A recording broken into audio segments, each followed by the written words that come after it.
Not to mention someone like Chen Luo, set up as the antagonist big shot. Chen Muyao and Li Hongxia, upon seeing Chen Luo and Du Qinghu come out of the Gather Star Club together previously, immediately misunderstood, thinking that they had just finished doing that kind of thing. Now, Sun Qingling was probably thinking along the same lines. Even though Sun Qingling saw Chen Luo participating in variety shows and performing well, she no longer harbored such intense hostility towards him. After all, Chen Luo's performance would never be associated with a playboy big shot. Have you seen that playboy big shot, looking so handsome on stage like a god, so talented, writing so many catchy songs, and singing very well? Songs like Nocturne, Blue and White Porcelain, 7 Miles Fragrance, etc. are extremely popular online. According to some insiders, the song Nocturne might even win an award because it is written so well. Sun Qingling didn't understand music much, but she could still tell whether a song was good or not. Without a doubt, the songs Chen Luo sang were all absolutely pleasant to listen to. If someone said they were bad, they probably needed to clean their ears. Even if Sun Qingling saw someone intentionally saying that these songs were average or unpleasant online, she would immediately become a keyboard warrior, picking up her keyboard and confronting those haters. Even Sun Qingling didn't expect that she would end up defending Chen Luo. But now, when Sun Qingling saw Chen Luo with Chen Muyao and Li Hongxia together, suddenly, her antagonist filter instantly appeared. Sun Qingling immediately thought, Chen Luo is playing with women again. Although these two women were her good sisters, Sun Qingling used to think that Chen Muyao and Li Hongxia, like her, would never fall into corruption. But at this moment, it seemed that they were beyond redemption. To actually hang out with Chen Luo, are these two women out of their minds? If Brother Yifeng finds out, it will break his heart, right? Humph, this is so unreliable. Looks like I have to tell Brother Yifeng about this. Sun Qingling thought to herself. She completely forgot that she, too, had questions before. Did she really like Yifeng so much? But those thoughts from before, at this moment, Sun Qingling naturally didn't think about them anymore. Sun Qingling, Chen Luo, and Muyao, Hongxia, how come you guys are together? What are you guys doing? Sun Qingling questioned with an accusing tone. Chen Luo couldn't be bothered to respond. The expressions of Chen Muyao and Li Hongxia, however, changed slightly. Since they woke up, their perception shattered, realizing that Chen Luo was truly outstanding and faithful. Seeing Sun Qingling, there was a strange sense of suspicion. It seemed like Sun Qingling, in their eyes, was acting strange. It was as if Sun Qingling was more like Yifeng's lackey. Chen Muyao, we're having dinner. Can't you see? Chen Muyao replied somewhat impatiently. Inside, she thought, what's with this questioning tone and suspicious look? Is something wrong with her? Sun Qingling, dinner. You're having dinner here. Or are you lying to be with Chen Luo? Muyao, I never thought you would associate with scum like Chen Luo. Aren't you afraid Brother Yifeng will find out? Sun Qingling, seeing Chen Muyao's attitude, also becoming rude, started to get angry. She felt like she needed to punish the two women for Yifeng. But now, Chen Muyao was even more angry. Chen Muyao, are you out of your mind? Are you scared of whether Brother Yifeng knows? If so, why don't you go tell him? Chen Muyao was speechless. Now she finally understood. She hadn't forgotten how off track she used to be. She didn't forget how she had always looked at Chen Luo with suspicion and scrutiny.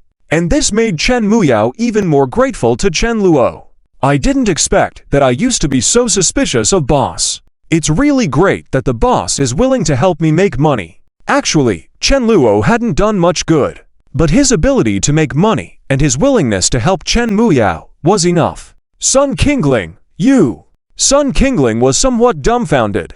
She didn't expect Chen. Chapter 237, Then Muyao's Shock.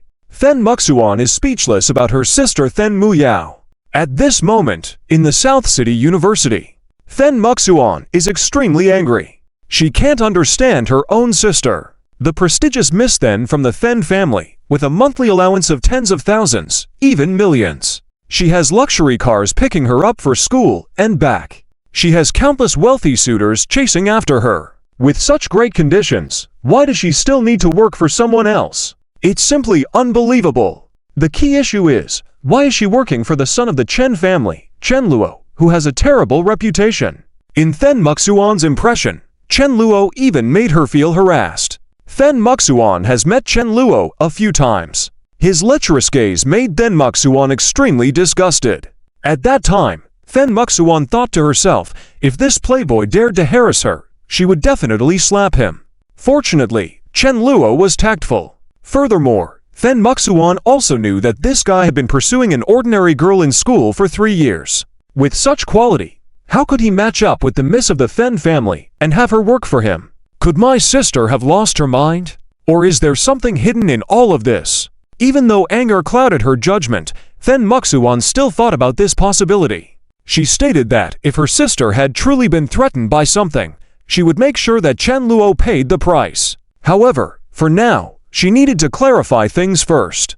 Then Muxuan successfully found Then Muyao. After her class, Then Muxuan directly pulled Then Muyao to a quiet place. "Sister, why are you here? Is there something wrong?"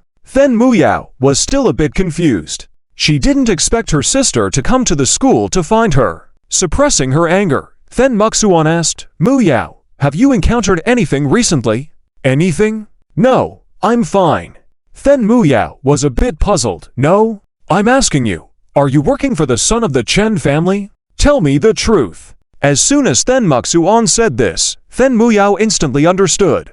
But she thought there was nothing wrong with it. She was just using her spare time and weekends to work at Chen Luo's place. It was considered work, but primarily for learning. If she did well, Chen Luo would make her a store manager, giving her a promotion. Then Muyao thought it was a good opportunity. Moreover, Chen Luo hadn't threatened her in any way. Not only that, Chen Luo hadn't even made advances on her. He just advised Then Muyao to work hard and be ambitious. He was such a serious man. Then Muyao's worries dissipated completely. That was why she didn't pay much attention to it. As for the fact that the heiress of the Then family was working for Chen Luo, Then Muyao never thought of herself as prestigious. Furthermore, Chen Luo's status and position were not low. He was quite talented on his own. Then Muyao thought highly of him.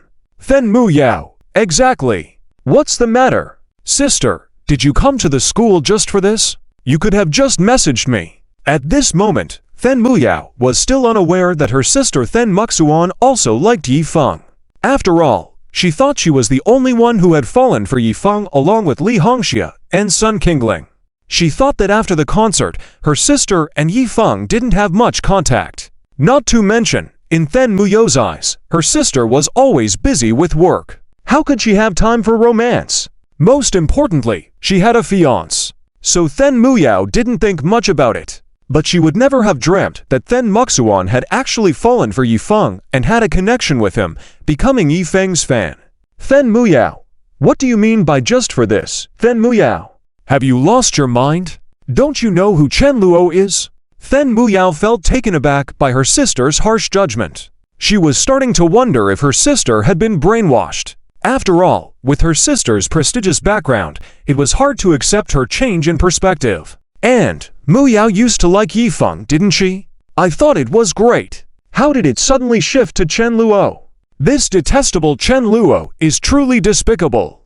Then Muxuan expressed her disgust towards Chen Luo, leading Then Muyao to think twice. Then Muyao couldn't give up easily. Working for her sister? Relying on the family support for life? Then Muyao didn't want that. She wanted to be independent, maybe with some help from the family, to create her own path. She wasn't willing to fully rely on the family. And her goal was much bigger than just being a manager for the Then family. Then Muyao, sister, please don't worry about me. I'm doing well with Chen Luo, and he definitely doesn't have any ulterior motives. Trust me. Then Muyao was clear-minded and knew what she was doing. But Then Muxuan's disapproval led to a cold exchange between the sisters. Then Muxuan, Then Muyao, are you rebelling against me now? Aren't you even listening to me anymore? Then Muyao, sister, I really am fine. Then Muyao was still struggling. Then Muxuan was somewhat helpless and couldn't help but say, then what about Yifeng? Then Muyao, what about Yifeng? Then Muyao's expression changed slightly when she heard the name. Then Muxuan, Yifeng is truly outstanding. Don't you know? Your brother, Yifeng, has already written more than a dozen songs, and they have been quite popular online. His future is limitless. And do you know he has even developed several popular mobile games that earn him millions per month now? Chen Luo is nowhere near his league. Tell me, what does Chen Luo have if he didn't have his family? What real talent does he possess? I reckon his company was just a reckless venture he started on his own. Let me tell you, these second-generation kids from wealthy families are more prone to squandering and quickly going bankrupt with their business endeavors. I believe that Chen Luo's company is bound to collapse in his hands. Fen Muxuan's disdain for Chen Luo was evident, but when it came to Yifeng, she expressed admiration and hope. However, Fen Muyao couldn't understand this. Fen Muyao, sister, what are you talking about? I just had dinner with Chen Luo. Li Hongxia was there too. Chen Luo left right after dinner. How could you think of that relationship between us? Fen Muyao expressed her incomprehension. Her sister, Fen Muxuan, was overly hostile towards Chen Luo, which made Fen Muyao want to defend him. Nevertheless, Fen Muxuan remained firm in her position. She was now a part of Yifeng's camp and had nothing but disgust left for Chen Luo, the antagonist. Fen Muxuan, stop overreacting. I'm telling you now, cancel your contract with Chen Luo. You're the heiress of the Fen family. If you want to make money, just tell me. I've already shared that I'm earning $1 million monthly now, and you don't need to. Are you being foolish? What's so great about Chen Luo? Fen Muxuan passionately tried to advise her sister. She couldn't understand why her sister, who came from a wealthy background, suddenly rebelled against their family's values. Fen Muxuan also remembered Yifeng's understanding of the Fen family's internal situation, adding more on for him in her view. Fen Muxuan, so I say, Yifeng is the future. When his new mobile game is launched, his worth will increase, and trust me, that won't be Yifeng's peak. He will only become more remarkable in the future. You should trust my judgment. Fen Muyao, sister, are you in touch with Yifeng? Fen Muyao couldn't help but ask. Fen Muxuan, yes, we recently had a private conversation, and we even discussed a partnership where he agreed to advertise our products on his mobile game for only 30,000. I've reached out to you. You know, Fen Luo has no chance. Fen Muxuan's demeanor shifted slightly, remembering her brief interaction with Yifeng. But Fen Muyao's comments sparked a flashback that Fen Muxuan had to reconsider. Fen Muxuan, still, it was nothing serious between us. You do remember we are both engaged, don't you? Fen Muxuan tried to justify her actions, indicating that she was aware of the implications of her interactions with Yifeng. She knew it wasn't entirely appropriate, especially given her engagement. However, she felt compelled to maintain appearances. Fen Muyao's question led to a realization for Fen Muxuan. Several incidents with Yifeng ran through her mind, particularly the time he escorted her home while she was drunk. If her fiancé, Jia Yuan, found out, he would be devastated. Fen Muxuan was well aware of the danger of her actions, but couldn't shake off her feelings towards Yifeng. Fen Muyao's tearful outburst took Fen Muxuan by surprise. Fen Muyao, my goodness! Fen Muyao was overwhelmed, realizing how peculiar her sister had become. Her rock-solid sister, who earlier commanded a high salary and fierce authority, was now acting like Yifeng's admirer. Fen Muyao couldn't believe that her sister had shifted her loyalty so drastically. Fen Muyao began to think about her sister, wondering if she had fallen for Yifeng too. She had assumed that her sister was too busy to entertain romance. The engagement was another barrier between Yifeng and her sister. The revelation that Fen Muxuan had feelings for Yifeng left Fen Muyao flabbergasted. Additionally, she understood that her sister was surrounded by many outstanding young men, some of whom had achieved extraordinary financial success. So, why Yifeng now? Fen Muyao, sister, are you still in contact with Yifeng? Fen Muyao couldn't resist asking. Fen Muxuan, of course, I've recently spoken with him privately. We discussed a collaboration, and he agreed to promote our products on his mobile game for 30,000. You need to realize that Yifeng is the future. Once his new game goes live, his value will soar. Trust my judgment. Fen Muxuan, so, let's go directly to Chen Luo and sort out this matter. No matter what, we need to rescue Muyao from Chen Luo's grip. We will demand that Chen Luo terminate Muyao's contract with him, and then we will discuss this with her slowly. Fen Muxuan reasoned that they should take this matter directly to Chen Luo and handle it properly. Fen Muyo's loyalties had shifted, but with Fen Muxuan's support, they aimed to resolve this conflict with Chen Luo.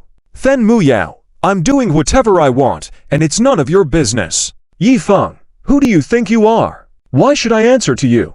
Haven't you learned your lesson from last time? Fen Muyao was resolute and no longer wanted to deal with any entanglements with Yi Feng. However, Yi Feng was concerned about Chen Luo's influence on Fen Muyao. He didn't want her working for a rival and meant to intervene to protect her. Yi Feng, Muyao, are you still working for Chen Luo? What are you thinking? Have you lost your mind? If you need money, just tell me.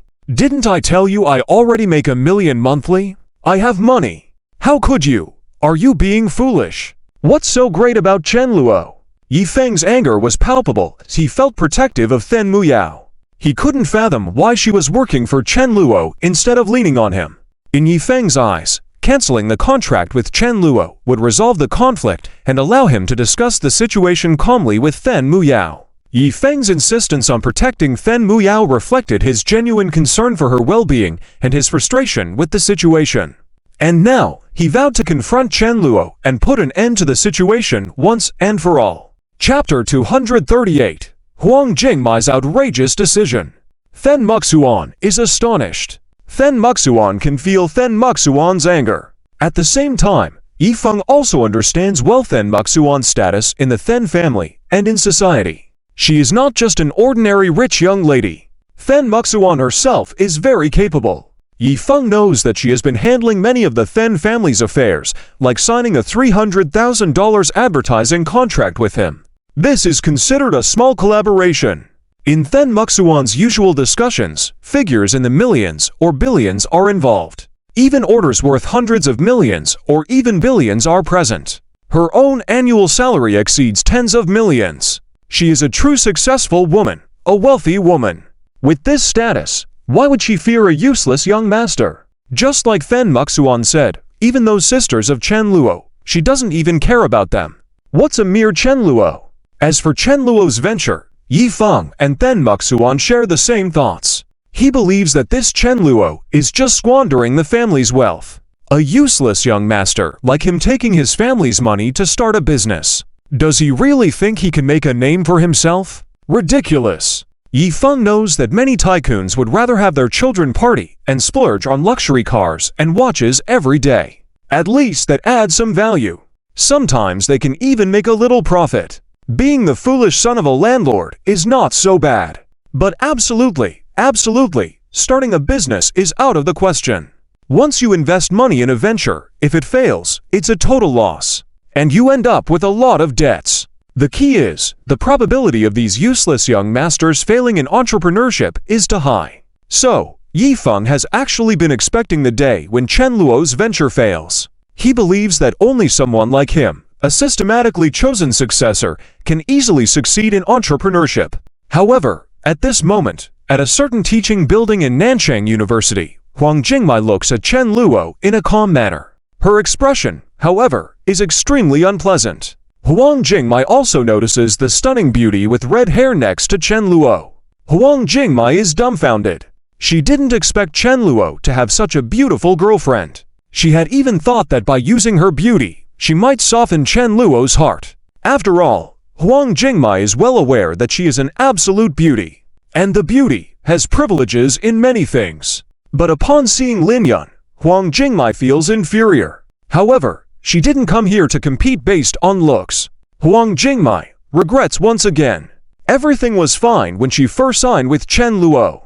But that day, that man suddenly barged into her life. Whenever Huang Jingmai recalls that moment, she deeply regrets it. Why did she go to that rundown Nanyang coffee shop that day? If she hadn't, she might already be at Chen Luo's company, developing games that could be a national hit. Instead, she is here, begging for Chen Luo's forgiveness.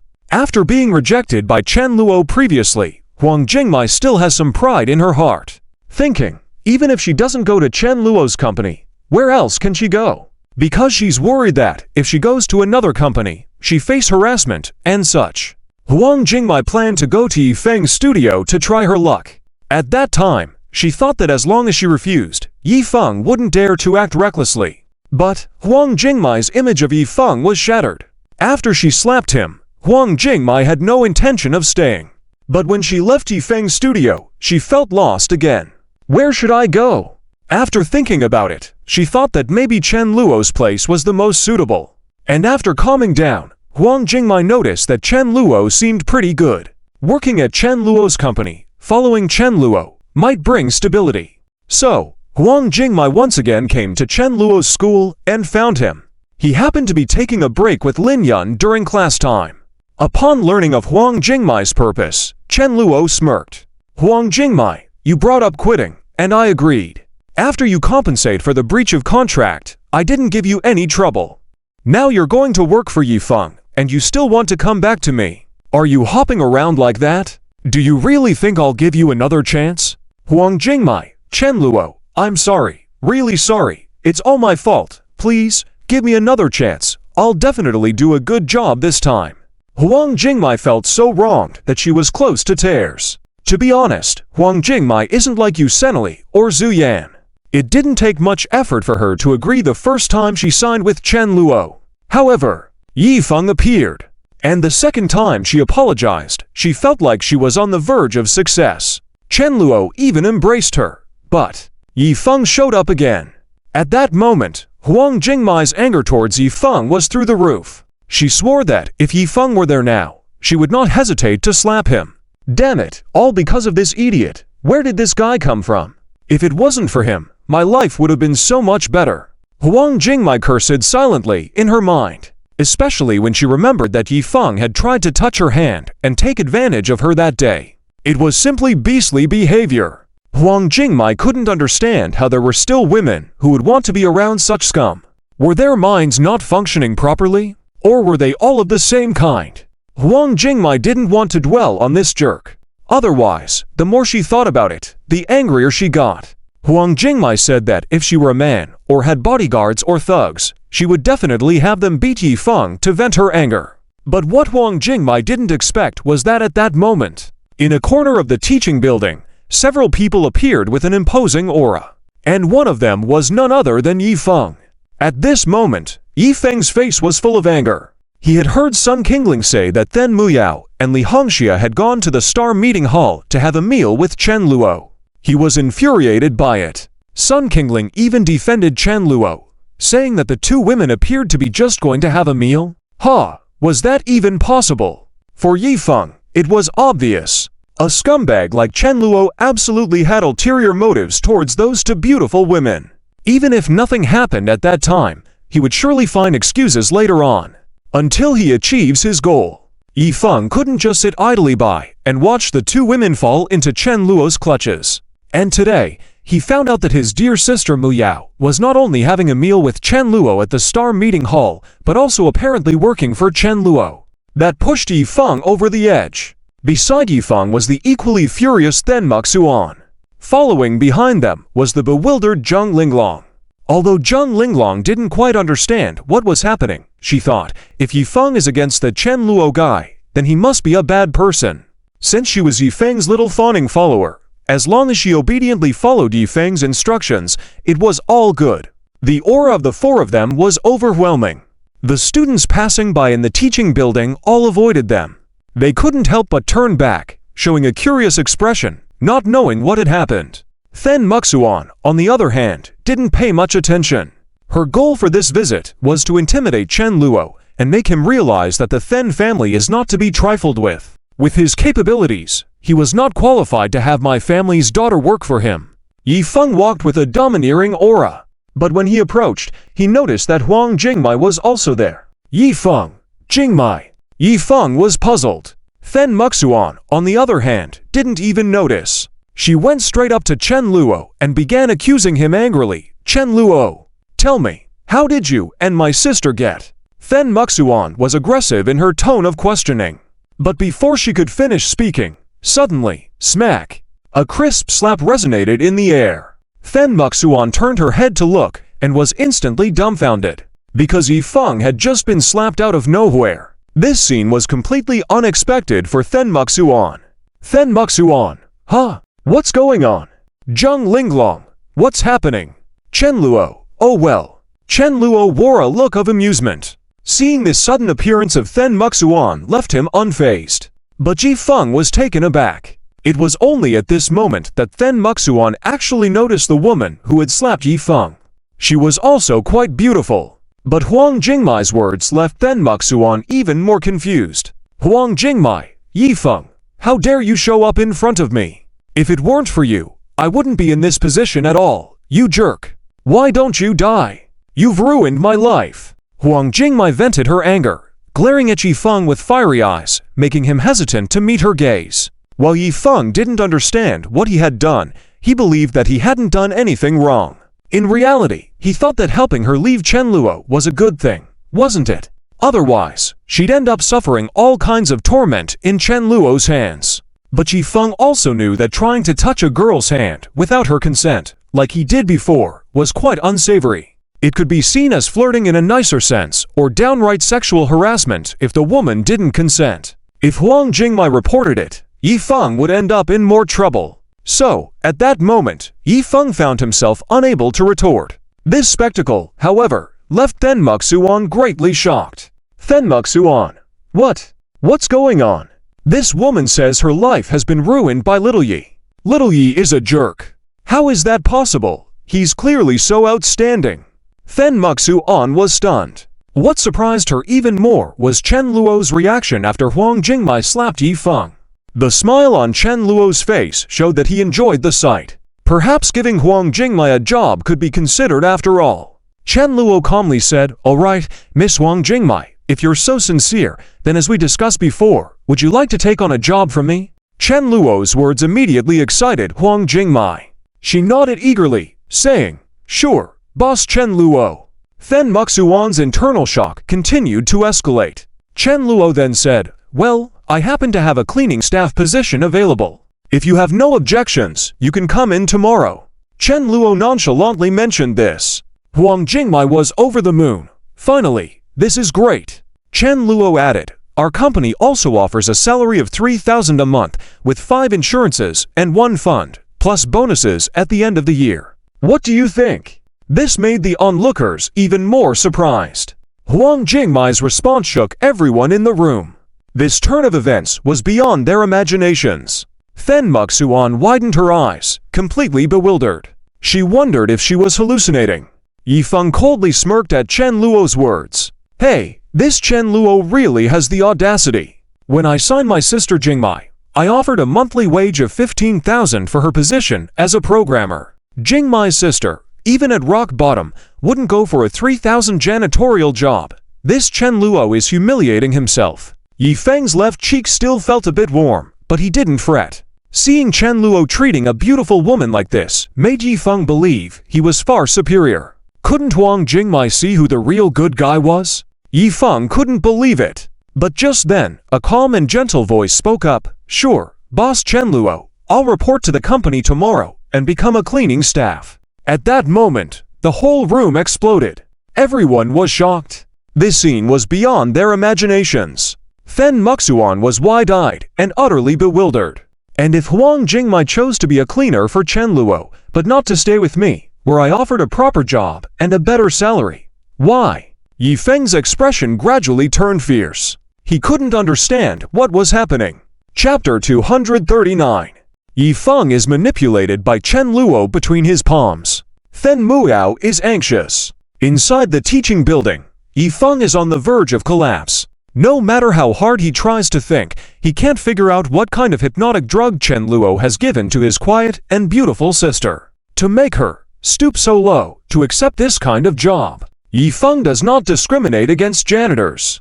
But for someone like Huang Jingmai, a peerless beauty, to work as a janitor at Chen Luo's company, this is not just a waste of talent, it's simply squandering natural beauty. Not to mention that Huang Jingmai is a female lead.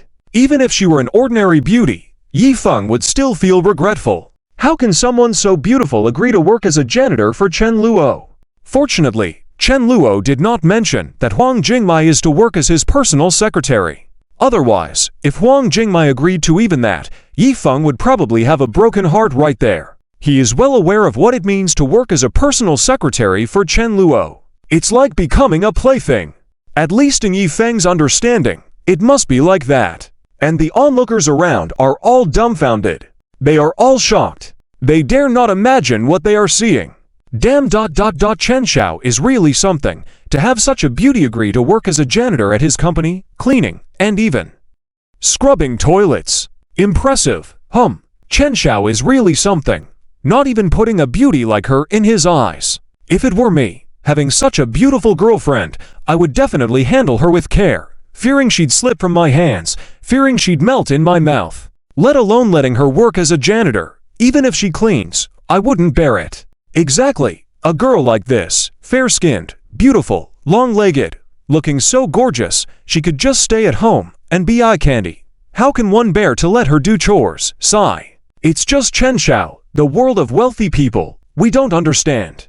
Listening to the discussions of the surrounding students, Fen Muxuan's expression also fluctuates. Is this woman out of her mind? She looks so good. Why would she work as a janitor for Chen Luo's company? If it's not working out, please come to our group to be a etiquette lady. That would be a flagship role. Fen Muxuan thinks, with Huang Jingmai's appearance, she is no less than her. It's a pity for her to work as a janitor. Thinking of this, Fen Muxuan couldn't help but speak. Hello, beautiful lady. I am the manager of the Fen Group. Instead of going to work as a janitor at Chen Luo's lousy company, why not come to our company? I guarantee you a better job, and the salary is at least over 10,000. How about it? Fen Muxuan intended to recruit Huang Jingmai directly. At the same time, indirectly, she gave Chen Luo a show of strength. However, Chen Luo just watched it all play out as if he didn't mind Fen Muxuan poaching in front of him. But what baffled Fen Muxuan was that Huang Jingmai glanced at Yi Feng beside her and said coldly, "Hey, it's fine.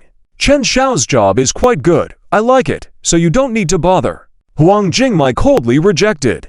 After speaking, she glanced at Yi Feng coldly. Yi Feng also wanted to advise her. The last time, he snatched Huang Jingmai back from Chen Luo. But now, it doesn't seem to be the time for a dispute. Moreover, Yi Feng had just been slapped by Huang Jingmai. He felt that if he were to intervene again, it would only lead to trouble. Therefore, Yi Feng could only hold it in and place the blame on Chen Luo. Damn it, Chen Luo! Yi Feng was frustrated inside. But Chen Luo remained calm, even with a hint of nonchalance. He smiled and said, "Miss Then, trying to poach my people. Unfortunately, this Miss Wang prefers the job I offer. Haha." Chen Luo's words were entirely like a villain. Lin Yun, on the other hand, quietly watched the scene unfold behind him and wasn't in a rush. Fen Muxuan, on the other hand, was provoked by Chen Luo. She clenched her fists tightly and didn't want to entangle herself in Huang Jingmai's matters. As for Huang Jingmai calling Yi Feng a scoundrel and ruining her life, Fen Muxuan had now put that behind her. Instead, she asked in a stern tone, "Chen Luo, I ask you, is my sister also working at your company?" Chen Luo, "Yes, what's the matter?" Chen Luo remained composed, fully aware of Fen Muxuan's intentions. "Fen Muxuan, what's the matter? Don't you understand my sister's identity? She is the heiress of the Fen family. What is your status that allows her to work for you? Don't underestimate yourself. It was she who came to me seeking a job. Can I be blamed for that?" Chen Luo replied nonchalantly, "Hey, seeking you. Do you think I'd believe that? You, a worthless second-generation rich kid who created a company with your family's money. It's one thing to play around. Do you really think you can build a business?" Fen Muxuan didn't hold back in her criticism. She spoke confidently. In Fen Muxuan's impression, Chen Luo was just an incompetent second-generation rich kid, far behind her in capability. And with Chen Luo's current appearance, it further confirmed Fen Muxuan's beliefs. And her words made the surrounding students nod to themselves in agreement. That's true. I bet Chen Xiao's company is just a plaything.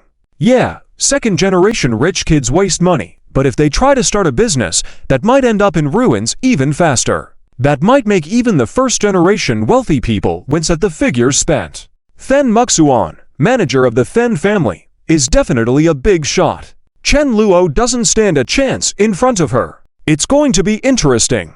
Didn't expect even the second Miss Then to work for Chen Luo? What does she do? And does she also sweep floors at Chen Luo's company by any chance? If that leaks out, Then family's reputation will be ruined. People whispered to each other, and then Muxuan also realized the implications. She knew that Chen Luo, the brainless second-generation rich kid, was capable of anything.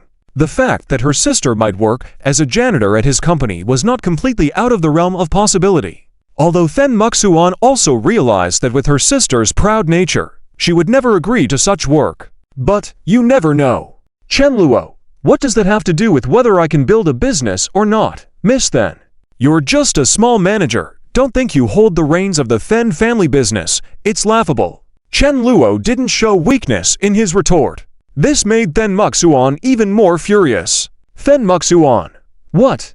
Then Muxuan was even angrier. She thought Chen Luo would be too scared to speak when he saw her. She didn't expect him to be so audacious. How dare he be so arrogant? Even his sisters show her respect when in her presence.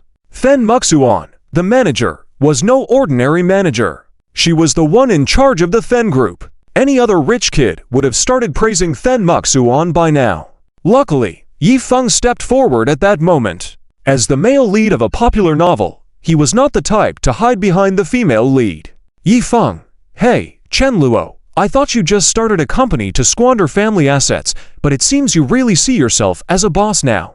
Okay, tell me, how much profit does your company make in a month? From the way you talk, it sounds like your company is making tens of millions a month, right? So, what? Can't do it. Let me tell you, Mu Zhuan's annual salary is over 10 million.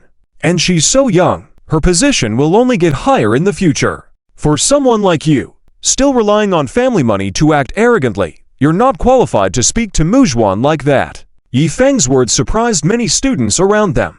Wow, 10 million annual salary. Unimaginable. If I can make 30,000 a year within a few years after graduation, I'd thank the heavens. My brother, sweating blood as a programmer for 10 years, earns only 50,000 a year, and there's not much hope for a promotion to management. Then Muxuan is just in her 20s and already earning millions annually. She's indeed impressive. Although she's the Then family's heiress and has their support, we have no choice but to admire her. Chen Luo to have such power, well, we just have to give in, sigh. Hearing the whispers of their classmates, Yi Feng and Then Muxuan felt a sense of pride within them. Then Muxuan thought to herself, humph, Chen Luo, you can be arrogant for now, but without ability, the more arrogant you are now, the worse it will be for you in the future. Chen Luo's background or status meant nothing to Then Muxuan. While the common folk might fear Chen Luo's family background, Then Muxuan paid it no mind. In truth, Then Muxuan's status far exceeded that of Chen Luo's. Meanwhile, Chen Luo remained calm. Those with real power don't care about others' criticisms. At the same time, Chen Luo could see that Yi Feng was currently in his show-off phase. Intent on playing with Yi Feng like a puppet, Chen Luo didn't mind at all. Yi Feng, trying to show off. Sure, go ahead. I'll indulge you.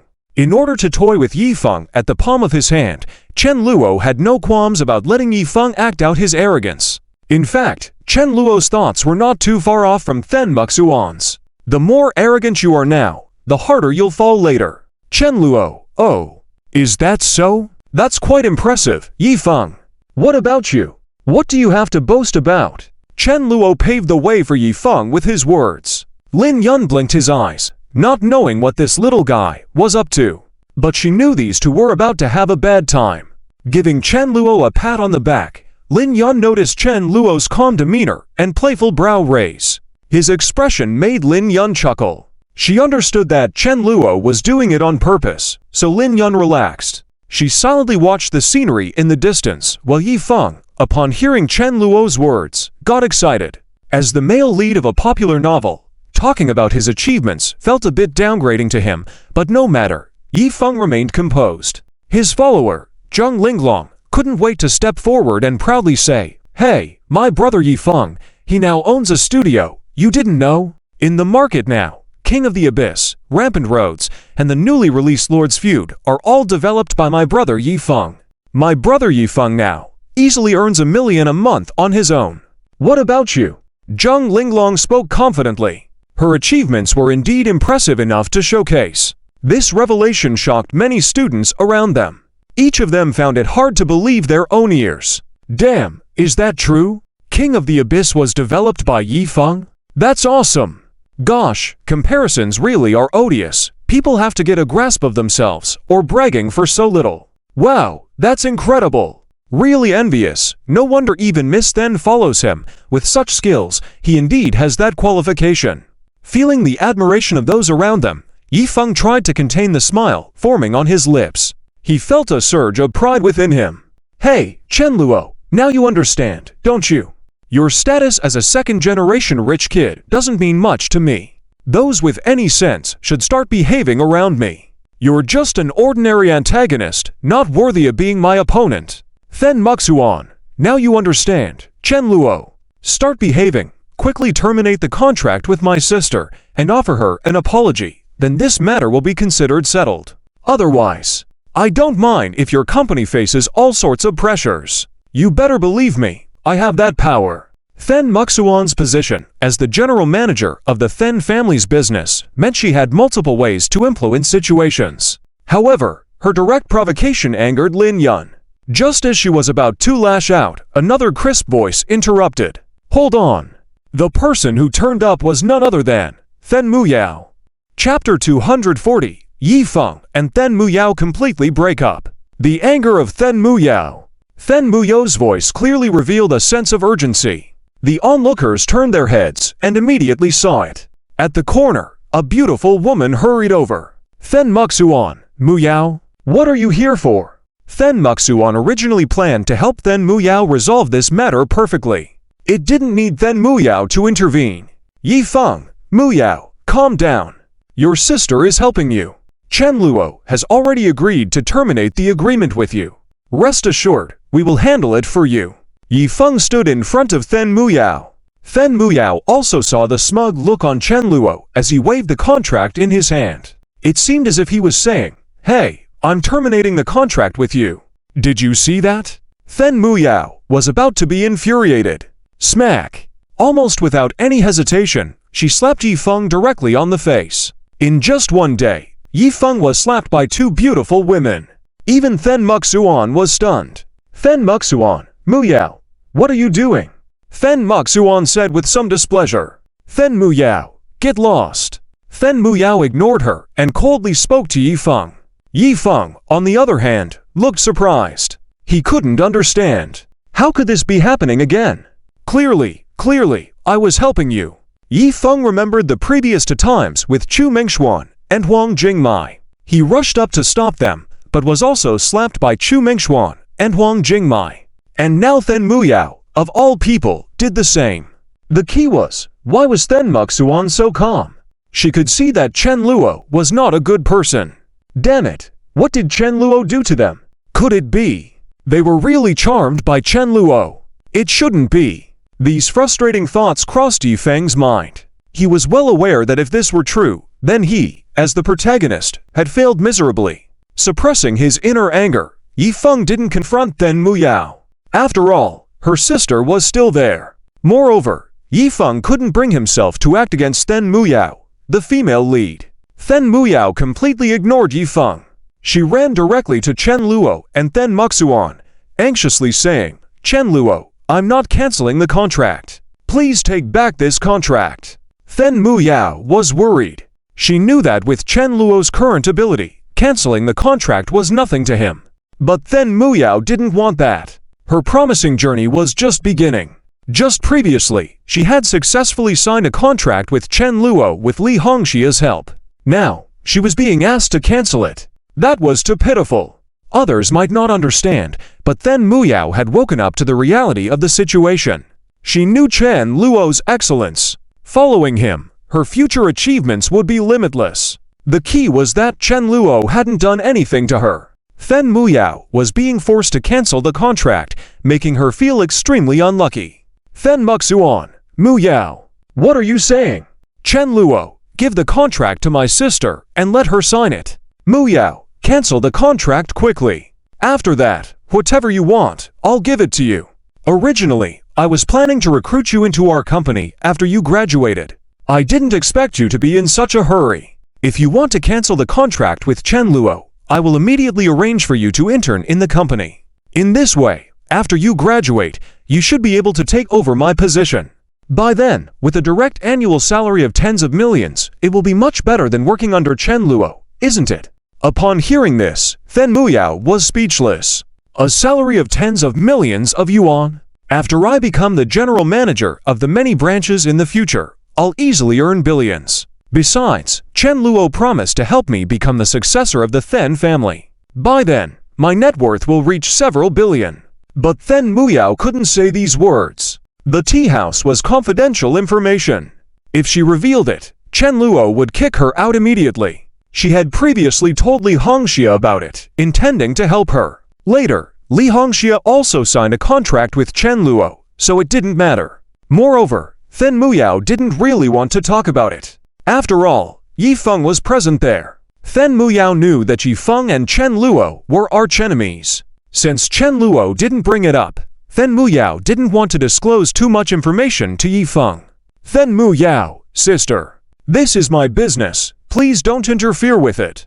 Okay. I don't want to intern at our company in the future. I just want to work honestly under Chen Luo. I don't understand what's wrong with that. I'm not going to do anything terrible.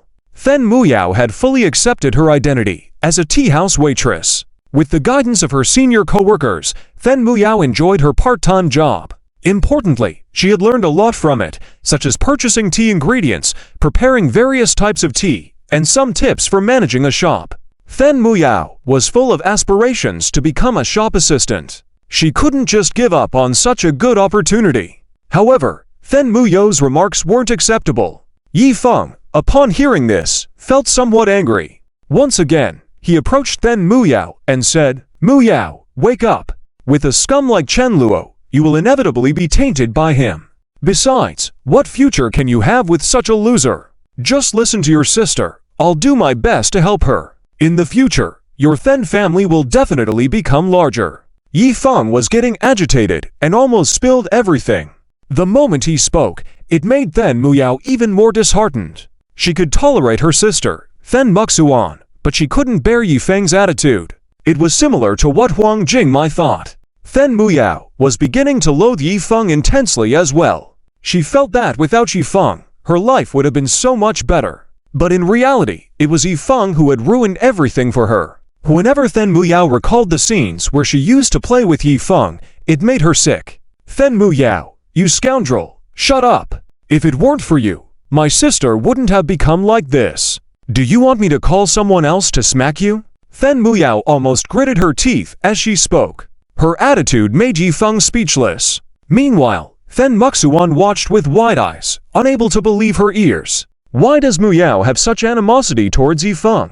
And the woman just said that Little Leaf is a scumbag, but Little Leaf is actually really good and talented, right? In Fen Muxuan's eyes, Yi Feng was extremely supportive. But now, he was in a situation against Chen Luo. However, Chen Luo didn't want any trouble with these people. He couldn't be bothered about it. As a person who lacked interest in the matter entirely, Chen Luo calmly said, "If you want to terminate the contract, do it quickly. Don't waste my time. I don't have the time to play around with you."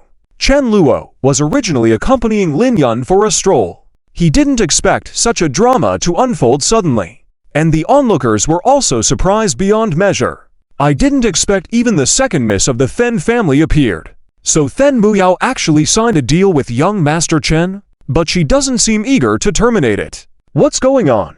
I remember Fen Muyao and Chen Luo used to have a conflict, right? She seemed quite close to that guy named Yi Feng before. I even heard that she used to call him Little Leaf. Hehe, seems like it's turning into a Netarari story. Haha, maybe she was stolen away, right? But if I were her, I'd choose Chen Xiao too. He comes from a huge background. Aren't you being short-sighted? Haven't you heard? That guy named Yi Feng has developed several mobile games. I played Jedi King, and it's pretty good. I didn't expect that he was the developer. He's really talented. Hearing the words of their classmates around them, Fen Muxuan was fuming. She clenched her fists in anger and said, "Sign it. Muyao, you must sign it now. Quickly terminate the contract." Chen Luo handed over the contract, as if this matter had absolutely nothing to do with him. But then Muyao would rather die than sign it. She knew very well that Chen Luo was doing this on purpose. If she really signed it, Chen Luo wouldn't care either. After all, she would be the one to regret it later. Then Muyao was quick-witted.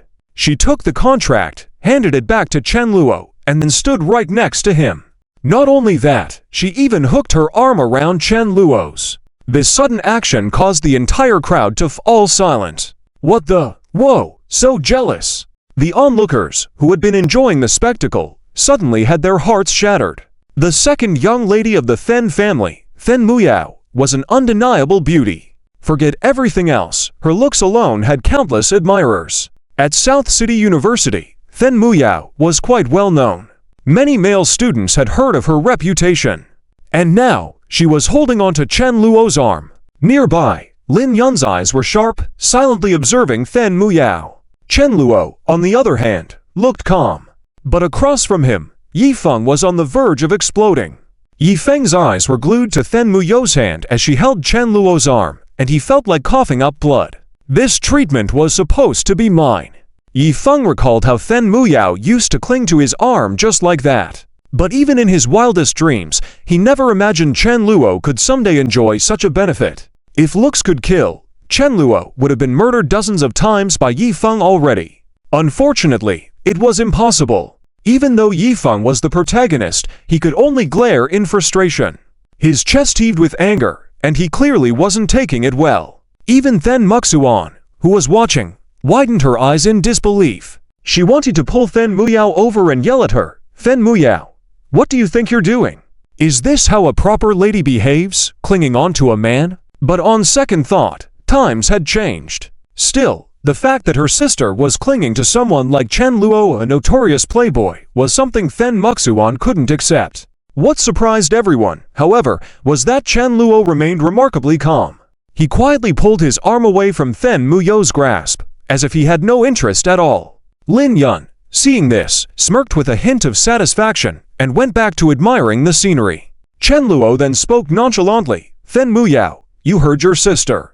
If she insists you terminate the contract, then just listen to her. Sign the contract like a good girl, and everything will be fine. Come on, be obedient." Chen Luo's tone was so earnest it left both Yifeng and Then Muxuan dumbfounded. Yifeng furrowed his brows, unsure of what Chen Luo was up to. But remembering how Chen Luo had seemingly yielded to him several times before, Yifeng felt a glimmer of hope. Maybe this time, I can win. The last time with Huang Jingmai, Yifeng had almost succeeded. He had forcefully held onto her, and later, she had even come to him, expressing her intent to work under him. Although in the end, Huang Jingmai slapped him and quit, this time was different. Then Muxuan was here to back him up. Then Muxuan, hearing Chen Luo's words, finally calmed her anger slightly. This guy seems sensible after all. I like what he's saying. Her impression of Chen Luo improved, just a little. But to their surprise, after Chen Luo said those words, Then Muyao suddenly put on a pitiful face. Her expression was full of grievance, as if she was about to cry. It looked like she might burst into tears at any moment. The onlookers were utterly captivated by her pitiful demeanor. "Oh my gosh, don't cry. I just want to hug her and comfort her. Too adorable. She's like an angel. Who would ever want to make her cry? Muyao, don't cry. Please." Even Yifeng found it hard to resist the urge to step forward and hold her. But Then Muyao kept looking at Chen Luo with that same expression. Unfortunately, Chen Luo remained calm and unbothered. "Crying won't work. Are you signing it or not?" "Don't waste my time," Chen Luo said indifferently. "Wah, is there really no other way?" Then Muyao sniffled, looking utterly heartbroken. "Chen Luo, please give me another chance, okay? I didn't want to terminate the contract in the first place. I sincerely want to work under you. Please, I'm begging you." She tugged on Chen Luo's sleeve like a little girl pleading. This left Yifeng, Then Muxuan, and everyone around them completely stunned. It took a while before anyone reacted. "Holy crap! I can't take it anymore. This is way too cute. Chen Luo, just give her a chance. I'll do anything for you." Even some bystanders stepped forward to plead on her behalf. Then Muxuan and Yifeng, meanwhile, were utterly baffled. Then Muxuan. Am I dreaming? Yifeng, damn you, Chen Luo. I'll fight you one-on-one. Yifeng was seething inside. His heart was bleeding. The pitiful and lovable Fen Muyao was supposed to belong to him alone. Now, Chen Luo was getting to enjoy this? I refuse to accept this. At this moment, Chen Luo finally spoke again. You want another chance? Fine. But the terms in the contract need to be revised. All your monthly allowance has to go to me. Fen Muyao didn't hesitate. Deal. Her immediate response left everyone speechless. Even Fen Muxuan was dumbfounded. She blurted out, allowance? What allowance? Wait. Muyao, are you saying you'll work for him and give him money? Fen Muxuan's worldview was completely shattered.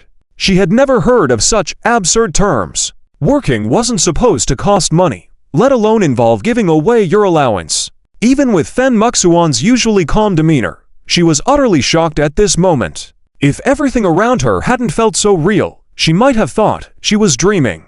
However, Fen Muyao did not deny it. Anyway, I barely spend money these days, so it doesn't matter, Fen Muyao said nonchalantly. Her words left Fen Muxuan speechless. She now genuinely felt her younger sister might be out of her mind. How could she not have noticed before? Muyao had always been such a lively and clever person. How had she become like this? It must be Chen Luo. It's all because of Chen Luo. Being with him turned her into this. Damn Chen Luo. Fen Muxuan placed all the blame squarely on Chen Luo's shoulders. Meanwhile, the onlookers were in complete disbelief, as if they had just heard some earth-shattering news. No, this wasn't just big news, it was a super bombshell. It was one thing for the second young lady of the Fen family to work for Chen Luo. After all, most people would need jobs after graduation.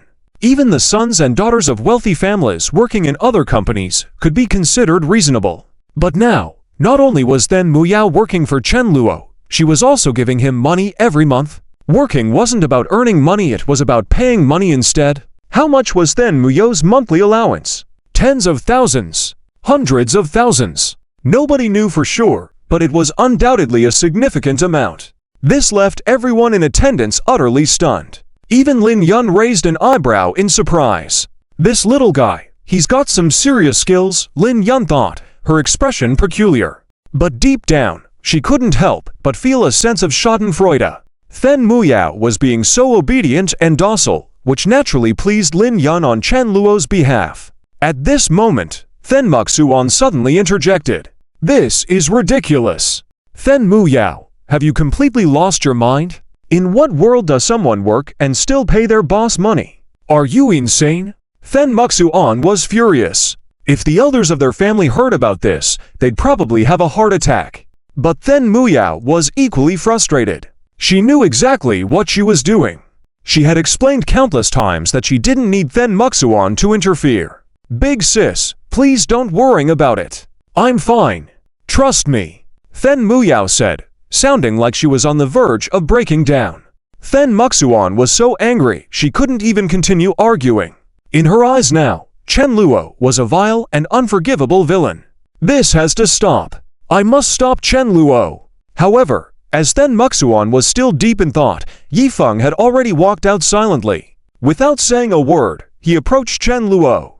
Suddenly, Yifeng exploded with rage, his face twisted in fury. He swung a punch directly at Chen Luo. Yifeng could no longer contain the anger burning inside him. But Chen Luo remained calm and composed. With a casual move, he pulled Fen Muyao to his side. Bam, The punch landed squarely on Fen Muyao's face. Ah! Fen Muyao screamed in pain. Yifeng froze, instantly realizing what he had done.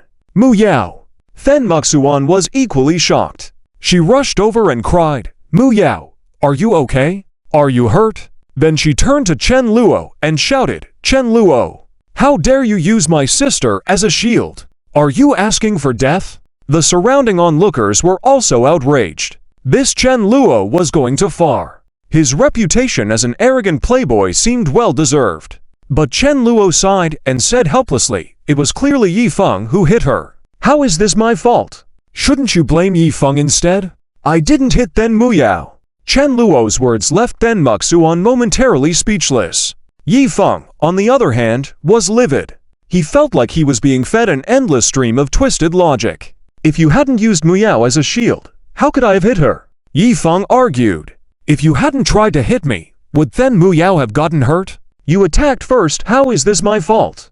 Chen Luo replied calmly, completely unfazed. Yi Feng tried to refute, but found himself at a loss for words. Strangely, what Chen Luo said made sense. The onlookers also began to see things differently. Well, it does seem like that. Sure, it wasn't right for Chen Luo to use someone as a shield, but Yi Feng starting the fight wasn't justified either. But what terrified Yi Feng the most was Then Muyao, who was now slowly standing up, clutching her face. Her eyes burned with fury as she glared at Yi Feng, as though she wanted to tear him apart. Even Then Muxuan was startled by the look in her sister's eyes. She hurriedly said, Muyao, Yi Feng didn't do it on purpose. He was aiming for Chen Luo, not you. It was Chen Luo who pulled you in. If you're angry, be angry at Chen Luo. Then Muyao, however, didn't seem to hear her. She pulled out her phone and made a call. Hello, Brother Ju, come to our school. I've been hit. The moment those words were spoken, Then Muxuan's face turned pale. Oh no, the young lady of the Then family had been hit. Brother Ju would definitely bring a whole group of people over. When that happened, Yi Feng was done for.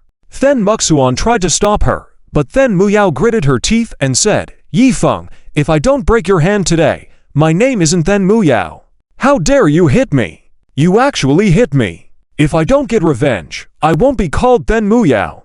Ha, Yi Feng, you think you're so tough? Let's see how many punches you can throw today. Her tone and demeanor sent chills down Yi Feng's spine. He wanted to defend himself, but he couldn't. After all, his punch had indeed landed squarely on Then Muyao's face. For such a beautiful girl, even a slap would have been a big deal, let alone a punch. And considering Then Muyao's special status, the consequences of that punch were dire. The surrounding crowd of onlookers, sensing Then Muyao's hostility toward Yi Feng, immediately rallied behind her. They all knew that this man named Yi Feng was about to— Chapter 241. Chen Luo wants to let Then Muyao pay with her flesh.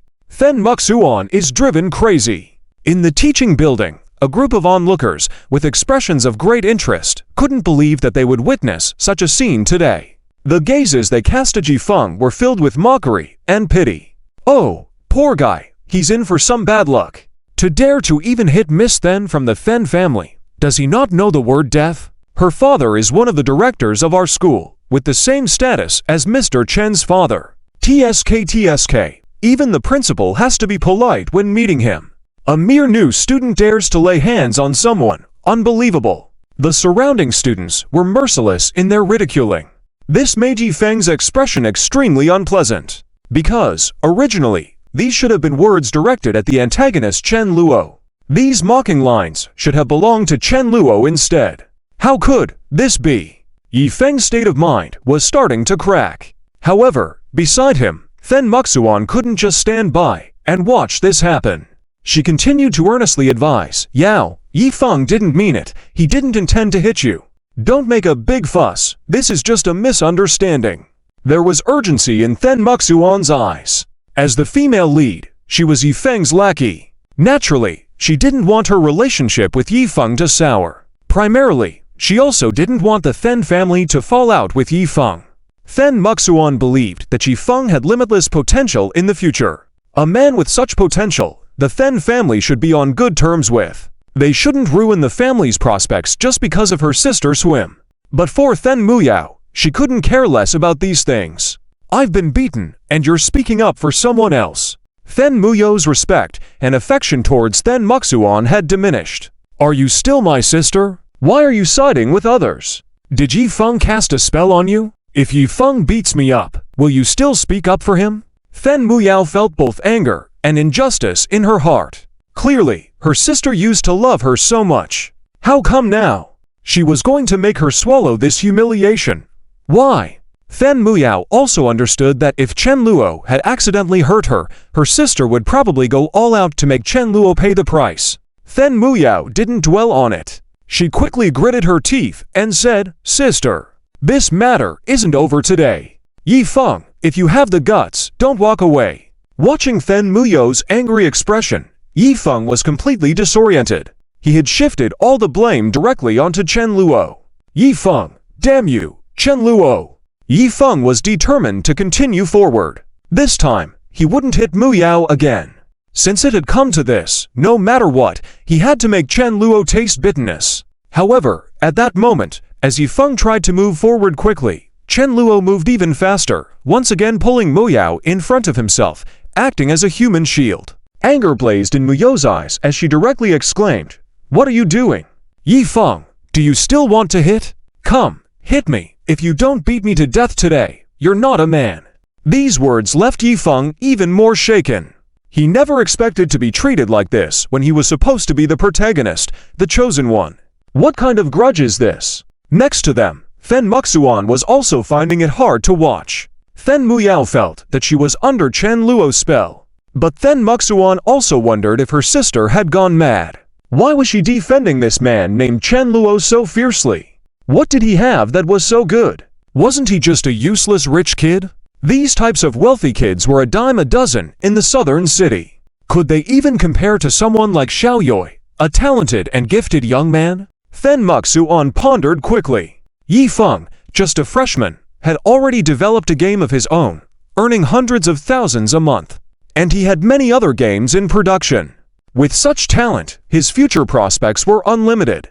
How could Chen Luo even compare? Depending on his family for pocket money, only earning a few 100,000 or a few million a month. In another year or two, Yi Feng would probably be making millions each month and perhaps even tens of millions. In that case, compared to Chen Luo, it was likely that the whole southern city couldn't produce a young man more outstanding than Yi Feng.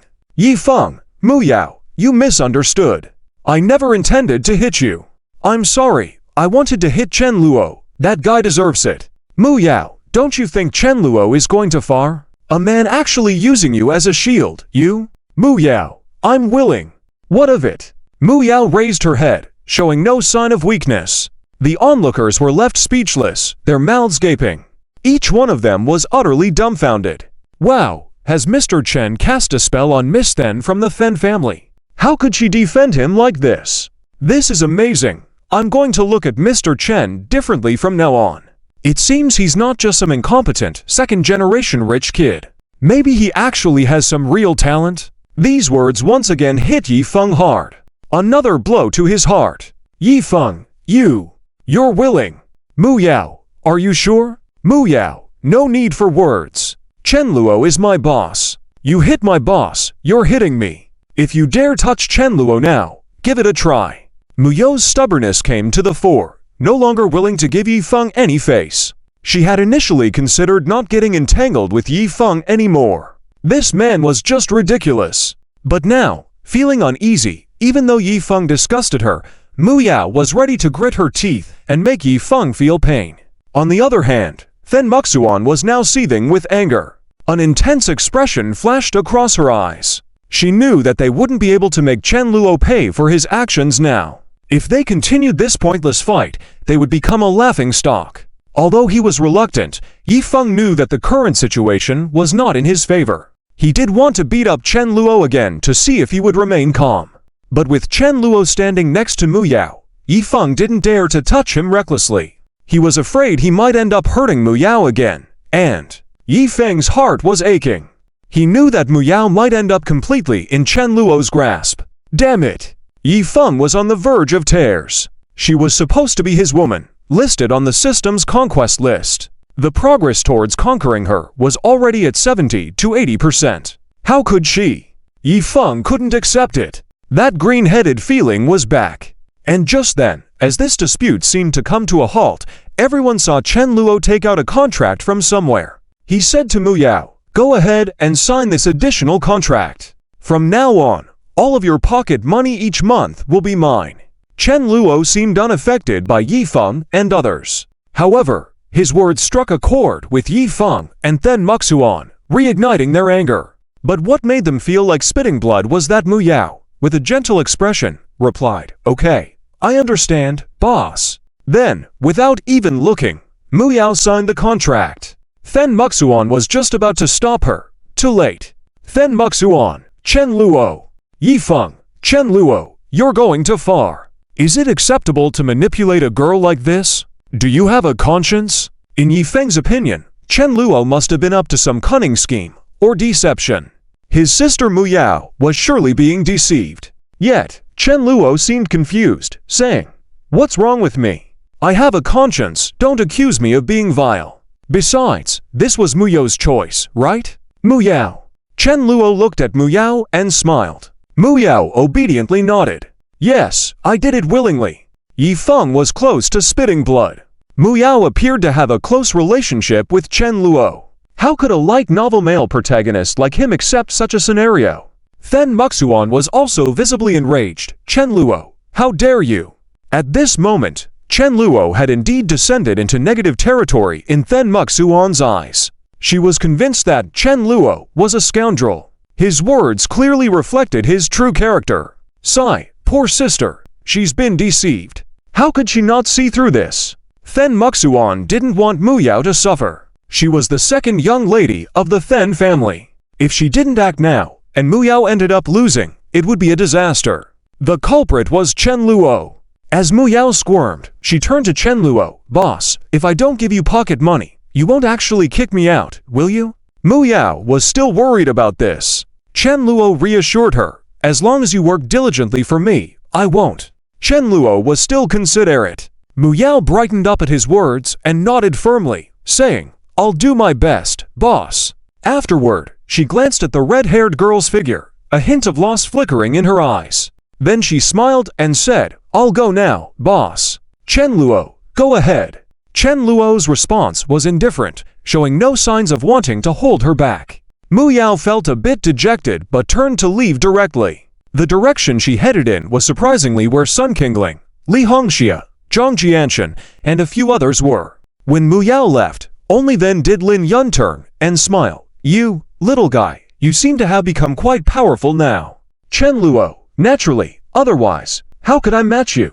Lin Yun blushed, "But could they help you with your work?" Lin Yun asked worriedly. Chen Luo, "Don't worry, it's not a problem."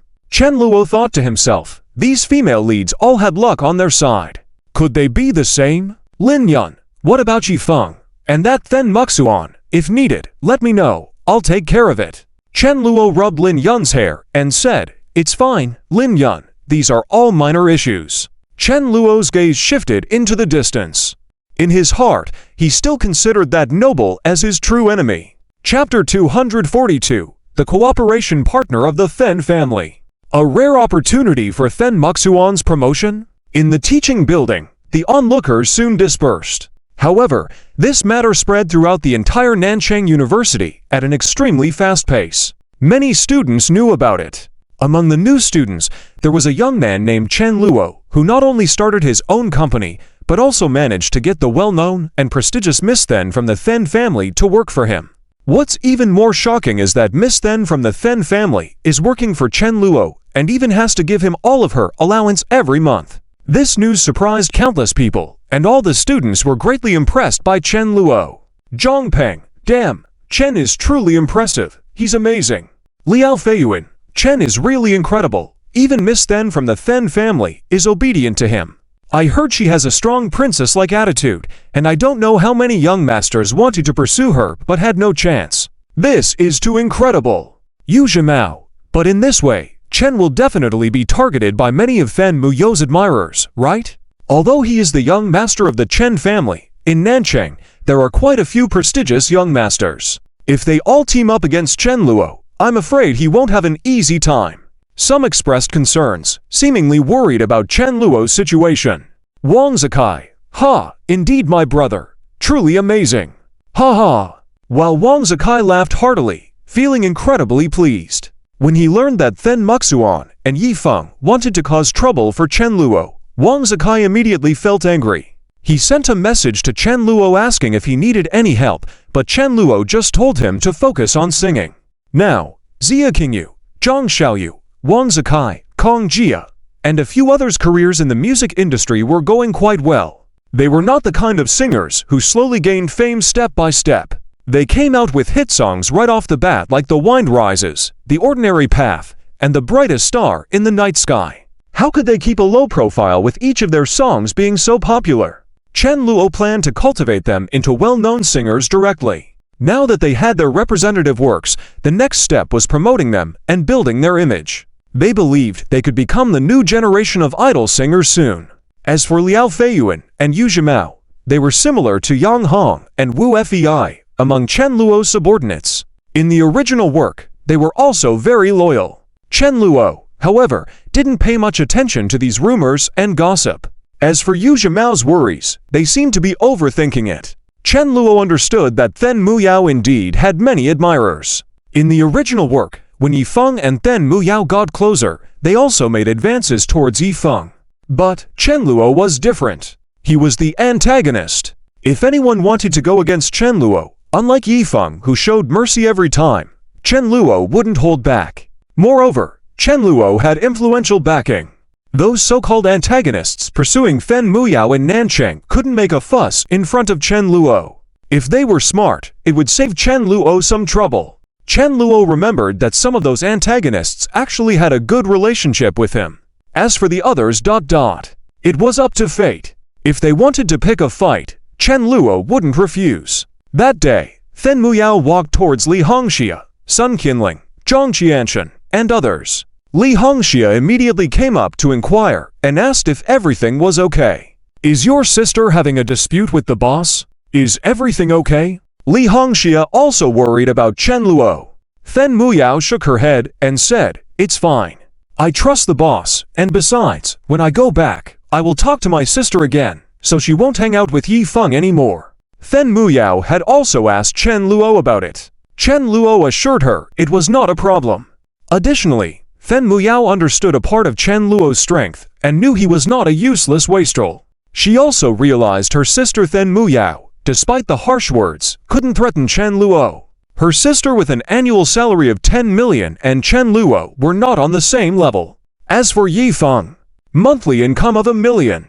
Fen Muyao couldn't help but want to laugh. However, at this moment, Sun Qinling and Zhang Qianshan couldn't help but tease. Sun Qinling said, "Fen Muyao, you really are giving face to the Fen family, working for others, and even paying money. If this matter gets known to your family, you might be in trouble." Fen Muyao's face immediately showed displeasure upon hearing this. Zhang Qianshan added, "Li Hongxia, heard you also signed a contract with Chen Luo, right? You wouldn't have to hand over all your allowance every month as well, right?" Li Hongxia was caught off guard by Zhang Qianshan's words. Seeing her hesitating, Sun Qinling and Zhang Qianshan burst into laughter. Sun Qinling said, "Ha ha, really? Li Hongxia, what were you thinking? Your monthly allowance is several 100,000 at least, right? To give it all to someone. Ha ha. If your big brother finds out about this and lets your family know, your butt might be in trouble." Zhang Qianshan added, laughing out loud. Didn't expect that useless Chen Luo could fool you too into being so foolish. Since we've been friends for several years, I'll advise you too. Brother Yifeng is already making 1 million a month, and his game is booming in the market. You used to have a good relationship with Brother Yifeng, right? How come once you had contact with Chen Luo, you seemed clueless? If you go and apologize to Brother Yifeng, the two of us will also speak up for you. After all, we are all sisters. Zhang Qianshan had the shortest contact with Yifeng, but was deeply involved. She had been influenced by Yifeng a lot. Otherwise, Yifeng wouldn't have contacted her less frequently. However, Fen Muyao and Li Hongxia didn't pay much attention to the words of these two women. Fen Muyao found their praises of Yifeng amusing and shook her head inwardly. "Is that so? Then the two of you should serve him well. As for your brother Yifeng, let's go, Hongxia." Fen Muyao's words left Sun Qinling and Zhang Qianshan a little stunned. They felt something was off, but when Fen Muyao and Li Hongxia walked away, Zhang Qianshan couldn't help but say, "What's with the attitude? They were both fooled by that waste Chen Luo and yet so arrogant?" Sun Qinling added, "Exactly. I once considered them as my sisters, but now they have become traitors. Disgusting." They were no longer on the same side as Fen Muyao and Li Hongxia. Zhang Qianshan commented, "I suppose Chen Luo will get a good beating from Muyao's sister later." Sun Qianling said, of course. I think Muyao's sister might even report this matter to her family. I see Then Muyao's bad luck this time. What's wrong with her? Willingly signing such an oppressive contract with Chen Luo? Completely unreasonable. Zhang Qianchen added, by the way, didn't Chen Luo say that Muyao's sister might join him in the future? Suddenly asking questions, Zhang Qianchen made Sun Qianling nod.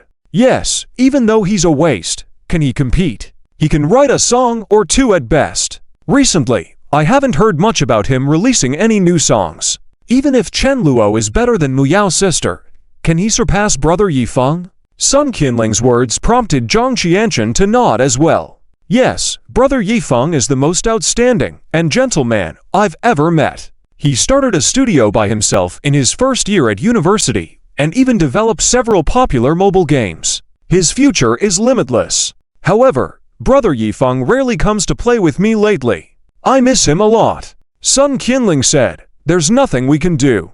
Brother Yifeng is busy with work. Don't worry, in the future, brother Yifeng won't forget about us. Sun Qianling's words made Zhang Qianchen smile and nod earnestly. She was convinced of this. On the other side, Then Muxuan and Yifeng, after leaving, were both incredibly angry. Then Muxuan said, this Chen Luo is crossing the line. How dare he say those things? If he dares to lay a finger on my sister, I will not let him off. Then Muxuan appeared furious, and Yifeng's face wasn't too pleasant either. Yifeng said, what do we do now? Muyao's sister, should we let your dad know about this? After all, Muyao's allowance shouldn't be given to Chen Luo for free. Yifeng couldn't help but feel upset that his beloved woman was spending money on another man. After some pondering, Then Muxuan said, not yet.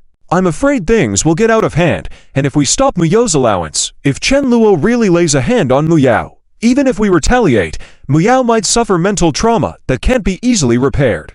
After all, that scum Chen Luo has no bottom line, who knows what he might do. Then Muxuan's impression of Chen Luo had hit rock bottom. In her eyes, Chen Luo was the kind of person who would stop at nothing to achieve his goals, arrogant and ruthless, with no intelligence. Yifeng agreed with Then Muxuan.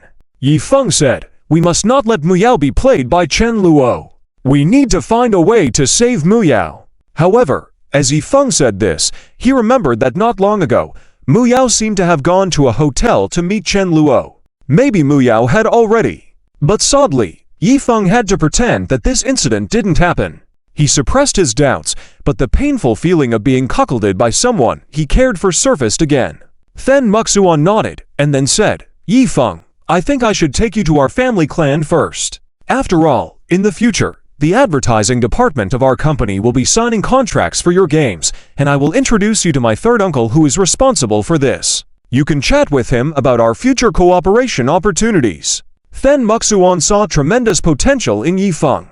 She knew that Yifeng wouldn't just develop those 3 mobile games. In the future, Yifeng would create more games, and having a good relationship with him would have great benefits for the Then Group. The Then Group would undoubtedly profit greatly if they could become the main advertiser for Yifeng's hit games. That Sunday's negotiation was crucial, and it had to be a success without any mistakes. Then Muxuan heard that several other companies were also eyeing the position of the primary advertiser. But the Then family had the best chance this time. Moreover, Then Muxuan would attend this negotiation personally. If she could help the Then family secure this deal, her status within the family would rise, potentially leading to a higher position in the family or gaining more power within the family. For this reason, Then Muxuan wouldn't miss this opportunity no matter what. She was determined to secure the deal at Sunday's negotiation. Additionally, Then Muxuan learned from her uncle that the company they were potentially partnering with had connections to the nobility. This news shocked Then Muxuan immensely. She immediately understood the importance of this partnership. Collaborating with a company linked to the nobility would bring many advantages. At present, Yifeng couldn't compare to this. The negotiation on Sunday was extremely vital. Initially, Then Muxuan had different plans. She and her third uncle were supposed to handle everything. However, Then Muxuan now had a new idea. Perhaps I should let Muyao get involved in these business affairs. This way, she might understand the importance of participating in family matters and might not have been fooled by Chen Luo. Then Muxuan felt somewhat heartbroken. She didn't expect her sister to work for Chen Luo willingly. Can Chen Luo even compare to her family status in front of the Fen group? Maybe introducing Mu Yao to these business dealings would be a good thing. Even though she was still in school, the original plan was for her to take over the family's business after graduation. However, well, it's decided. Fen Muxuan made up her mind. Yifeng also said, "Sure, no problem. Muxuan's sister, rest assured. I will surely develop more hit games in the future, and the advertising you invest in me will definitely be profitable." Fen Muxuan was pleased with Yifeng's words and felt that Yifeng was much more outstanding than Chen Luo. However, Fen Muxuan suddenly remembered a woman named Huang Jingmai and her attitude towards Yifeng. Additionally, she was surprised that her sister, Fen Mu Yao, had asked her associates to approach Yifeng before. Why are they so hostile towards Yifeng? Fen Muxuan didn't know Huang Jingmai, but she was quite surprised by her sister's sudden change of heart. Even though her relationship with Yifeng used to be very good. Still, Fen Muxuan didn't dwell on these thoughts. Soon, she drove with Yifeng to the Fen group. On Yifeng's side, his relationship with Fen Muxuan developed quickly. Fen Muxuan's third uncle, Fen Wendong, after meeting Yifeng, praised him just like in the original work, calling him a good young man who was surprisingly outstanding. When news spread about Fen Muyao working with Chen Luo, a few antagonists from the original work actually came to meet him. But they weren't there to cause trouble for Chen Luo. Instead, Guo Weixing, "Young Master Chen, you are truly amazing. Can you teach me? I want to know how you managed to impress Miss Then from the Fen family. I've been pursuing her for so long, but she never pays attention to me. Chen-kun, young Master Chen, can I follow you? I want to be your follower and do whatever you need me to do. Please take me under your wing. Seek big, can you take me as your apprentice or even your steed? I'm willing to pay for the opportunity. Please give me a chance." Once they learned that Chen Luo had garnered the admiration of Miss Then Muyao, these individuals appeared and showed an extreme level of admiration for him. When Chen Luo spoke with them, he gathered more information about them in his mind, as they had minimal development in the original work, but were known to be loyal. Chen Luo believed that as his company grew and he made strides, they would contribute to his success. So, he decided to offer them contracts. Chen Luo, "Sure, come work at my company. There's a chance for more contact with Fen Muyao in the future." This offer got the three individuals excited, thinking about what working for Chen Luo could mean for them. They didn't hesitate to sign their names. As for becoming security guards for Chen Luo and paying him 30,000 yuan each month, they didn't give it a second thought. These three were wealthy individuals, and paying 30,000 a month seemed insignificant compared to the opportunity to see Fen Muyao frequently. After this chapter, there will be some explosive plotlines coming up. Can I ask for a wave of free gifts? Thank you to all the readers. Moi tilde. Heart gesture. Chapter 243. Chen Luo and Fen Muyao's relationship exposed. Fen Muxuan also exposed. Chen Luo's power is continuously expanding. He previously signed several female leads at once, such as Yu Senli, Zhu Yan, Fan Yingying, etc. Although they are currently still in training, these women with potential in the original work eventually achieved considerable success. For example, Yu Senli was very effective in coding. In the future, she became a true programming expert. In the original work, Yu Senli was similar to Chen Ruoxu, both helping Yifeng in coding many games. Later on, they smoothly transitioned to management positions, earning annual salaries of tens of millions and easily breaking through the 100 million mark in net worth. Although compared to other outstanding female leads, like Yu Senli and Zhu Yan, they are not at the forefront. Nonetheless, Chen Luo felt at ease recruiting female leads. After all, there were contracts in place. At the same time, it also helped reduce Yifeng's power. Otherwise, if someone like Yu Senli were to be handed over to Yifeng, assisting him in coding was a small matter. But if they were romanced by Yifeng every day to earn him points, Chen Luo would not agree. He recruited as much as possible. What's the big deal? Zhu Yan had a place in the entertainment industry. Wang Fancy, Yu Qingqing, Luo Yan, etc. were also shining in different fields. Now recruiting some male antagonists wasn't a big deal either. Guo Weixing, Qian Kun, Liu Guangliang were very loyal. They were truly the clueless sons of wealthy families. According to the author's setting, They might not have high intelligence, but they had a lot of money. However, they may not have much great achievement in the future compared to other antagonists, but they were still luckier. If they clashed with the protagonist, some of them even faced complete ruin, which was truly pathetic. Regarding the Then family side, after Yifeng met Then Muxuan's third uncle, Then Wendong, and Then Muxuan introduced Yifeng as a freshman who had already developed 3 highly popular mobile games, King of the End, Crazy Road, and Lord's Dispute. Then Wendong, a middle-aged uncle, immediately expressed surprise, saying, "I didn't expect Yifeng, a young brother at such a young age, to have such achievements. It's truly admirable." Then Wendong showed appreciation, and Then Muxuan was also very proud. Her uncle's reaction made her more confident in her judgment. Exactly, just starting freshman year and already earning millions on your own.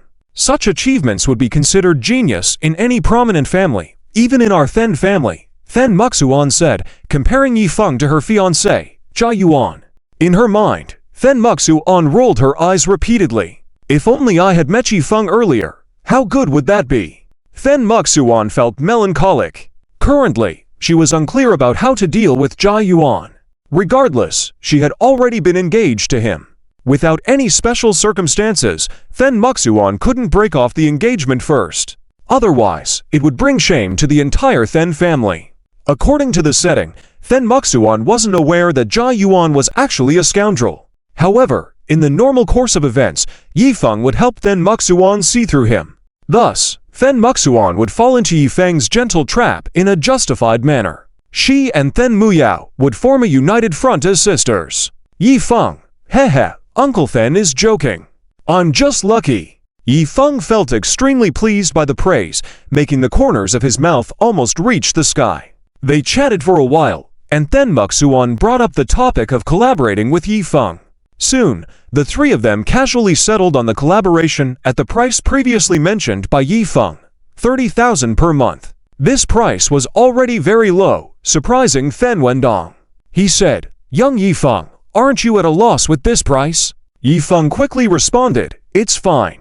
It's to give face to Muxuan, and hopefully, for our future collaborations." Then Muxuan added, "Yes, uncle, Yifeng is a good person like this. I told you he's good, didn't I?" Then Muxuan seemed to be introducing Yifeng like a close friend. Then Wendong laughed and then said, "Haha, all right, then I wish us a pleasant collaboration, young Yifeng." Then Wendong extended his hand, and Yifeng calmly shook it. Both of them were in high spirits about the collaboration. Yifeng then left, and then Wendong turned to Then Muxuan, asking about the preparations for the upcoming collaboration negotiation that Sunday. Then Muxuan assured him that she was well prepared, ensuring they would secure the deal. Then Wendong emphasized the importance of the collaboration, stating how crucial it was for the Then family, and to Then Muxuan for her future status within the family. He made it clear that if the collaboration didn't succeed, it would be a significant setback. He mentioned bringing up the opportunity explicitly for her performance, indicating his involvement in the negotiations, emphasizing the importance of not missing out on the opportunity. This conversation made Then Muxuan feel awkward. She knew that the company seemed to favor the Then family. There were many other companies interested in collaboration, but they didn't receive responses. Instead, they reached out to the Then family specifically. Then Muxuan couldn't fully understand, but accepted the situation, thinking, maybe they see the potential in our family. In that aspect, Then Muxuan remained confident in herself. As for the concise Ms. Chen, Then Muxuan wasn't worried. She had cooperated with such people in the past. If her negotiations were minimal, Then Muxuan was willing to talk. Ultimately, as long as she secured the deal, her pride didn't matter. Then Muxuan, don't worry, uncle. Leave it to me. I will do my best to secure this collaboration. Then Wendong agreed, underscoring the significance of the collaboration compared to Yifeng's previous one and the immense potential benefits they could gain. His thoughtful words spurred Then Muxuan into making a firm decision. Later on, Then Wendong shared a few more pleasantries with Then Muxuan before leaving. Then Muxuan pondered, I shouldn't report my sister's situation to the elders for now to avoid clashes that might affect the ongoing negotiations. Then Muxuan understood the need for stability at the moment. However, there was one thing she needed to clarify. What exactly was her sister, Then Muyao, doing at Chen Luo's company. She couldn't possibly be working as a janitor, could she? Regardless, Fen Muxuan was adamantly against it. With those thoughts in mind, she opted to find out more herself. Since she didn't know the address of Chen Luo's company and questioning it might raise suspicion, Fen Muxuan instructed her subordinates to station themselves at the school gate. Once they spotted Fen Muyao leaving, they were to tail her. After a few days, they received a report that Miss Fen Muyao had visited a company called Luo Yun Group and then entered a milk tea shop called Honey Snow Time. She had a change of clothes, notably work attire. The news agitated Fen Muxuan. My sister working at a milk tea shop. Being a milk tea shop attendant? Unbelievable! Enraged, she drove to the Luo Yun Group upon confirming the details. There, she beheld Fen Muyao, looking cute and charming in JK uniform, kneeling obediently in front of Chen Luo, gazing up at him, resembling a devoted puppy. The background indicated they were in a hotel. Instantly, Fen Muxuan's anger ignited. Chen Luo. Chapter 244. Is Chen Luo a good person or a bad person? Fen Muxuan. I really can't tell. Chapter 244. Is Chen Luo a good person or a bad person? Fen Muxuan. I really can't tell. Inside the sports car, Fen Muxuan's eyes were red with anger, her face full of fury. She looked as if she wanted to devour someone. Her hand holding the phone was trembling uncontrollably. Fen Muxuan gritted her teeth and cursed, Chen Luo. You are simply going too far. How dare you bully my sister like this? I won't let you off. Fen Muxuan had no idea where Yifeng got this picture from. But just seeing Chen Luo and Fen Muyao in such a pose, in Fen Muxuan's mind, her sister was not just a simple girl. Fen Muxuan immediately imagined the scene of Chen Luo bullying Fen Muyao. She was unsure of what had happened to her own sister. Was she possessed? If Fen Muyao didn't know how hard money is to earn, didn't understand social experiences, and was fooled by Chen Luo into giving him pocket money in exchange for a job to experience life, Fen Muxuan could still understand. But the scene in the picture, just like what was said before, Guo Weixing, Qian Kun, and others harassing Fen Muyao. Fen Muyao harshly refused them all. In Fen Muxuan's impression, her sister was definitely not a casual person, especially not a naive young girl in that aspect. There must be some hidden truth behind this. Perhaps, Muyao was threatened by Chen Luo. Damn it! How did Chen Luo manage to do this? In reality, Fen Muxuan, observing Fen Muyao's demeanor, felt that she appeared relaxed. She could still hold her chin, looking around. That mischievous appearance did not seem like someone who had been bullied by Chen Luo. After all, if Fen Muyao had truly been defiled by Chen Luo, with her personality, she would definitely retaliate furiously. Moreover, if her mental state had been traumatized, how could she still appear so lively and cheerful? Adding to that, Fen Muyao's behavior at school in the past few days. She even took the initiative to hold Chen Luo's arm. Fen Muxuan was a bit confused. However, seeing the image of Fen Muyao kneeling down in the picture, regardless of whether it was voluntary or not, Fen Muxuan absolutely could not accept it. Not to mention, kneeling in front of Chen Luo, looking up at him obediently. This was absolutely unacceptable to Fen Muxuan even if it were the emperor himself. Muyao is my sister, and I have to clarify this matter. Even if she did it willingly, I cannot agree with it. I have to talk to her about it. Fen Muxuan's mind quickly calmed down. She was too lazy to analyze how Chen Luo had managed to do this. Muyao was, after all, the second miss of the Fen family. If this photo were to spread online, their Fen family would become a laughingstock. Fen Muyao was Fen Muxuan's younger sister. Fen Muxuan loved her very much, so she would not blame Fen Muyao. Everything is caused by that Chen Luo. In Fen Muxuan's eyes, the rage against Chen Luo rekindled. The feeling was like seeing her own pure princess being deceived by a scumbag. Yifeng, where did you get this photo? Fen Muxuan fought back her anger and asked. Yifeng quickly replied, Chen Luo sent it to me. Instantly. Fen Muxuan. What? Fen Muxuan was completely shocked. She couldn't even dream that Chen Luo had actively sent this picture. What was Chen Luo trying to achieve? Is it a threat? Does he want to extort money from our Fen family through this photo? My poor sister has become a tool in his hands. This is ridiculous. Muyao probably doesn't know about this yet, right? Ooh, I feel so sorry. Chen Luo, I won't let you get away with this. Fen Muxuan was on the verge of grinding her teeth to pieces. As a beauty, she hadn't lost her composure like this for a long time. Luckily, it was inside the car, and no one could see her. But at this moment, Fen Muxuan was burning with anger. She couldn't care less about being seen. Fen Muxuan got out of the car directly. Yifeng, Muxuan, Chen Luo is really going too far. What should we do about this situation? Yifeng asked. In fact, he had received such photos from Chen Luo more than once in the past. Yifeng thought that Fen Muyo's elder sister, Fen Muxuan, still had a high status. Together, they could take action against Chen Luo, increasing the chances of success. In summary, Yifeng didn't dare to confront Chen Luo alone. It was better to bring Fen Muxuan along. However, Yifeng didn't expect that at that moment, Fen Muxuan was already at the entrance of Chen Luo's company, across the street. Glancing at the message sent by Yifeng, Fen Muxuan quickly responded, "How to handle it? Simple, I will make Chen Luo pay the price." Fen Muxuan activated her protectiveness towards her younger sister, and her entire aura was unleashed. She strode towards Chen Luo's company with determination. The two men who had been following Fen Muyao, p. Chapter 245, Yifeng's Fury. Ready to make a scene at Chen Luo's company? Of course, Fen Muxuan did not think that Chen Luo was a good person just because of this. She just listened to Fen Muyo's words for a moment and suddenly couldn't figure it out. What exactly is Chen Luo's purpose? But this guy is definitely up to no good. This Fen Muxuan was extremely certain of that. She looked at her younger sister, happily returning to the bubble tea shop.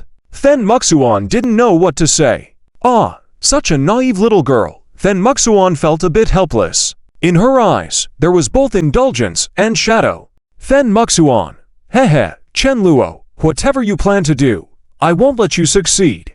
If you dare to approach Muyao, I will definitely intervene. Fen Muxuan would never be at ease letting Muyao stay with Chen Luo.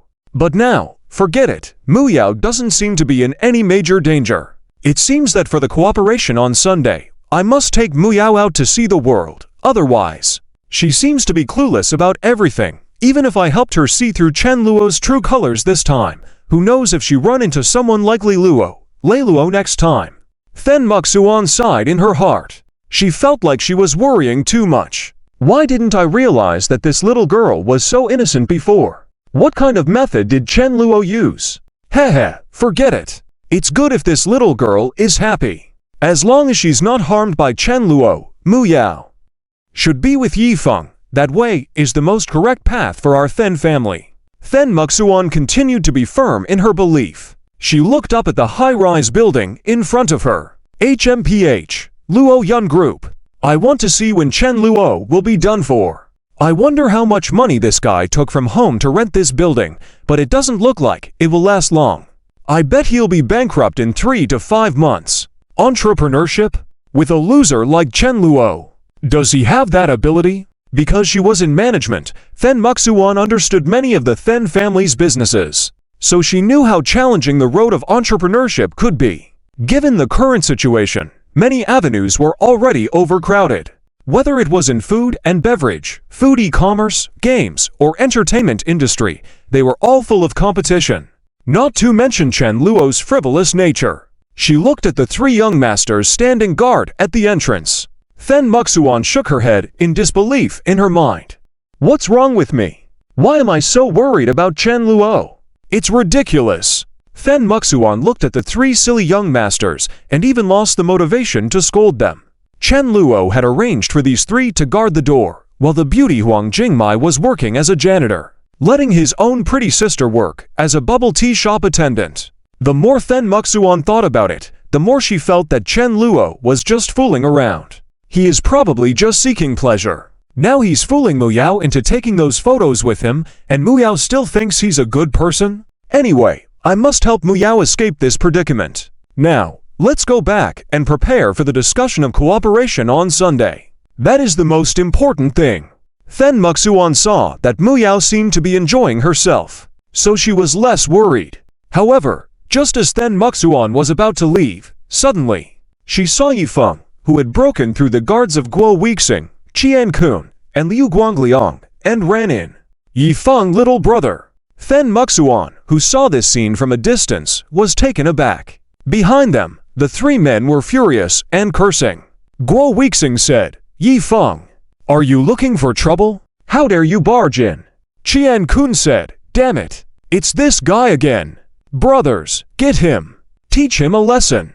Liu Guangliang said, last time this guy hit me, and I haven't gotten revenge. Today, if I don't leave him with a face full of bruises, he won't understand why the flowers are so red. As mentioned before, these three small antagonists in the book all had crushes on Fen Muyao. Seeing Fen Muyao and Yifeng together, they or their lackeys would actively provoke Yifeng. For example, hey, kid, who are you? Do you dare to appear by the side of the woman our boss likes? Are you looking for trouble? Brother, are you new here? Don't you know that Miss Then is the one I'm interested in? Be smart. Stay away quickly. Huh. You, brat, you're brave. I like that. I'll enjoy tormenting confident guys like you. And then, all three of them ended up getting beat up. That's why Chen Luo didn't confront Yifeng head-on. Facing the protagonist of the Xiangxia novel head-on, you being marked as the villain, do you think you'll get any good out of it? That's basically impossible. This kind of urban Xiangxia genre protagonist always has a smooth journey. These three people made Yifeng teach them a lesson. Yifeng handled them all easily, and also ridiculed them, saying, it turns out you are this weak. Not impressive at all. I am Yifeng. If you have any issues, feel free to challenge me anytime. I'll be waiting. Your name is Liu Guangliang? Didn't you say you wanted to tease me? What now? Where's your ability? Yifeng easily defeated the three men and their lackeys, while coldly saying, hey, you guys are nothing. Yifeng's face showed no emotion. At this point, Fen Muxuan arrived and asked, Yifeng, why are you here? What's wrong? Yifeng saw Fen Muxuan and immediately smiled. Then he said, Muxuan's sister, I'm worried about you. Since you mentioned making Chen Luo pay the price, I'm afraid you might get into trouble, so I rushed over immediately. How are you? Are you being bullied by Chen Luo? Yifeng's words warmed Fen Muxuan's heart. She blushed inexplicably upon seeing the concern from Yifeng, and her affection for him rose. Fen Muxuan replied, no, I haven't seen Chen Luo at all. But I also inquired about Muyo's situation, and between her and Chen Luo, nothing happened. Those photos were just photos. According to Muyao, Chen Luo left after taking them. Fen Muxuan explained normally. She felt that everything was fine. However, Yifeng was instantly angered. What? How is that possible? Muxuan's sister, do you actually believe such nonsense? How could Chen Luo, that scum, not lay a finger on Muyao? Think about it. Is that possible? Chen Luo lured Muyao to a hotel, and he can easily let her go. Muxuan's sister, how can you be so confused? Yifeng's words made Fen Muxuan suddenly realize her mistake. She felt a rush of understanding. That's right. Why didn't I think of this? Strange. How could I be so naive? But, Yifeng, this is what Muyao said herself, and Muyao appeared fine to me, not like she had been mistreated by Chen Luo. Fen Muxuan expressed her inner doubts. Yifeng was impatient upon hearing this. He was disappointed in Fen Muxuan. How can you, Muxuan's sister, suddenly start speaking up for Chen Luo? Are you out of your mind? Just a while ago, you disliked Chen Luo. This guy is not using his brain, is he? Anyone with common sense knows that Chen Luo, that scumbag, could not be so innocent or kind-hearted. Yifeng's disappointment towards Fen Muxuan grew, but given her importance, he had no choice but to ask, Muxuan's sister. This makes it even more serious. Have you considered that Muyao might have been forced to act happy? Have you considered that Chen Luo might threaten Muyao using your loved ones' lives? A girl as simple as Muyao must be very distressed now. Your thinking is too naive. In any case, we must defeat Chen Luo. Otherwise, he will definitely do something terrible. Don't you have that impression of Chen Luo? Yifeng's words made Fen Muxuan break out in a cold sweat and tremble with fear. Yi, is this really the case? It seems that there's a possibility indeed. With Chen Luo, he could easily resort to any extreme. How terrible. Thank you, Yi, for making me realize. I just felt like something was off from the start. Listening to Muyo's one-sided story is not enough. I must find Chen Luo and confront him face to face. That's right. Chen Luo. How could he possibly resist touching Muyao? In that case, is it possible that Muyao has already been? Damn it! Chen Luo not only bullied Muyao, but also used something we don't know about to threaten her. Fen Muxuan's anger resurfaced once more. Yi Feng also nodded in approval to Fen Muxuan's dismay. He then asked, "Where is Muyao now? What is she doing in Chen Luo's company?" Fen Muxuan then pointed to the nearby bubble tea shop. It was at this moment that Yi Feng saw Muyao, seemingly oblivious to the commotion outside, happily swaying inside the shop. As for Yi Feng, he paid no attention to the surroundings. With his current anger, he was solely focused on finding and confronting Chen Luo. After all, he was the protagonist, and Chen Luo was the antagonist. Yi Feng believed that whatever he did was right. Moreover, he considered himself seeking justice for Muyao. Satisfied with his courage, Yi Feng was not afraid of anything. Thus, he entered the Luo Yun group building and angrily shouted, "Chen Luo, get out here!" Yi Feng was determined to defeat Chen Luo and make him pay for threatening Muyao. Yi Feng felt that he had the upper hand. Chapter 246. Chen Luo is here. Fen Muxuan feels scared. In the Luo Yun group, many people were watching in confusion. Who is this person? Wow, is he really that good at fighting? Is he here to challenge us? Is this guy crazy? Doesn't he know the identity of our boss? He dares to provoke one of the 5 major families in Non City. Young Master Chen from the Chen family. TSK. This kid is in trouble. Upstairs, a group of people were whispering. When Yi Feng rushed into the building and shouted for Chen Luo to come out, even more people were shocked. Ming Shanshan, Tang Kaoer, and other women were all filming outside. Xia Qingyu, Zhang Xiaoyu were also off and not in the company as they were busy attending various events. The ones usually present in the office were just Chen Ruoxu, Chen Wanting, and others. However, Chen Ruoxu's workstation was also upstairs. She was focused on her work, so she only knew that something had happened, but wasn't clear that Yi Feng had barged in. On the other hand, when Fen Muxuan saw the scene inside the Luo Yun Group company, she was surprised. She found that inside the Luo Yun Group, there were no outrageous scenes. Instead, everything seemed very formal. It looked like a normal company. Everything seemed orderly, with many people busy with their work, some holding files, some having quiet conversations, and there were receptionists and cleaners. When Yi Feng shouted, they were all stunned. Then, whoosh! Dozens of pairs of eyes all turned to look at Yi Feng and then Muxuan at the entrance. Yi Feng was full of confidence and determination, feeling like he was fighting against evil. He was determined to disgrace Chen Luo. However, Fen Muxuan felt embarrassed and wished to find a place to hide. What am I doing here? Fen Muxuan, are you crazy? Coming to someone else's company to cause trouble? Are you out of your mind? If this gets out, how can I continue at the Fen family in the future? This will only give others a handle to use against me. In simple terms, it was a stain. Fen Muxuan's position in the Fen family might be compromised because of this. However, she was here with Yi Feng and felt dependent on him. Fen Muxuan could only grit her teeth and follow along. She felt guilty for leaving Yi Feng's brother behind and found a reason for herself. Regardless, I must make Chen Luo explain this matter. Why did he take my sister to a hotel? Although Fen Muyao had already explained it clearly, Fen Muxuan got swayed by Yi Feng's words. She thought it made sense. She should talk to Chen Luo because he might have ulterior motives. Maybe, just like what Xiaoyue analyzed, Chen Luo wants to slowly take advantage of Muyao. Fen Muxuan was lost in thought, while Yi Feng couldn't contain himself. Seeing no reaction, he stepped forward and said, "Where is Chen Luo? Where is your boss? Tell him to come out and see me." In the lobby on the first floor, the employees were confused. A man stepped forward and angrily asked, "Who are you? Why are you making a scene in our company? Don't you know where you are? Dare to cause trouble here? Looking for a fight?" The man was a henchman of Chen Luo named Ren Yang. He was good at both fighting and editing, so Chen Luo had recruited him. Ren Yang had planned to work peacefully under Chen Luo's command, but unexpectedly someone dared to come in and provoke today. He even called for the boss to come out. Ren Yang couldn't stand for it. Want my boss to come out?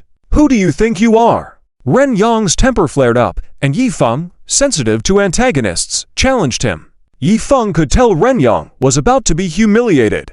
Yi Feng mockingly said, I'm asking for it. If you're capable, come and try. Ren Yang didn't stand a chance against Yi Feng, who was determined to humiliate Chen Luo.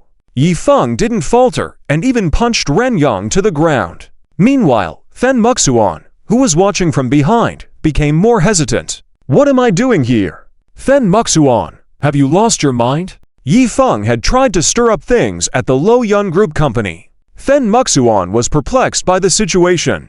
Suddenly, she saw a graceful figure in the corner of her eye. Yi Feng also noticed, and his expression changed slightly. Yi Feng was surprised to find such a beautiful woman working under Chen Luo. This guy really has all the beauties under his wings. I always knew he wouldn't focus on the company. It's just a game for him.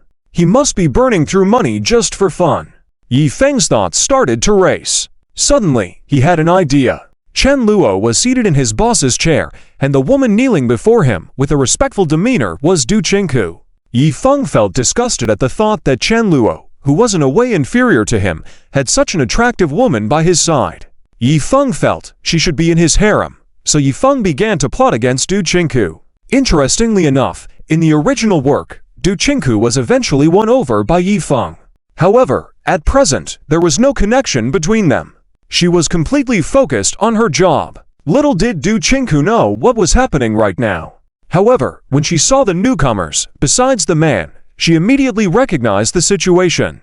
Du Qingku scoffed, Fen Muxuan, what brings such a distinguished person like you to our Lo Yun Group to create problems?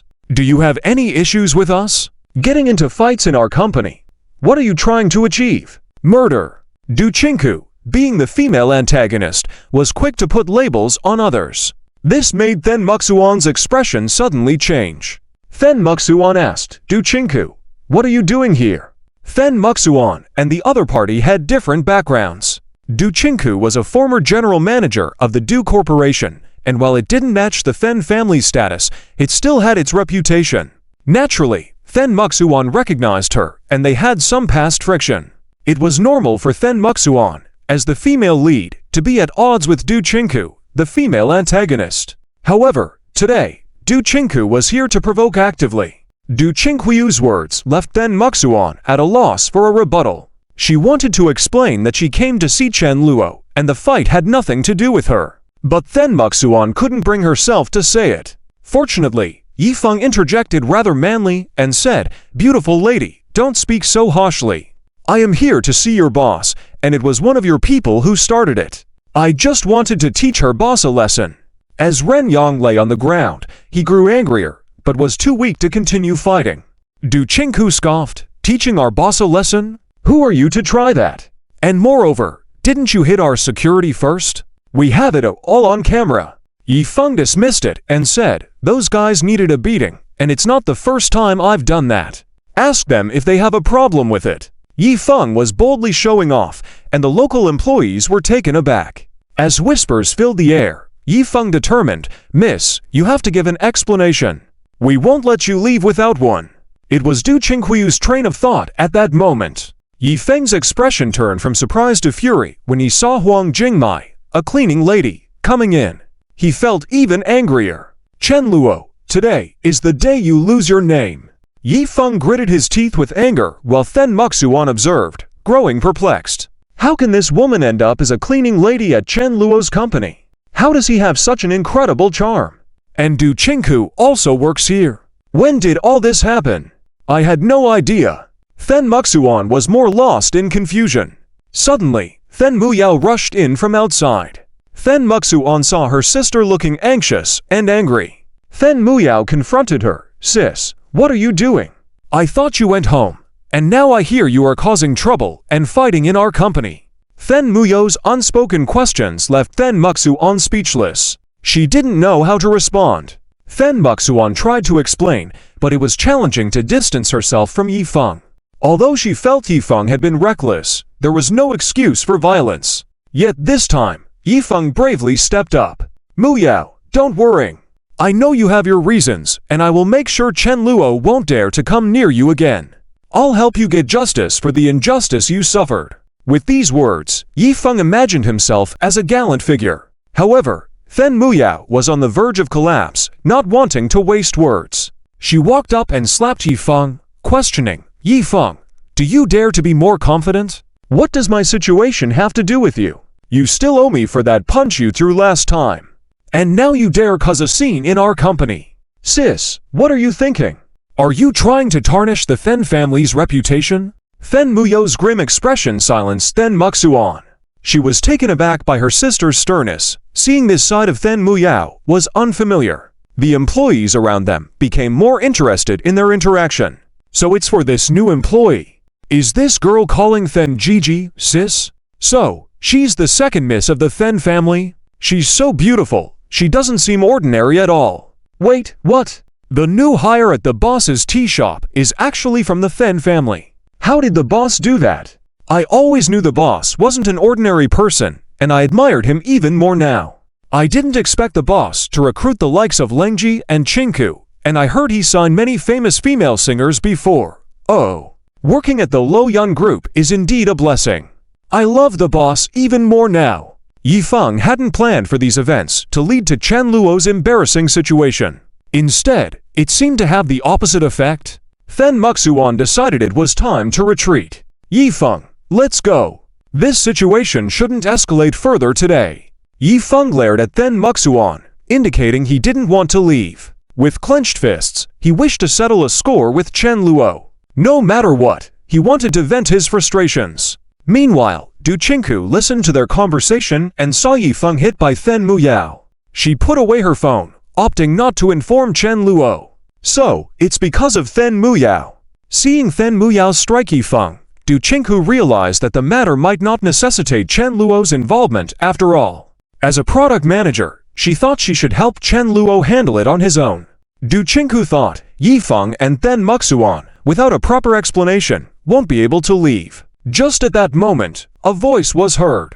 "I heard someone's looking for me." Soon after, a figure slowly walked in. Seeing the newcomer, Du Chinquiyu's face lit up with excitement as she welcomed her boss. "Boss, you're here."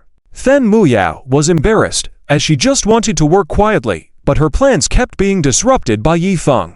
Fen Muxuan realized the situation was about to turn serious. Chapter 247. Yi Feng's mentality completely explodes. Chen Luo's popularity and prestige. Yi Feng couldn't help but feel a sense of fear towards Chen Luo. It was mainly because in the previous encounters, he had intended to control Chen Luo. But in the end, it seemed like it was Chen Luo who had control over him. This made Yi Feng lose confidence. At the same time, she also realized that she didn't seem to have a legitimate reason to confront Chen Luo. Previously, it was to stand up for her sister. But Maluo Yao had mentioned several times that it was voluntary. And by the look of her, she didn't seem like she was lying. So what reason did Fen Muxuan have to go against Chen Luo? She couldn't stand on the moral high ground anymore. Her status as the young miss of the Fen family, and her annual salary of millions, didn't seem to hold much weight anymore. Even Du Chinku was now working for Chen Luo.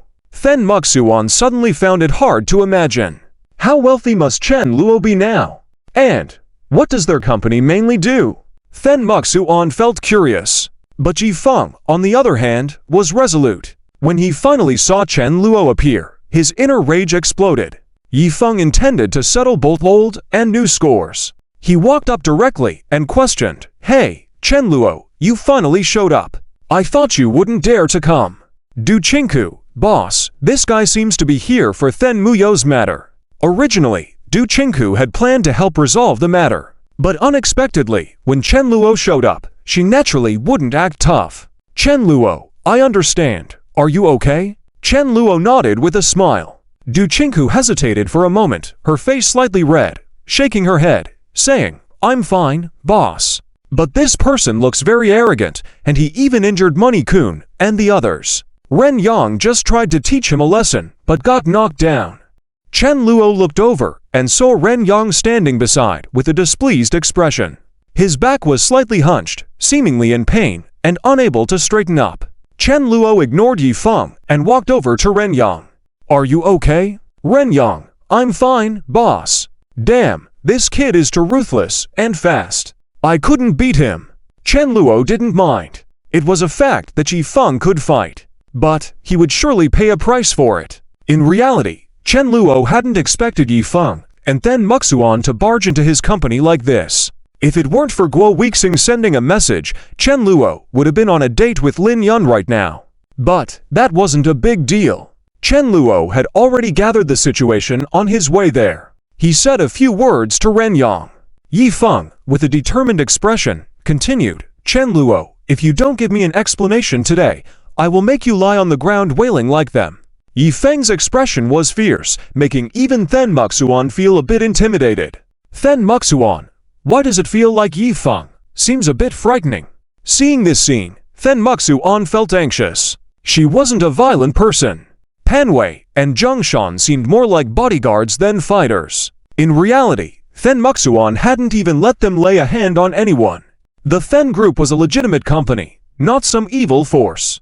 Hearing Yifeng's words, Chen Luo couldn't help but smile and say, an explanation? What explanation do you want from me? Yifeng, upon hearing this, looked disdainful. Yifeng, hey, you sure know how to pretend. Perhaps everyone here has been fooled by you. It's fine, they may not know your true nature, but I know very well. With that said, Yifeng walked up to Chen Luo and whispered, I haven't deleted any of those photos. Yifeng almost gritted his teeth as he said this. It wasn't out of a perverse desire to keep them for himself. Yifeng didn't have that kind of taste. His intention was to motivate. Whenever Yifeng felt like giving up, he would take out those photos Chen Luo sent him earlier. Every time he saw those photos, seeing his beloved women in Chen Luo's hands like mere playthings. All the backgrounds of those photos were taken in hotels. Although there wasn't any substantial physical contact in any of the pictures, both were adults. If a man and a woman took such photos in a hotel, what did they do after taking the photos? Did it really need an explanation? Even Yifeng felt that Chen Luo probably had even more explosive photos. He just hadn't sent them to himself. But Chen Luo, upon hearing this, remained calm. What Yifeng said was indeed the truth. But so what? Chen Luo dared to send those photos to Yifeng without fear. In fact, Yifeng's actions were diminishing his protagonist halo. After all, in the original story, the refreshing protagonist Yifeng would never show those photos to anyone. Those were images of his beloved women. Not to mention antagonists, even ordinary people wouldn't dare look at them. Seeing Chen Luo's indifferent demeanor, Yifeng clenched his fists, feeling the rage bubbling up inside him again. Yifeng, fine, I'll make you cry until you see your grave. Yifeng decided to go all out. Although his heart ached as he did so, and he felt sorry for those girls. But today, he must expose everyone and reveal Chen Luo's true nature. Yifeng, Mu Yao, do you think you're the only one who has been played by Chen Luo? He has played with so many beautiful women, including you, sis. Are you really naive enough to defend Chen Luo today? It's too naive. Chen Luo, today, I will show everyone what kind of a heartless scoundrel you are. Today, I will make you fall from grace. Yifeng's expression turned ferocious. He unlocked his phone, opened the album. Behind him, Then Muxuan was puzzled. Then Muxuan, what does Yifeng want to do? Is he really going to show those photos of Mu Yao to everyone? No, that absolutely cannot happen. Then Muxuan panicked. Those photos made her genuinely angry, and she wanted Chen Luo to pay for it. But those pictures should never be shown to anyone. Otherwise, not only would it traumatize Mu Yao, but it would also bring shame to the Then family. How would people look at Mu Yao in the future? How would they view our family, the Then family? Would they think the second Miss Then is just a plaything of the Chen family young master? If this news were to spread, the Then family would be furious. Mu Yao might even face harsh punishment. But as Then Muxuan tried to step forward to stop it, she noticed that the person in those photos wasn't Mu Yao, but another beautiful woman. This realization left Then Muxuan stunned for a moment. Then she understood. These are Chen Luo and other women? Then Muxuan was shocked. She hadn't expected Yifeng to have all those photos. This revelation was truly explosive. No wonder Yifeng is so angry and confident. It turns out he was well prepared. It seems like Yifeng was right. Chen Luo is indeed a scoundrel. Fortunately, I almost thought Chen Luo was a good person before. Thank goodness for Yifeng. Otherwise, the consequences would be unthinkable. Fen Muxuan's reliance on Yifeng increased a little more. And Yifeng, holding his phone, spun around the room. His face was full of triumphant expression now. It felt as though he was slowly stripping away the fig leaf that covered Chen Luo. He was gradually making Chen Luo fall from grace. As the onlookers saw those photos, their faces were filled with surprise. Oh my God, isn't that the boss? I can't believe it. Are these the boss women? All of them look so beautiful. The employees present were astonished. Hearing these conversations, Yifeng's face showed a complete manifestation of triumph. He even felt that he had won. Today was the day Chen Luo was defeated by him. This day would go down in his history books. Ren Yang, witnessing this scene, was angry. Du Qingku furrowed her brows. Mu Yao clenched her fist tightly, and regardless of everything, Yifeng's smug appearance seemed so punchable. She almost wanted to punch him. Perhaps even Yifeng himself didn't expect. With this move, he was like an antagonist. And unexpectedly, Chen Luo, who became the target of criticism, seemed like a slightly weakened male protagonist. Yifeng, Chen Luo, what else can you say now? Huh? I was prepared to give you some face, but you forced me. Remember, this is a self-inflicted wound. Now everyone knows your true nature. Can your company still operate? Yifeng's mockery was merciless. Mu Yao couldn't take it anymore. She wanted to go up and slap Yifeng again.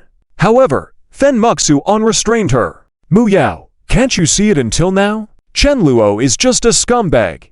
Fen Muxuan was not enlightened, but rather felt helpless. Mu Yao didn't believe it. Since Chen Luo could take such suggestive photos with her, did that mean he didn't do anything different with other women? Shouldn't she be judged in the same way? Mu Yao wasn't that foolish. At this moment, Chen Ruoxu from upstairs came down to watch the show. Her striking white hair instantly drew attention. When Yifeng saw Chen Ruoxu, his face turned even darker. He suspected that Chen Ruoxu was still working for Chen Luo. But he hadn't expected that, after all this time, Chen Ruoxu would still be by Chen Luo's side. Could it be she had already been developed? Yifeng's face became even gloomier. However, he had a plan in mind. Humph, this is perfect. Let Ruoxu see Chen Luo's true colors. Chen Ruoxu walked down, and a colleague nearby called her over. Ruoxu, come take a look at this. Looking puzzled, Chen Ruoxu walked over. When she saw what was on the phone, she froze. The phone displayed some of her own alluring photos. She immediately realized that these were taken by Chen Luo in the past. But there were also photos of other women. Chen Ruoxu exclaimed, "Boss, this." She appeared shocked and slowly approached Chen Luo. Yifeng's face lit up with smug satisfaction. His grin stretched so wide it seemed it might reach the sky. At this moment, Yifeng felt like he was finally about to achieve his long-awaited revenge. I've finally succeeded in exposing Chen Luo. I can bring him to ruin. This is amazing. To Yifeng, as long as Chen Luo was humiliated, he saw hope for his own redemption. Otherwise, his fear of Chen Luo would only grow stronger. Even then Muxuan began to show a pleased expression, clearly enjoying the spectacle. Huiyu, thank goodness I had Yifeng's help this time. Otherwise, I wouldn't have been able to handle Chen Luo. Humph, I told you, that guy is just a scumbag. Everything he did before was just an act. Fen Muxuan also saw the photos of Chen Luo with other women at hotels. Although nothing truly incriminating was shown, it was enough. What more was needed? Did they really need photos of him and a woman fully exposed for it to count? Fen Muxuan dismissed such notions. With this, Mu Yao should finally see the light, right? Sigh, poor girl. She was tricked into taking those photos, but at least she wasn't deeply involved. If she can cut her losses now, it's still not too late. Fen Muxuan thought everything was finally coming to an end. Chen Luo hadn't had the chance to harm her sister yet. However, those other girls might already have been ruined by him. But at that moment something shocking happened. Chen Ruoxu dazedly walked up to Chen Luo. Initially, Yifeng thought Chen Ruoxu was going to slap Chen Luo and denounce him as a scumbag. To everyone's astonishment, Chen Ruoxu suddenly pouted and said softly, "Boss, why do their photos look so good? Mine are so plain. No, I demand a redo. I want to retake them with you. Also, why do they get to wear black stockings? I want to wear them for you too." Boo-hoo, the entire hall fell into silence. What the hell? Did I just hear that right? Damn, is this what being rich is like? Truly, as expected of the boss, the employees were utterly dumbfounded, never expecting the situation to take such a turn. Yifeng was completely stunned. What are you saying, Ruoxu? This Chen Luo is trash. Don't you hate him? Why would you want to wear black stockings for him? Are you out of your mind? Yifeng was frantic. This was too much of a blow for him. The woman he loved had voluntarily suggested wearing black stockings for another man. This made Yifeng feel as if he had swallowed something bitter and vile. Moreover, want to do it again with Chen Luo? Is she really throwing herself at him? For Yifeng, who believed that just one look from a villain toward a woman he fancied was a crime, this was an unbearable strike. But Chen Ruoxu only sneered coldly and retorted, "Get lost. Who said I'm your Ruoxu? What do you think you are? Yifeng, how dare you come to our company and cause trouble, even trying to ruin our boss? Ha, laughable. Do you even have the qualifications?" Chen Ruoxu's merciless rebuttal left Yifeng stunned. Fen Muxuan, watching the scene unfold, was equally shocked. She couldn't believe what she was witnessing. No way. That kind of beauty actually allows Chen Luo to have other women. Why? Just because he's rich. Could such a stunning girl really bow to Chen Luo just for money? As a fellow heroine, Fen Muxuan found this possibility hard to accept. But if she didn't think that, then what other explanation could there be? Meanwhile, Fen Muyao silently approached Chen Luo's side, going unnoticed by Fen Muxuan. Yifeng, on the other hand, clenched his fists in anger. He couldn't comprehend why things had turned out this way. Damn it! Why would Ruoxu act like this? She clearly saw Chen Luo's true colors. Why doesn't she seem to mind at all? Why? Yifeng couldn't understand. He believed that the women on his system's target list were supposed to despise scumbag rich villains like Chen Luo. In the past, people like Meng Shanshan and Chen Ruoxu had disdained Chen Luo for his womanizing ways. So why had everything changed now? Just as Yifeng was spiraling in confusion, Chen Luo finally spoke. "Yifeng, are you done talking?" Yifeng froze, then gritted his teeth. But no matter how much anger burned inside him, he had no more cards to play. How could this happen? Not even these photos could bring Chen Luo down? I've endured so much. I've worked so hard. Isn't it supposed to be 30 years east, 30 years west? What happened to don't underestimate the poor? Has it turned into don't underestimate the middle-aged poor? Yifeng couldn't accept this reality. But what shocked him even more was what happened next. Chen Luo slowly raised his hand and wrapped it around the soft waists of the two beauties beside him, Du Qingku and Chen Ruoxu. Then, with a villainous grin, Chen Luo said, "So what? Even if you show these photos, what then? Yifeng, do you think you've ruined me?" Boom. Chen Luo's words nearly made Yifeng spit blood. His rage boiled over, but he had no means to retaliate. Because what Chen Luo said was true. Even the employees around them were looking at Yifeng with mocking expressions, as if watching a clown. Yifeng, feeling desperate, shouted, "Hey! Don't you all see this man's true nature? How can you continue working under such a scumbag? Miss, if you don't quit, you might be his next target. Aren't you afraid?" Yet the employees just laughed. "Quit? Are you crazy? Our boss is amazing. Why would he mistreat anyone? Just this month, he said he'd give me a bonus, no reason, just because he's happy. Why would I leave such a good company? I'd be happy if the boss favored me. I like him. Same here." Yifeng had misunderstood. Only the women on his system's target list, the heroines, would look down on villains like Chen Luo. Ordinary women didn't care about such things. Moreover, these employees had their own opinions. They had seen for themselves what kind of person Chen Luo was. Instead of seeing him as a villain, they admired him. The real clown was Yifeng himself, constantly trying to prove that Chen Luo wasn't a good person. Little did he realize that his actions were entirely misguided. When Yifeng returned to face Chen Luo, he was already on the verge of madness. Why? Why is it like this? How could I possibly fail? Unable to accept reality, Yifeng stood there trembling. But at that moment, Chen Luo leaned in close and whispered with a smirk, "Yifeng, let me tell you something. Those women you like, they're amazing." Chen Luo's words completely shattered Yifeng's mindset. He tried to steady his breathing, desperate to calm down. But seeing Chen Luo's taunting smile and thinking about how the women he liked had all willingly submitted to Chen Luo, Yifeng lost all composure. With a roar, he raised his fist, ready to punch Chen Luo.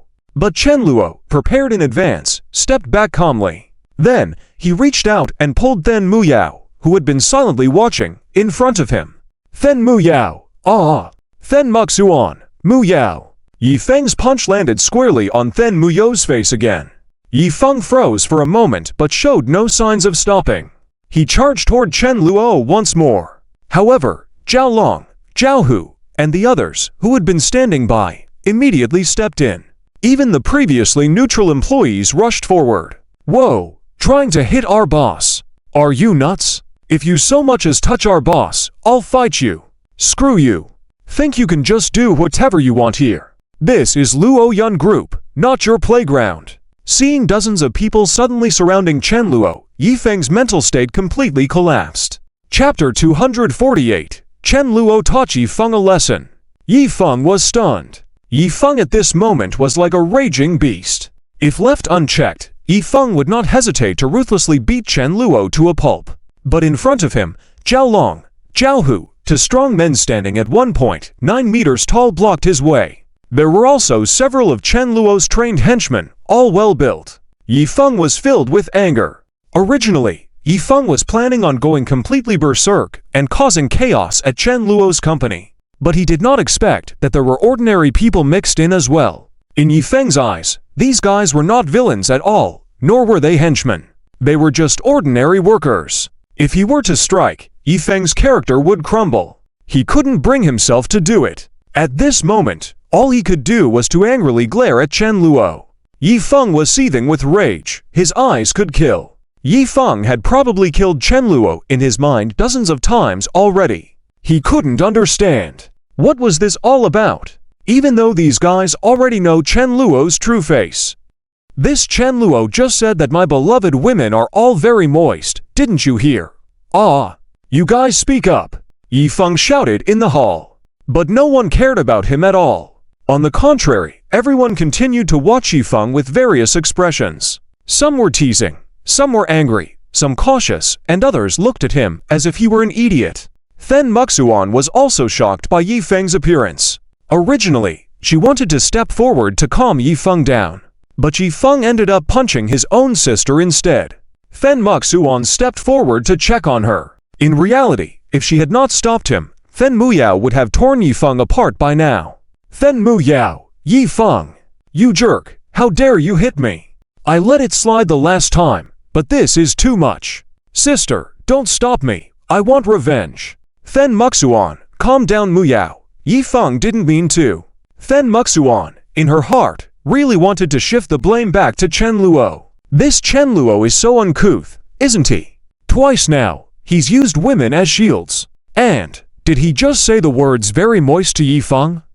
Then Muxuan had been standing behind Yifeng earlier. Although she couldn't hear clearly what Chen Luo whispered to Yifeng, judging by his lip movements, she definitely saw him say very moist. Coupled with Yifeng's outburst, and the fact that Then Muxuan saw with her own eyes Chen Luo putting his hands around the waists of Du Qingku and another white-haired beauty, who didn't seem to mind at all. In fact, they wore flirtatious smiles. Then Muxuan couldn't help but feel the two women were deliberately swaying their hips toward Chen Luo. This guy is definitely a scumbag. Then Muxuan now had a more direct impression of Chen Luo. There's no doubt about it. He even admitted it himself. And he's so bold and shameless. Then Muxuan said, today, Little Yi was too impulsive. This is Chen Luo's company. Expecting his employees to turn against him? Ha, impossible. These people are probably all under Chen Luo's command. The situation is very unfavorable for us now. Yifeng was furious, almost to the point of exploding. His anger clouded his judgment, and he didn't care about anything anymore. But then Muxuan was rational and analyzed the situation. She concluded that it was better to withdraw for now. Otherwise, if a fight really broke out, it might be very disadvantageous to little Yi. With this in mind, then Muxuan rushed forward to grab Yifeng and said, "Little Yi, calm down. They outnumber us. Starting a fight here is not a wise move. No matter what, escalating this matter wouldn't benefit then Muxuan." Not only could her sister's scandal be exposed after all, Yifeng had already leaked photos of Chen Luo and other women, and he kept saying it was to seek justice for Then Muyao, but this might also make people suspect that Muyao had similar photos with Chen Luo. That would be disastrous. Moreover, the headline manager of Then Corporation leads team to cause trouble at Luo Yun Group would be terrible PR. Whether it's a matter of moral corruption or personal vendetta, if such news were to spread, then Muxuan would be doomed. It would negatively impact her and the entire Then Corporation. But Yifeng, still fuming, felt like he was the only one in the world who knew Chen Luo's true nature. Even so, I must stand against Chen Luo to the end. Even if the whole world is against me, I won't give up. Yifeng believed it was his mission as the protagonist to carry this burden and push forward silently. With this resolve, Yifeng ignored then Muxuan's words. He looked around and suddenly, like a leopard, dashed out with incredible agility. Yifeng didn't intend to target ordinary people, they were innocent. As for Chen Luo's subordinates, Yifeng could discern who they were. But his main target was Chen Luo. As long as I can land a punch on Chen Luo today, I'll be satisfied. At this moment, Yifeng had only one thought. His assault was swift, and then Muxuan couldn't stop him. Watching Yifeng charge ahead like a wild horse, she began to panic. If this escalated into a full-blown brawl and the police got involved, it would be a disaster. However, to then Muxuan's shock, she noticed something strange. As Yifeng rushed forward, pushing away the employees blocking him, his strength was surprisingly immense. Those summoned by Chen Luo to stop him received solid punches from Yifeng, who also yelled, "Get lost." This way, Yifeng charged through the crowd, heading straight for Chen Luo. But then Muxuan also noticed Chen Luo's smirk, which sent chills down her spine. Something feels off. This was then Muxuan's instinct. But she couldn't figure out what was wrong until she realized that Chen Luo's subordinates didn't even retaliate. They merely opened their arms to block Yifeng or pretended to strike, but never actually did. Yifeng didn't notice this and continued throwing punches. Moreover, Chen Luo remained calm. By his side, Chen Ruoxu and Du Qingku wore amused expressions, watching Yifeng charge at them. This doesn't feel right, not at all. The expressions of Chen Luo, Du Qingku, and the others made then Muxuan feel as though she had fallen into an enemy trap. Yifeng, however, was consumed by his protagonist's sense of justice. Fueled by anger, he was determined to eliminate the villain. I must stop him. Then Muxuan thought. Today's matter must not escalate further. Then Muxuan gritted her teeth and rushed forward. Yifeng's display of strength clearly showcased his protagonist's prowess. Even with so many people, he easily dealt with them.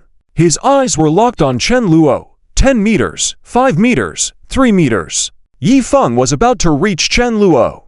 Chen Luo, prepare to die. Yifeng seemed ready to release all his pent-up frustration from failing to defeat Chen Luo in the past. His anger over the women he liked being taken by Chen Luo fueled this solid punch. But just as Yifeng's fist was about to land, suddenly, then Muxuan appeared in front of Chen Luo.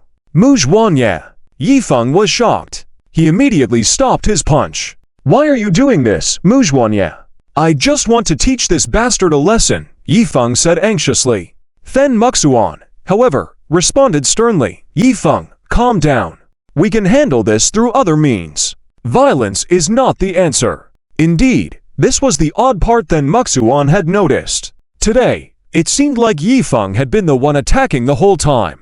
Chen Luo hadn't shown any intent to fight at all. In the original story, Yifeng always retaliated to save face when antagonists struck first. But today, everyone sided with Chen Luo, even then Muyao.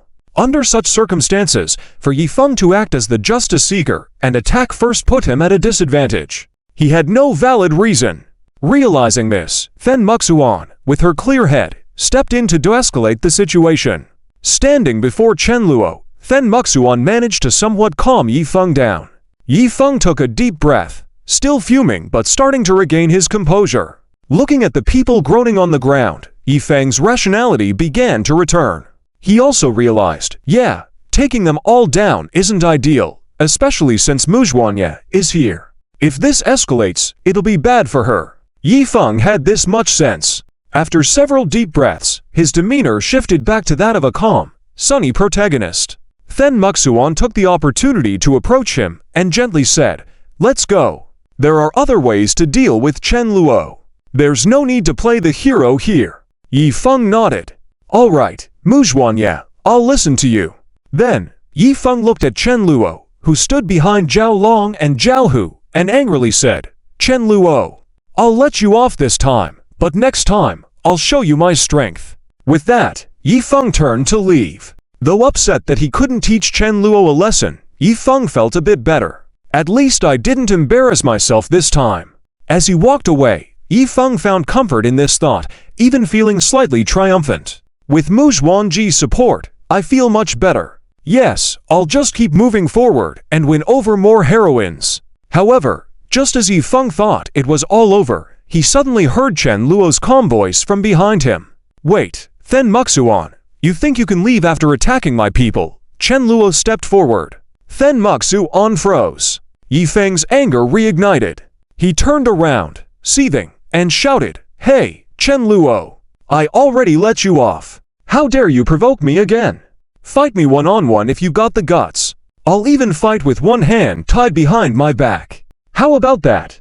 Yi Feng was brimming with confidence now, speaking boldly. But Yi Feng hadn't noticed that Chen Luo wasn't addressing him, he was calling out Then Muxuan. While Yi Feng felt exhilarated, Then Muxuan's expression darkened. Unlike Yi Feng, who resolved conflicts through violence, Then Muxuan had never hit anyone, let alone instructed her subordinates to fight. Her business and career were built through legitimate means. Now that Yi Feng had assaulted people, her close association with him would undoubtedly implicate her. Then Muxuan said, "Chen Luo, what do you want?" She didn't want Chen Luo to involve the police. If that happened, she might have to let Yi Feng serve some time in detention, which would be highly inconvenient. To her surprise, Chen Luo simply smiled and said, "What do I want? I mean, you beat up my people. The least you could do is show some concern for the injured, right? Are you villains? So arrogant, beating people up and leaving without apologizing. Is this the Fen Corporation style? Is the police department owned by your family? Is the Fen Corporation this arrogant? Ridiculous." Chen Luo's words left Then Muxuan dumbfounded. How is this guy suddenly so serious? What he said, I can't even argue with it. In Then Muxuan's eyes, Chen Luo, this so-called useless rich heir, actually said something so empathetic. But Yi Feng, standing nearby, wasn't having any of it. He immediately retorted, "Ha, Chen Luo, you're overthinking it, aren't you? Caring about the injured? Those underlings of yours deserved it." Yi Feng's words made Then Muxuan frown. She suddenly realized that the Yi Feng she liked seemed to have a deeper prejudice against Chen Luo than she thought. At least in her opinion, there wasn't anything wrong with what Chen Luo said just now. After some thought, she finally spoke up, "All right, I'm sorry, Chen Luo. We were in the wrong today. Let's go apologize, shall we?" Then Muxuan saw no point in escalating further since Chen Luo had already taken the high ground. However, Yi Feng was dissatisfied. To him, Chen Luo's underlings were villains through and through, always bullying innocent girls. Teaching them a lesson was already being lenient. If it were up to him, they'd all be thrown in jail. Still, when Yi Feng tried to stop her, he found that Then Muxuan was resolute, leaving him even more frustrated. But when he thought about how she had stopped him from making things worse, he begrudgingly let it go. Yet, as they re-entered the main hall and saw the men lying on the floor writhing in pain, a sense of unease crept into their hearts. Did Little Leaf go that hard? Then Muxuan wondered. Though she had seen Yi Feng's strength, she didn't think it would result in injuries this severe. Unbeknownst to her, this was simply a lack of experience in these matters. Even Yi Feng was caught off guard. According to the logic of urban power fantasy novels, villains casually call thugs to attack the protagonist, and the protagonist easily retaliates. No one ever calls the police, it's unheard of. Villains being beaten to the point of needing police intervention? That's just pathetic. And these villains are usually on the wrong side of justice, so they wouldn't dare report anything. As for the protagonist, they don't need the police at all, they can handle things on their own.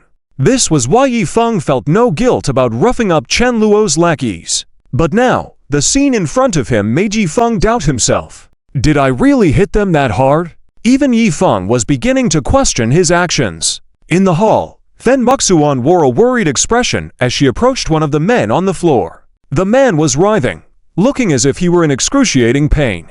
Are you okay? Does it hurt a lot? Fen Muxuan asked nervously. Yifeng stood beside her while Chen Luo, Du Qingku, and Chen Ruoxu watched with expressions of amusement. It hurts. It hurts. The man on the floor groaned, causing Fen Muxuan and Yifeng to panic even more. Had they actually injured someone so badly? This could turn into a big problem. While the Fen family had the resources to handle such issues, Fen Muxuan herself didn't hold that kind of authority yet. Besides, even if she did, she wouldn't condone this kind of behavior. Intentionally injuring others wasn't something she could accept, it was villainous. Fen Muxuan crouched down, her anxiety evident. Where does it hurt? Can you hold on? Should I call an ambulance? Chen Luo, stop standing there and do something. Your friend seems seriously hurt. Chen Luo replied nonchalantly. Weren't they hurt by you guys? His words left Fen Muxuan and Yifeng speechless and even more panicked. But as they listened closely to the man writhing on the ground, their expressions turned suspicious. Megatan, Megatan. The man muttered. Yifeng, Megatan. Fen Muxuan. What Megatan? Fen Muxuan hadn't quite grasped the meaning yet. Should we take you to the hospital for a CT scan? She asked earnestly. The man on the floor responded immediately. CT5 or CT6? Yifeng, Fen Muxuan. That's when it clicked for Fen Muxuan, he was talking about cars. Wait a minute, wasn't this extortion? You're pretending, aren't you? Fen Muxuan stood up angrily, her face flushed with anger. Yifeng clenched his teeth, equally furious. He hadn't expected Chen Luo to stoop to such shameless tactics. But the man on the floor put on an even more pained expression. Oh, this is my fate, my destiny. As Yifeng was about to lash out, Chen Luo suddenly shouted from behind, Portia? What Portia? No way, Brother Hong, you're hurt that bad. Fen Muxuan, you guys are too cruel. If you have an issue, come at me. Beating up my brothers like this, what kind of low move is that? They're hurt so bad, it'll take a Portia to ease the pain. You're downright vicious. Chen Luo's words made Fen Muxuan grind her teeth in anger. She wanted to slap him, but hesitated, fearing he might just fall over and play along. For someone who had been through so much, this was her first encounter with such shameless behavior. Chen Luo, could you be any more despicable? She cursed inwardly. Yifeng, however, couldn't hold back. He turned around furiously. Chen Luo, you bastard! But before he could act, Chen Luo smirked. Portia, Hun bang! This statement hit Yifeng like a truck. His raised hand froze mid-air. Chen Luo, don't even dream about it. This is extortion. There's no way I'm paying. Yifeng was bewildered. This was far beyond anything he had expected. Damn it! Isn't this guy supposed to be furious, vowing revenge and telling me to watch my back? What kind of move is this? Yifeng was stunned, and Fen Muxuan looked equally unsettled. Chen Luo's next words made her feel as though the sky was falling. Oh, really? No payment? Alright, let me think. Assault causing minor injuries could lead to up to 3 years in prison. Serious injuries? 3 to 10 years, possibly life imprisonment. Double quotes. Enough. Fen Muxuan interrupted in a trembling voice. She was terrified. This Chen Luo, how did he become so terrifying? Her perception of him as an idle, incompetent rich heir had completely shattered. Chen Luo continued, Don't worry, Fen Muxuan. Since you were here watching the whole time, that makes you an accomplice. Imagine the headlines. Heiress of the Fen Corporation breaks into private property and assaults employees. Fen Muxuan's body shook. She was utterly panicked. Even Yifeng was speechless, fear creeping up his spine. Portia. If I have to compensate each person I hit with the cost of a Portia, Doesn't that mean ... Yi Feng looked around in horror at the men writhing on the ground, seemingly in agony, but clearly faking it. Damn! For the first time, fear began to grip Yi Feng's heart. Chapter 249. Fen Muxuan finally sees through Chen Luo. The goodwill of the female leads increases. In the lobby of Luo Yun Group, the current scene is quite comical. Many of those who were beaten by Yi Feng are lying on the ground groaning. But the discerning eyes know what exactly is going on. However, no one wants to speak up for Yi Feng. After all, his previous behavior, that arrogant demeanor, has left a bad impression on these bystanders. Not to mention, they are also aligned with Chen Luo. They work under Chen Luo, and Chen Luo treats them well. So naturally, they wouldn't go out of their way to help Yi Feng. What benefits could they possibly gain?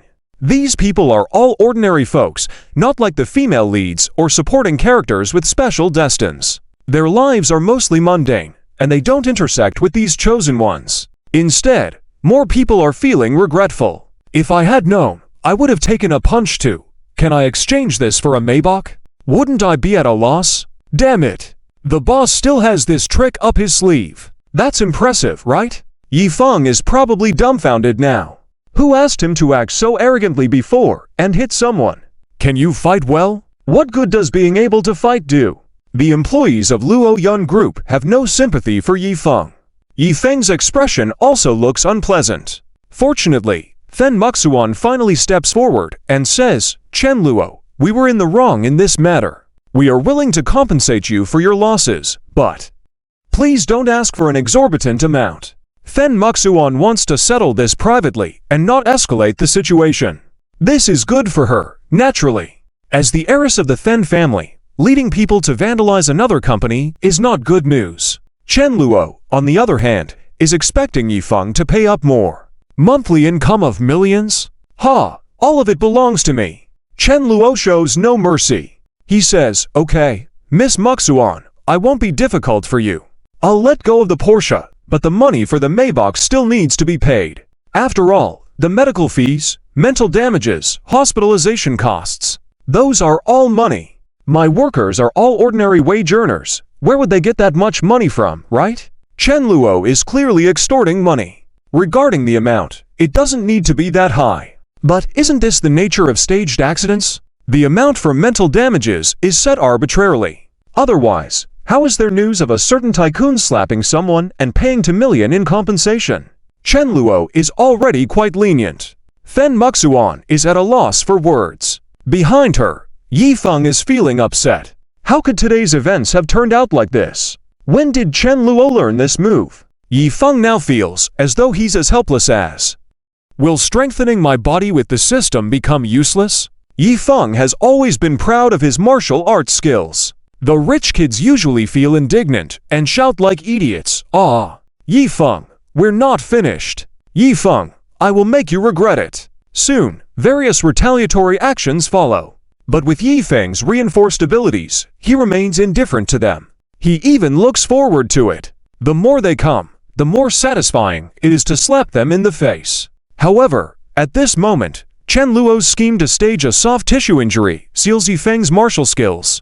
In a society governed by law, kid, Chen Luo's move is effective against Yi Feng for now.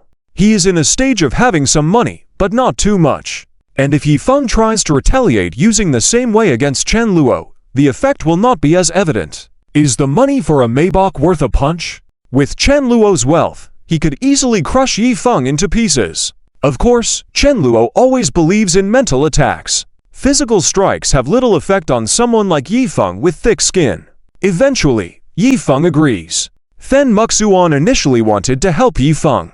But as a man and the one responsible for the incident, he couldn't let the female lead take the lead. It's alright, Sister Muxuan, I have money. Yi Feng says, his heart aching at the thought of his hard-earned money. Chapter 250, Yi Feng hospitalized again by Chen Luo.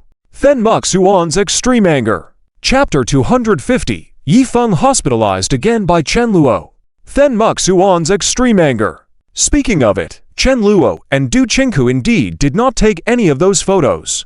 It wasn't necessary to do so before. After all, when Chen Luo and Du Qingku met, it was because of her younger brother Du Zhengping.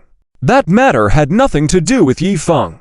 Even when Chen Luo proposed to take those sexy photos and send them to Yifeng wouldn't mind. He probably didn't even know who Du Qingku was. If Yifeng were to see those photos, he might be puzzled. In that case, it wouldn't be an effective attack, but rather a joke to Yifeng. However, now, Chen Luo naturally noticed the way Yifeng looked at Du Qingku. By the way, Du Qingku can also be considered a pseudo-female lead, although there's no chance now. But Yifeng definitely still desires her. Chen Luo contemplated for a moment. In his mind, he had new ideas. He smiled. Okay, but Qingku, you need to do me a favor. This made Du Qingku immediately look pleasantly surprised. Du Qingku, really? What is it, boss? During her time at the company, Du Qingku had witnessed Chen Luo's excellence. He was truly outstanding. Du Qingku was completely impressed by Chen Luo's talent. Currently, the Luo Yun Group was making a significant profit just from operating those few game titles. Not to mention Chen Luo songs, movies, TV dramas, and Du Qingku also knew that Chen Luo intended to enter the food and beverage industry. Furthermore, she heard that the boss seemed to plan on starting a tech business in the future. This was an area completely foreign to Du Qingku. A so-called waste young master was already thinking so far ahead. You call him a waste? Then what does that make me? A single-celled organism? Du Qingku completely dismissed those biases now. She was thoroughly impressed and had no more negative filters for Chen Luo. On the contrary, Du Qingku believed that the boss's charm was astonishing. He was handsome, focused, profitable, a good person, and sometimes Du Qingku could sense from Chen Luo an unusual calmness and detachment not characteristic of someone his age. This made Du Qingku start to develop feelings for him. Chen Luo, I want you to contact Yifeng in the future. As the saying goes, all is fair in war. Chen Luo believed that this move would definitely work very well. On the path to suppress Yifeng, Chen Luo wouldn't stop his stride. Upon hearing this, Du Qingku immediately agreed, saying it was no problem. At the same time, she also hoped to contribute more to Chen Luo at the Luo Yun Group. Chen Luo didn't refuse. As long as you listen obediently, I will definitely take you further in the future, Chen Luo said with a smile. A different light shone in Du Qingku's eyes, filled with excitement. Du Qingku, sure. Don't worry, boss. I will continue to work hard. Du Qingku now felt fortunate that she had met Chen Luo in the first place. He was truly outstanding. Giving more authority to Du Qingku was inevitable. She had performed exceptionally well, and it was a form of reward for her. The incident with Yifeng causing trouble in the company had come to a close. Chen Luo later inquired about the company's business operations. Du Qingku promptly reported the updates to Chen Luo. Chen Luo was informed that currently, the music copyright operations at the Luo Yun Group were very mature, managed by Lei Xiaoyan, and had recruited many staff members. In terms of movies, the film Charlotte's Warring was in its final stages. It was believed that the release date was imminent. Du Qingku also marveled at the speedy pace at which Chen Luo was producing movies. A few months for each production showed remarkable efficiency. The films appeared promising to Du Qingku. Chen Luo didn't think much of it, as he believed in enjoying the fruits of another's labor. Regarding TV dramas, both Lei Xiaoyan and Gu Menyan were discussing potential collaborations, which kept them out of the office. As for games, Angry Birds was in the final testing phase. After the successes of Fruit Ninja and Temple Run, many companies were seeking collaboration opportunities with Chen Luo and his team. Upon review, Chen Luo decided to collaborate with two companies, Satan Group and Bike Group, both based in the upper city. The reasons for choosing them were straightforward, as their CEOs were significant female leads in the original work. Jissi Jia from Satan and Dongya from Bike were exceptional characters. In the original storyline, their status was not the highest, but it certainly wasn't low either. Both had a net worth of tens of billions, on par with the 5 major families in the southern city. Their attitudes were also very amiable, and their invitations were personally sent by the CEOs. Chen Luo didn't mind merging with them.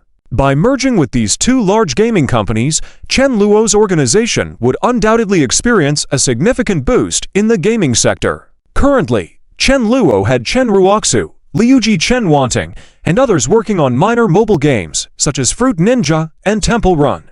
This was a fun aspect, but Chen Luo was more interested in earning money and gaining fame. Chen Luo aimed to develop AAA games and famous titles like League of Legends and Genshin Impact. With just Chen Ruoxu and Chen Wanting, the workload would be overwhelming and they might not be able to develop those games. Even someone with the luck of a female lead couldn't defy common sense. A person's capabilities were limited. Even with several female leads recruited, the problem wouldn't be resolved. Merging with two major gaming companies was the solution.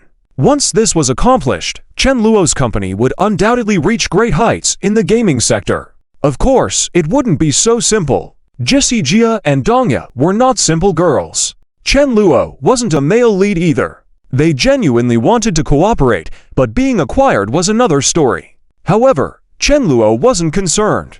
After all, I'm the antagonist, Chen Luo chuckled nonchalantly. In his eyes, there was a shadow of darkness. Besides that, many companies were interested in advertising on Chen Luo's games. This part was currently managed by Chen Wanting.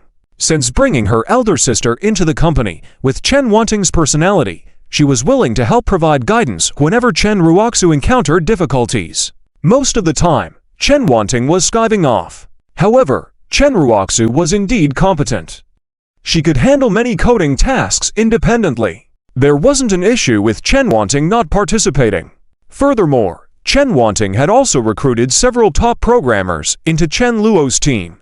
In that sense, her contribution was already significant. During a meeting with Du Qingku and Chen Luo about which enterprise to engage for advertising, Chen Wanting expressed her interest in taking charge of this task. This surprise left Chen Luo momentarily stunned. Are you sure, big sister? Chen Luo was indifferent to whether Wanting would slack off or not. She had already contributed significantly. However, Wanting quietly nodded. Yes, I think this will be fun. Is discussing partnerships fun? Well, sure, since we're the ones in demand. Those guys are all begging to collaborate with us, so, Wanting, you just remember that the monthly advertising fees for each sponsor should not be less than 10 million. We have 5 advertising partners. You can choose freely, but if you can negotiate higher prices, I will also give you more bonuses. Hearing this, Chen Wanting smiled triumphantly. She playfully pinched Chen Luo's cheek and then ruffled his hair. Her eyes expressed satisfaction. Chen Luo didn't resist at all, as his sisters were all genuine adorers of his. Even without the bonuses, they were more than happy to help. Du Qingku naturally had no objections either. However, this realization further deepened her sentiments. Chen Zi is indeed formidable. Currently, earning 10 million in advertising fees per sponsor is just the beginning. Chen Exao Chapter 251. Fen Wendong's Confidence. Chen Luo's show-off moment. Fen Muxuan saw for the first time just how badly Yifeng had been beaten. She didn't like violence and had never used it against others. But that didn't mean Fen Muxuan would just remain silent. She had to seek revenge for this. Now, Fen Muxuan's hatred towards Chen Luo had become very strong. She couldn't understand why such a disgusting person like Chen Luo existed in this world. Clearly, Little Yi is so excellent, so good. How could Chen Luo lay a hand on him? How despicable! Fen Muxuan felt tears welling up in her eyes. Thinking about the pitiful sight of Yifeng lying in bed made her heart ache. However, as Fen Muxuan prepared to leave the hospital room, two people rushed in from outside. Fen Muxuan recognized these two people, Zheng Linglong and Hua Shaodi. They both had worried expressions on their faces as they hurried to Yifeng's side. Brother Yifeng, are you okay? Brother Yi, how are you? Are you all right? The two girls anxiously inquired. Seeing this, Fen Muxuan felt even more hatred towards Chen Luo. Chen Luo! Fen Muxuan gritted her teeth, swearing in her heart that she would definitely rescue Muyao's sister from Chen Luo's side. However, as Fen Muxuan waited, a few more beautiful women entered from outside. Fen Muxuan didn't know these women, but each one of them was exceptionally gorgeous. Additionally, they were all heading straight towards Yifeng. Zheng Linglong and Hua Shaodi stepped back naturally to make room for them. Fen Muxuan was surprised. When did little you get to know these beautiful women? Although she didn't know their identities, Fen Muxuan could tell that these people were all well-dressed and carrying designer items. The clothes, the bags, they must cost tens of thousands each. That bracelet on the girl's hand isn't cheap either, and those heels. I've seen them before, they cost thousands per pair. Their demeanor and appearance clearly marked them as not ordinary girls. Yifeng greeted them with a friendly smile on his face. Sister Miaowi, Sister Wenwen, Sister Shuang, why are you all here together? Yifeng was clearly surprised by their sudden appearance. He hadn't expected them to show up together. Wenwen, nicknamed by Yifeng, calmly said, we happened to meet on the way. How did you end up in such a state from being attacked? Wenwen's tone carried a hint of worrying. Hey, it's nothing. Just got jumped by someone. Wenwen, don't worry about me. They got it worse. I took on 18 of them. I've been doing great. Yifeng replied deliberately, showcasing his skill. Wenwen pouted, that's not the point. Your body is worth more than theirs. Tell me, who dared to bully you like this? I'll take care of them. With a hint of authority in her tone, Yifeng immediately looked panicked, saying, no need, Wenwen. It's just an idiot. I can handle it myself. No need for you to interfere. Wenwen came from the Zheng family in the upper city. Yifeng had met her at an auction through the system. Although Yifeng was poor and didn't belong at such an auction, he knew that it wasn't the time to get to know Wenwen better. But he felt a sense of danger. Ever since Chen Luo managed to make Wang Jingmai work as a janitor, Yifeng had thought about whether Chen Luo could handle pursuing 10 female leads at once. Could he succeed in romancing women of even higher status than Fen Muyao and Li Hongxia? Was he capable of that? Wenwen had been intrigued by Yifeng's unique qualities and differing from other wealthy men. She appreciated his wit, gentlemanly manners, and found him refreshing. This made Wenwen show special care and attention to Yifeng. Beside her, the other two women, Kong Miaowi and Luo Zhuanshuang, had different reactions to Yifeng. Miaowi had rejected Chen Luo's invitation before meeting Yifeng coincidentally. Impressed by Yifeng's acting skills, which she unexpectedly discovered, Kong Miaowi gradually established a connection with Yifeng. As for the third person, Lu Zhuanshuang, even Yifeng didn't know her exact background other than her presence on the system's list of targets. It seemed she had a significant background that Yifeng was keen to explore. Lu Zhuanshuang didn't harbor strong feelings towards Yifeng. She had come along to see him incidentally. In the background, Fen Muxuan was shocked. She felt that something was off, but her thoughts were conflicted. Little Yi is amazing. Those people are clearly not ordinary. Only Little Yi could know so many big shots, right? If I establish a good relationship with him, it will only benefit me. But there are so many beautiful women around him. Do I stand a chance? Fen Muxuan's confidence took a significant hit. She left directly, but as she reflected, she couldn't shake the feeling that something was off. Chapter 252 solidified Chen Luo's image as a villainous big young master. Mo Taoyu was quite surprised. Ding Hu's face showed a hint of panic. Who are you? What do you want? Ding Hu and his few lackeys took a few steps back. Seeing the tall figure leading the group, the pressure was simply overwhelming. What did this guy eat to grow up? Damn. Just looking at him is intimidating. Zhao Long casually threw in two thugs who were standing guard outside the door. They lay on the ground screaming, their hands already broken. Ding Hu swallowed hard, his legs trembling. But thinking that he had young Master Yang Fu behind him, a well-known big young master in South City, there weren't many people in South City he couldn't afford to offend. So, Ding Hu gathered himself and wasn't as afraid anymore. Behind Zhao Long, Chen Luo walked out slowly. He calmly glanced around. A very ordinary rented house, a family of 4 crowded in here. Mo Taoyu's father was beaten to a pulp, her mother lying in bed also appeared to have been beaten. Chen Luo cursed silently at these scumbags. He walked over to Mo Taoyu and asked calmly, "Are you okay?" Mo Taoyu was apparently dumbfounded. Her face still bore tear streaks. She nodded hesitantly. At this moment, one of Ding Hu's lackeys beside him, lacking insight, arrogantly shouted, "Hey, brat, you have no business here. Get lost if you know what's good for you. Do you know who our boss is? Ha ha, uttering his name will scare you to death." Before the lackey could finish his words, there was a loud bang. Zhao Long made a fierce move, sending him flying. Ding Hu was stunned. Damn it! What kind of monster is this? Ding Hu's legs went weak again. His confidence from before vanished immediately. A hero doesn't suffer losses. He quickly smiled and said, "Ahem, this big brother. We're just following young Master Yang's orders. We didn't mean to cause trouble for this little girl. We hope you can let us go for young Master Yang's sake." Chen Luo asked, "Which young Master Yang?" Ding Hu hurriedly mentioned the name. Chen Luo showed a pensive expression. Ding Hu felt triumphant. Successful. Hehe, as expected, young Master Yang still has some face. Even if he doesn't, the power behind him, the Yang family, still holds sway in South City. The head of the Yang family can still show his face in the top commercial circles of South City. But what Ding Hu didn't know was that Chen Luo was contemplating. Who the hell is this Yang Fu? It must be said that there are indeed many big young masters in South City. Incidents like Mo Taoyu's are quite common.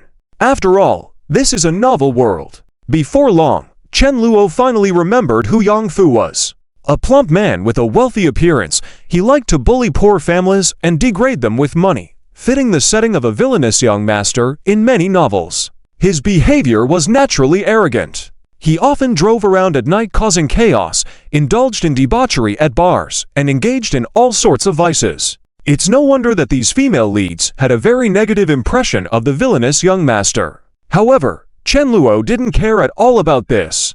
"Do you know Yang Fu's contact information and schedule?" Chen Luo asked. Ding Hu was puzzled. What? What do you want to do?" Ding Hu barely finished speaking before Zhao Long grabbed his ear and nearly twisted it off. Mo Taoyu was also startled by this scene.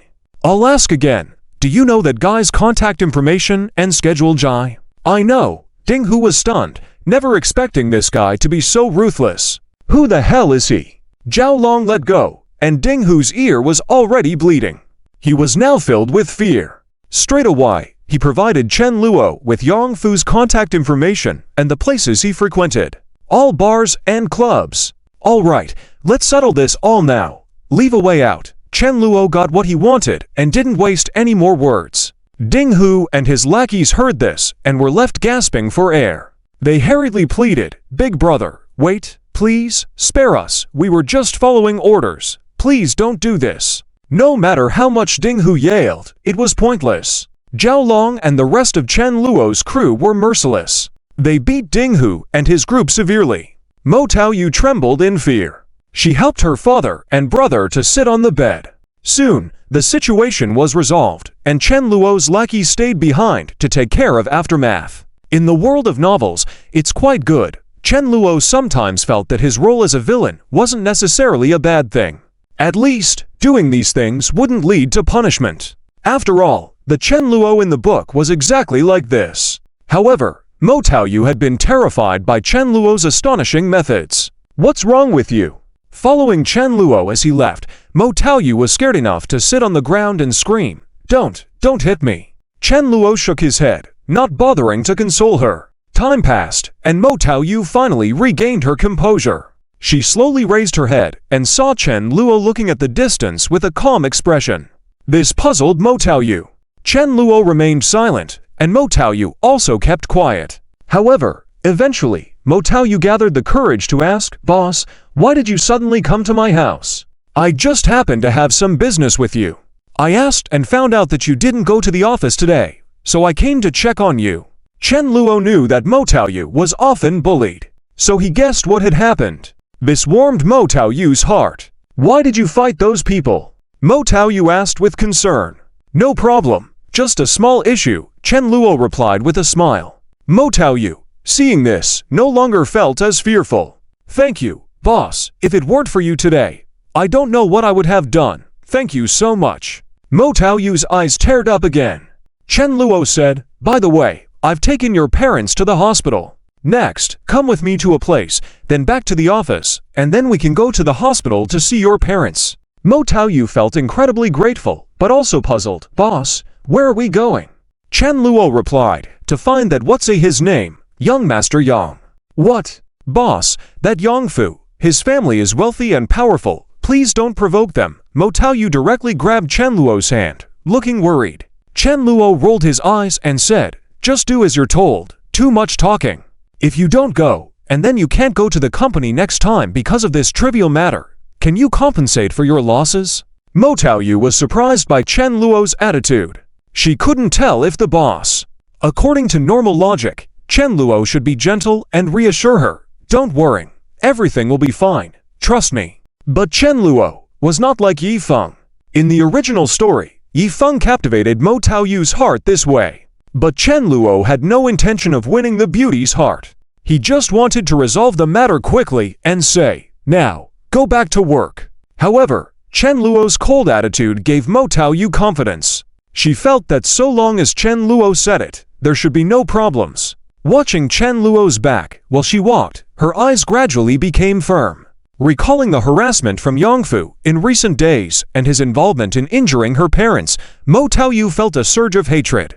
The seeds of revenge began to root and sprout in her heart. She was acutely aware that this might be her only chance. Mo Taoyu considered warning Chen Luo again and asking if he was sure about what he was doing. But thinking of Chen Luo's earlier impatience, his ruthlessness, his calm state upon hearing Yongfu's name, Mo Taoyu quickly made up her mind. Boss, maybe he's even bigger than Yongfu in the background, so he doesn't care so much. But why is the boss helping me like this? Does he also want? With a bit of suspicion, Mo Taoyu decided, if the boss wants it, then so be it. Mo Taoyu was determined to take the plunge. At least, compared to Yongfu and Dinghu, Chen Luo was much better. Even though Mo Taoyu was the female lead, she wasn't someone who didn't know how to reciprocate kindness. Chen Luo had done her a great favor today. If it weren't for Chen Luo, she might have already been bullied by Dinghu. So what else was there to say? Mo Taoyu didn't overthink it and continued to harbor hatred for Yongfu. The humiliating scenes constantly replayed in her mind. Hey, beauty, do you think I'll let go of you so easily, Mo Taoyu? You'll never escape my grasp in this lifetime. Just obey me, and I won't bother your parents in the future. Huh? Do you want me to lay a hand on your brother? Have you thought it through? Opposing me usually doesn't end well. Mo Taoyu clenched her fists. Suddenly, she strode towards Chen Luo and asked firmly, "Boss, if it's okay, can I also give that bastard a punch?" Chen Luo silently looked at Mo Taoyu and readily agreed. Of course, no problem. A smile appeared on Mo Taoyu's face. She suddenly felt lucky to have met Chen Luo. In no time, at a certain bar, Yongfu was spending money, forcing a beautiful woman to kneel. The woman clearly was reluctant, but being surrounded by Yongfu's lackeys, she didn't dare to defy his orders. The two sides were at a standstill, but Yongfu didn't rush. He enjoyed gradually overcoming these uncooperative beauties. They started off very proud, but in the end, didn't they obediently obey him? Yongfu was immersed in this feeling. However, at that moment, Yongfu's face was suddenly tapped from behind. He froze and turned around to see a handsome man standing behind him. Yongfu, do you recognize me? Chen Luo smiled. Yongfu was bewildered. He found this guy somewhat familiar, but couldn't recall. His several lackeys standing beside him directly stood up and cursed, "Who the hell are you? How dare you touch our boss? Are you looking for death?" In the next moment, these people were pushed down by Chen Luo's lackeys. Everyone in the bar turned their attention to the commotion. Mo Taoyu was both nervous and scared. She didn't know what would happen next. Yongfu, who was always arrogant towards women, was also cautious. He noted the formidable aura of Chen Luo and the others and didn't dare to be too reckless. He asked, "I don't recognize you, then, big brother. What do you want with me?" Chen Luo reached out and hooked Mo Taoyu's shoulder, causing her to tremble. However, she didn't resist. "Do you know this woman?" Yongfu turned his head and, upon seeing Mo Taoyu, his pupils contracted, anger bubbling up. After all, she was the woman he had set his sights on. "Damn it, pretending to be restrained in front of me, but you're already someone else's. And you, are you blind? You dare to touch my woman, and then come over to ask if I recognize you? Who do you think you are? A young master from the top 5 families in South City. You scumbag, I'll break you." Yongfu's anger flared, and he was prepared to strike. But at that moment, Chen Luo's lackey, Zhao Long, stepped forward. His imposing figure left Yongfu and his cronies bewildered. "Damn, who is this strong man?" One of the lackeys instantly wilted. "The usual, leave some room." Chen Luo gave the order calmly. Then, it was a one-sided beating. Before long, Yongfu was beaten to a pulp and lay on the ground, petrified. If you ever dare to trouble her again, I will ensure your whole family joins you in departure. Chen Luo issued the stern warning, leaving the onlookers dazed. I'll be damned, who is this guy? So arrogant. He just beat Yongfu, isn't that suicidal? Doesn't he know that Yongfu's father is a prominent figure in the top commercial circles of South City? Fool, this man doesn't look ordinary at all, and I always feel like he's familiar. He seems to be the young master of the Chen family in the top 5 families of South City. Finally, someone recognized Chen Luo. The crowd was shocked. They now understood that if it was Chen Luo who did it, beating Yongfu wasn't a big deal. Chen Luo's arrogant and haughty behavior deepened people's impressions of him. They labeled Chen Luo as an arrogant big young master. This news soon reached Then Muxuan and Yi Feng's ears. Chapter 253. Did Chen Luo and Then Muyao finally terminate the contract? Then Muxuan's surprise. Leaf Maple, this Chen Luo. He's simply outrageous. He dares to be so arrogant now. One day, he will pay the price for this. Leaf Maple gritted his teeth, furious. Originally, he should have been the one to deal with Chen Luo. Let Chen Luo know what it means to be the chosen one. You're just a supporting villain. But now, Leaf Maple still hasn't had the chance to confront Chen Luo. He was also seething with anger. Fortunately, Leaf Maple saw that Chen Luo still had that arrogant and domineering villainous face. He thought to himself that he definitely still had a chance. It's only because I haven't risen yet. I can continue to endure it. Chen Luo, you just wait. One day, I will make you pay with blood. Leaf Maple's eyes were red, completely oblivious. He was already very angry, losing his composure. And beside him, Sun Qingling, Zhang Qianchen, Zhang Wenwen, and other women all understood what was happening. Sun Qingling, HMPH, Chen Luo is so arrogant, someone will take care of him sooner or later. Zhang Qianchen, he probably won't last long, directly crippling someone in a bar, thinking there are no laws in this city. I bet his father is having a headache right now, wondering how he raised such a waste of a brat. Zhang Wenwen, so, it's him. Little guy, do you need big sister's help? Zhang Wenwen said indifferently. Leaf Maple quickly smiled apologetically. No need, Wenwen's sister, that guy. I'll take care of him. Next time, he won't be so lucky. Saying this, Leaf Maple's eyes also revealed a determined look. Zhang Wenwen looked at him, somewhat surprised. She was starting to think that the man she had just met, named Leaf Maple, was extraordinary. However, Zhang Wenwen's relationship with Leaf Maple wasn't that close yet. She had just come to see him. All right, if you need any help, just ask a little young master from the South City. Big sister, I can easily crush him. Zhang Wenwen said calmly. This statement also shocked those around her, such as Sun Qingling, Zhang Qianchen, Zheng Linglong, and other women. They were all amazed. Sun Qingling, I can't believe it. Who is this big sister? Zhang Qianchen, crush Chen Luo at will. So confident. Brother Leaf Maple, seems like I've found a very extraordinary woman.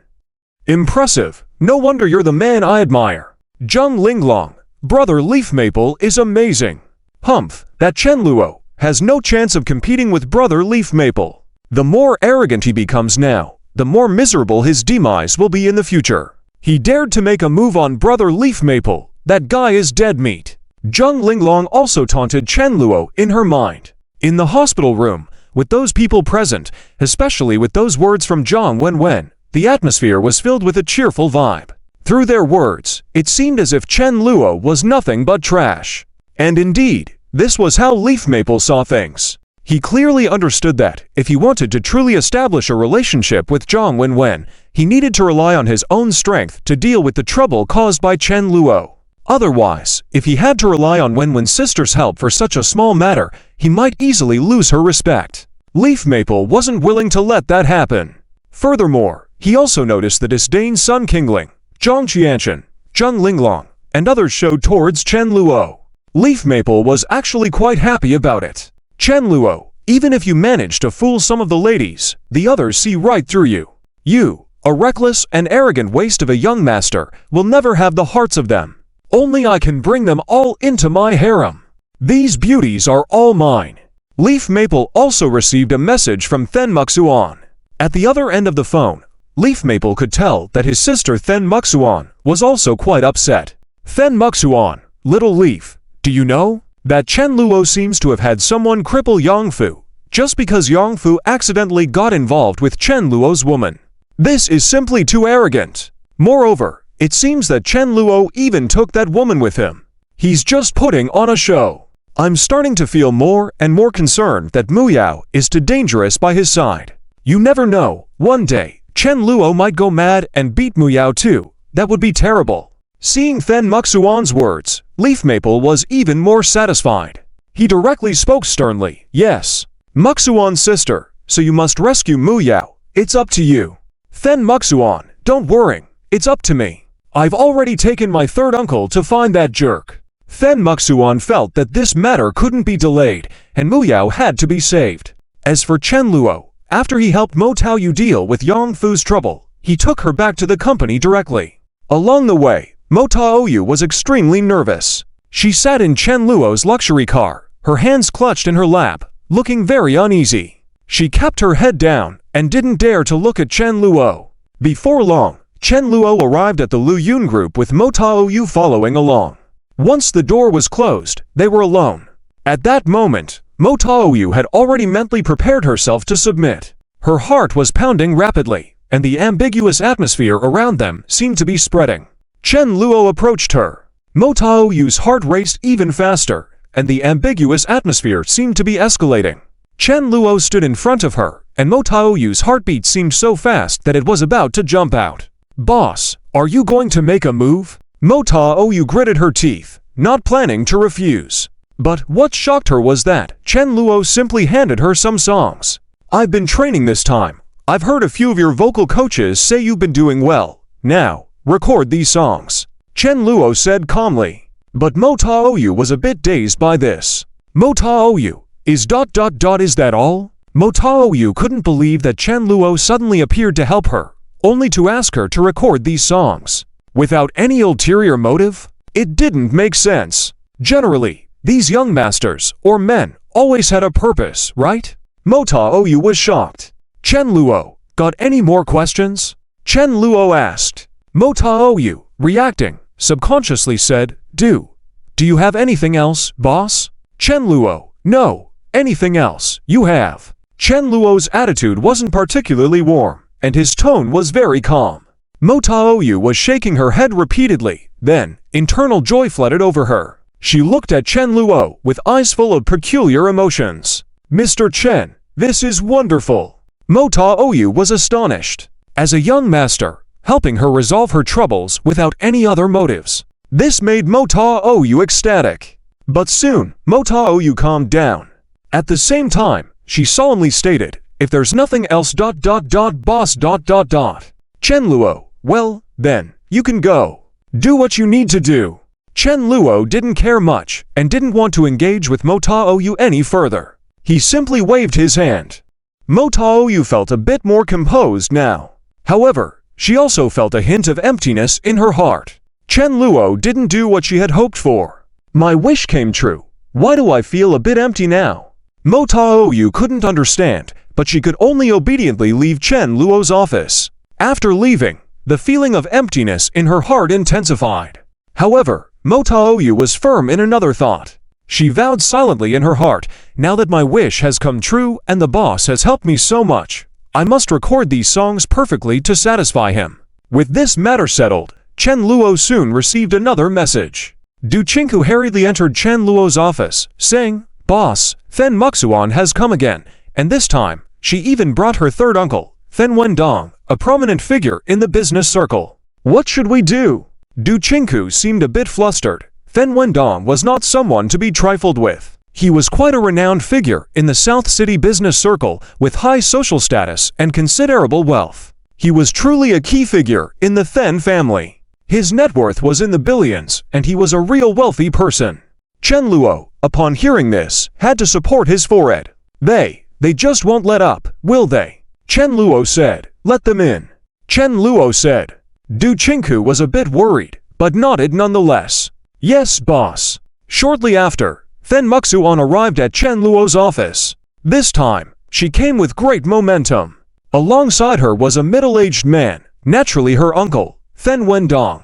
Then Muxuan said, "Chen Luo, I can overlook all the commotion before, but if you want to sign my sister, forget about it. You're not qualified. Quickly, terminate the contract with my sister. Otherwise, the consequences will be more than you can handle." Then Muxuan's tone and attitude were extremely firm.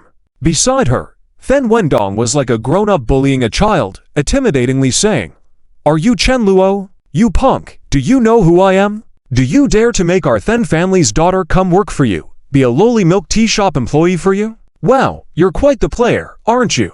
Do you believe I'll go straight to find your father? Let your father deal with you. Brat, terminate the contract with Mu Yao." Then Wendong was initially trying to contain his anger, but the situation escalated, and he seemed ready to take action. He even seemed on the verge of violence. Then Muxuan felt triumphant. HMPH, Chen Luo, if you have any sense, you should know the stakes. If this matter escalates, you won't be able to handle it. Even the Chen family could be impacted. The 5 major families have similar strength, and you, daring to offend our Then family's jewel, is ridiculous. However, what surprised Then Muxuan was that this time, Chen Luo didn't argue again. Having heard Then Wendong's words, he simply said, "Uncle, are you sure?" Then Wendong, at that, lost his temper. "Nonsense, don't you terminate the contract? Hurry up. Otherwise, I'll go find your father." Then Muxuan, "Chen Luo, I advise you not to escalate this matter. Terminate the contract with Mu Yao, and we'll pretend this never happened. As long as you don't have any more designs on Mu Yao, our 2 families can coexist peacefully. Otherwise, even if your father comes, he wouldn't dare say let Mu Yao work for your family. Be a what? A tea shop clerk." Then Muxuan was quite powerful. Chen Luo, on the other hand, was no longer interested. After a while, he smiled and said, "Okay, let's terminate the contract. But, I remind you all, once this contract is terminated, you will never be able to sign her again. Are you sure about this? Then Wendong, do you have a death wish? A lowly milk tea shop clerk, our Then family cares about? Your lousy shop, and you want it to succeed. Dream on. Wait, does this contract require Mu Yao's signature? Doesn't require her personal signature?" Then Wendong looked at the contract, a bit perplexed by it. Then Muxuan was shocked as well. She looked at Chen Luo with some mixed emotions. Chen Luo was a bit impatient, saying, "Both of you, stop bothering me every day. Let's just terminate the contract. Mu Yao doesn't need to sign. Her sister can sign on her behalf. Don't worry. It will have legal effect. You should understand that." Chen Luo's proactive attitude left Then Muxuan a bit confused. Why does it seem like he doesn't want to help Mu Yao anymore, now that we've been bothering him every day? This thought crossed her mind. However, she dismissed it. How could that be? This guy is just making a move on Mu Yao. It's impossible for him to really want to help her. Yes, Mu Yao, Sister Muxuan is finally going to rescue you. After that, I'll take you to experience the business of the Then family. You'll soon see how ridiculous the company Chen Luo manages really is. With this in mind, Then Muxuan also ignored the trivial matters and instead prepared for the all-important cooperative talks. This troubled thought vanished. How could I be so worried about a trifling Chen Luo? Then Muxuan suddenly felt like laughing.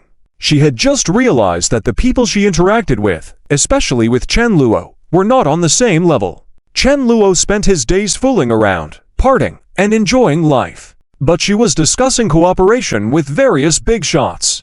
Then Muxuan was still very young, and in her future, she would become a core figure in the Then family, possibly earning millions a year. Even becoming a truly wealthy woman, an earner of billions, wasn't far-fetched. On the contrary, Chen Luo, now dependent on his family, monthly pocket money in the tens of thousands. What about in the future? It would probably remain the same. In the eyes of the truly wealthy, these young masters were nothing. With such thoughts, Then Muxuan felt much more relaxed. At the same time, she also informed Leaf Maple about this. In the hospital room, Leaf Maple was overjoyed. He said with a smile, "Great job, Muxuan sister. This way Mu Yao will be completely safe. Don't worry, I'll be able to leave the hospital in a few days. By then, I'll discuss the advertising cooperation with your family." Leaf Maple seemed very happy. He felt that the scales of victory were tipping in his favor. Back at Then Muyao's place, the mood was slightly excited. She went on to tell Then Muyao about the events. Then Muyao was originally reluctant to go, but under her uncle's command, she had to agree. Negotiating with big shots doesn't interest me much, but I've heard that Chen Luo is already planning to open 50 branches at once. Haha, Zimeng Times is doing quite well in terms of reputation and sales. It's relatively safe to start with 50, followed by 500, 5,000. I'm about to become the head of the 50 branch stores, and my salary will break through 100,000. I'm so happy. Then Muyao was diligently working. She thought Chen Luo would take things slow, but she never expected his ambitions to be so grand. Opening 50 branches at once came as a pleasant surprise to Then Muyao. Based on this speed, she might only need a few years to comfortably earn a 10 million annual salary, reaching the level of her sister. Even aspiring to surpass 1 billion wouldn't be too difficult in the future. Then Muyao was immersed in this beautiful dream, not realizing that her job had been completely taken away by her elder sister. Chapter 254. The world collapsed for Then Muxuan and Then Wendong. Chen Wanting, my boss is named Chen Luo. Then Muyao, however, remained completely unaware of this. In the hospital room, Yi Feng was feeling extremely happy. Yi Feng, finally. Hehe, great, as expected. He is the third uncle of Muxuan's sister. I heard he is a very formidable figure, starting from scratch, and now he is a key member of the Then family, earning hundreds of millions in income each year. Such a figure is not someone that Chen Luo, that useless rich kid, can mess with. Earning over 100 million a year, undoubtedly, is a big shot in society. For ordinary people, seeing someone driving a car worth hundreds of thousands would already be impressive. If they see a luxury car worth millions, their first impression would naturally be that the owner of the car is either renting it or is a big shot, rich and powerful. Regardless, ordinary people would not dare to provoke someone like Then Muxuan's third uncle, Then Wendong, who drives luxury cars, wears brand watches, and mingles with high society members. He is acquainted with many figures in the business world and even government officials. Chen Luo.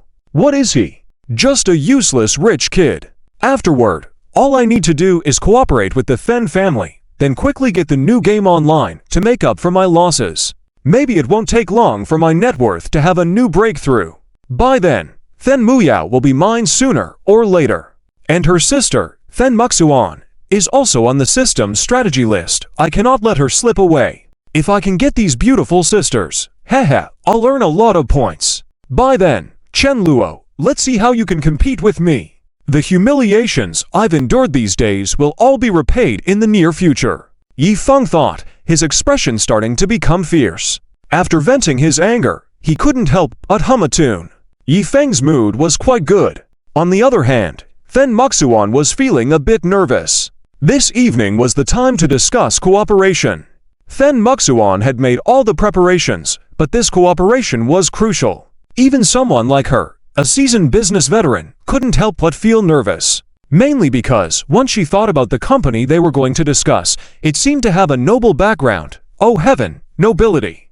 Then Muxuan couldn't suppress the excitement in her heart. It was her first time interacting with a noble. Although she had heard of these mysterious powerful forces early on, their presence was high and mighty, enough to make the Then family look up to them.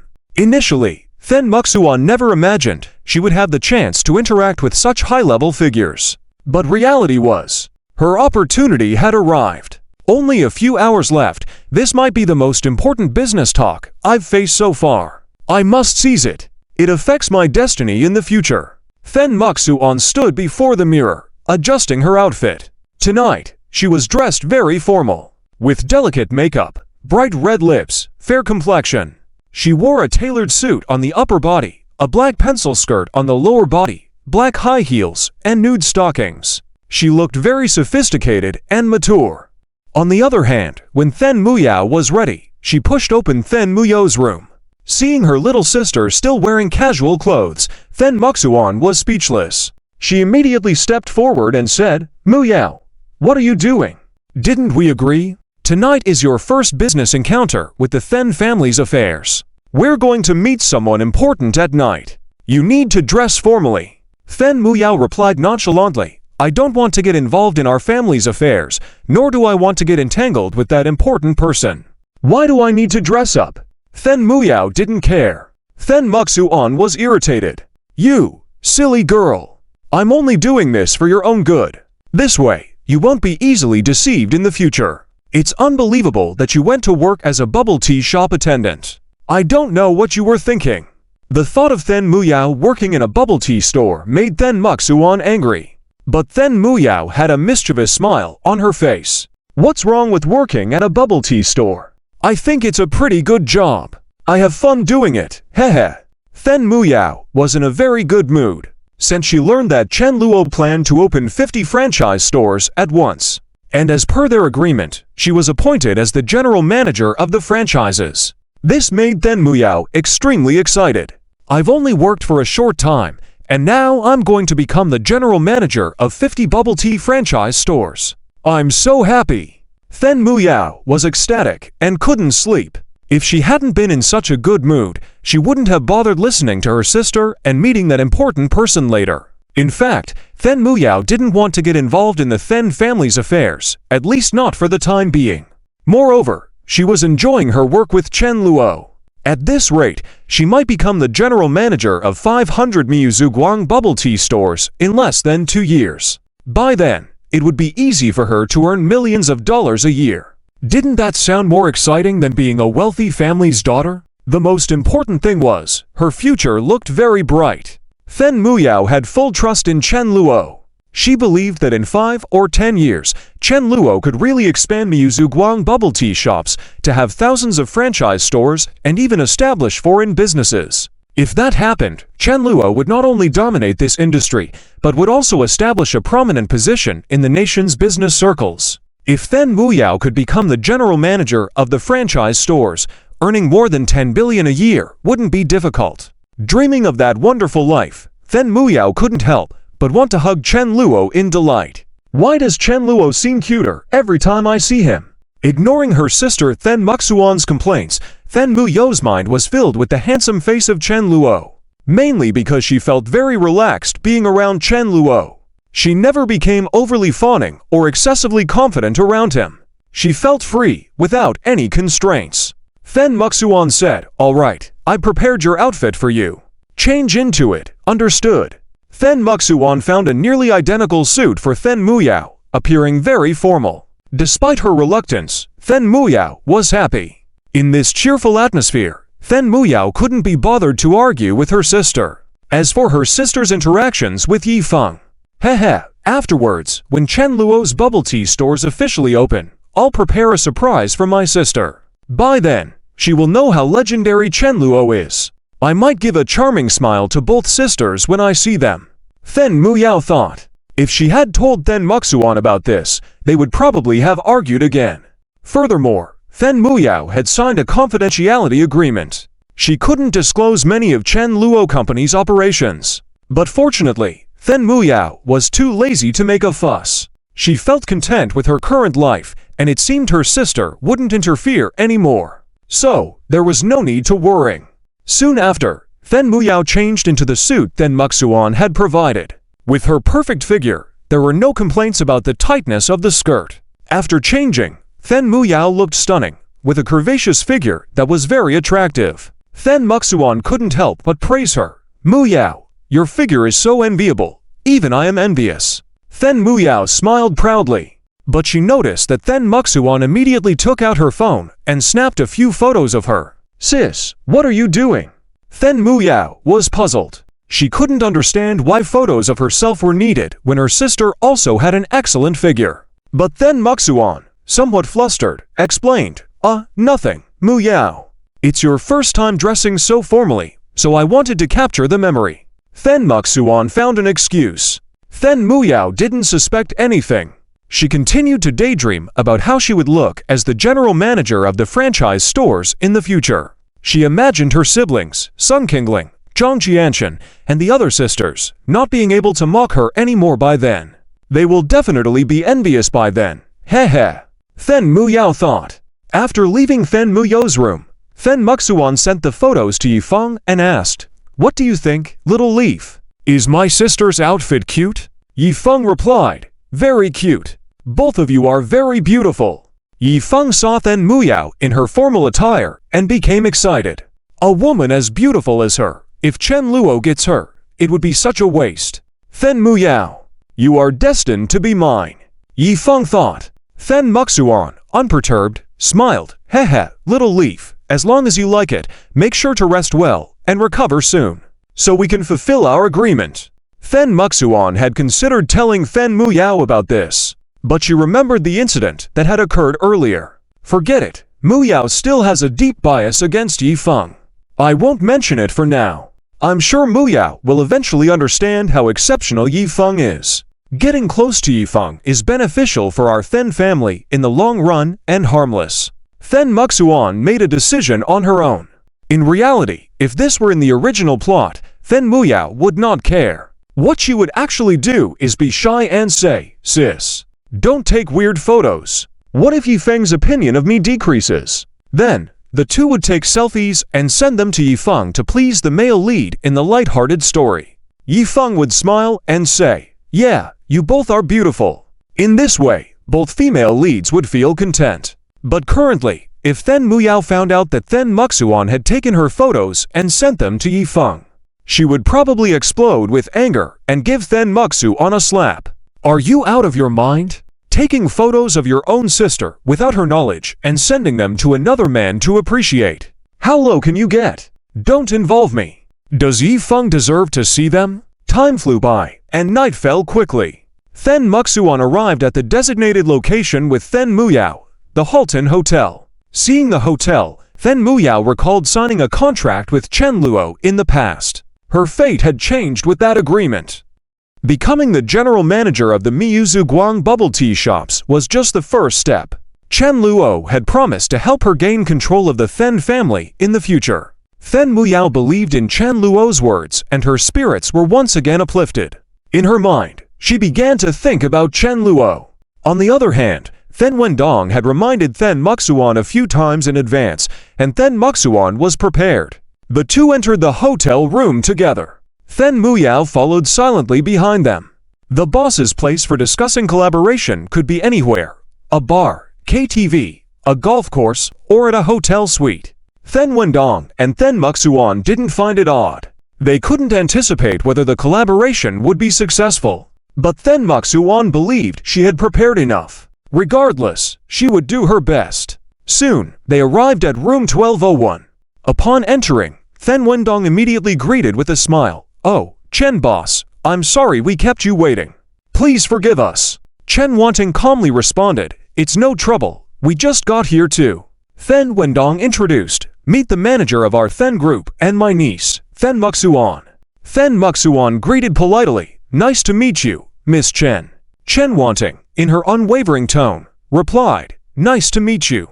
With Then Muxuan's sincere words, bringing a sense of appreciation, the meeting continued.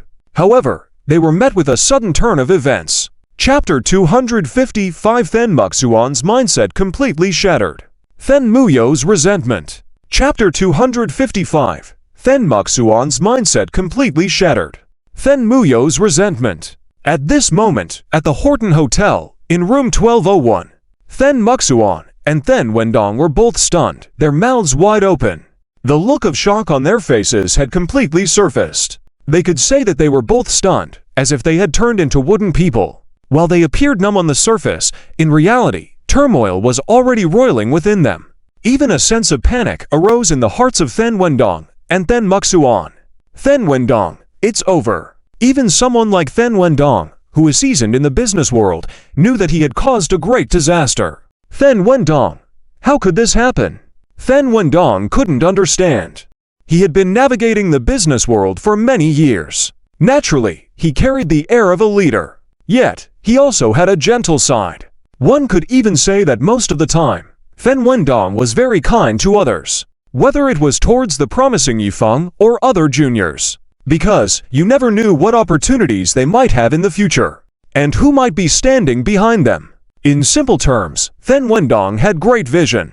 He could see at a glance what kind of person might achieve great things in the future. For example, the young man Yifeng that Muxuan had brought before, Fen Wendong truly admired him. Even if he had not achieved success yet, Fen Wendong believed that this young man would definitely make great achievements in the future. But there were some people. In Fen Wendong's eyes, they were trash. They were worthless beings, absolutely devoid of any potential for success. Like many of the young masters in Non City. Every time Fen Wendong saw this group of young rascals driving luxury cars, spending their family's money, showing off outside without any real skills of their own, acting as if they were great. Little did they know, Fen Wendong sneered at this.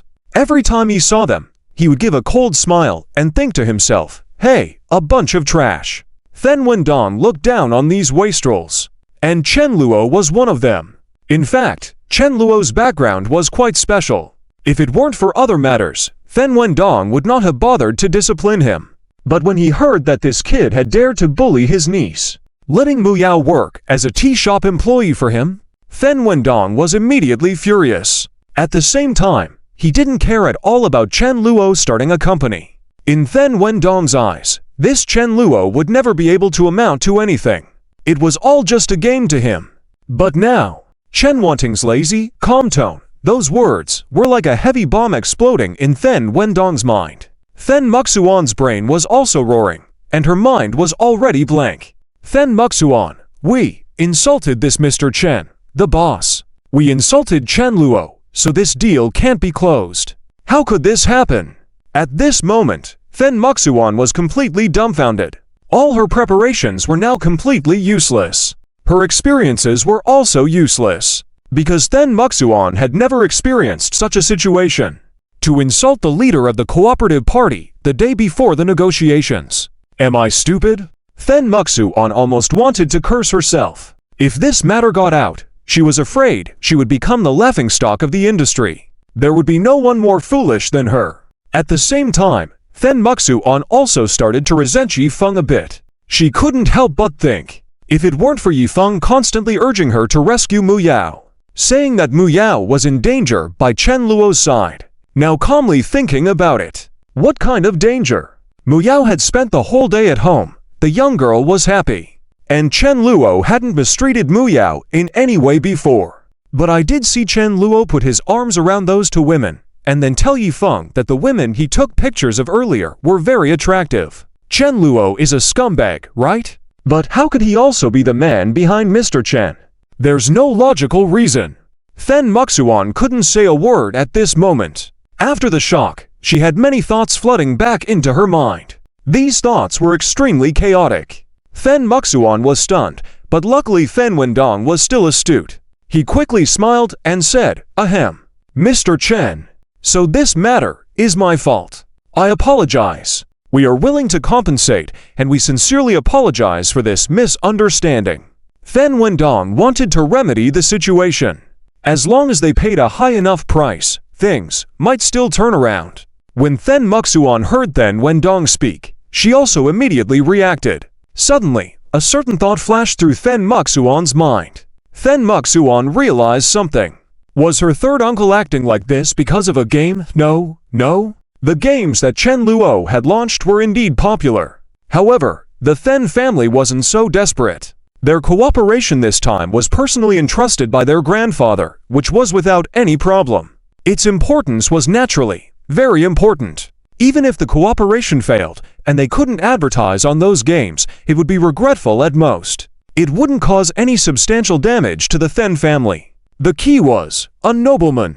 Yes, Fen Muxuan realized. If it's true that my uncle had seen before that there was a noble presence behind his company, that is to say, is there a connection between Chen Luo and the nobility? Is it Chen's family or just Chen Luo by himself? Fen Muxuan quickly leaned towards the latter. If the Chen family had noble support, they would have made a move long ago. It wouldn't be as calm on the surface as it seemed. Just as the Fen family wanted the help of the nobility to surpass the other families, breaking the balance of power among the 5 major families of Non-City. If that's the case, then Chen Luo might just be a pawn of the aristocracy. This could easily explain why Chen Luo has been so successful with 2 hit games on the market. It turns out that the one behind the scenes is actually a member of the nobility. After Fen Muxuan reasoned this out, She finally felt a bit relieved. Yes, what the Fen family was aiming for was not just those two games, but rather the opportunity to connect with the nobility.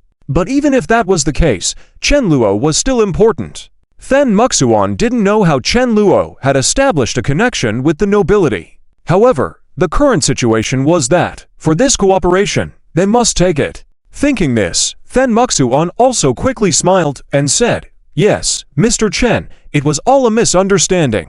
We will contact Chen Luo to discuss. I believe we can come to an agreement. Rest assured, no matter what compensation comes our way, we are willing to accept it." Fen Muxuan's humble attitude, quite a contrast from her previous arrogance. She and Fen Wendong seemed to be thinking alike. Fen Wendong was also puzzled. Wasn't that scoundrel just a pawn that the nobility threw out as a joke in Nan City? Fen Wendong felt like there were no other possibilities than that. But even so, they couldn't afford to offend Chen Luo.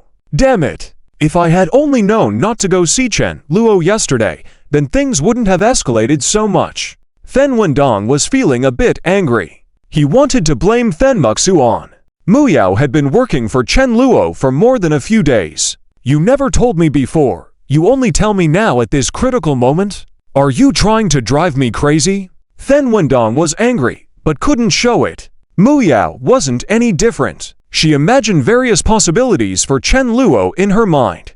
Ultimately, she could only conclude that her actions yesterday were incredibly foolish. If only it had been a day later, how much better that would have been. Am I really that desperate? Did I have to go stir up trouble right before discussing this major collaboration? Although Fen Muxuan was also aware that at the time, she must have thought the odds of offending Chen Luo, who might be her partner the next day, were probably smaller than winning the lottery. But in the end, slap! Fen Muxuan hit the jackpot. However, as she apologized earnestly to the two in front of her, it seemed like Chen Wanting wasn't listening at all. She was dazed, looking utterly blank. Fen Muxuan and Fen Wendong didn't dare to interrupt. They were incredibly nervous inside, their expressions visibly uneasy. Both were waiting for Chen Wanting, the boss, to respond. But just then, Fen Muyao suddenly spoke up. "Sis, uncle, did you guys go to our company yesterday and scold my boss?" Fen Wendong gritted his teeth. At this moment, he wished Fen Muyao wouldn't say a word. Could she not see what kind of situation this was? He didn't even dare to speak much now, afraid of saying the wrong thing again. They were seeking help now and needed to be cautious. Fen Muxuan also looked embarrassed. She turned her head, signaling, "Mu Yao, stop it. Be quiet." Fen Muyao looked helpless. "Sis, is this another case of you listening to that fool Yifeng spouting nonsense? How many times have I told you, Chen Luo isn't a bad person? Why won't you listen? You already barged into Chen Luo's company last time with a group of people and almost beat him up.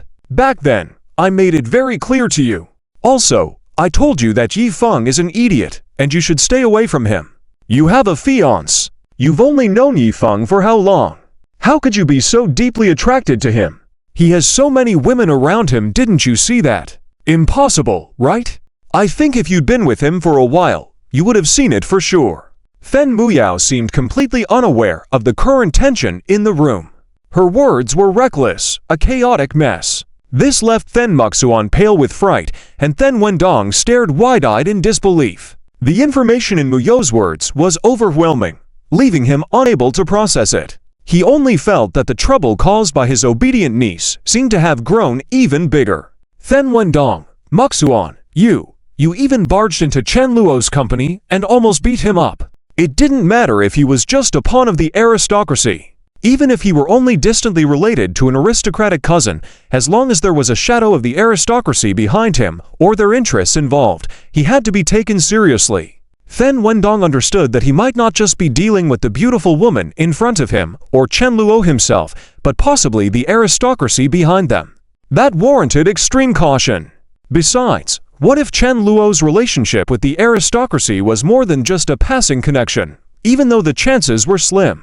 Muyo's words made Fen Wendong feel like he was about to black out. Barging into Chen Luo's company? When he had sent people to connect with Fengyan Studio earlier, he had already seen the aristocracy's presence there. Wasn't Fengyan Studio part of Chen Luo's company? If she had caused a scene there and aristocrats were present inside, Then Wendong now only wanted to say, "Then Muxuan, are you trying to drive me to my grave? And you were instigated by Yifeng?" The image of the young man he had seen earlier emerged in Then Wendong's mind.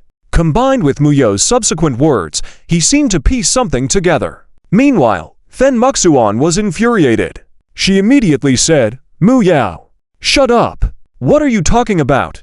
Then Muxuan was so furious her blood pressure skyrocketed.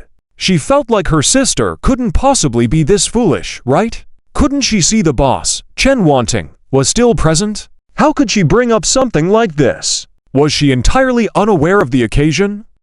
Then Muxuan regretted bringing Then Muyao along. But more than that, she regretted listening to Yifeng. No matter what, Then Muyo's earlier words deeply resonated with Then Muxuan. If I hadn't listened to Yifeng, none of this would have happened. Once again, Then Muxuan thought this. Just then, Chen Wanting seemed to be reminded by Then Muyao. She showed a look of sudden realization and said, "Oh, right. And, not long ago, you barged into our company, almost beat up my boss, and even insulted him. And the person with you seemed to be Yifeng, wasn't it? Well then, may I ask, with this kind of behavior, how are we supposed to work with you? My boss initially wanted to collaborate with you sincerely, and even gave you the opportunity. But in return, you almost beat him up and insulted him.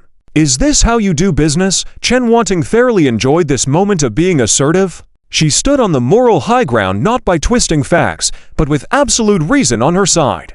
Faced with this, Then Muxuan, who was entirely in the wrong, had no room for rebuttal. Her previous arrogance when barging into Chen Luo's company had vanished, leaving only embarrassment, regret, and frustration. Gulp! Then Muxuan swallowed nervously, then smiled apologetically. Yes, Ms. Chen, this was entirely my fault. I'm sorry. I'm willing to bear the consequences and compensate both you and Mr. Chen Luo, as well as your company, for the losses. It's all my fault, and I'll take responsibility.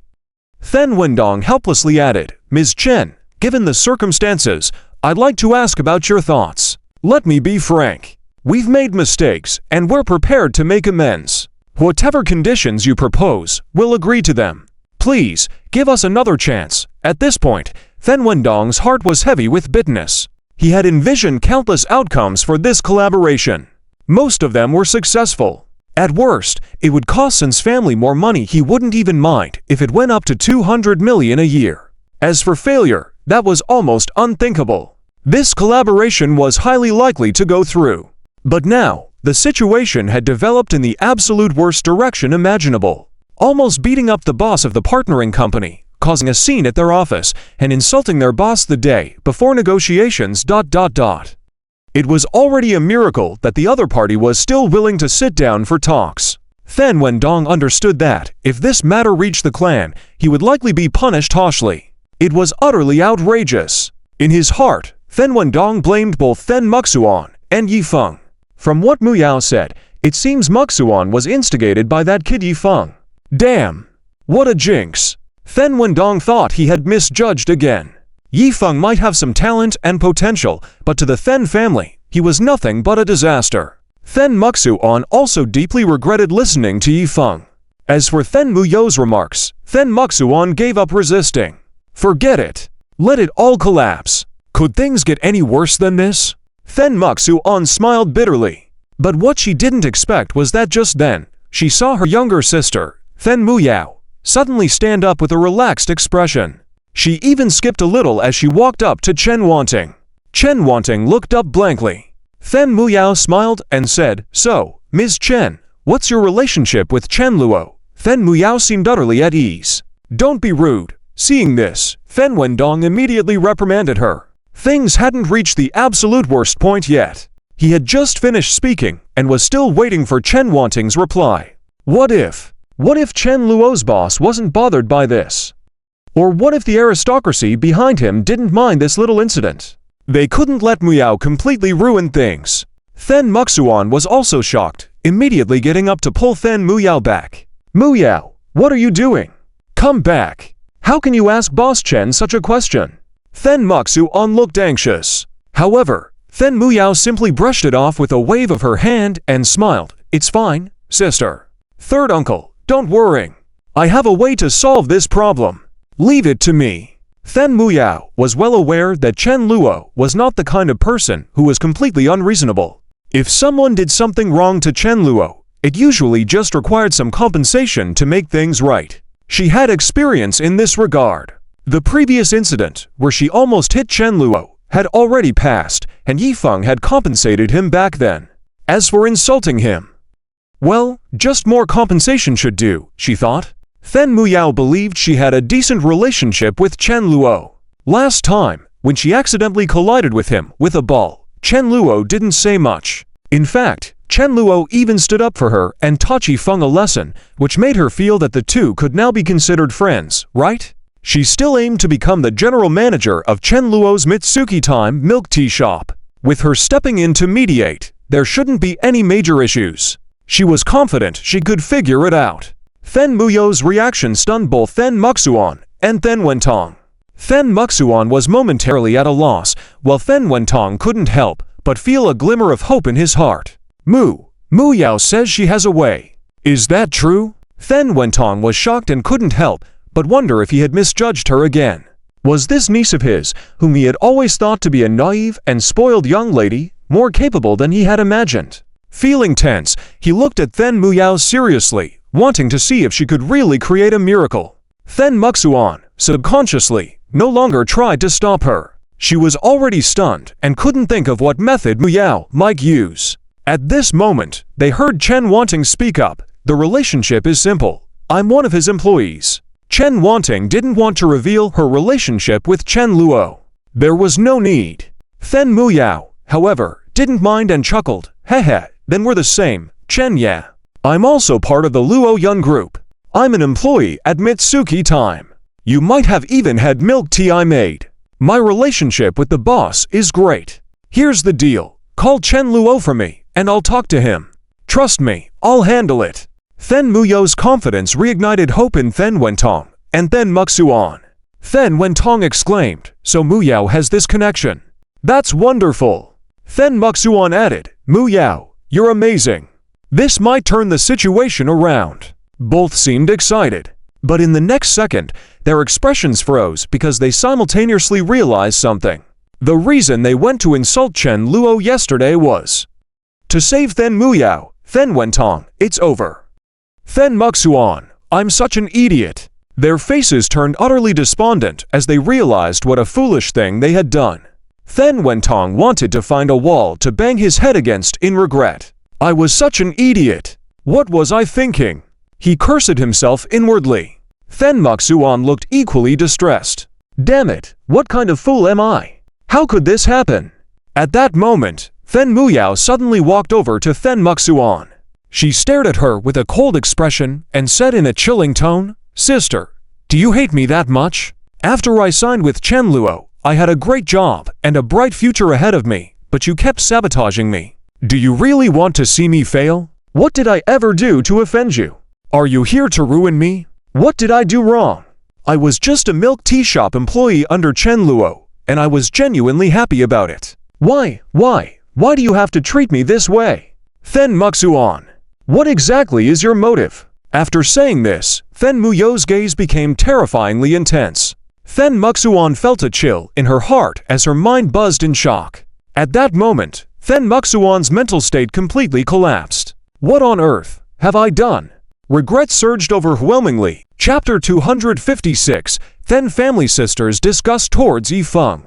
Will Then Muxuan pay the price? Inside the Holden Hotel, Then Muxuan looked regretful. She opened her mouth, wanting to say something, but couldn't. Beside her, Then Wentong's expression was strange as well. He couldn't accept the foolish act they had committed. Then Wentong expressed that this was the dumbest move he had seen in his career, and it was done through him. I really acted so foolishly. If he could turn back time, Then Wentong definitely wouldn't have listened to Then Muxuan and provoked the Chen family's young master. Then Muxuan also thought that if she could start over, she definitely wouldn't have listened to Yifeng blabbering on about how dangerous Chen Luo was and how he might harm her sister at any moment. Clearly, Muyao was happy. Then Muxuan knew that this time, she was in the wrong. Completely wrong. Not only did she ruin her own prospects, but she also ruined Mu Yao's prospects. And all of this was due to her acquaintance with that idiot Yifeng.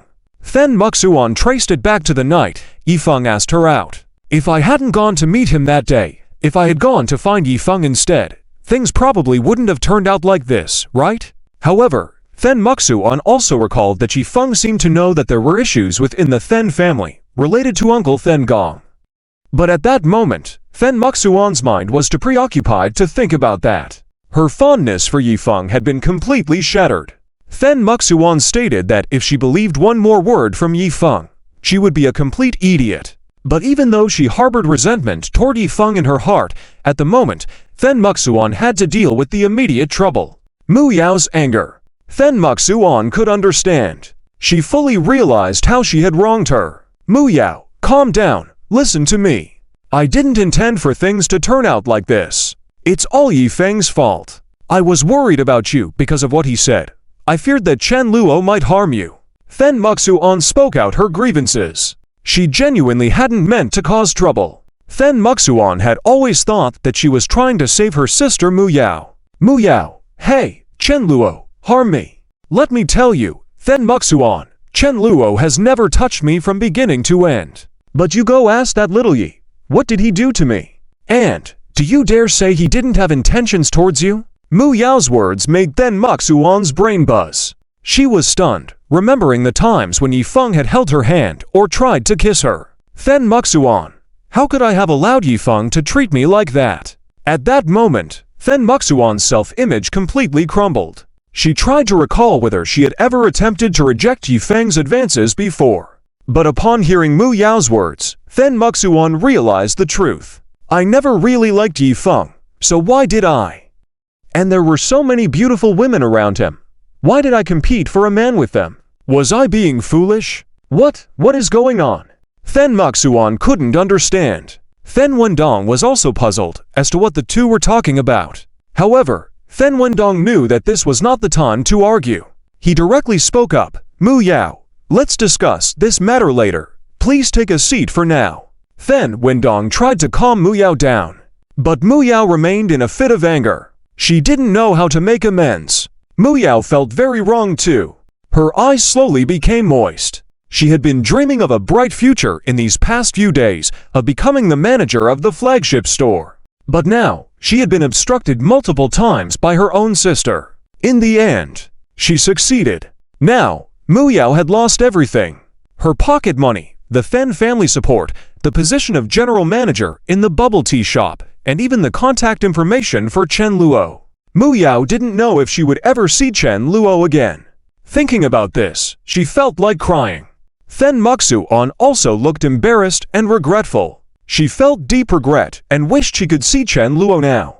If he was willing to let Mu Yao return to work by her side, she would pay any price. Seeing Mu Yao's indifference, Then Wendong also let out a light sigh in his heart. Later, Then Wendong looked at Chen Wanting, who was still in a daze, and said, Boss Chen, I understand the situation now. The fault lies entirely on our side, so may I ask, do we still have a chance? We are willing to pay a higher price to compensate for the losses of Boss Chen Luo. Chen Wanting looked at Then Wendong blankly. After a while, she shook her head and said, I don't know, you'll have to ask my boss about that. Chen Wanting was just having fun. She had enjoyed herself a lot today. Negotiating from a high moral ground was amusing. Upon hearing this, Then Muxuan immediately said, Can you please contact Chen Luo? Please. Then Muxuan was very eager to make amends for everything. To make up for the damage done to Mu Yao. For this, she was willing to pay any price. Then Wendong also clenched his fists. The outcome of this incident today was still uncertain, but they had to do something. Mu Yao was still immersed in sorrow and had no more strength to argue. She now felt that her sister, who had always been very sensible and capable, had turned into a fool since meeting Yifeng. Mu Yao felt very sad. However, what Then Wendong and the others did not expect was that at that moment, Chen Wanting suddenly said calmly, Of course, you can. My boss is right here. You can ask him directly. Chen Wanting's words startled Then Wendong and Then Muxuan, who both stood up from their chairs. Then Wendong was shocked and excited. He then asked her, Are you saying that Chen is right here? Chen Wanting, yes, he's in that room eating. You can go straight there. Chen Wanting pointed to a room inside. Then Muxuan's heart started to race. Chen Luo was in that suite. What did that mean? There was still a chance.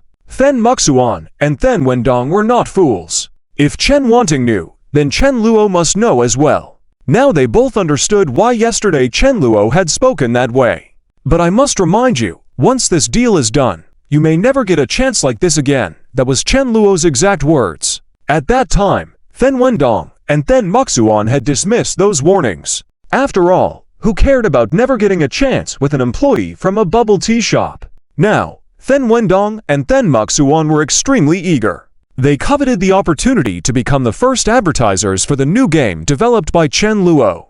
They were both eager with anticipation.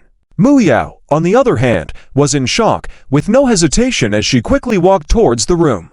Seeing Mu Yao's reaction, Then Wendong followed along. In fact, Then Wendong could handle it. After all, he had only insulted Chen Luo and ended up being fooled by his own niece. Then Wendong felt that he could apologize. But Then Muxuan was under immense pressure at the moment. She not only took Then Wendong to provoke Chen Luo, but also accompanied Yi Feng to cause trouble at Chen Luo's company. Yi Feng almost attacked Chen Luo twice. The most crucial part was that she ended up causing her sister to lose a good job. Since Chen Luo's company could develop those popular games, his physical business might also be profitable. Mu Yao was willing to work under him, which must have been advantageous for her. It wasn't what she had always thought, that she had been deceived, or that there was something wrong with her mind. Then Muxuan understood that it was she who had the problem. "Hello, Miss Then," greeted Cold Wanting with a wave. Then Wendong had just noticed Cold Wanting, and though he didn't recognize her, he felt that she exuded a strong aura, and her clothing seemed expensive. To have such a beautiful woman as an assistant, Chen Luo must not be the useless young master he had thought he was. Then Wendong even started reconsidering his previous plans regarding Chen Luo, as he was different from the image he had in mind. He seemed mature and capable, not at all like the wasteful and arrogant young masters. His composed and boss-like demeanor only highlighted his talent and abilities. Then Wendong even considered whether Chen Luo was just a pawn in the hands of an aristocrat. Ultimately, Then Wendong felt more complex emotions, and he wanted to hear the good news that Muxuan would bring. As for the so-called price to be paid, Then Wendong thought that Muxuan was not a little girl anymore. If she was willing, then he'd respect her choice. Inside the room, Chen Luo calmly watched Then Muxuan. Then Muxuan looked stubborn, as her hand trembled slightly and slowly began unbuttoning her blouse. Chapter 257. Is Chen Luo a devil? Then Muxuan is furious. Then Muxuan now really wants to drop the little pearl. She feels extremely wronged in her heart. Clearly, it was not because of Yi Feng that she agreed to this collaboration. This was something third uncle had discussed with her before. Knowing Yi Feng, Then Muxuan was just helping the Then family with some advertising collaborations. But who would have thought that one Yi Feng could have such a big impact? Directly ruining Then Muxuan's most important collaboration in the most outrageous way, with almost no room for negotiation. Leading people to forcefully enter the partner's company, almost getting into a fight with the partner. Insulting and berating the partner. If this got out, it would certainly make Then Muxuan the laughingstock of the entire industry. She felt like a clown. Then Muxuan cursed Yi Feng in her heart while undressing. Then Muxuan, Yi Feng, this jerk. I bet he's still sweet-talking other beautiful women right now. And here I am, because of him. What a jerk. Then Muxuan couldn't blame Chen Luo for the mistake, because upon careful consideration, she found that Chen Luo seemed to have done nothing wrong from start to finish. He just signed his own sister. But that was a good thing, right? And I messed up this good thing? Clearly, it didn't have to be like this. Then Muxuan's biggest regret at this moment was meeting Yi Feng, this idiot. And soon, Then Muxuan stripped off her clothes, leaving only her undergarments. She stood there, with a blush on her face. It must be said that Then Muxuan's figure was undoubtedly of the highest quality. She was still waiting for Chen Luo's other requests. But Chen Luo coldly said, "Why did you stop? Continue." Then Muxuan's body trembled. Her feeling of grievance grew stronger. She bit her lip, feeling conflicted. How could it be that, as a noble daughter of the Then family, I have come to this point. Is this really worth it? Is Chen Luo really planning to take advantage of me? Is this his true nature? Why is it different from what Yuner said? Is his goal, from beginning to end, always me? Then Muxuan quickly realized this, and she thought it should be like this. Chen Luo had no interest in his own sister, but was directly targeting her. Then Muxuan also had no way out. After all, she had done something wrong, and now she still needed Chen Luo's help. That would certainly come at a considerable price. The key was, then Muxuan had to help Yuerong get this job back. Otherwise, in the future, the sisters might have no work at all. Then Muxuan really wanted to spoil Then Muxuan. However, Then Muxuan also noticed that although Chen Luo said these things, his attention was not really on her. Chen Luo was busy playing with his phone, seeming to be chatting with someone. Then Muxuan was conflicted internally, but in the end, she gritted her teeth and went along. She changed into the sexy lingerie that Chen Luo threw at her, then asked, Chen Xiao, after I fulfill these conditions you asked for, will you restore Yuerong's job and sign a contract with our Then family? Then Muxuan wanted to confirm. But Chen Luo's response made her feel even more oppressed. Chen Luo, do you have the right to negotiate conditions with me? Didn't you just say that not all requests could be agreed upon? Where did you think that from? Looking at Chen Luo's cold demeanor, Then Muxuan was stunned. Then, she felt a wave of sadness, frustration, helplessness, and regret flood her heart. This was reflected on her face as she lowered her head, biting her lip, her left hand grabbing her right arm. She appeared as a pitiful figure. If others knew that since Missy, a famous figure in the business district, was being ordered by Chen Luo to do this, it would undoubtedly be incredibly scandalous news. Then Muxuan continued, saying, Chen Luo, you must not speak of this to anyone else, this is my bottom line. Then Muxuan seemed prepared to devote herself. Chen Luo then casually took out his phone. Clicking a few photos, then Muxuan's pupils dilated, asking, What are you doing? Chen Luo replied, Taking pictures. Then Muxuan, You cannot show them to anyone, this would ruin me forever. Then Muxuan was frantic. Chen Luo responded, Don't worry, I'll show only one person. Chen Luo's face revealed a sly smile. Then Muxuan was stunned. Only show one person. Who? Then Muxuan hesitated but then understood. Then Muxuan, you want to show Yi Feng. Chen Luo, yes, what's wrong? Isn't he your beloved little Yezi? You didn't ever take these kinds of pictures for him yourself. Chen Luo's words made Then Muxuan's mind blank. She immediately recalled a previous chat with Yi Feng. Yi Feng did mention wanting to see Then Muxuan in sexy clothing. Then Muxuan had indeed shared some lifestyle photos with Yi Feng. He had praised her figure and mentioned, Muxuan, yeah, if you wear those sexy clothes, you could definitely mesmerize people, right? If it had been another man, then Muxuan would have been immediately furious. But faced with the little Yezi she inexplicably fell for, then Muxuan just teasingly responded, Well, of course. Yi Feng then remarked, Next time, show me, okay? Yi Feng's words were quite rude, because then Muxuan heard Chen Luo directly say, That's it. That's simple. You're dreaming. Then Muxuan's face turned pale. As expected, she couldn't escape it, could she? Was there more to come? Just as then Muxuan was falling into despair, she saw Chen Luo pull out another document from who-knows-where. He said, Take a look at this. If you can complete the tasks on this list, I might consider working with your Then family. Then Muxuan took it and realized it wasn't a contract, but a task list. However, just glancing at the first few items nearly made her faint. ***** 1. Wear a maid outfit and serve Chen Luo as a personal maid at South City University for 1 week. 2. Prepare a love-filled breakfast for Chen Luo every day. 3. Obey Chen Luo's orders, address him as master with a gentle tone, and act with elegance. 4.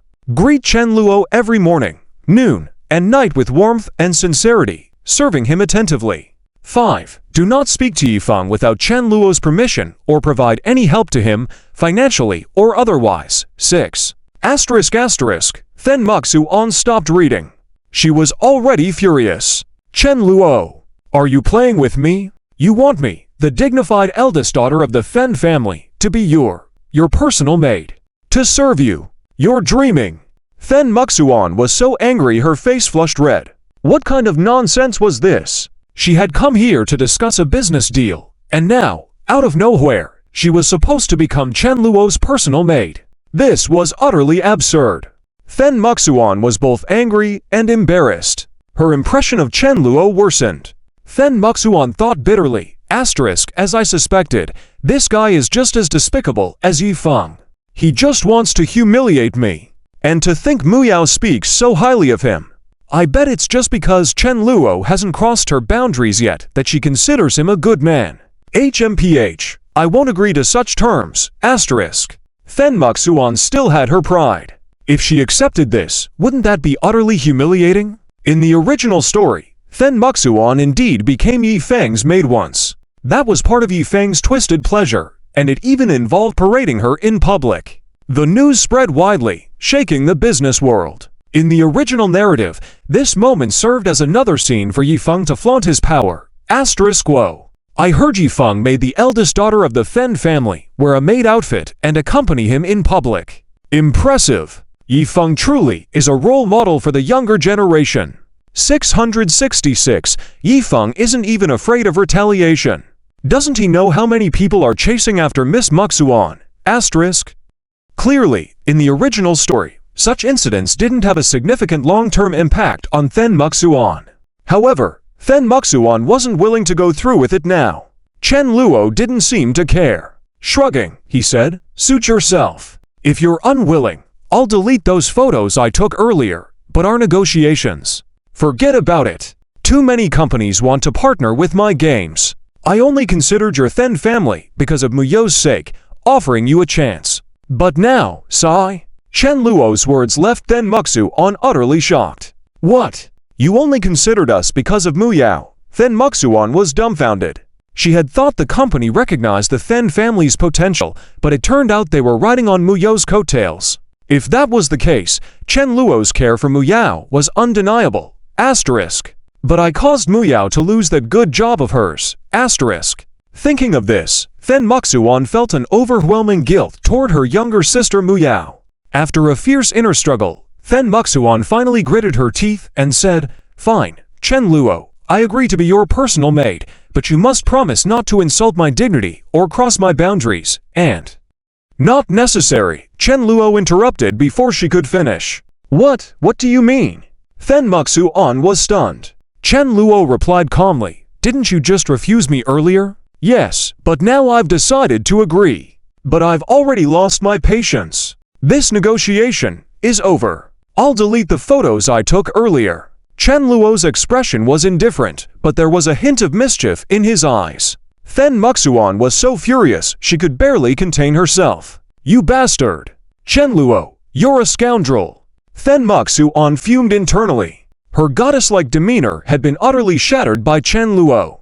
Chen Luo, meanwhile, seemed completely unbothered.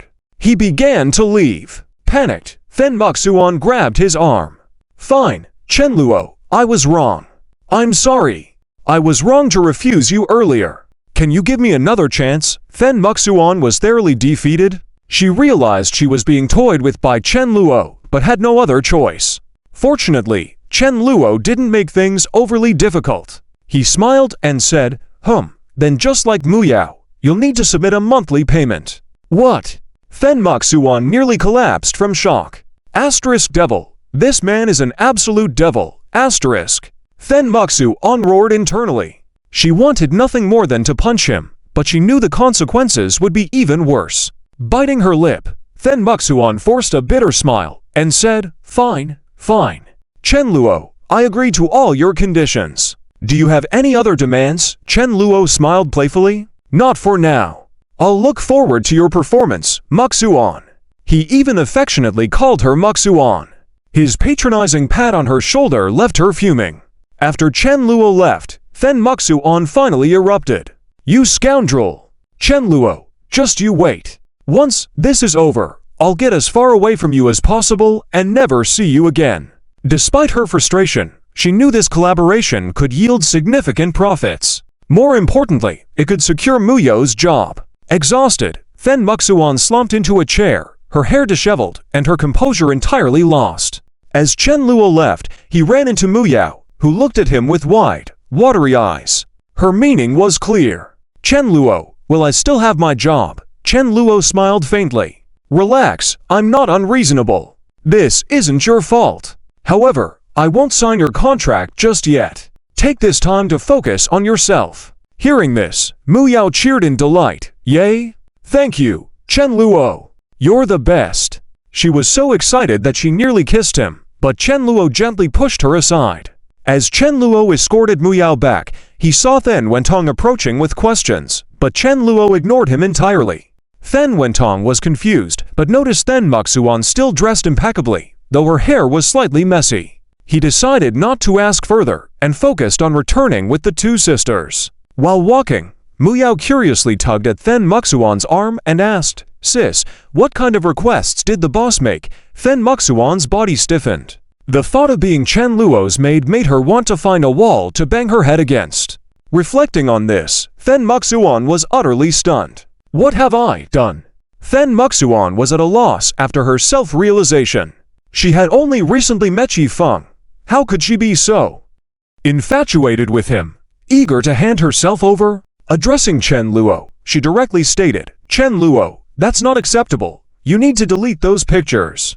Otherwise, Then Muxuan would not allow herself to be put in a compromising position with those photos. That played right into the enemy's hands. Then Muxuan would not comply with such a thing. However, Chen Luo chuckled, saying, Otherwise, what? Motioning with his phone in a menacing pose. Chen Luo, Then Muxuan, do you want your sister to lose her job? Then Muxuan, you. Then Muxuan glared, clearly infuriated. She immediately stated that Yi Feng was a jerk, a jinx, a disaster. Chen Luo, despite appearing excellent, turned out to be no good either. Then Muxuan was shaking with anger, but ultimately bit her tongue, saying, Then you must promise not to share those photos with anyone else, not even Yi Feng. Otherwise, even if I have to go all out, I will confront you. Then Muxuan spoke, with determination and anger in her eyes. With Chen Luo's guarantee, Then Muxuan felt slightly relieved. But she didn't really trust Chen Luo. Then Muxuan, even if that Yi Feng is a jerk, this guy doesn't seem so great either. The image Then Muxuan had of Chen Luo, once slightly positive, was now completely negative. At this point, she only wanted to fulfill Chen Luo's requests soon, so she could distance herself from him completely. Following this, Chen Luo made Then Muxuan change into several outfits and pose in various ways. Then Muxuan felt obliged, but as she continued to take photos, a thought suddenly struck her. Then Muxuan, could it be that, previously with Mu Yao, was it the same? This thought flashed through Then Muxuan's mind. Is it possible that today, Chen Luo only wants to take photos with me without any physical contact? If that were the case, Then Muxuan would be happy. Despite valuing her innocence, a few photos, as long as they were flawless, and Chen Luo promised not to distribute them, she was not too afraid, as they were just sensual photos. She was a modern woman after all. Even a pure and clear female lead, Then Muxuan had taken similar photographs before, appreciating her beauty. The desire for beauty was universal. This level of exposure, Then Muxuan could accept. But she dared not guarantee. Then Muxuan remained wary of Chen Luo. Soon, Chen Luo had taken pictures in a few outfits. Then Muxuan felt embarrassed and dejected. Then Muxuan, Chen Luo, may I leave now? Can we continue discussing the cooperation matter? Then Muxuan probed. She thought that if she was going to experience something similar to Mu Yao. According to Mu Yao's explanation, once the photos were taken, nothing else would happen. Should the narrative go down that path? Then Muxuan's heart raced, but soon she felt a sense of despair. She felt hatred boil inside her. How could he see me like this? Then Muxuan continued to curse Chen Luo in her mind. Chapter 258, made Then Muxuan online. Yi Feng was stunned. Muxuan had really lost her mind. However, when she returned home and thought about it carefully, the anger in her heart quickly subsided. Standing in front of the mirror, Muxuan carefully examined her own figure. She couldn't help but recall how Chen Luo didn't even look up when she undressed. Was he pretending to be a gentleman, or was he not interested? HMPH. This guy. I thought he was some extraordinary prodigy, but now it seems that he and Yifeng are of the same kind. As for Yifeng, I don't want to have any more contact with him. And as for Chen Luo, Muxuan was in a dilemma. She still needed to cooperate with the game company under Chen Luo's group. However, do I have to be this guy's intimate maid? Muxuan felt her scalp tingle at the thought. She felt embarrassed, as if she could create a whole 3-room flat with her toes. To serve tea and pour water for Chen Luo in a maid's outfit in front of everyone. Her image as a lady of the Then family would be completely destroyed. Fortunately, Muxuan was not a celebrity. Even if others saw her, it wouldn't matter much. When Muxuan went to Chen Luo's school last time, no one recognized her. Even if her identity was exposed, it would soon be forgotten. After all, compared to achieving cooperation, Muxuan felt that her sacrifice was nothing. But she couldn't help but ponder, why didn't this guy look at me back then? It's like he didn't even touch me at all. Muxuan sat back on the bed, looking puzzled. She couldn't understand. And also, what is the relationship between this guy and the nobility? Is he really just a pawn of the nobility? Muxuan recalled Chen Luo's behavior, his position and power in the Lu Yun group. It didn't seem like he was just a pawn. Forget it. I don't want to think about this guy anymore. Anyway, he's definitely a jerk. Humph. After this is over, I won't have anything to do with him ever again. Muxuan did quickly get over the anger of Chen Luo taking those sexy photos of her. But the thought of being Chen Luo's maid made Muxuan grit her teeth in hatred towards him. Nevertheless, Muxuan had no choice. She also had to give Chen Luo money every month after that. If in the end, I satisfy all his requests and he still doesn't sign the contract with me, I'll fight him. Muxuan thought to herself. With this thought in mind, she finally felt relieved. At worst, they'll both lose. But just then, knock, knock, knock. Someone knocked on Muxuan's door. Sis was the voice that came from Muxuan Yao. She opened the door and poked her head in.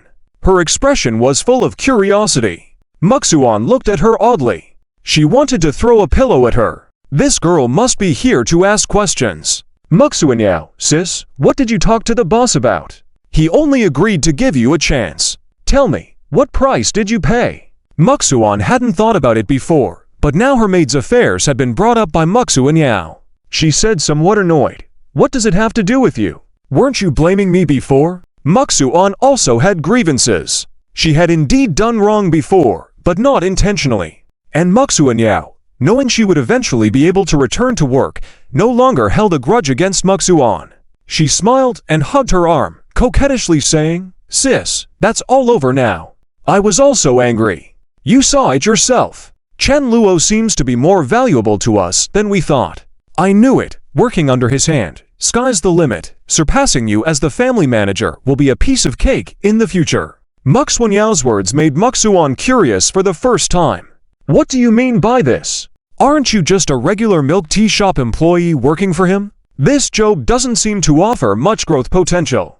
At most just be a store manager, a branch store manager. How could you surpass me?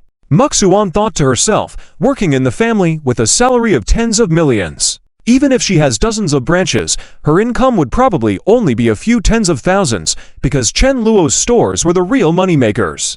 Her little sister works for a salary. Muxuan Yao then smiled smugly. She didn't reveal Chen Luo's business plan.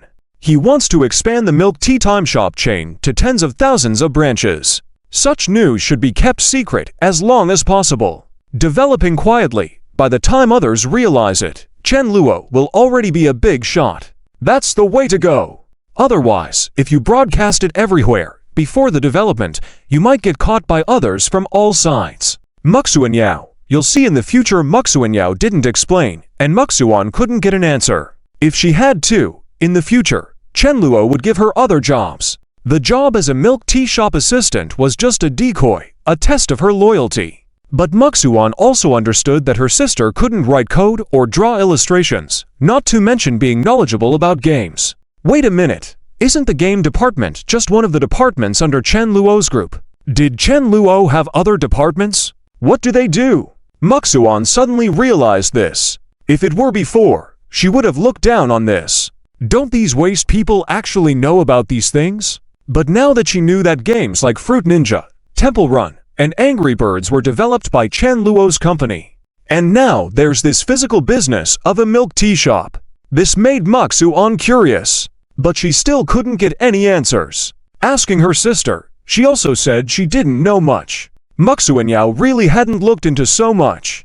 Maxuan could only give up. It occurred to her, however, that she had to change her view of Chen Luo. This guy seems really mysterious.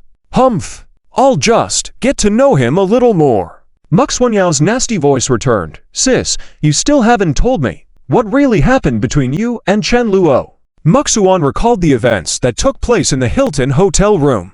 She shivered with fear. She lowered her head and after a moment, scolded, Little girl, stop asking so many questions. Anyway, it's not a big deal. You have class tomorrow. Why don't you go rest early? Maxuan didn't want to tell Maxuan Yao that she was going to be Chen Luo's personal maid. But this news probably wouldn't stay hidden for long. Chen Luo and Maxuan Yao go to the same school. Oh, forget it. I hope this all passes quickly. Maxuan thought. She felt a little tired. And Maxuan Yao didn't prod further. She just said, well, don't worry too much, sis. I'll tell you, Chen Luo isn't a bad person. On the contrary, he's very capable and a gentleman. Also, most importantly, don't keep imagining that Chen Luo is plotting against you. Sis, I'll tell you, Chen Luo has no interest in you at all. Do you understand? Maxuan Yao left these words and returned to her room. Maxuan was startled by this. Chen Luo ... has no interest in me. Maxuan thought. So, when Chen Luo was looking down at her as she undressed, it wasn't to be polite or to relieve the awkwardness, but purely ... no feeling?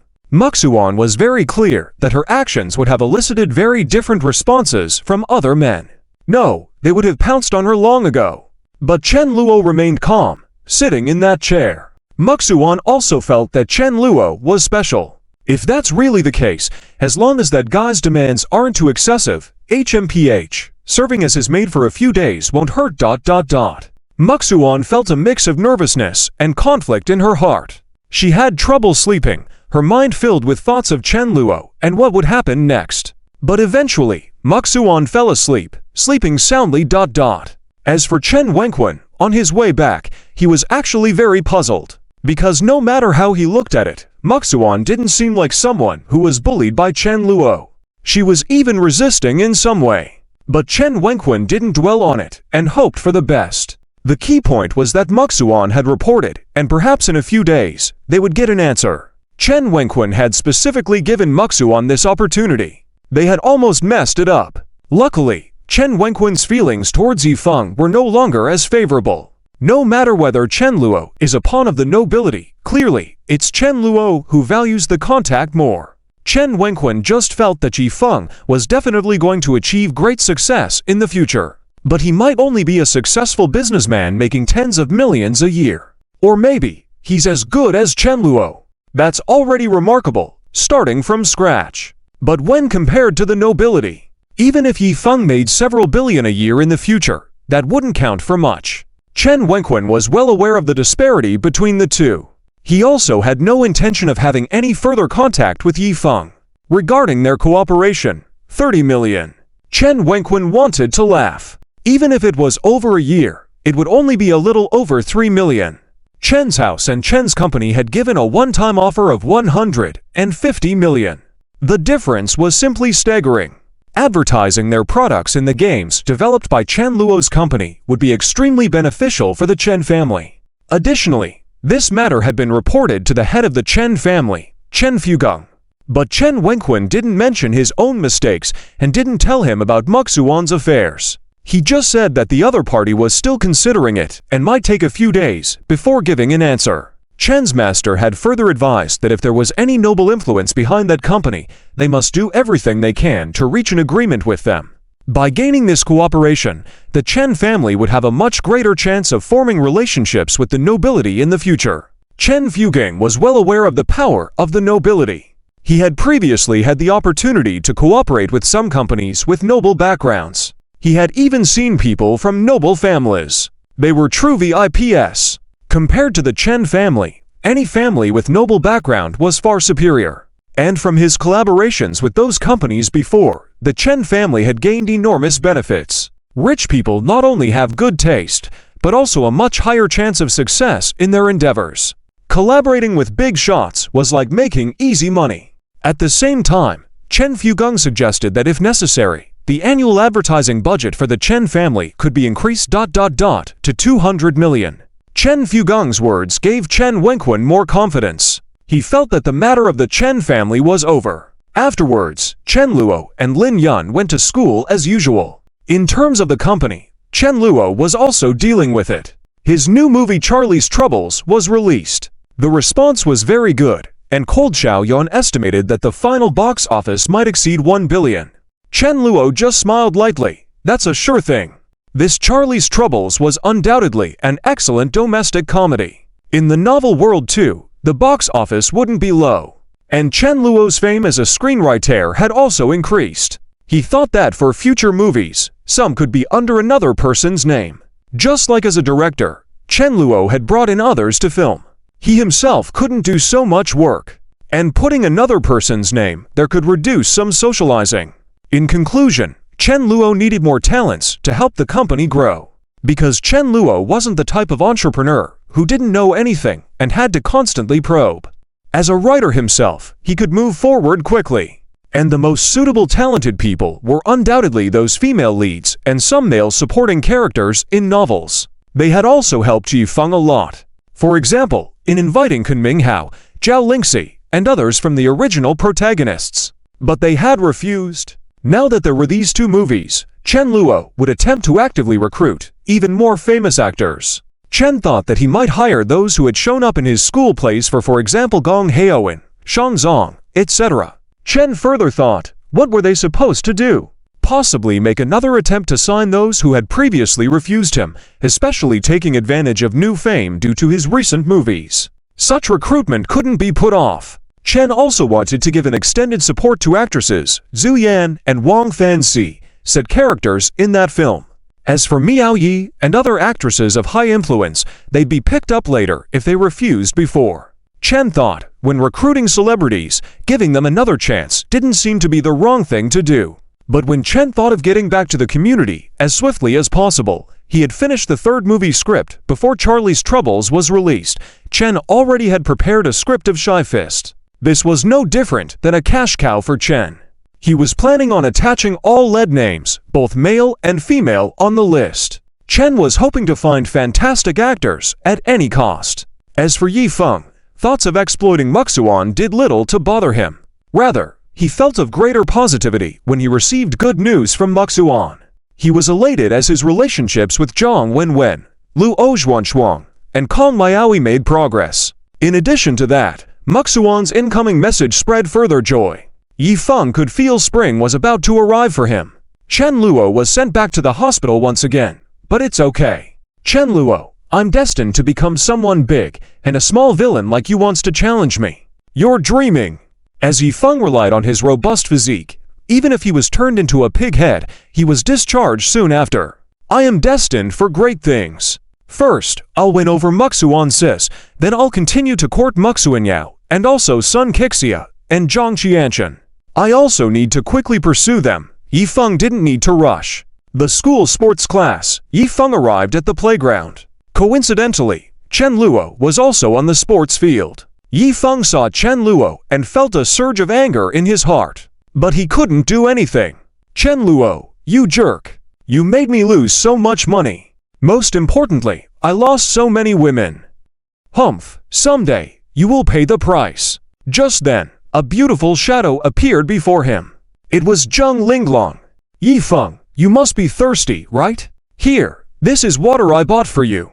Zheng Linglong was dressed in sportswear today, completely displaying her youthful vigor. Standing beside Yifeng, she was a lovely sight. Her sweet smile directly stunned the classmates in Yifeng's class. There was no shortage of male companions throwing their admiring glances at Yifeng. Once she thanked Zheng Linglong, Yifeng took the water and drank it. But when he started to drink, suddenly, Yifeng heard a buzz around him. Oh my god! Am I seeing right? Is that a maid outfit? Damn it, we're all university students. How can you be so impressive? Jealous, able to have a goddess-level commitment to send water, he must have done something to her. But when he glanced at the students, he stopped. And then, Yi Feng saw. Chen Luo, a well-endowed beauty in a maid outfit, was helping Chen Luo wipe the sweat off his forehead. She was being considerate by massaging his feet, patting his back. Initially, Yi Feng would just snort at this sight. After all, with Chen's status, it would be a breeze for him to hire such a woman to serve him, right? Yet when Yi Feng saw the maid beauty's face clearly, his pupils dilated. Theft! Yi Feng spat out a mouthful of water, but he didn't care to wipe it away. Instead, he instantly raised his head. His eyes filled with disbelief and shock, because the beauty was none other than Muxuan. The whole person of Yi Feng was dumbfounded. Chapter 259, The Loss of Then Muxuan. Finally signed a contract with Chen Luo. Nanchang University, on the playground. Yi Feng couldn't even imagine that he would see such a scene.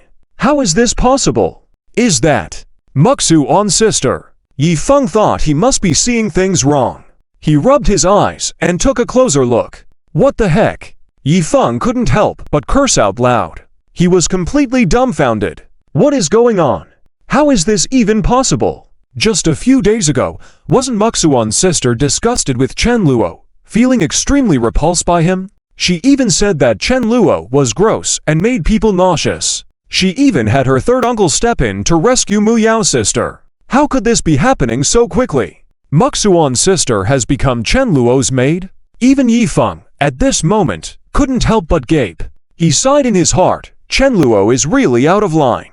How did he manage to do this? But the astonishment and admiration quickly dissipated. Wait a minute, this doesn't make sense. Yi Feng realized. Anger surged within him, and he felt the urge to take action just from witnessing this scene. Next to Yi Feng, Zheng Linglong also looked up in confusion. Shortly after, she witnessed the scene as well. She was also left dumbfounded. Yi Feng brother, is that Muxuan's sister? Zheng Linglong and Then Muxuan were not very close, but they had met before. Zheng Linglong knew that Then Muxuan had a good relationship with Yi Feng and a hostile relationship with Chen Luo. What is going on here? Zheng Linglong was at a loss. On the playground, many people were commenting. Isn't Chen Luo's life too good? Who is this guy anyway? Soon, someone recognized Chen Luo as the young master of the Chen family. In reality, the hype he gained from participating in the singing competition had also died down. After all, in university, many people were just temporary fans. Once these few months passed, and Chen Luo didn't continue to generate hype, the number of people who knew him naturally decreased. But Chen Luo, as the young master of the Chen family, had always maintained his status. He had previously brought people to teach a lesson to the Yang family's young master and helped Mo Taoyu out of a predicament. It was pretty much what had been happening. This girl had also been targeted by the villainess set by the author in the book, and bullied. Then Chen Luo had stepped in without any mercy and left the other side beaten up. This incident had also sparked discussions among many in the circles. As for the bystanders, upon hearing that it was the young master of the Chen family, it was not surprising. Ah, rich people are so lucky. They have a maid serving them even in college. Is this cosplay? This is truly a task given by the real owner to the maid. I envy it. The maid's appearance is too beautiful, right? Which department is she from? I've never heard of the famous beauties at Nanchang. Hey, wait a minute, that beauty looks familiar. She seems to be the young miss of the Fen family. Oh my god. Now that you mention it, it does make sense. I remember when the young miss of the Fen family and the young master had conflicts. I was there at the time, watched it play out. I remember the young miss of the Fen family seemed to dislike Chen Luo a lot, right? How did she become his maid? What's going on? Some people on the playground had also been present in the classroom last time, so they quickly recognized Then Muxuan's identity. They were all surprised. At this moment, these bystanders also saw a man seemingly walking towards Chen Luo with anger. That was none other than Yi Feng. After hesitating for a moment, Yi Feng stood up. He couldn't believe what was happening. How was this possible? There was absolutely no possibility, right? In just a few days, had Muxuan's sister, who despised Chen Luo, become his personal maid. Yi Feng wanted to vent out his anger. Was this a joke? His anger flared up, and he headed towards Chen Luo and then Muxuan. Yifeng, Muxuan's sister. What are you doing? Yifeng's voice was filled with rage. But then Muxuan at that moment felt embarrassed. She cursed Chen Luo in her heart. This guy, making me change into my clothes just to come to the playground. What the heck? There were many people on the playground, and then Muxuan felt awkward. However, when she saw Yifeng, she began to understand. Yifeng was angry, but then Muxuan. She still had her own anger. She felt completely speechless towards Yifeng at that moment. She thought that she had almost lost the crucial cooperation for the entire Then group just a few days ago. Luckily, it was finally salvaged. Otherwise, Then Muxuan would have had her uncle rush to the hospital to beat up Yifeng some more, making him stay in the hospital longer. That would have been satisfying.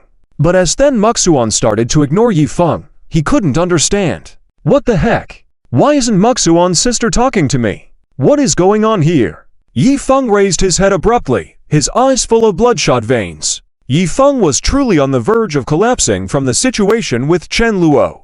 But his anger towards Chen Luo grew even stronger. The bystanders around were gradually surrounding them. Zhang Linglong looked worried. She held Yifeng's hand and softly called out, Yifeng, brother. Zhang Linglong was worried that Yifeng would pick a fight with them here. At the same time, her disdain towards Chen Luo also intensified. She was starting to dislike Then Muxuan as well. However, Chen Luo, at that moment, stood up, stretched, and then he casually embraced Then Muxuan in front of Yifeng and walked away. Yifeng was dumbfounded. The classmates around, their envy almost overflowing. They were discussing it. However, Yifeng noticed a detail. That is, Muxuan's sister's face is full of reluctance. She is being forced? Yifeng seemed to have caught on to something. He immediately understood. Just a few days ago, Meng Shanshan, Huang Jingmai, they all participated as volunteers. But then Muxuan was definitely in a tough situation. Yifeng's eyes became determined. Yifeng, exactly. Chen Luo, you sly guy. Muxuan's sister, you can rest assured, I will definitely save you. Yifeng had done everything to keep Then Muyao away from Chen Luo's side. Now he was willing to do more to save Then Muxuan. And this news quickly spread. Many people in Nanchang knew that the young master of the Chen family had hired a personal maid. Others considered it just a joking matter and gossiped about it. But this news also reached the ears of Sun Qingling, Zhang Qianshan, Che Jingyan, and the other female leads. They were all dumbfounded. Che Jingyan was okay, as she had not been present during the previous drama between Chen Luo, Then Muxuan, and Yifeng.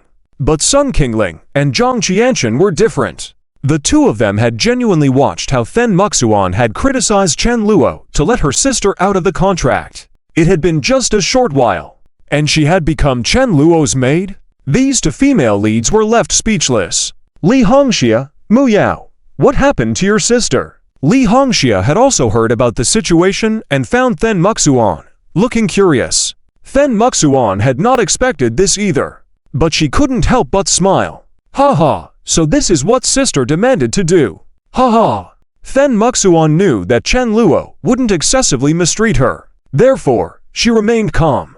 She even thought at one point, wouldn't it be fun to wear a maid outfit too? But that was just a thought. Then Muxuan, who knows? Maybe she discovered Chen Luo's excellence and willingly agreed?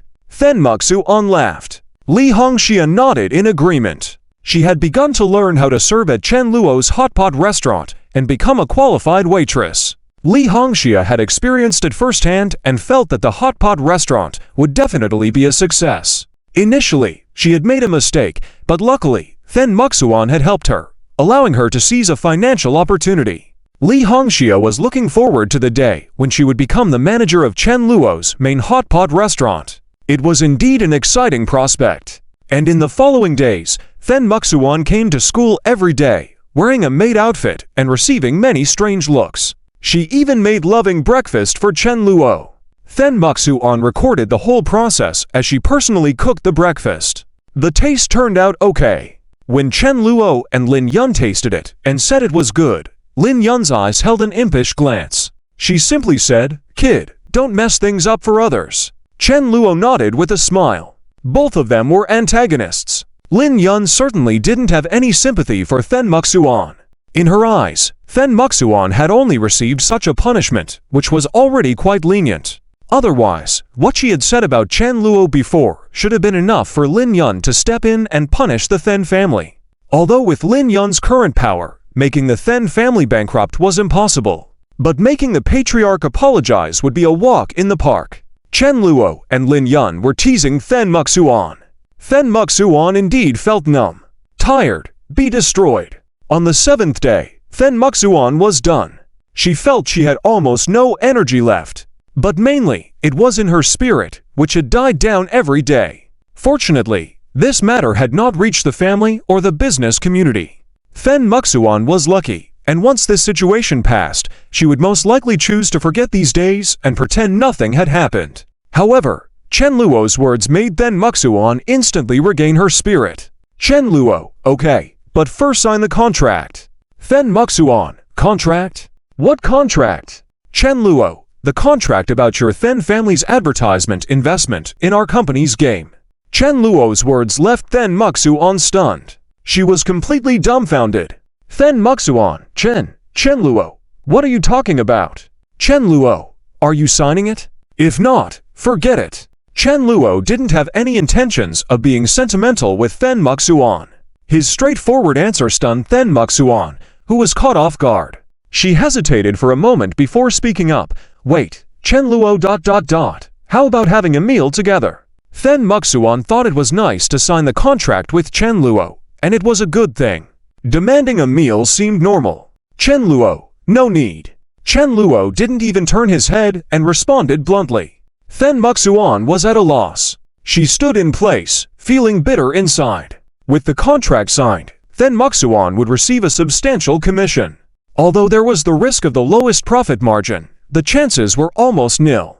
The Fen family, having signed such a major contract, had assessed everything. Chen Luo's to mobile games, Fruit Ninja, and Temple Run had been very successful. The investigation showed that the new mobile game Angry Birds had a high probability of success as well. It could be said that the Fen family had already booked a profit for these 3 words, in the bag. This was a cause for great celebration. However, after Chen Luo left, Fen Muxuan found herself unable to be as happy as she thought she would be. Fen Muxuan, strange, he left. I should be happy, right? But why do I feel lost? We agreed that once I signed the contract with this guy, I would never interact with him again. But, am I crying? Why? Fen Muxuan silently shed tears, unsure if they were tears of joy or loss. Having spent the 7 days as Chen Luo's maid, Fen Muxuan had truly understood that Chen Luo was not someone to be trifled with. On the contrary, he was skilled, a gentleman, and most importantly, he had an inexplicable aura about him. At that moment, Fen Muxuan also believed that Chen Luo's company's business was more extensive than they imagined. He was indeed talented. However, Fen Muxuan couldn't dwell on her feelings for long. After leaving Nanchang University, the joy in Fen Muxuan's heart quickly surfaced. She excitedly informed her uncle, Fen Wendong, who was also thrilled. At the same time, Fen Muxuan planned to go on a shopping spree. With the significant commission she had received, and even more to come once Chen Luo's game was launched, she would certainly make more money. Of course, the most crucial aspect was securing this cooperation, allowing Fen Muxuan to attain a higher position in the Fen family. With a promotion, her income would also increase. Additionally, the aristocratic incident would also bring benefits to Fen Muxuan within the family. Walking through the bustling marketplace, Fen Muxuan grew happier with every thought. She boldly made multiple bag and clothing purchases. She was immersed in joy. But as she turned around, she suddenly saw Yifeng standing behind her. Ah! Fen Muxuan was startled. Chapter 260, Yifeng breaks through once again. Zhang Wenwen's mockery. Revised. In the shopping mall, Fen Muxuan never expected to meet Yifeng here. She still held deep anger towards Yifeng. If it weren't for this guy, Fen Muxuan wouldn't have had to go through so much. If she hadn't intervened in Chen Luo's affairs and let her younger sister smoothly work in Chen Luo's company, the cooperation between Chen Luo Group's gaming department and Fen Group's advertising department would have been very smooth. Then Muxuan wouldn't have to be a maid. Most importantly, the twists and turns of this ordeal made Then Muxuan very miserable. And the main culprit behind all this was Yifeng. Now, after the collapse of Then Muxuan's persona, she had her own thoughts. Immediately, she felt that Yifeng couldn't be compared to Chen Luo at all, let alone their talents and achievements. Just based on how Yifeng treated himself arrogantly and how beautiful women surrounded him, while Chen Luo always had only Lin Yun by his side. So Then Muxuan's expression immediately turned cold. She had no intention of interacting with Yifeng. Therefore, Then Muxuan turned to leave, but Yifeng was immediately stunned. He quickly stepped forward and grabbed Then Muxuan's hand, saying, "Muxuan, it's me, Yifeng." Yifeng's appearance this time was purposeful. Yifeng noticed on the playground that Then Muxuan's face was full of reluctance. This indicated that Then Muxuan was being forced. This made Yifeng swear that he must rescue Then Muxuan. In fact, Yifeng had been cursing Chen Luo in his heart for the past few days. Damn it! Did this guy cheat? I was only in the hospital for a few days. When I came out, the woman I was disgusted with before, Muxuan, is now his maid. Is the world going crazy again? If it weren't for Yifeng being the male lead with a strong will, he might have thought he was going insane. This kind of thing was really unrealistic and crazy. Yifeng expressed that this was more absurd than anything he had seen before. What exactly did Chen Luo do to turn Then Muxuan, who was deeply disgusted with him, into his personal maid in just a few days? But Yifeng also realized that he must figure out all this, or such things might happen again in the future. Also, if he didn't figure it out, Yifeng wouldn't be at peace. However, Yifeng never expected that as soon as he held Then Muxuan's hand, the next moment, she would directly shake him off. Then Muxuan even had a look of disgust, saying in a cold voice, "Yifeng, are you asking for trouble?" She was already angry when she saw Yifeng. How could he dare to touch her? Who did he think he was? Then Muxuan had been Chen Luo's personal maid for 7 days, and even Chen Luo had never touched her. Yifeng was too confident, wasn't he? And Yifeng clearly did not expect to be treated in this manner. He was so sure that the details he noticed earlier were correct. Therefore, he thought that Then Muxuan was still pretending. She must have some hidden difficulties. Thinking of this, Yifeng still gently said, "Muxuan, what's wrong with you? It's me, your little Yezi. Don't you recognize me?" Yifeng had been thinking a lot for the past few days. He felt that the biggest possibility of such a situation was that Then Muxuan had lost her memory due to Chen Luo's manipulation. This would allow Chen Luo to control Then Muxuan. Otherwise, why?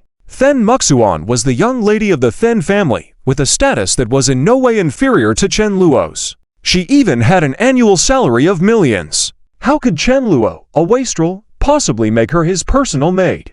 Although this possibility was almost zero, Yifeng couldn't think of any other possibilities. However, when Then Muxuan heard Yifeng say this, she almost vomited. What the hell? Who said you're my little Yezi? Yifeng, can you be any more disgusting? After understanding Yifeng's character, Then Muxuan had only one opinion of him, that he was revolting. How many women surrounded him without any reservations? And yet, he still went around flirting and felt good about himself. Simply toxic. Then Muxuan rolled her eyes in her mind. She felt that Yifeng was a weirdo. Yifeng was also puzzled. Muxuan, did you just insult me? In Yifeng's mind, Then Muxuan had always remained composed and dignified. She never insulted others. Only scum like Chen Luo could make Then Muxuan lose her temper. Therefore, Yifeng automatically ignored the fact that he had been insulted. At the same time, he couldn't understand where he had been disgusting. Yifeng, did you call me little Yezi willingly? Yifeng pretended to be innocent. Then Muxuan clenched her fists. So, the me from before was really stupid. Then Muxuan reminded herself in her mind. She also told Yifeng seriously, Yifeng, no matter what happened before between us, we have no relationship now, understand? I don't want to talk to you, just leave me alone. Then Muxuan's words also made Yifeng completely confused. What exactly is going on here? Could it be that Muxuan is under a spell? What kind of spell did Chen Luo cast on her to suddenly become so obedient in just a few days? Yifeng felt like he was witnessing one of the top 10 unsolved mysteries in the world. Despite being puzzled, Yifeng couldn't help but feel a sense of relief. Yifeng, this guy, doesn't he plan on coming over? Has he come to his senses? Just when Then Muxuan was about to help Chen Luo out, she heard Chen Luo say, "I do?" Then Muxuan, huh? Then Muxuan suddenly froze, her expression frozen on her face. Then Muxuan, this guy.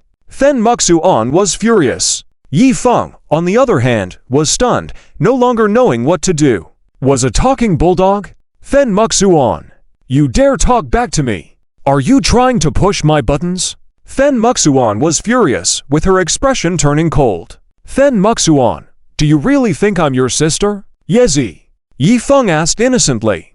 Then Muxuan clutched the phone tightly. Yifeng seemed to have a heartache and felt pain in his chest. How is this possible? Muxuan, have you picked Chen Luo? Yifeng looked at the photos on Chen Luo's phone and started feeling uncomfortable. His body began to tremble, and his frustration continued to rise. Finally, Yifeng erupted, his eyes turning red as he said, "Chen Luo, I have a bone to pick with you," Yifeng said in a red-eyed rage. Chen Luo remained calm and looked at Yifeng with a flat expression. This made Yifeng look uncomfortable, his body starting to shake as his anger rose. Finally, Yifeng exploded, his face turning red. "Chen Luo, I can't stand being around you anymore." Yifeng directly broke through. And in the revised chapter, Then Muxuan asked Chen Luo to show some photos from his phone. She then indirectly confronted Yifeng, showing him that she was now with Chen Luo.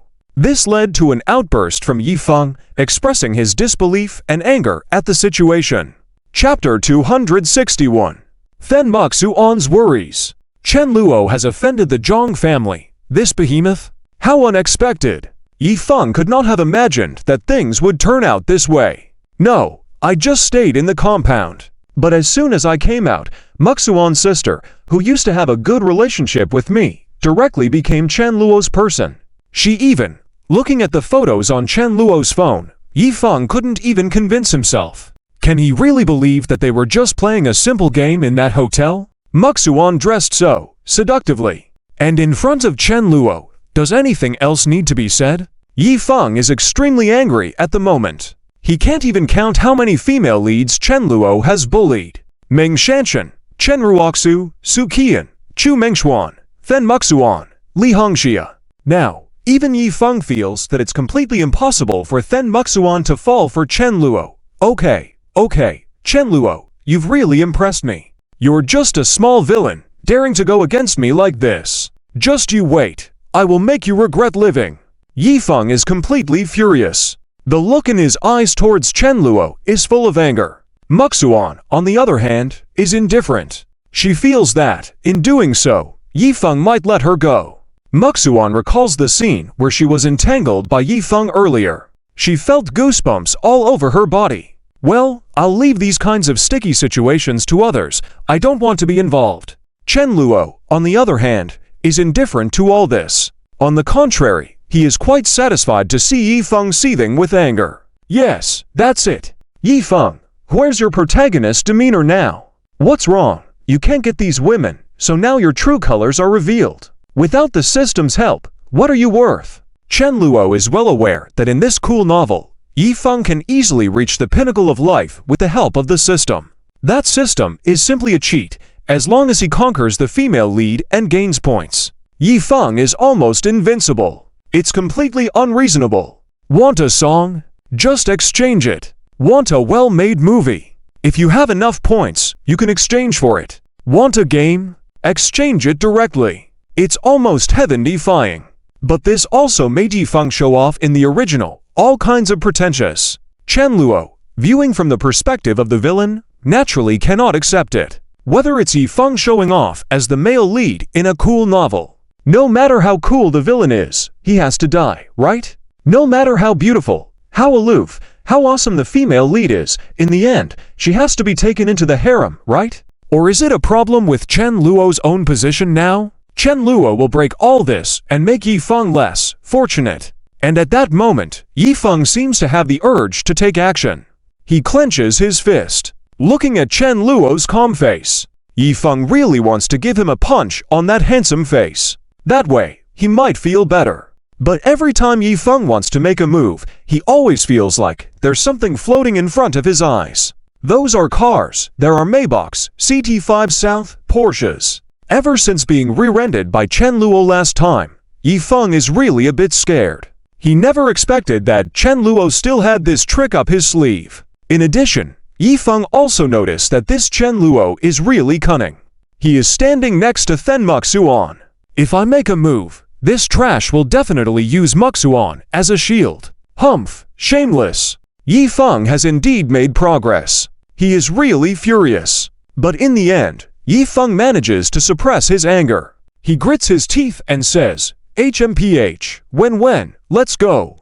Yifeng is planning to leave. Although he can't understand why Then Muxuan seems to have lost her mind. Even though I've revealed Wenwen's trump card, why is she still standing on Chen Luo's side? Doesn't she know that even the Chen family, in front of Wenwen, is nothing at all? Yifeng is full of doubts. However, after seeing those photos, Yifeng is also dumbfounded. Coupled with his inexplicable fear of Chen Luo, Yifeng doesn't want to get entangled with him anymore. When Zhang Wenwen heard this, she sneered and said, Chen Luo, you better remember, your attitude towards me today. In the future, I will make you kneel down and beg me. I hope that by then, you will still be so arrogant and aloof. After saying this harsh words, Zhang Wenwen left with Yifeng. Hearing this, Yifeng's mood finally improved a lot. Hey, Chen Luo, didn't expect it, did you? I have Zhang Wenwen as a trump card, and I also know many new female leads, like Zhuan Shuangji, who may be no worse than Wenwen. You, a small villain, how can you compete with me? Are you worthy? Yifeng still looks down on Chen Luo in his heart. He said that he will definitely get his revenge. As for Then Muxuan, Yifeng has a new plan. He thinks, since Then Muxuan has also become unreasonable, then I'll just go directly to find his uncle. Hey, since his uncle was able to save Mu Yao, then certainly he can also save Muxuan's sister. By then, Chen Luo, I wonder if you'll still be so calm.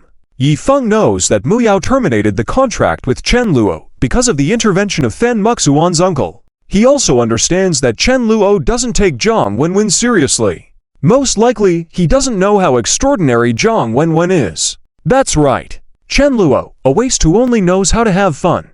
How could he possibly know how vast the world is, that there are always people better than you? It's a shame. The Chen family probably will suffer revenge from the Zhang family because of this. And Then Muxuan's uncle, Chen Luo, should know how powerful he is. I believe this uncle must also have some means. Well, let's do this. Yifeng is planning. He is not in a relaxed mood. Rather, it's a mix of emotions. Staying at a compound for a while, when I first went there, everything was fine. Sister Muxuan kept sending me messages to share good news, and she even said that she rescued Mu Yao. But how? Yifeng feels regretful. I haven't had a chance with Then Muxuan yet. This is the real reason why Yifeng can't bear to let go. He hasn't had a chance, yet he let himself be eaten by that despicable villain. Yifeng has nowhere to reason. Fortunately, he still has Zhang Wenwen by his side. Zhang Wenwen happened to be in the South City for a walk today. Unexpectedly, before coming out, Zhang Wenwen felt that something good would happen today. That's right. She thought in her heart the previous unpleasantness had already been forgotten by Zhang Wenwen. A smile crept onto the young girl's face. Suddenly, she looked up and said, Yifeng, do you plan to develop in the upper city later? Although you're still in school, but you should have plenty of time during your summer break, right? Zhang Wenwen extended an invitation. When Yifeng came back to himself, he smiled and said, Yes, I also want to visit big cities. The upper city and Dragon City, those are super first-tier cities. Although South City is also prosperous, it's incomparable to those big cities. And Yifeng knows that there are a lot of wealthy people in the upper city, but in reality, Dragon City is even more so. Moreover, many hidden noble families in the original come from Dragon City. Of course, Yifeng is completely unaware of this for now. Zhang Wenwen, if you plan to go, remember to find me. I'll be your tour guide and show you around. And if you have any good plans, you can tell me. I recently planned to invest in a movie, and Miaoyi said that you have good acting skills, so if there's an opportunity, you can be my leading man.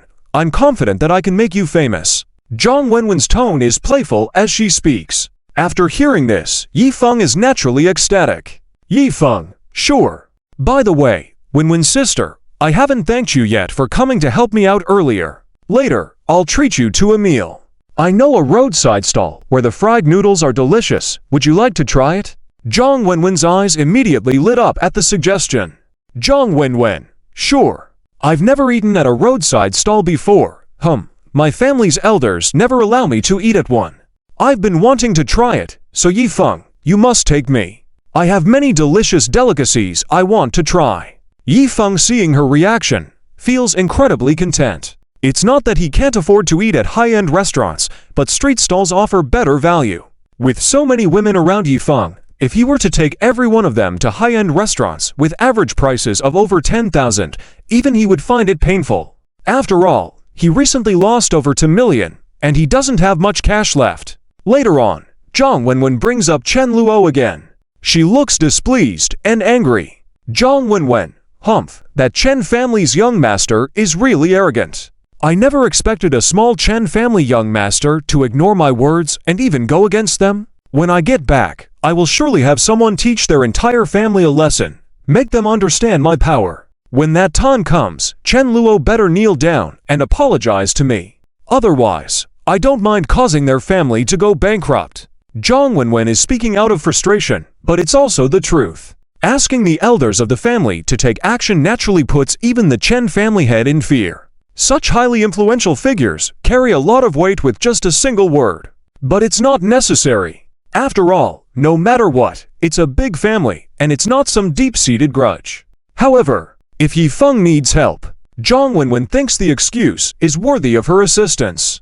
However, after thinking it over, Yifeng says, "It's fine, Wenwen's sister, leave that to me, I can handle it." The reason Yifeng doesn't want Zhang Wenwen to step in is quite simple. He and Zhang Wenwen haven't reached that level of friendship yet. If he lets Zhang Wenwen help now, then in the future, when Yifeng faces other crises and has to seek Zhang Wenwen's help again, their bond may not be as strong.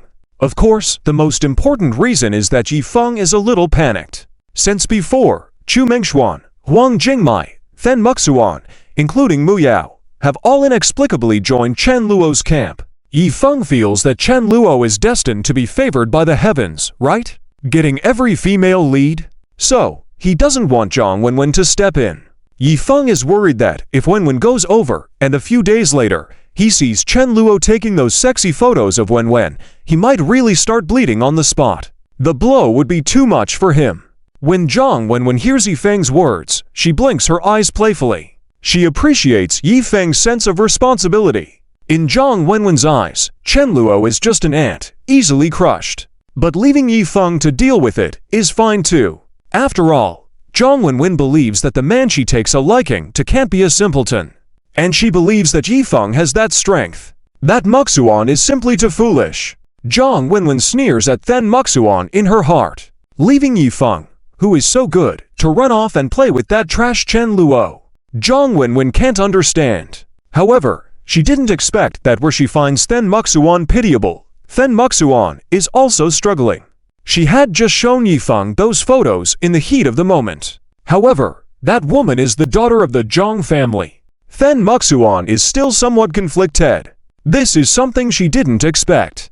Then Muxuan can't help but think, could Yifeng really be so exceptional? Did my judgment really not go wrong? But I just feel like something's off. After her character broke down, Then Muxuan is not so easily swayed back into being a fawning follower of Yifeng. She finds it strange because there are still so many beautiful women around Yifeng. That Zhang Wenwen, she's probably just one of Yifeng's many women, even as the daughter of the Zhang family. How can she accept polyamory? Impressive. Then Muxuan sneers at Zhang Wenwen in her heart. At the same time, she realizes something. She suddenly catches up with Chen Luo, who had already left. Suppressing a bit of dissatisfaction, Then Muxuan is at a loss. Does this guy really dislike me so much? He can't even spare a minute for me. Forget it. Then Muxuan, Chen Luo, do you even know who that woman was just now? She asks curiously. Chen Luo, I do. Chen Luo calmly replies. Then Muxuan is somewhat shocked. Then Muxuan, Then Muxuan, knowing and still treating her like that. You'll drive me crazy. Then Muxuan is becoming exasperated.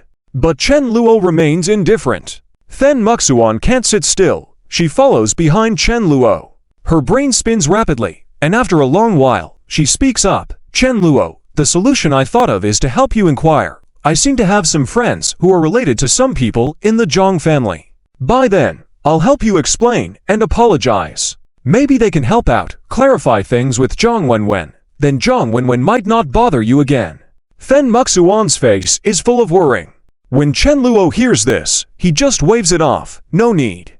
Then Muxuan, what do you mean no need? Do you want to face Zhang Wenwen's retaliation? Chen Luo, not to scare you, whether it's our Then family or your family, in front of the Zhang family, we're nothing at all. You must realize the seriousness of this issue. Chen Luo is quite helpless. He was just teasing Then Muxuan, but seeing her so worried, he can only pat her shoulder and say, it's a minor issue, no need for you to worry about me. Just focus on handling the cooperation between our two companies. Chen Luo and Then Muxuan have discussed a business deal worth 150 million. They've already received the deposit, but the follow-up requires Then Muxuan's attention. Chen Luo is quite satisfied to have earned over 100 million.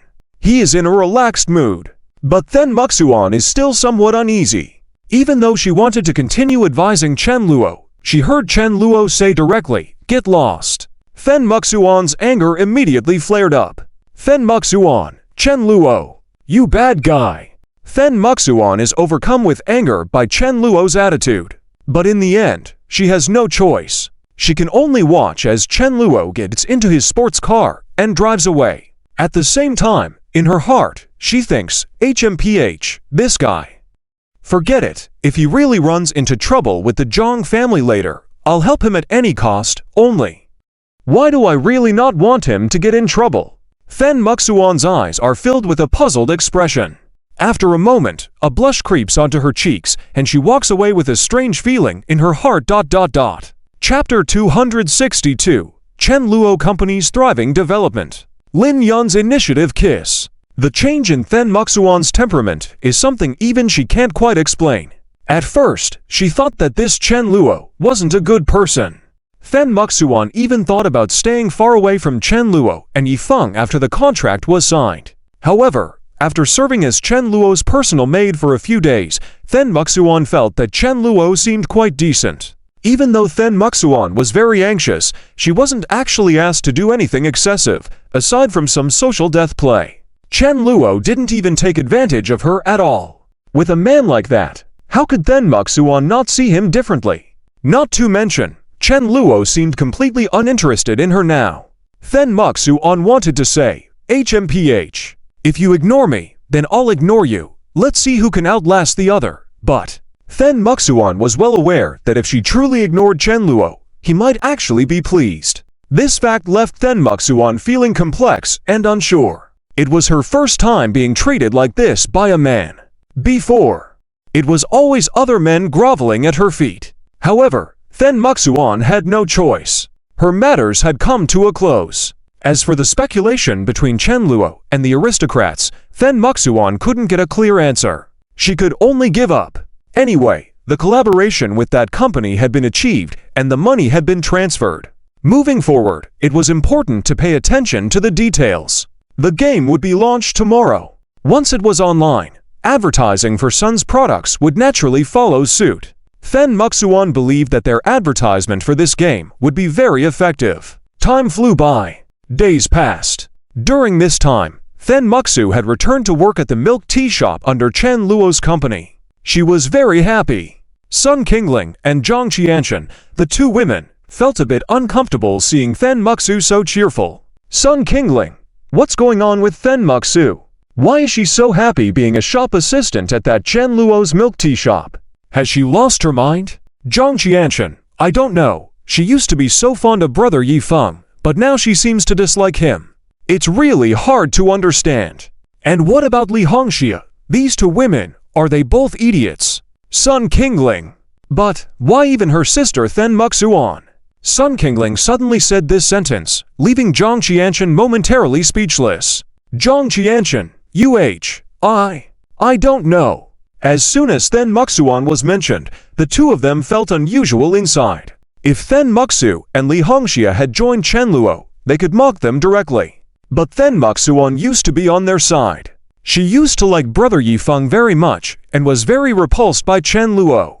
But now, Sun Qingling, I guess, she must have been misled by Chen Luo and couldn't see Brother Yifeng's potential clearly. Zhang Qianchen, yes, that must be it. After all, Brother Yifeng is the right choice. Chen Luo can't compare to him at all. I've heard that Brother Yifeng seems to know the Qian gene from the Zhang family. Now Chen Luo is even less of a threat. Zhang Qianchen's words boosted Sun Qingling's confidence. Sun Qingling, yes, I've heard that too.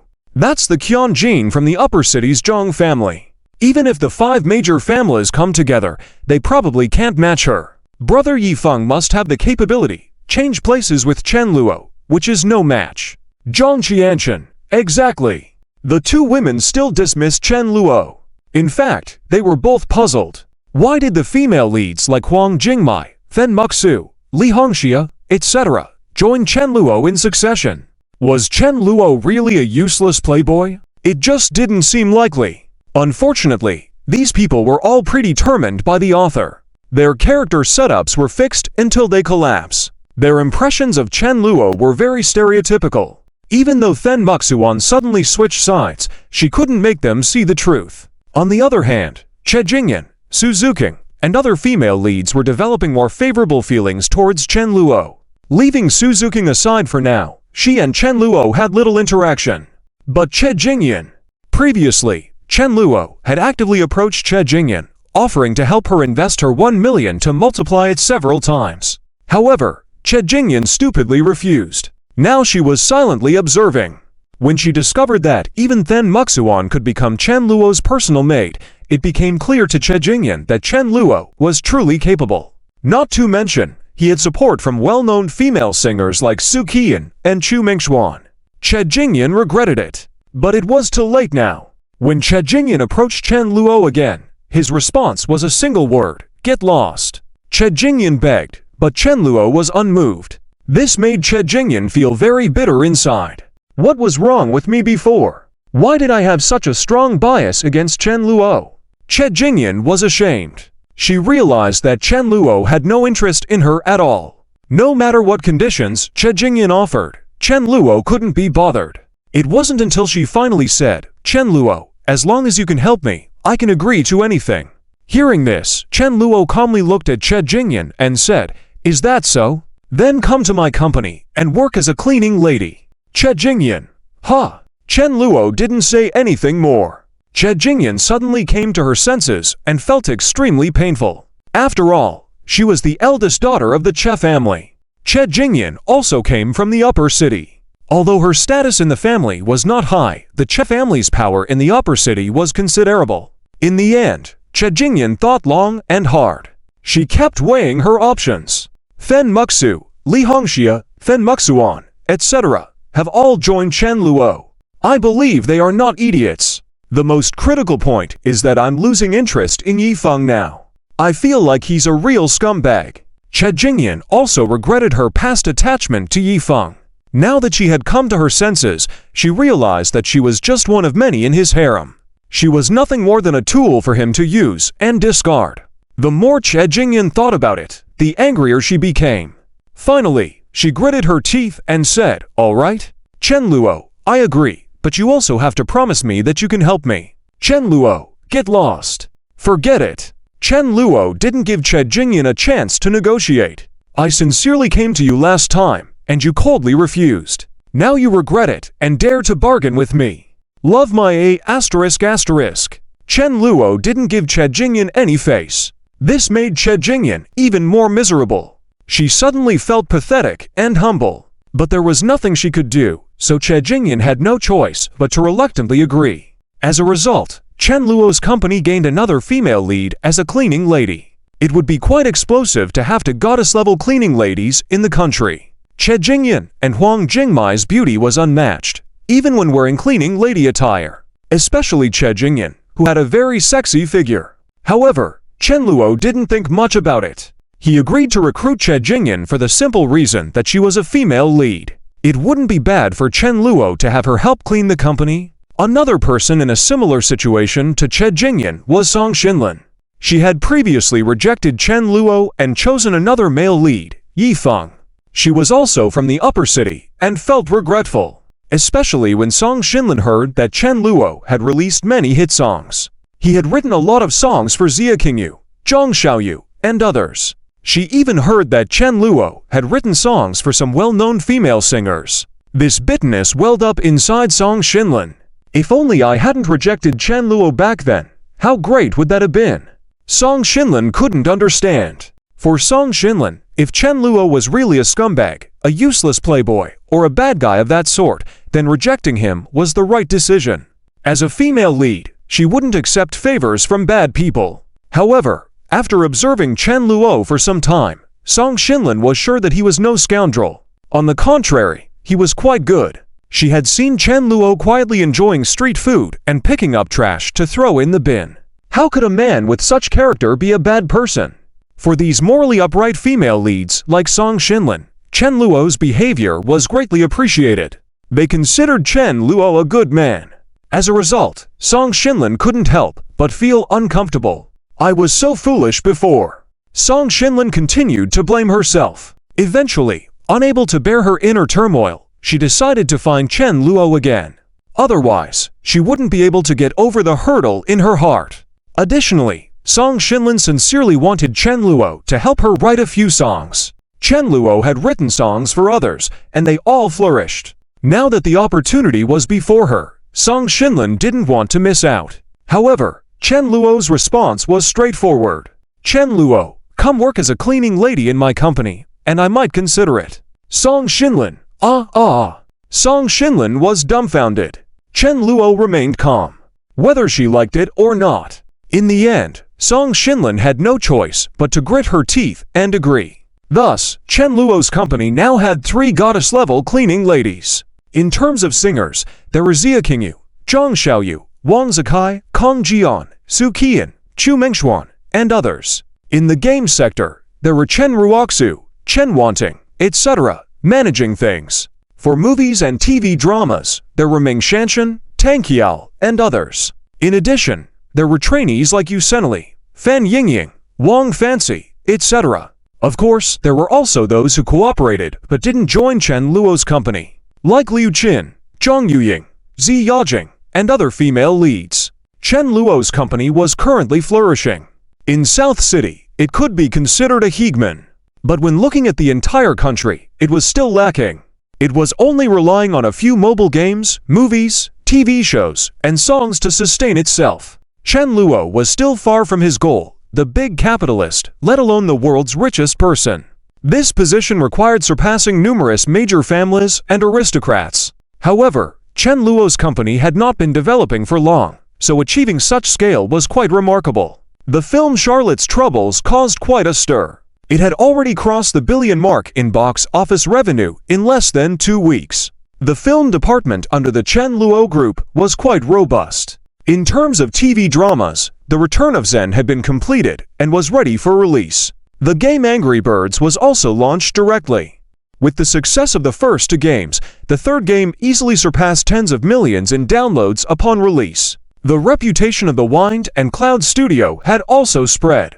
Chen Luo was sure that there would be many partners coming in the future. The most critical part was that with the returns from these investments, money was pouring in from all directions. Chen Luo's net worth had easily crossed 10 million before, and now it had surpassed 5, 6, 7, 8 billion. The speed at which he was making money was astonishing. Chen Luo had truly become a wealthy young man. After earning money, it wouldn't be meaningful if he didn't enjoy it. So, Chen Luo took Lin Yun shopping. They arrived at the most luxurious luxury store in South City. With a confident smile, Chen Luo waved his hand and said, "Lin Yun, feel free to choose anything you like in the store. I'll foot the bill today." Lin Yun was a bit surprised. She had thought that Chen Luo was simply taking her out for a nice meal. But when Lin Yun saw his gesture, she smiled and said, "Kid, have all that money of yours come in?" Chen Luo, "Of course, your boyfriend, me, is now a truly wealthy man. Buy whatever you want. The luxury goods were indeed expensive. Some items were even rare and valued in the tens of thousands. Many even reached the million mark. But in front of Chen Luo, who had several billion in cash, they were a drop in the ocean. Not to mention, this was just the beginning. Chen Luo had already deducted Lin Yun's share of the investment returns. In addition, Chen Luo had prepared gifts for Lin Yun. With a nod, he signaled the store staff, who immediately understood. Soon, the staff brought a pile of gold and silver jewelry and a very beautiful evening gown. Chen Luo, this was custom made by the best master in Longcheng for you. How do you like it? Chen Luo smiled. The evening gown was indeed stunning. Its price was also exorbitant. Each gown cost several million. When Lin Yun saw it, she was moved. She had seen many luxury items before. However, these were carefully chosen by Chen Luo. Their significance was extraordinary. With tears welling in her eyes, Lin Yun nodded and clasped Chen Luo's hand tightly. Chen Luo had intended for Lin Yun to try on the gown, but she shook her head, indicating she wanted to leave. Chen Luo was a bit puzzled but had the gifts packaged. He then left with Lin Yun. Lin Yun held Chen Luo's hand and walked with a determined look on her face to a high-end hotel they had pre-arranged. As soon as they entered, Lin Yun threw herself into Chen Luo's arms and then kissed him. Chapter 263. Is Yi Feng going to reveal his final trump card? Chen Luo and Lin Yun, they have spent quite a wonderful time together. Lin Yun is feeling more and more blessed now. Thinking back, she used to like Chen Luo so much. But Chen Luo used to ignore her affections. But unexpectedly, this little guy, will he suddenly turn around? This has already made Lin Yun feel very happy. She can find such a faithful man in this promiscuous era. Lin Yun feels like she has found a treasure. What surprises Lin Yun even more is after she got in touch with him, she found out that Chen Luo is not a worthless playboy at all. On the contrary, he is very excellent, incredibly excellent. Lin Yun knows all of Chen Luo's achievements. Whether it's in games, movies, TV dramas, or novels, Lin Yun is amazed. She feels that Chen Luo is simply a genius. He is even a genius among geniuses. This perfect treasure boy, if she doesn't cherish him well, it would be a huge loss. Chen Luo feels that Lin Yun is the most suitable girl for him. And why wouldn't Lin Yun deeply love Chen Luo? She holds Chen Luo's arm, her eyes full of love. Although she is set as the female antagonist, in the original work, Lin Yun only clashed with Yi Feng because of Chen Luo. And now, Chen Luo doesn't allow Lin Yun to have any contact with Yi Feng. Lin Yun is happy about it. She is satisfied to be able to be with Chen Luo every day. As for Yi Feng, as long as he doesn't really harm Chen Luo, Lin Yun will also listen to Chen Luo. On Chen Luo's side, he takes Lin Yun around to shop and play, living carefreely every day, being very joyful. As for Yi Feng, after bidding farewell to Zhang Wenwen, he doesn't stop. After experiencing the incident with Fen Muxuan, Yi Feng became even more convinced of his own thoughts. That is, luring multiple female leads at the same time is simply not enough. That Chen Luo is simply a monster. How did this guy achieve this? I, as the male lead with the system, feel like my speed in luring female leads doesn't match up to his. Yi Feng feels a bit lingering. The time he spent with Fen Muxuan was actually very short, but the progress in their relationship heightened rapidly. Yi Feng knows well that Fen Muxuan is engaged. He almost seduced Fen Muxuan to cheat, but unexpectedly, he failed in the end. The key point is, Yi Feng thinks he failed on his end, but Chen Luo, within 2 days, managed to win over Fen Muxuan. This is absurd.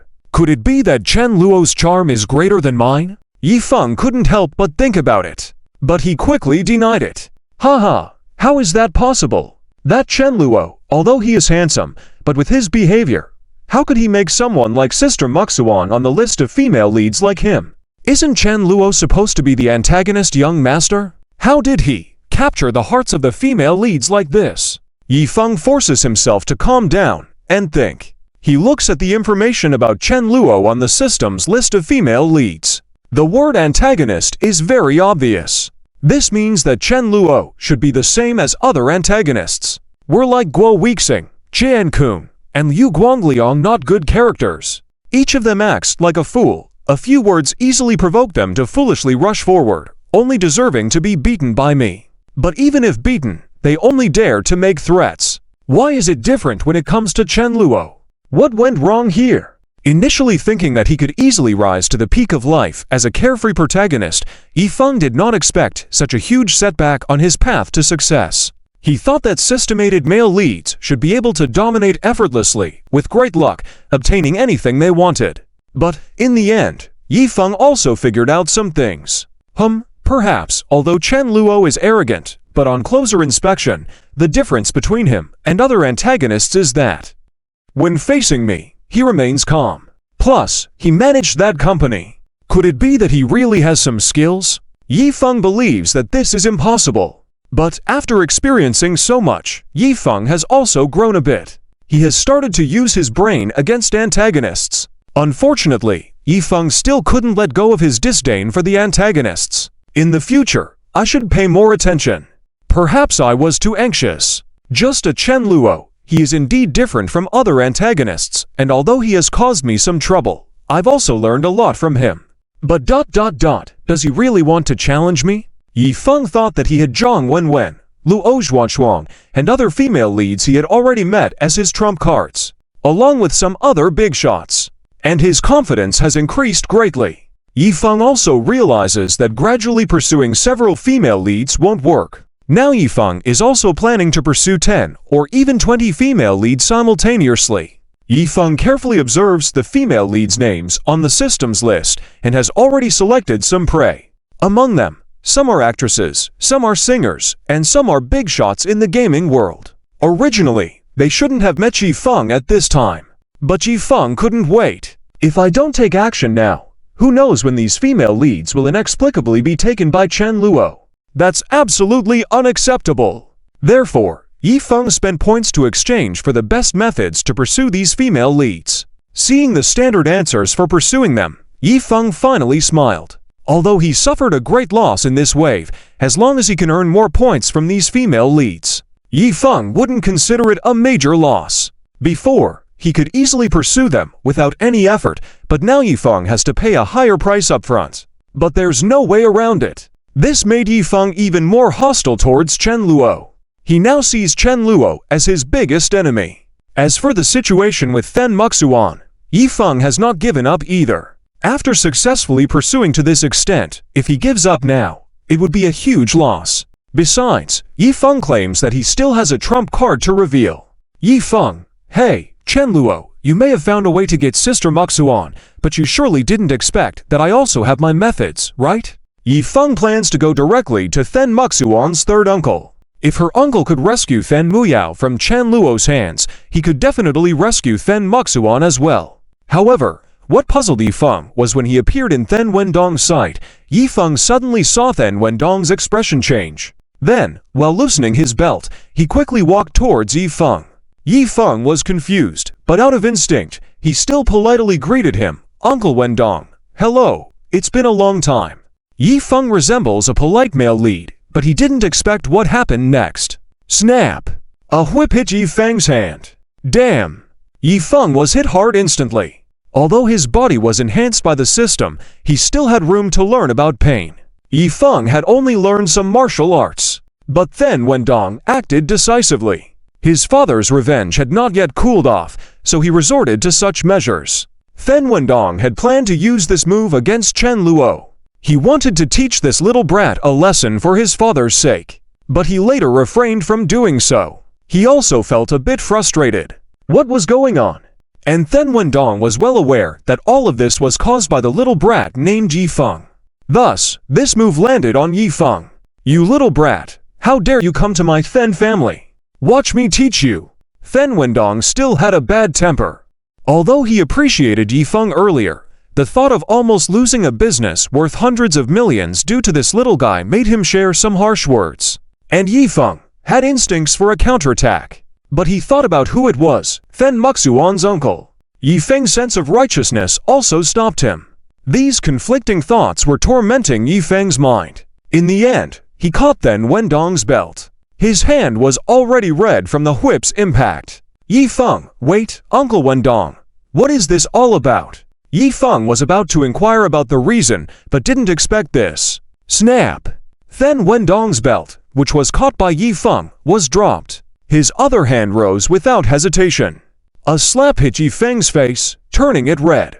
Although Yi Feng was enhanced by the system and had some training in martial arts, he had never faced such treatment before. Yi Feng knew some boxing moves. But then Wendong acted swiftly. Father's honor was at stake. Pulling out all the stomps, then Wendong intended to use this move against Chen Luo. He wanted to teach this little brat a lesson for his father's sake, but never had the chance. Later, then Wendong restrained himself, but deep down, he was still angry about the situation. And then Wendong was well aware that all of this was caused by the little brat named Yi Feng. Afterward, then Wendong verbally attacked Yi Feng. "You disrespectful brat! How dare you hit me in my own home? Watch how I teach you a lesson." Then Wendong was still showing anger. Although he had appreciated Yi Feng earlier, thinking of how this brat could have caused his family to lose a major business deal worth millions and allowed Then Muxuan to be bullied by Chen Luo. Therefore, then Wendong couldn't stand it. And while Yi Feng felt angry now, he actually wanted to confront this indignity. "You old man! I greeted you respectfully, and you hit me." Yi Feng now fully displayed the negative characteristics of an antagonist. But when he thought about reacting violently, he remembered it was Then Muxuan's uncle. Yi Feng's sense of justice prevented him from retorting. In his mind, the conflicting thoughts of justice and evil were battling. Yi Feng felt a lot of pain. In the end, he grabbed Then Wendong's belt. His hand was already red from being whipped. "Yi Feng, wait, Uncle Wendong. What's going on? Have I done something wrong?" Yi Feng was dumbfounded. He didn't expect Then Wendong to suddenly turn against him as well. It didn't make sense. And Then Wendong had no intention of continuing the fight. He directly scolded, "Haha, done something wrong. Done anything or not, don't you have any conscience? You little brat, get out, don't let me see you again. This is our Then family's territory." Then Wendong had mostly vented his internal anger. Yi Feng had a lot of anger too. He actually wanted to confront this indignant man. But thinking about his pursuit of Then Muxuan and Then Muyao, Yi Feng could only swallow his grievances. He forced down his anger and continued to ask, "Uncle Wendong, didn't you say I have great potential before? Didn't we get along fine before? Why suddenly like this? Is it related to Chen Luo? Do you know about the relationship between Muxuan and Chen Luo? Don't you care? That Chen Luo. What's going on here?" Yi Feng boldly confronted Then Wendong. However, Then Wendong had no desire to deal with it further. He couldn't be bothered with how Yi Feng planned to rescue Then Muxuan. What's interesting is, news about Yi Feng creating chaos in the Then household quickly spread. Then Muxuan and Then Muyao were among the first to find out. Then Muyao was furious. "How dare this Yi Feng hit my uncle? This is outrageous. Sister, this grudge. We must settle it." Then Muyao never expected Yi Feng to be so arrogant. Then Muxuan was also very angry. "I should have seen it earlier, that Yi Feng is just scum. He caused chaos at Chen Luo's company for no reason, and I was silly enough to follow him. And now he causes trouble in our family." Then Muxuan felt like she had misjudged the situation. She had thought Yi Feng was the right person. But now, he is causing trouble in their home. This has made the Then family lose face. Within the 5 major families, the Li family, Zhang family, Sun family, and Chen family all heard about the incident. Even some wealthy young ladies in the circle were discussing. "Haha, I heard that the Then family was turned upside down by a college student. It's truly amusing. Are those bodyguards at Then family just decorations? It seems like they are of no use at all. Haha. The Then family has lost as much face this time. I heard that Then Wendong even got punched by that person.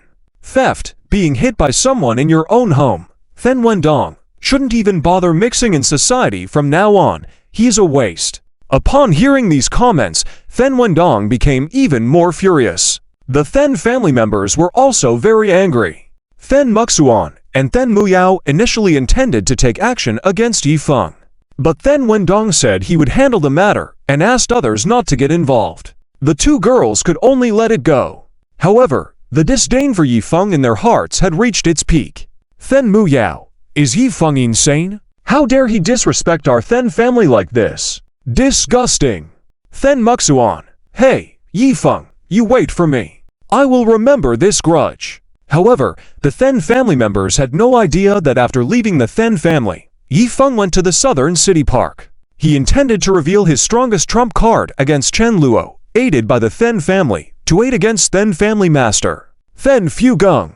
Rest assured, Sister Muxuan, no matter the cost, I will rescue you from Chen Luo's side.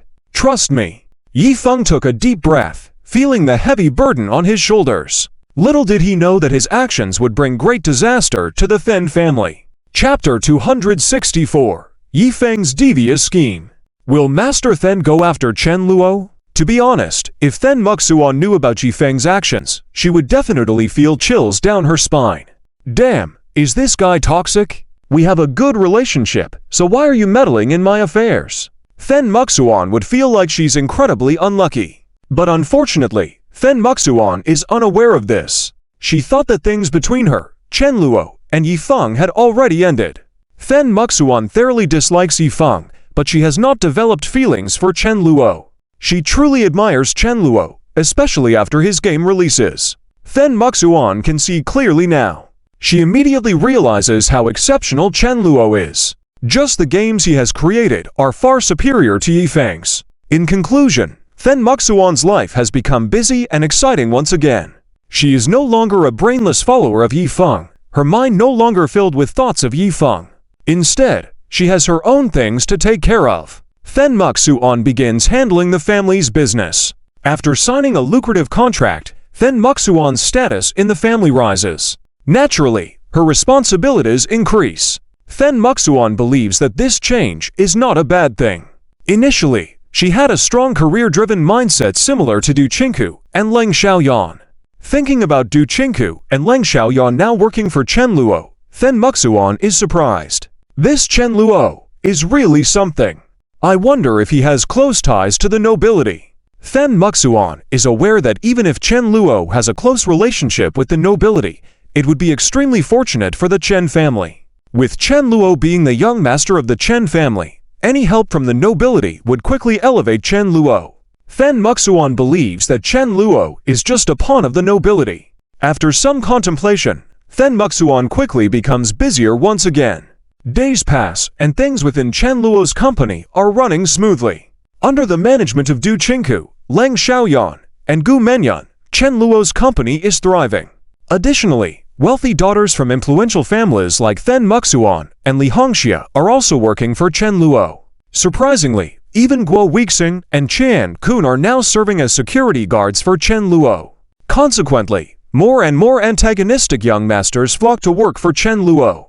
These individuals, who have been humiliated by Yifeng in the story, are designed as easily manipulated characters who get furious with just a few words from Yifeng. However, after Chen Luo reviews their information and confirms their loyalty, he's fine with having them join, even if they cannot pay the 10,000 yuan fee initially. This unconventional hiring method would likely cause a sensation if it were known globally. The antagonistic young masters gladly join Chen Luo's company since working alongside wealthy daughters like Then Muxuan and Li Hongxia is a rare opportunity. Despite investing 10,000 yuan, they find it worthwhile to work alongside these goddesses from the social elite. Additionally, when these antagonistic young masters enter the company, they are surprised to find even the cleaners are exceptionally attractive. Wu Gaoj, holy cow! Chen Xiao is amazing. Seriously great. I admire him. Gong Amping, I swear, I'd rather die working at Chen Xiao's company every day and get to see such beautiful goddesses. Zheng Xiaocai, hey, for just 10,000 yuan, you get such a lucky chance to work with a goddess. Not bad at all. These young masters are pleased with the situation. At the same time, Chen Luo ensures that Guo Weixing and others provide training to the new hires. Their primary duty is security, and if they cannot perform adequately, they are dismissed. The antagonistic young masters assert, rest assured, Mr. Guo, with me around, any wrongdoer will face justice. Wu Gaoj asserts with a serious expression. Mr. Guo, please tell Chen Xiao that we will fulfill our duties diligently. Chen Xiao is truly excellent. I should have joined forces with him earlier. That Che Jingyan, I used to pursue her, but she never noticed me. Later, I found out she's from the upper-class Che family. Chen Xiao can even recruit such a lady as a cleaner. I admire him. These individuals express their admiration for Chen Luo. Their work ethic improves, and they bring along their followers to work for Chen Luo without compensation. Nevertheless, Chen Luo emphasizes that they can bring as many followers as they wish, but must avoid trouble, otherwise, they would be dismissed. These antagonistic young masters display complete obedience. However, one day when Chen Luo returns to the company, Wu Gaozhi and others intercept him with a difficult grin. Chen Xiao, hello. Chen Luo remains composed and asks, what's the matter? Wu Gaozhi, Gong Amping, and the rest appear embarrassed, appearing conflicted. Eventually, Wu Gaozhi speaks up, Chen Xiao, can we learn from you? How did you manage to recruit these goddesses and seem so close to them? You are a prominent figure. Can you impart some tips to us? Wu Gaozhi includes Gong Amping and several other antagonistic young masters who eagerly hope for Chen Luo's guidance, keenly awaiting his response. Chen Luo is taken aback by their request. Wu Gaozhi continues, don't worry, Chen Xiao, we won't waste your advice. I'll pay 300,000 RMB. Gong Amping declares, Chen Xiao, I offer for 100,000 RMB. Zheng Xiaocai follows, Chen Xiao, I can provide 500,000 RMB if you're willing to share your methods with us. These individuals appear unfazed by the monetary value. To them, money is not an issue. Chen Luo may be wealthy himself with billions in his account, but after some consideration, he agrees, all right, I'll share my insights with you. Chen Luo's response excites Wu Gaozhi and others. Some even pull out notebooks, ready to jot down every word. However, Chen Luo interrupts, placing a hand on Wu Gaozhi's shoulder, saying, just remember one thing, a lickspittle doesn't own a house. With that statement, Chen Luo leaves gracefully. Wu Gaozhi and his companions are left baffled, trying to decipher Chen Luo's cryptic message. After a brief silence, a wealthy young man speaks up, oh, I get it. Chen Xiao meant since we haven't bought houses for those goddesses, they dislike us. The revelation enlightens the other wealthy young men, who start nodding in agreement. Wu Gaozhi says, I see, you learn till you're old. These wealthy young men believe they've had an epiphany. Chen Luo does not explain further, hoping that they will learn to be less subservient to women.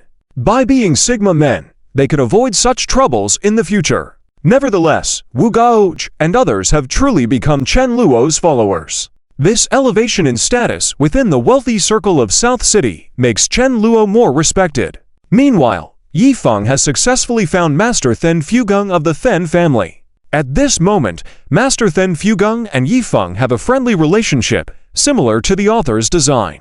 In the park, Master Then Fugung meets Yi Feng, showing his admiration for him.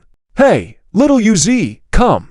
Let's play a round of chess. None of the other elderly folks here impress me, but you truly surprise me. Master Then Fugung's actions mirror those in the original story, where an older character appreciates the protagonist unexpectedly. He even considers arranging his granddaughter's marriage to Yi Feng.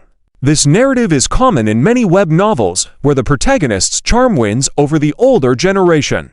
Master Then Fugung's positive perception of Yi Feng reflects his belief that the latter is destined for success. He considers Yi Feng a talented individual, setting the stage for potentially introducing Yi Feng to his granddaughter, Mu Yao.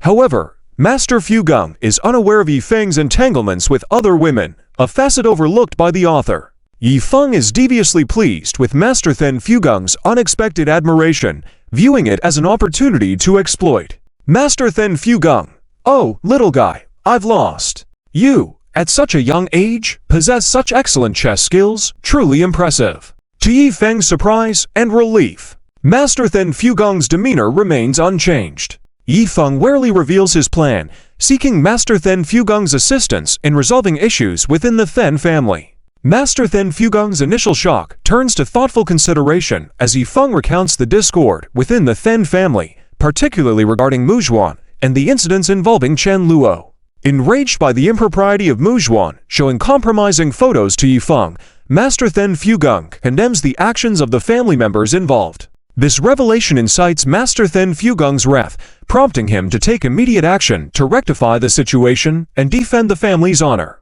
Urging Yifeng to accompany him, he vows to teach those responsible a lesson in morality and decency. Yifeng relishes in the unfolding chaos, confident in Master Then Fugong's intervention.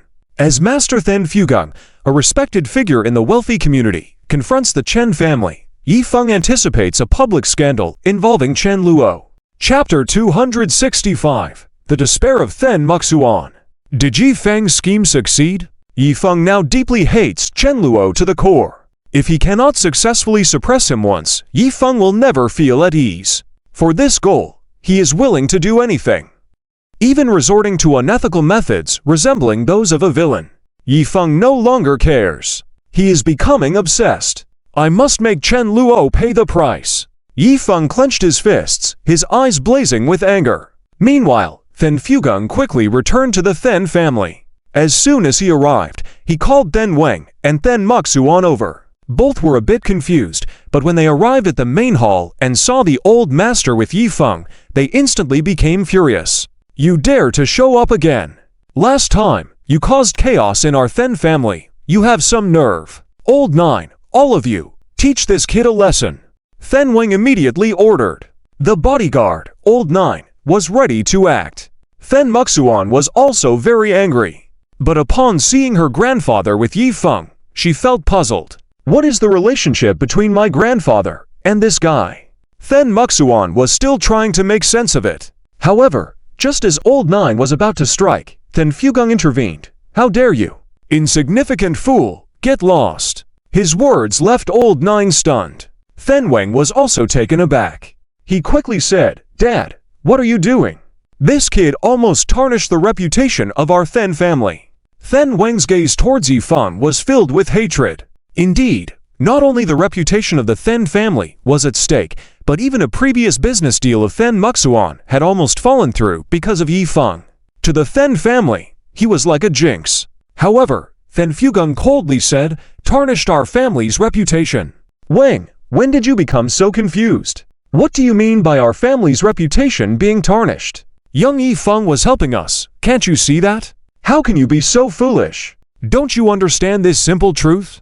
Then Fugong's words left Then Wang in a daze. He's helping us. Really? If it wasn't for him, Muxuan's business would have gone smoothly, and we wouldn't have had to go through so many obstacles, Then Wang continued, his eyes full of resentment. While Then Muxuan was feeling more and more frustrated, she tried to explain, Grandfather, the matter you mentioned, is it about Chen Luo? Let me tell you, Grandfather, nothing happened between Chen Luo and me. Really, he didn't even touch me. But Then Fugong did not respond immediately. On the other side, Yifeng sneered. Isn't that right, Then Muxuan? I saw those photos with my own eyes. Were they photoshopped? Then Muxuan felt extremely angry upon hearing Yifeng's voice. This guy again. How far does Yifeng want to go to harm my Then family? Misleading me before was bad enough, and now he's even making my grandfather a target. Then Muxuan regretted deeply. She should have never met Yifeng. If she hadn't known him, none of these troubles would have come her way. Then Muxuan gritted her teeth and said, Yifeng, this is a matter concerning our Then family. What business do you have interfering? Then Wang also did not want to let Yifeng off easily. He issued another order for the bodyguards to capture Yifeng. But once again, Then Fugong intervened. I dare you. Insignificant thing. Get lost. Old Nine was taken aback by Then Fugong's words. Despite Then Wang's fierce gaze towards Yifeng, he continued to express his anger. Then Fugong continued, and Muxuan, how did your grandfather teach you? How did you become this way? Have you forgotten all manners and propriety? And you, there's a marriage engagement on you. Shameless thing. Then Fugong was infuriated and did not hesitate to scold even his granddaughter. This left Then Muxuan and Then Wang dumbfounded. What's going on with these people? Then Muxuan wondered, while Then Wang exclaimed, Dad, have you lost your mind? Who bullied Muxuan? Both were crying foul, but upon hearing Then Fugong's words, he coughed a few times and sat back in his chair. Then Wang and Then Muxuan immediately approached him in concern. Dad, grandfather, are you okay? Don't be angry. Listen to me. Your health is important. Then Muxuan served Then Fugong some tea. Yifeng was observing from the sidelines. Then Muxuan then said, Grandfather, Are you referring to Chen Luo? Let me tell you, there was nothing between Chen Luo and me. Really, he didn't even touch me. But then Fugung remained silent. At that moment, Yifeng coldly added, "Is that so, Fen Muxuan? I personally saw those photos. Were they fake?" Fen Muxuan heard Yifeng's voice and felt intense rage. This Yifeng, how far is he willing to go to harm my family? He led me astray before, but now he won't even spare my grandfather. Fen Muxuan was deeply regretting her encounters with Yifeng. She clenched her fists, gritted her teeth, and said, "Yifeng, this is a matter concerning our Fen family. What is your relationship with this?" Fen Weng continued his orders to have the bodyguards apprehend Yifeng. However, Fen Fugung once again stopped them, saying, "I dare you. Insignificant thing, get lost." Fen Fugung's words left Old Nine bewildered, and Fen Weng shocked. Under Fen Fugung's orders, Fen Muxuan was temporarily restricted from family affairs and told to reflect, and when she realized her mistakes, she would be allowed to return to work in the company. Fen Muxuan had had enough and simply said, "No need." With that, she left. Fen Fugung was puzzled by her actions, and Fen Weng was growing anxious to express himself. However, at this moment, Yifeng stood up and said, "Things seem to be settled now. I will take my leave." Fen Fugung smiled, "All right, feel free to visit our Fen family more in the future. I believe Muxuan is just throwing a temperamental fit now. She will become good friends with you in the future." Fen Fugung was content, thinking that building a relationship with Yifeng would benefit the Fen family. Yifeng also smiled and agreed, "Rest assured, I will handle things with Muxuan. I will make sure we build a good relationship." Fen Fugung nodded approvingly. Yifeng left, and Fen Weng urgently said, "Dad, let me be direct with you. The bosses we dealt with recently, their behind-the-scenes boss is Chen Luo. The games he developed are from Chen Luo's company. In the last collaboration, he prohibited us from spreading information publicly. I was afraid of you creating trouble by accident. I didn't mention it when I reported to you earlier, thinking there wouldn't be any more problems, but you stirred the pot again. Oh, this is a mess." Fen Fugung's expression changed upon hearing this, clearly shocked. Chapter 266, The Fear of Fen Muxuan. Disaster is coming to the Fen family? In the Fen family courtyard, everyone was shocked. Fen Fugung couldn't believe it. The owner of the company with noble background, who was previously thought to be behind the scenes, was actually that useless Chen Luo. Fen Fugung wondered if he misheard. "Fen Fugung, what did you say?" Fen Fugung asked again. Fen Wendong helplessly said, "Dad, I'm telling you, the owner of the company we collaborated with before is Chen Luo. Both Muzhuan and I have met him. Didn't I tell you? Chen Luo is not some useless rich young master. You've been deceived by Yifeng." Fen Wendong's tone was urgent. Fen Fugung was stunned in place. After a while, he came back to his senses and asked, "Is this true?" Fen Wendong, "Absolutely, Dad." In his eyes, old master Fen Fugung had always been a prudent old man. He was very experienced in business, and the Fen family's business was founded by him. His wisdom was unmatched by the younger generation. While he was successful in the business world in his early years, Fen Wendong and Fen Tianyang were still inexperienced. The old man had always been reliable. But today, something seemed off. Fen Wendong thought for a moment and said, "It's all Yifeng's fault. That guy really caused a disaster for our Fen family. What a troublemaker." Fen Wendong inwardly cursed. But he couldn't help but think back to the first time he met Yifeng. He couldn't help but feel that this kid was talented. Compared to that, it was normal for the old man to be taken in by Yifeng. However, this deepened Fen Wendong's hatred towards Yifeng. After pondering for a while, Fen Fugung asked, "If that's the case, does it mean that the Chen family is related to the nobility? Then why is he still one of the 5 major families? Hasn't he risen to become a major family already? Will he still be on equal footing with us?" Fen Fugung began to think. Fen Wendong calmed down and couldn't come up with a response. After listening for a while, Fen Wendong wanted to ease the tension. He smiled and said, "Okay, Dad, in any case, we'll listen to you today. If there is a chance in the future, I will apologize to Yifeng if needed." Fen Wendong didn't dare to go against Fen Fugung. Then Muxuan also spoke up. Grandpa, I understand your prejudice against Chen Luo. Honestly, I used to think he was just a useless young master, but after getting to know him, I realized we were wrong. Chen Luo is talented, and I believe his Luo Yun group is involved in more than just game development. Even my sister Muyao works under him as a milk tea shop assistant. Then Muxuan was a bit naive. Her words instantly changed Then Wendong's expression. Then Fugung was even more shocked. What did you say? Next moment, Then Fugung stood up directly. You mean Ziyao, working for that kid, as a milk tea shop assistant? This is unbelievable. Then Fugung was irritated upon hearing this news. Then Wendong quickly explained, Dad, it's nothing.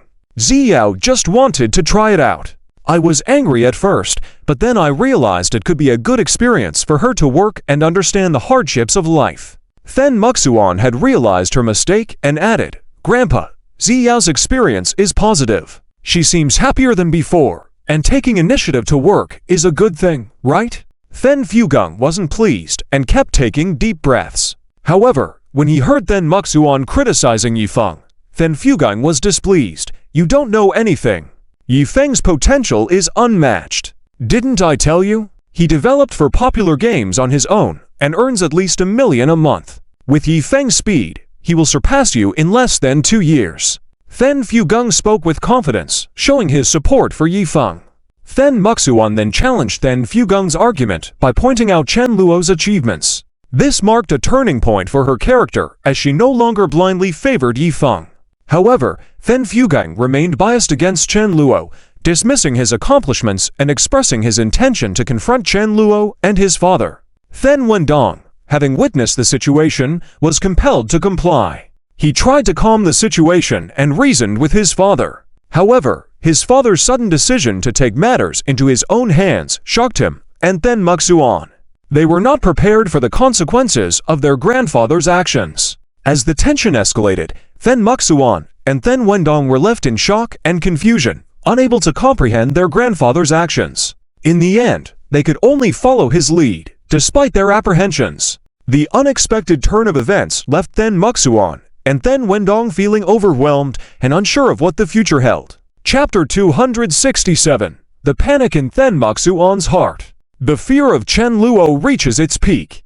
Then family's courtyard. Then Fugung was somewhat puzzled. His 2 children reacted to the news as if the sky was falling. Was it necessary to be so anxious? How can you 2 act this way? Isn't it just a little Chen Luo? Even Chen Tian, his father, must be respectful in front of me. How could I, as the head of the Then family, be afraid of Chen Luo? Then Fugung still did not realize the seriousness of the situation. He continued to boast. Then Wendong, on the other hand, looked regretful. Although he was not clear about Chen Luo's abilities, he couldn't shake off the feeling that Chen Luo was not as simple as he appeared. Just the fact that he recruited both the wealthy Cold Xiaoyan and Du Qinghu to work for him was unheard of. Cold Xiaoyan was worth over $1 billion.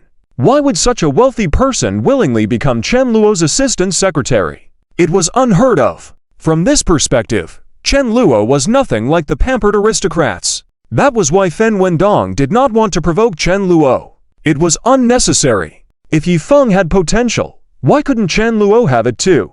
Then Wendong now only believed in what he saw with his own eyes. But Then Muxuan could not sit still. She stood up, clenched her fists, and gritted her teeth. Grandpa, do you know what you've done? Chen Luo is very likely someone we can't afford to mess with, or rather, someone we don't need to mess with. Then Wendong, yes, Dad, you should call him back quickly. Things might still turn around. Then Wendong said as he took out his phone. However, Then Fugung was displeased. Why are you 2 rebelling? Daring to lecture me? Humph, it seems like you've been scared silly by Chen Luo. Fine, I want to hear it. Tell me, what about Chen Luo makes him so untouchable? Then Fugung also started to lose his temper. He was a prominent figure in Nanchang, and he had connections with some of the top figures in the upper city. How could he be afraid of a mere young master like Chen Luo? Then Muxuan was left in a dilemma. Then Wendong tried to reason with his father, but Then Fugung's confident attitude made Then Wendong feel hesitant. Well, Then Fugung smugly said, Why? Can't say it now? Or you can't say it. You've been talking wildly about Chen Luo. If he can bring out a force that I fear, I'm willing to apologize to this young man." Then Fugang was adamant. He did not want this matter to affect his family's reputation. In Nanchang, his status was quite high, and many influential people paid their respects to him. Even Chen Luo's father, Chen Tian, would show respect. In terms of seniority and status, Chen Luo was no match for him. It was impossible for Then Fugang to fear a young man. However, his words made Then Wendong show a hint of concern. "You too, Muxuan, I won't say anything about you, a little girl. Wendong, weren't you quite spirited before? You're one of the spokespeople for the Then family. Why are you also scared of a junior? Have you lost your mind? We are the Then family, one of the 5 major houses of Nanchang." Then Fugang did not expect that his retreat for a few years would lead to his high-status family members fearing a young master from the Chen family. If this news got out, it would damage the Then family's reputation.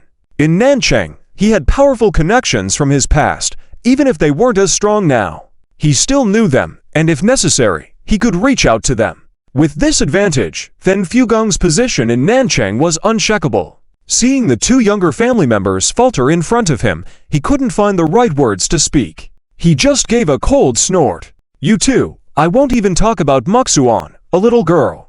Wendong, you used to be quite imposing. You are one of the public figures of our Then family now. Why are you afraid of a junior? It seems like you've lost your way. We are the Then family, one of the 5 major houses in Nanchang." Then Fugang did not expect this turn of events. He thought these 3 sons of his would manage the Then family well. But now it seemed like Then Wendong, his 3rd son, was becoming more cautious and weak. It was fine to show courtesy to an unknown force, but engaging with the Chen family made things complicated. See Chapter 268, Chen Luo.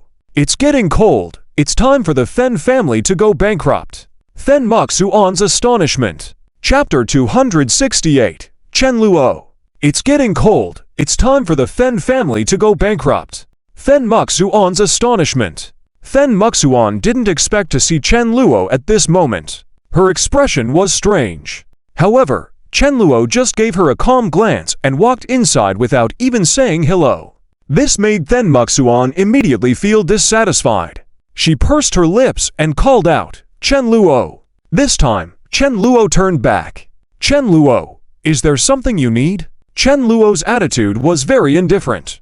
Then Muxuan seemed hesitant to speak. On the side, Du Chinku immediately walked up and said with a smile, "Boss, you're here. I have some work to report to you." Chen Luo nodded. Then Muxuan was shocked. The more she looked, the more she felt that Chen Luo was not just a rich young man. And her fear of Chen Luo. Why am I so afraid of Chen Luo? Is it because he is too calm? Then Muxuan was not a simple young girl. She had worked her way up in the Then group.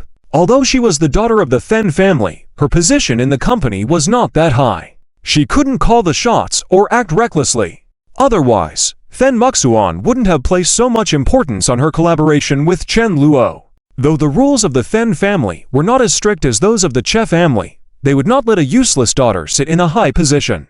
Then Muxuan's current position as a manager was earned through her own efforts. That was also why Then Wenhui did not stop Then Muxuan at the hotel that time. In other words, Then Muxuan had been through the trials of society. Her vision was not as shrewd as Then Fugang's, but she had her own judgments. Then Muxuan felt that Chen Luo's capabilities were much stronger than they appeared on the surface. She couldn't help but raise her head and look again at the vast Luo Yun group. People were coming and going inside. The more she looked, the clearer her mind became. No matter how she thought about it, she didn't believe that Chen Luo was inferior to Yifeng. In fact, Chen Luo should be very powerful now, right? How much is his monthly income now? Then Muxuan was curious. However, she quickly regained her composure. After hesitating for a moment, Then Muxuan caught up and said, "Chen Luo, can you come over for a moment? I have something to tell you." Du Chinku looked at Then Muxuan, her expression unreadable. Chen Luo didn't refuse. He walked to the side with Then Muxuan. After exchanging a few words, Then Muxuan said, "Chen Luo, are you doing well recently? Have you encountered any trouble?" Then Muxuan still had some hope in her heart. Chen Luo seemed fine. How could it be that he had been in trouble because of her grandfather? If the people my grandfather sent really taught Chen Luo and his father a lesson, Chen Luo shouldn't be so calm when he sees me, right? Maybe they didn't even meet. Or perhaps my grandfather just had those people follow Chen Luo, but didn't do anything yet? Then Muxuan thought, no matter which possibility it was, there seemed to be room for a turnaround in the situation. This thought made Then Muxuan feel relieved. However, Chen Luo's words in the next moment made Then Muxuan feel like the ground was crumbling beneath her feet. Then Muxuan just heard Chen Luo calmly say, yes, your grandfather did send trouble, but my people drove them away. And my father also encountered some trouble caused by your grandfather. Then Muxuan, is your family looking for trouble? After Chen Luo said this, boom. Then Muxuan felt as if she had been struck by lightning. She was shocked beyond words. Then Muxuan, no way. Chen Luo, are you okay? Listen to me, Chen Luo. Then Muxuan immediately panicked. Isn't it true? My grandfather caused trouble for you. How can you be so calm? I thought you had nothing to do with it. Then Muxuan couldn't believe how bad things had turned out. However, as she was speaking, Chen Luo smiled and patted her shoulder, saying, no need to explain.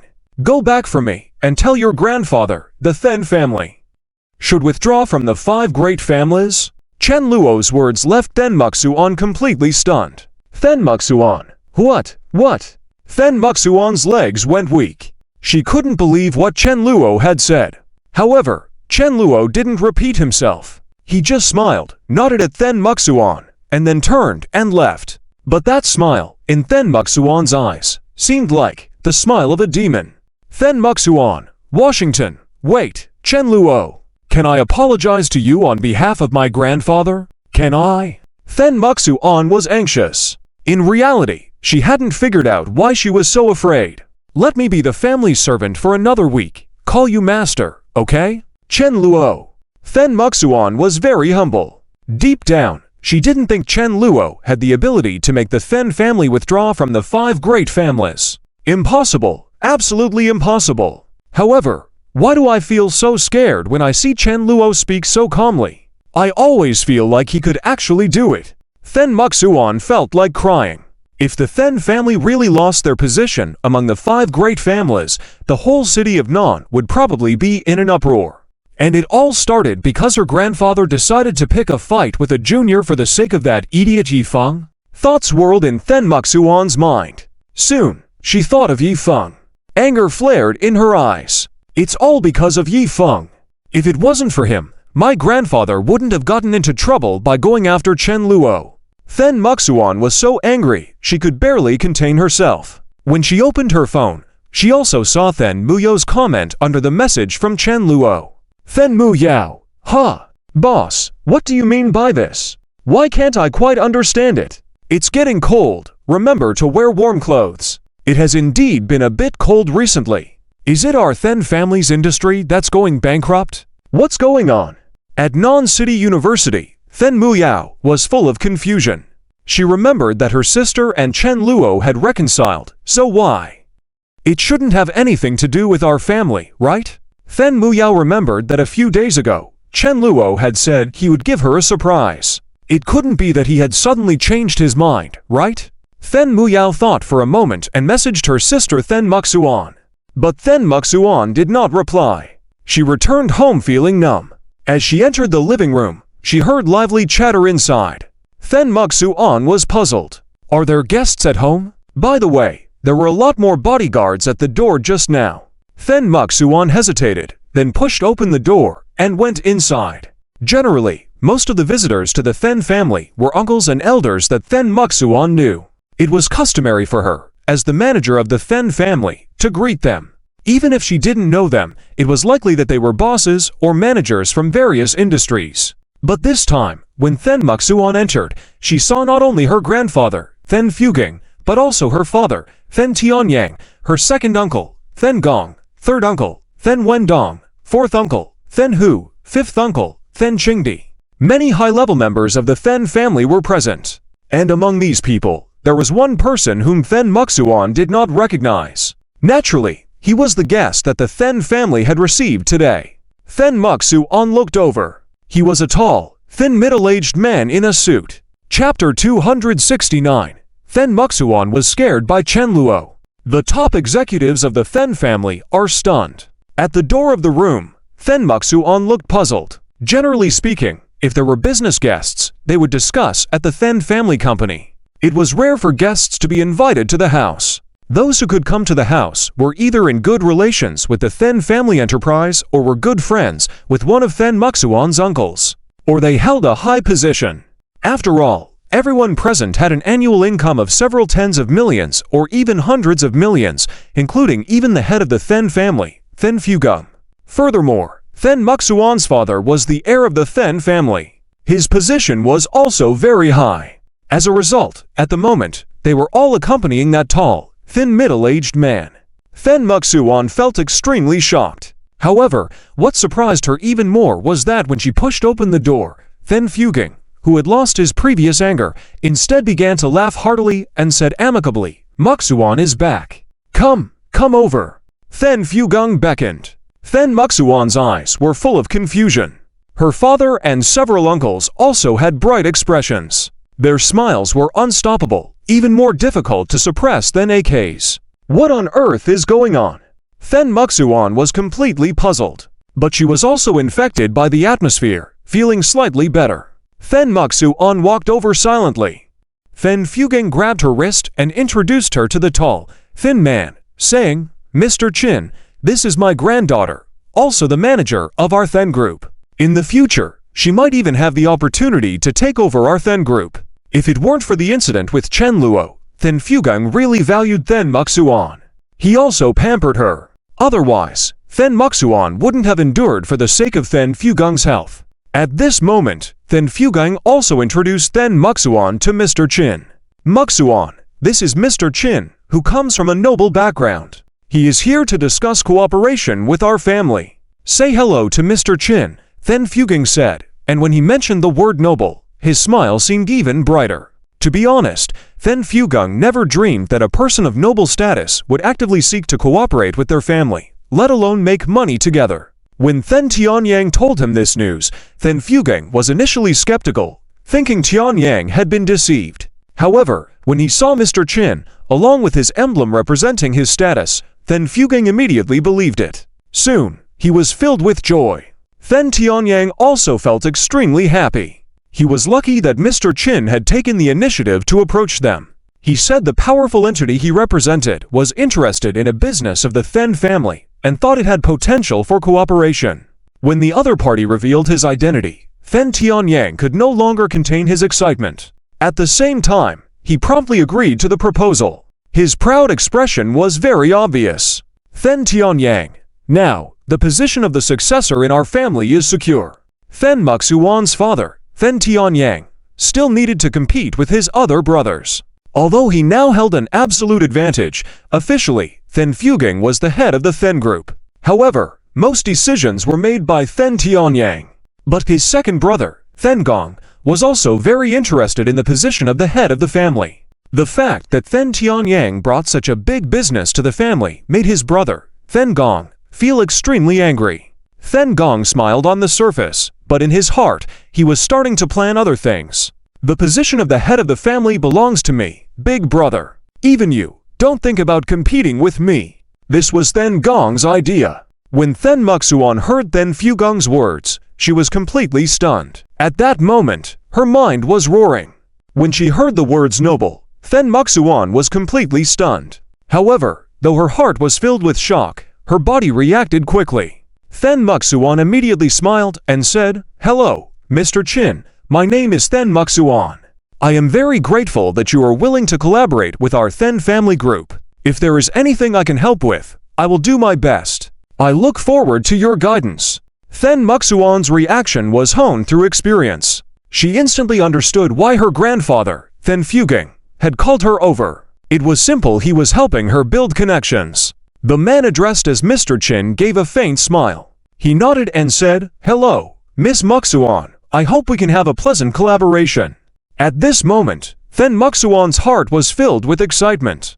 After the greetings, Then Fugung sat down again, and they began discussing some details of the collaboration. Qin Yinshan didn't stay long and left shortly after, stating that further cooperation would be handled by someone else from his side. Naturally, Then Fugung didn't insist on keeping him and simply nodded in agreement. After this negotiation, it seemed likely that the contract would soon be signed. While this collaboration could bring profits, working with a noble wasn't merely about money. Once connected with such a group, the entire Then family could rise to prominence. After Qin Yinshan left, the Then family executives were still immersed in joy. Meanwhile, Then Muxuan, ever since learning about Qin Yinshan's identity, had been in a daze. A noble. A noble is actually willing to work with our Then family? This is simply unbelievable. I don't know which noble Mr. Qin is affiliated with, but even the weakest noble is beyond the Then family's reach. Is this what it feels like to have happiness arrive so suddenly?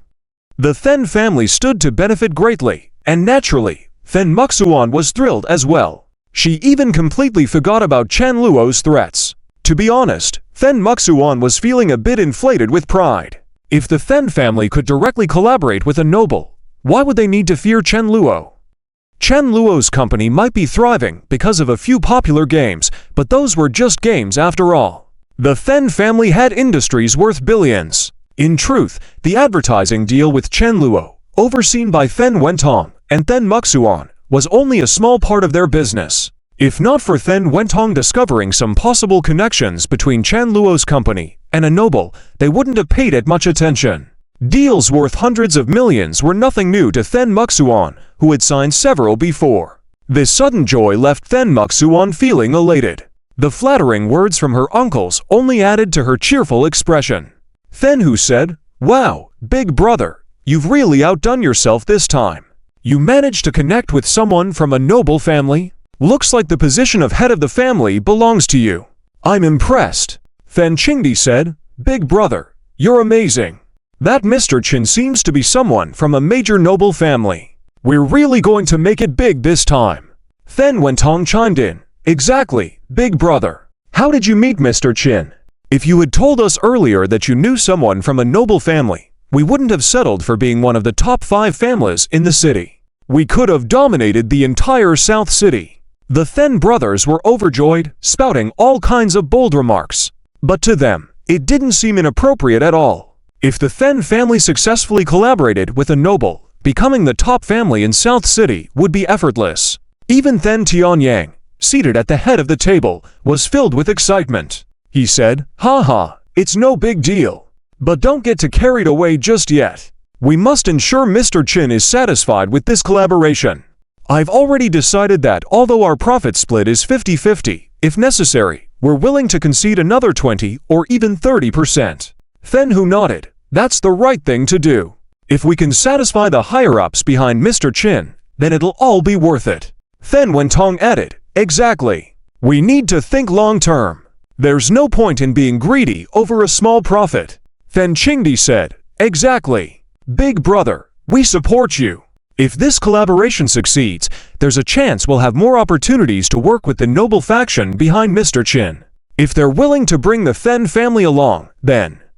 As Then Qingdi spoke, his face lit up with an unusual smile, which made the other brothers itch with anticipation.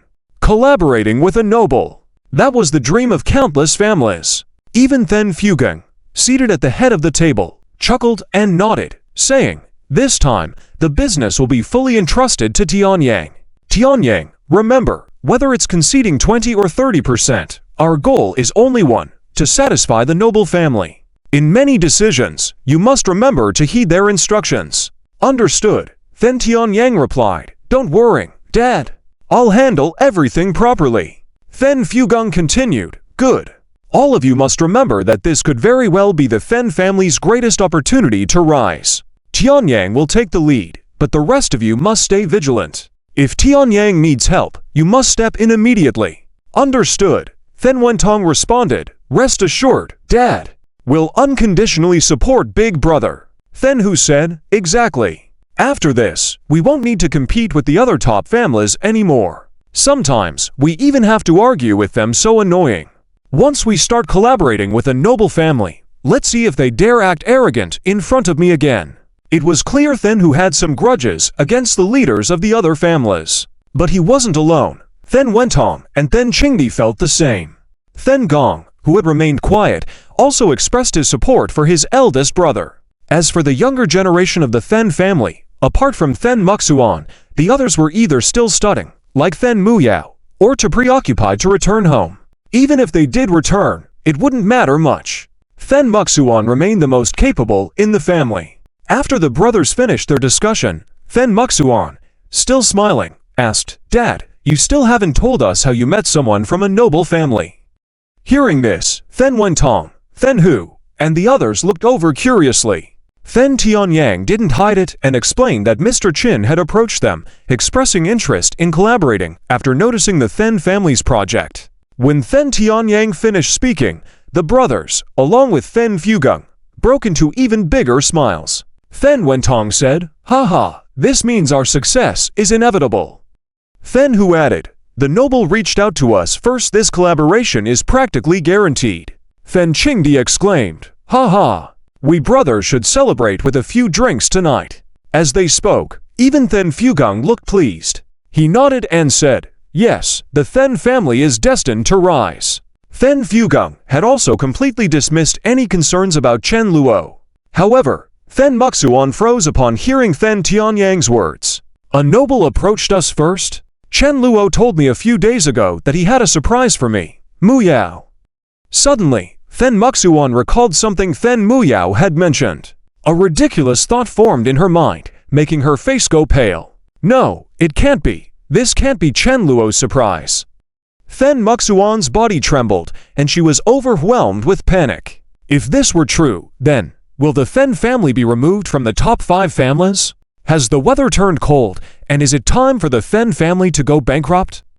Then Muxuan's mind was flooded with memories of Chen Luo's past words, and her face grew increasingly pale. At this moment, Then Tianyang noticed her unusual expression and asked, "Muxuan, what's wrong?" Hearing this, her uncles also looked over. Then Hu asked, "Are you okay, Muxuan?" Then Qingdi added, "Are you tired? It's getting late. If you're exhausted, you should rest early." Her uncles expressed their concern, but then Fugung suddenly interjected, "Is this still about that rascal Chen Luo?" This comment made Then Muxuan visibly flinch. Then Tianyang immediately frowned. Then Fugung continued, "Humph, I knew it. I heard you've been looking for that Chen Luo these past few days, even going to Muyo's school. Didn't I tell you to cut ties with that rascal? Are you ignoring your grandfather's words?" Then Fugong's tone carried a hint of anger. Then Tianyang also frowned and said, "Muxuan, what's going on? I heard from Grandpa that you and Chen Luo." Standing nearby, Then Wentong immediately stepped forward and said, "Hey, Dad, brother, Muxuan would never do that. She and Chen Luo have nothing to do with each other anymore, right, Muxuan?" When Then Muxuan first joined the company, Then Wentong was the one who mentored her. As a result, they had a closer relationship.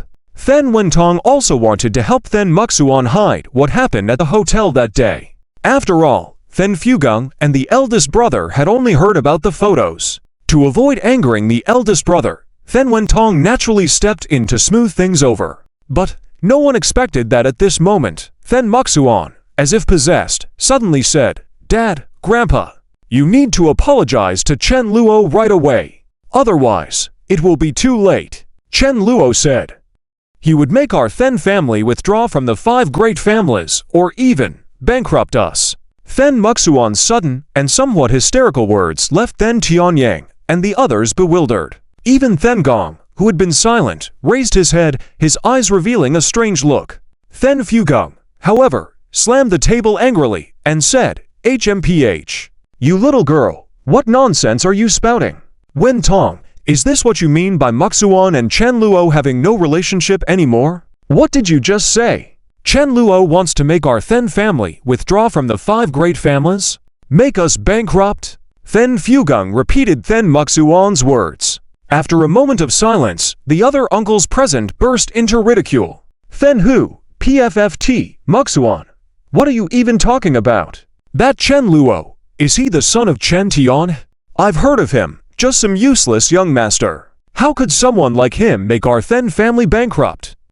Then Qingdi, "Muxuan, child, what nonsense are you talking about? That Chen Luo, could he have somehow leveled up? If that piece of trash has the ability to bankrupt our Then family, I'll kneel down and call him my ancestor. Then Gong, Muxuan, has that Chen Luo bullied you? Do you want your second uncle to teach him a lesson? A few days ago, there seemed to be some conflict between that boy and our family. Dad, should I step in? I'm pretty good at dealing with arrogant guys like that. Then Gong said with a sinister tone, eager for an outlet to vent. Since the Then family was on the verge of great success, the Chen family's young master was hardly worth considering. Then Gong figured it would be no trouble at all to gather a few people and teach him a harsh lesson. Then Fugong, however, said coldly, "It's not a big deal. If there was bullying, it's true I called someone to deal with that kid a few days ago, but he somehow managed to avoid it. Apparently, his bodyguards and lackeys were around, and I also heard that Du Qingku, the eldest daughter of the Du family, works for Chen Luo. I called Du Zijin to get him to call his daughter back, and that old guy actually dared to refuse me. HMPH, it seems he's grown wings after being away for so long. But listen carefully, no one stirs up trouble right now. Chen Luo, TCH, just some useless young master. Once this matter is settled, forget Chen Luo, even the Chen family will be beneath us." Then Fuging was pragmatic, understanding that the key matter at hand was more important. Creating unnecessary conflict with a younger generation was pointless and could provoke Chen Tian into retaliating, which would be counterproductive. The brothers of the Then family also understood the importance of this and nodded in agreement. Then Tianyang turned to his daughter and said earnestly, "Muxuan, I admit I haven't been strict enough with you lately, but you're grown now. Don't make your father and grandfather worrying so much, all right? You're the manager of the Then family. You're nothing like that useless young master Chen Luo. People like him will be leeches on society in the future. But you have a chance to become the decision-maker of the Then family." Hearing this, Then Gong's eyes flickered imperceptibly, but he said nothing. Under the table, his fists clenched tighter. Then Fugong, seeming somewhat uneasy, suddenly called out, "Zi Gong." Startled, Then Gong immediately replied, "What is it, Dad?" Then Fugong, "Did you hear what I just said?" Then Gong, "Don't worry, Dad. I won't cause trouble. But Muxuan, after this matter is over, if you want me to teach that Chen boy a lesson, just let your second uncle know. Don't worry, I'll handle it cleanly." The Then family didn't take Then Muxuan's words too seriously. But Then Muxuan grew more and more uneasy. No, something's not right. Last time too, Chen Luo's company suddenly came to us, proposing collaboration. That time, Chen Luo said it was for Mu Yao's sake. Now, it's a nobleman reaching out to us, and just as Mu Yao said Chen Luo was planning a surprise for her. There's definitely something suspicious here. Could Mr. Chen be Chen Luo's person? Or maybe he's the aristocratic figure my third uncle's investigations linked to Chen Luo's company. The more Then Muxuan thought about it, the more frightened she became. Then Tianyang noticed his daughter's pale face, and his expression grew darker with both confusion and anger. HMPH, we don't interact much with the Chen family, but that young master dares to bully my daughter. After this matter is resolved, I'll personally visit the Chen family to demand an apology from Chen Luo, and he'll kneel before Muxuan to apologize. Then Tianyang's words showed his concern for his daughter. At this moment, Then Hu suddenly asked, "Muxuan, you said Chen Luo plans to make us withdraw from the 5 great families, even bankrupt us. Tell your fourth uncle, how does Chen Luo intend to accomplish that?"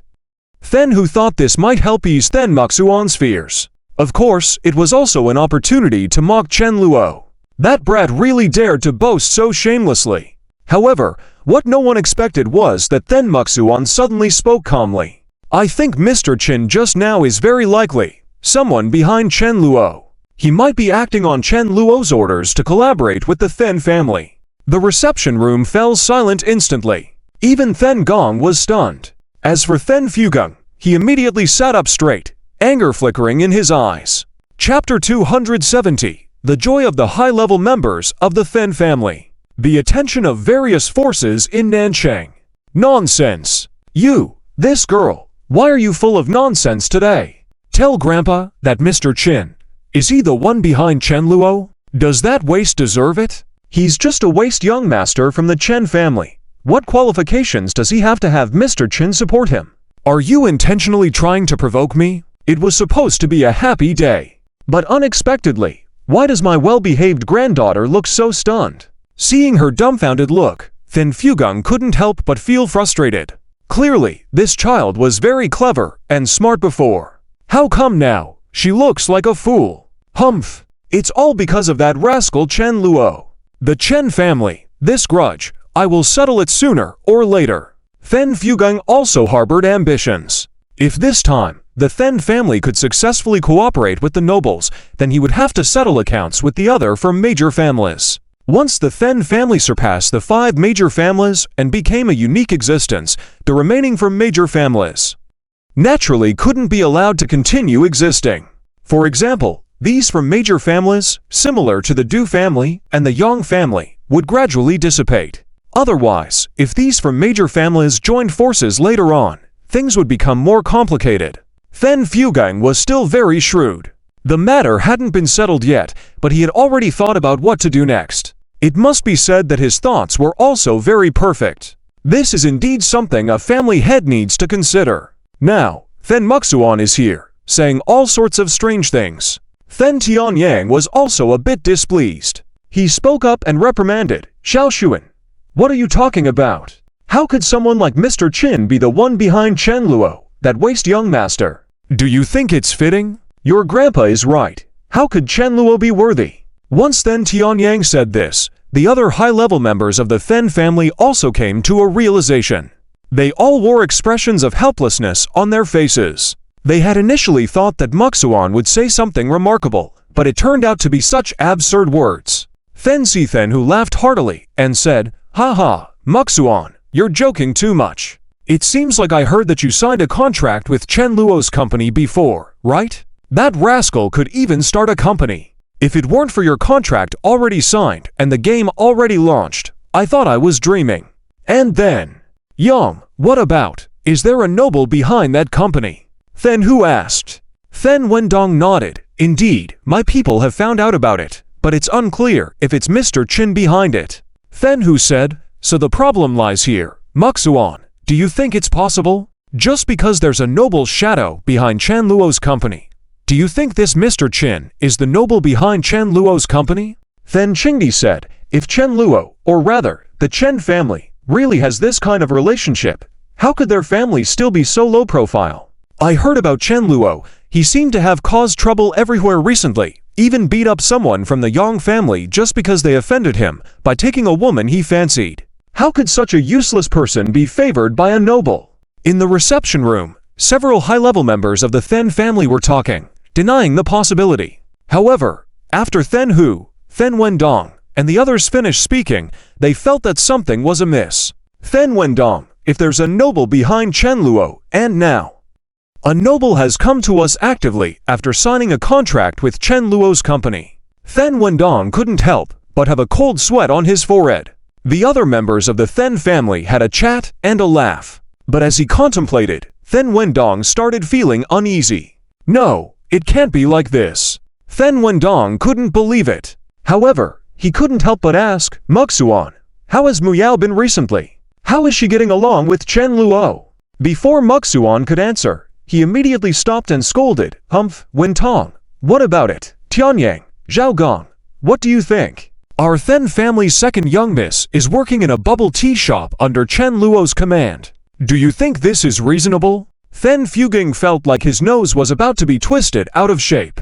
Meanwhile, Thin Tianyang also looked strange. He already knew about this matter. Though, this wasn't the time to digress. Thin Tianyang had the patience for this. He wasn't swayed by the rumors.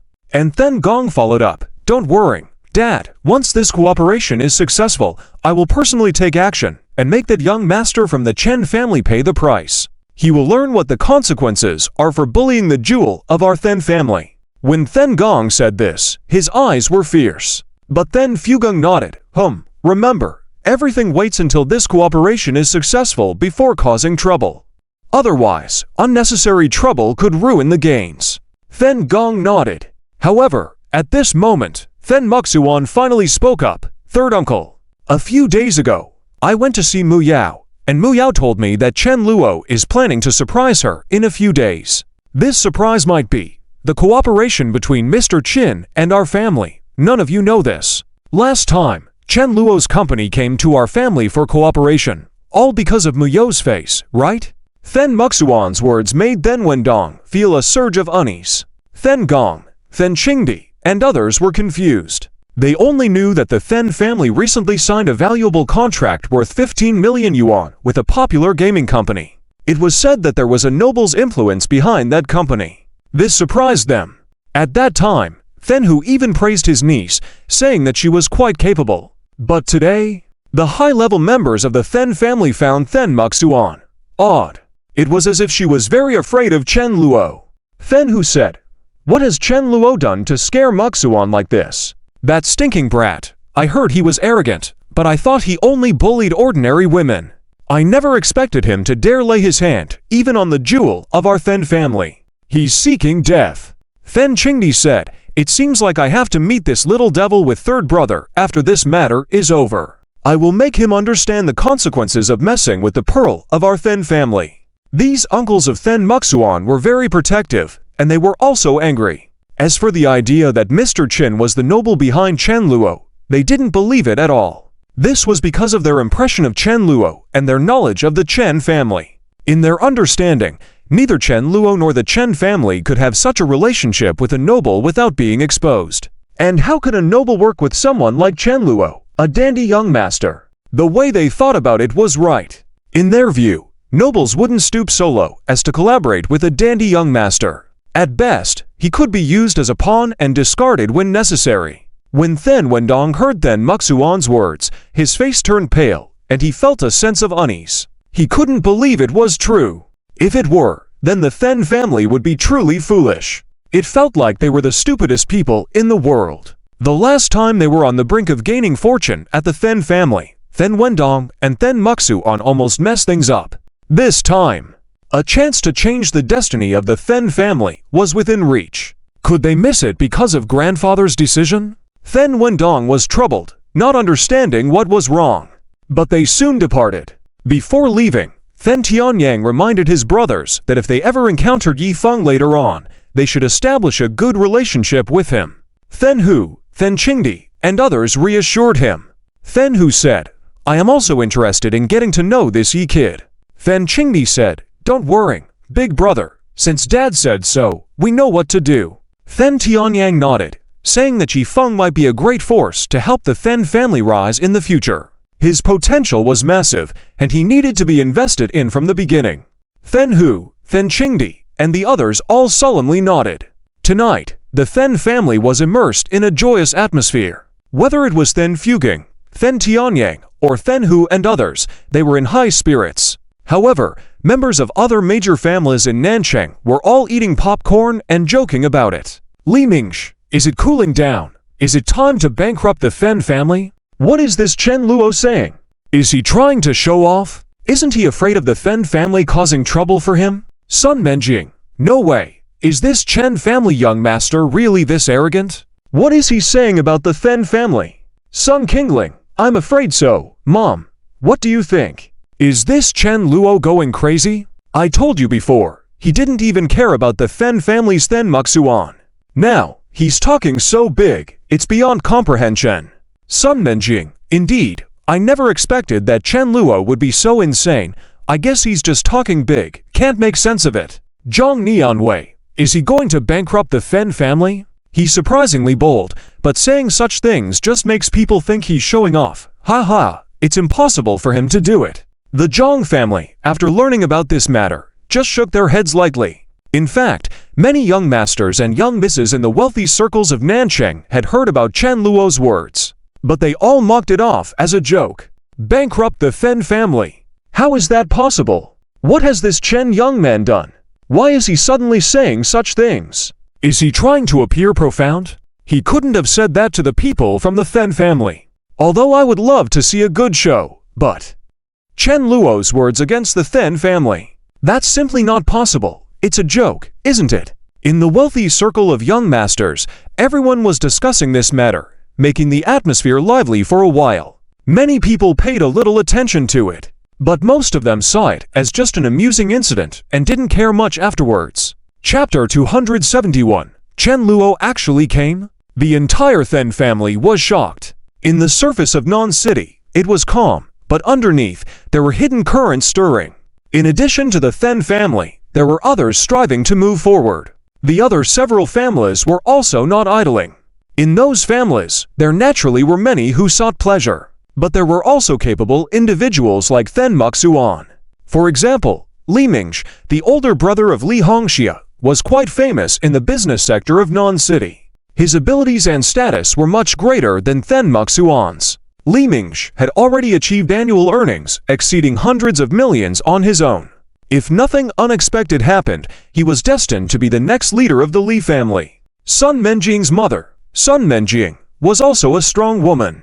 In reality, the Sun family was quite special. In the other major families, the men were the ones in charge. In the Sun family, Sun Menjing was the one calling the shots. Not only was she beautiful and capable, but her personality was also quite playful. However, in the original work, this Sun Menjing was also a female protagonist setting.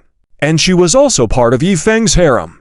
There were also the Then sisters in the Then family, following the trends of harem literature. Naturally, there were also mother-daughter relationships. This made Chen Luo more sarcastic. How could Sun Menjing accept this? It was truly beyond limits for the sake of enjoyment and pleasure. However, in the harem literature of that era, it was normal for beautiful women to be sought. Sun Menjing was still unaware of this. Additionally, in the Zhang family, Zhang Nianwei's older sister, Zhang Mianwei, was also a prominent figure. However, they, along with others, dismissed Chen Luo's words. They did not take it to heart. The Then family had stood tall in Non City for many years. Did they want to bankrupt the Then family just because of a useless young master? What were they thinking?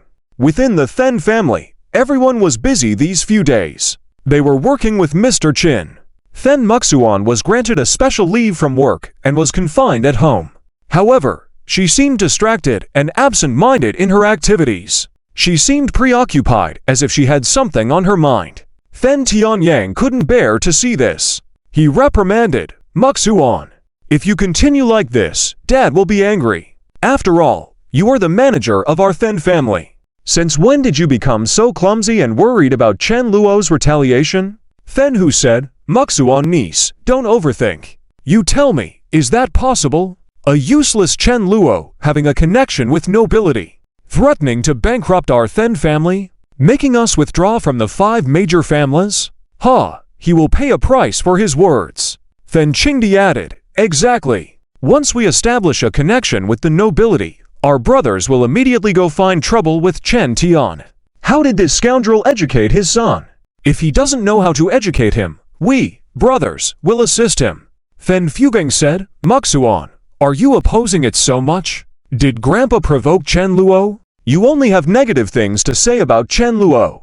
Yet, you can't explain what they are. On the other hand, you have little to say about Chen Luo, not even a what. Cold Xiaoyan, as well as the miss of the Du family, as for that noble. Grandpa can vouch for you with his character. It's impossible." Then Fugeng continued, "Muxuan, you should believe in your grandpa's judgment. It's impossible for the Then family to be in such bad luck." Then Fugeng comforted himself inwardly. If that were truly the case, then the Qifeng person was simply an ominous star. Then Fugeng vowed to make him pay the price then. But for now, then Fugeng didn't dare to contradict his father. Moreover, the possibility was indeed quite low. Perhaps I should trust Dad and make friends with Yi Feng. Then Wendong thought. At this moment, a tall woman emerged from the side. Her voice was sharp as she spoke. "Hey, Muxuan, what's going on? It seems like you've been frightened by that useless young master from the Chen family." The speaker was Then Yurui, the daughter of Then Gong. Since graduating from university, she had been working in another city. The company was also invested by the Then family.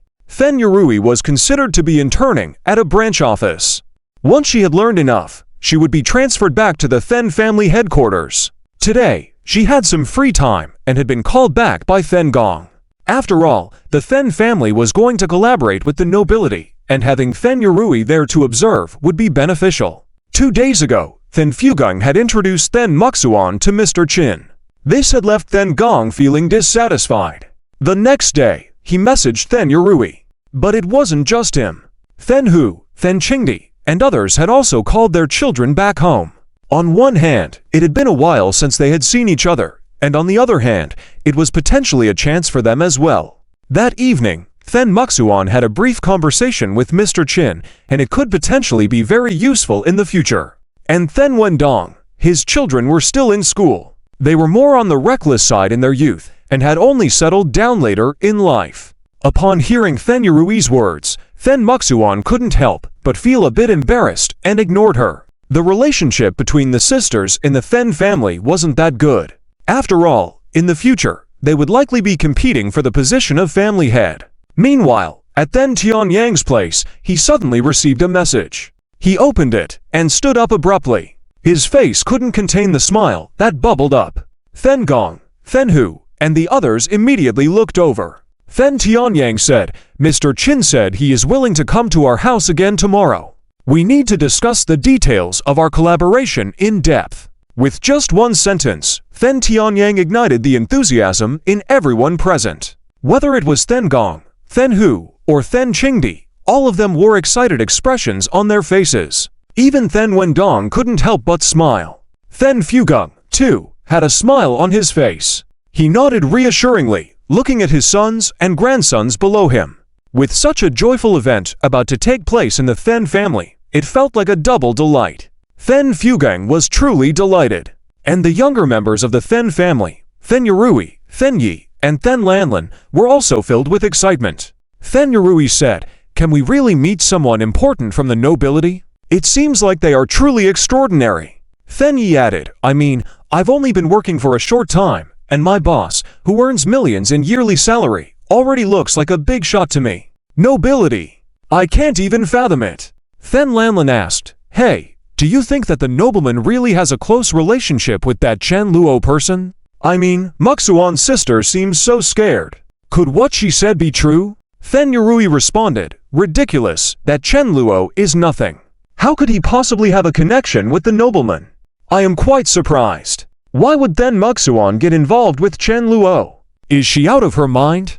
Then Yurui didn't intentionally lower her voice. However, they were far enough away from Then Muxuan that she didn't hear them. Then Yi said, "Hey, Yurui, keep your voice down. If Muxuan's sister hears you, you two might end up fighting. Today is an important day for our Then family. If you cause a ruckus, you will definitely be scolded by Grandpa. Then you'll each get a spanking." Then Yurui replied, "Who made it possible for this woman to be a manager in our group, while I can only go to study in a branch office in another city? Why is that?" Then Yurui was not very accepting. Then Yi, Then Lanlin, and Then Cece had no choice but to awkwardly give a smile back. Then Lanlin and Then Cece were Then King's two daughters. They were not central to the main plot and didn't have much screen time. However, the author had mentioned them briefly. But the reason behind it was that in the original work, Yi Feng had already taken in the two sisters from the Then family, and it would have been pointless to add more. Anyway, there were still many beautiful women in other families waiting for Yi Feng. Once Then Tianyang received the message, the entire Then family became busy. Then Fugong ordered everyone in the Then family to tidy up from top to bottom, especially the guest room. There couldn't be a speck of dust out of place. Meanwhile, Then Tianyang and the others were preparing for the cooperative matters. They needed to discuss them. The younger members of the Then family were wandering around aimlessly or playing on their phones. Then Muxuan felt a complex mix of emotions. Then Muxuan said, "I hope nothing major happens." She couldn't do much but wait. She was feeling uneasy. However, things took an unexpected turn. The next day, early in the morning, the entire Then family was already up. Then Tianyang said, "Mr. Qin's meeting is scheduled for 10 in the morning. Do you all understand what we discussed last night?" Then Hu reassured, "Don't worry, big brother, no issues." Then Qingdi added, "We guarantee that Mr. Qin will be satisfied. This opportunity to cooperate with the nobility must be seized no matter what." Then Tianyang nodded in agreement. At such an important moment, even Then Gong wouldn't stir up trouble. But unexpected to everyone, Mr. Qin hadn't arrived yet. Instead, An unexpected guest suddenly arrived, causing quite a surprise for everyone. The guest was none other than Diyuan, the young master of the D family, who was betrothed to Then Muxuan. Diyuan stormed in with an angry expression and directly shouted, "Then Muxuan? What do you mean by this?" Everyone in the Then family was confused. Then Fugang furrowed his brows. Then Tianyang's displeasure was evident as well. In the eyes of the Then family, the D family was merely useful. Some of their business deals were essential for the Then family's needs, and the engagement had been agreed upon a long time ago. However, Diyuan wouldn't be accepted with such an attitude entering the Then family.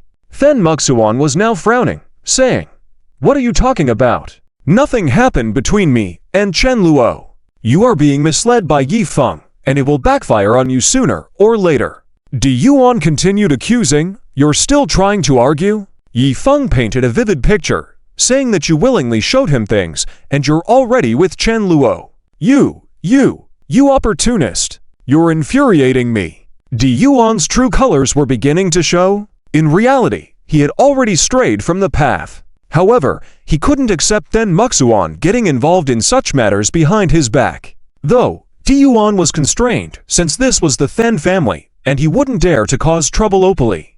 Then Tianyang stepped in and firmly stated, "Nephew Diyuan, please move aside for now. We have something important to attend to today. Don't cause any disruptions.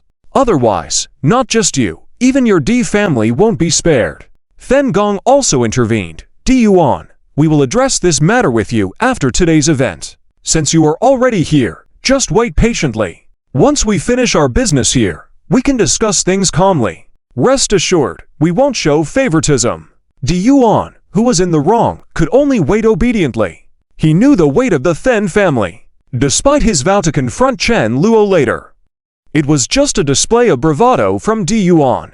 He was relieved. "Ha, Then Muxuan, you managed to do something like that. Fortunately, you haven't caught me yet. Now, I can venture into mischief without fear of being caught by you," Diyuan thought to himself. As for Yi Feng, Diyuan didn't pay much attention to him. He didn't know the guy's background or why he shared those things with him. But Diyuan believed that by outing Then Muxuan, he could have more freedom to do what he pleased. As Then Tianyang overheard the hushed conversation, he couldn't help but reprimand, "Muxuan, stop it! Is it not embarrassing enough for you?" Then Muxuan fell silent. Then Yurui, Then Yi, and others wore mocking expressions. Then Fugang lamented, "Humph, Chen Luo. I wonder what this girl has gotten herself into. It's truly weird. How did she let herself get so scared? This Chen Luo and a close relationship with the nobility. Senior Qin being the person behind him? Nonsense. If that were true, then I can't be called Then anymore, and I might as well go with that scoundrel." Then Fugang also snorted dismissively. When they heard that even Diyuan was getting into a feud with Chen Luo, deriding him so harshly, our stern-faced Then Fugang became even more convinced. Everyone was getting excited. They walked to the door to welcome Mr. Qin. Even Then Fugang straightened his clothes and walked out calmly. Soon enough, a Rolls-Royce parked in front of the Then family's entrance. At the sight of it, Then Tianyang, Then Hu, Then Qingdi, and others couldn't contain their excitement. Then Tianyang bent down to help open the door and assist Mr. Qin. However, to everyone's surprise, Mr. Qin's first move after stepping out of the car wasn't to greet Then Tianyang. Instead, he went to the back seat position and opened the door. The next moment, an attractive man in a well-tailored suit stepped out of the car. As soon as everyone saw this handsome man, they froze in place as if they had turned to stone. They stared fixated on the spot. Only Then Muxuan couldn't help but cover her mouth, her face showing a mix of shock and disbelief. She seemed on the verge of tears. Then Muxuan whispered in disbelief, Chen Luo, is it really him?" Chapter 272, Chen Luo's true strength revealed. The senior members of the Then family regretted. In the Then family, everyone was stunned. They naturally recognized Chen Luo.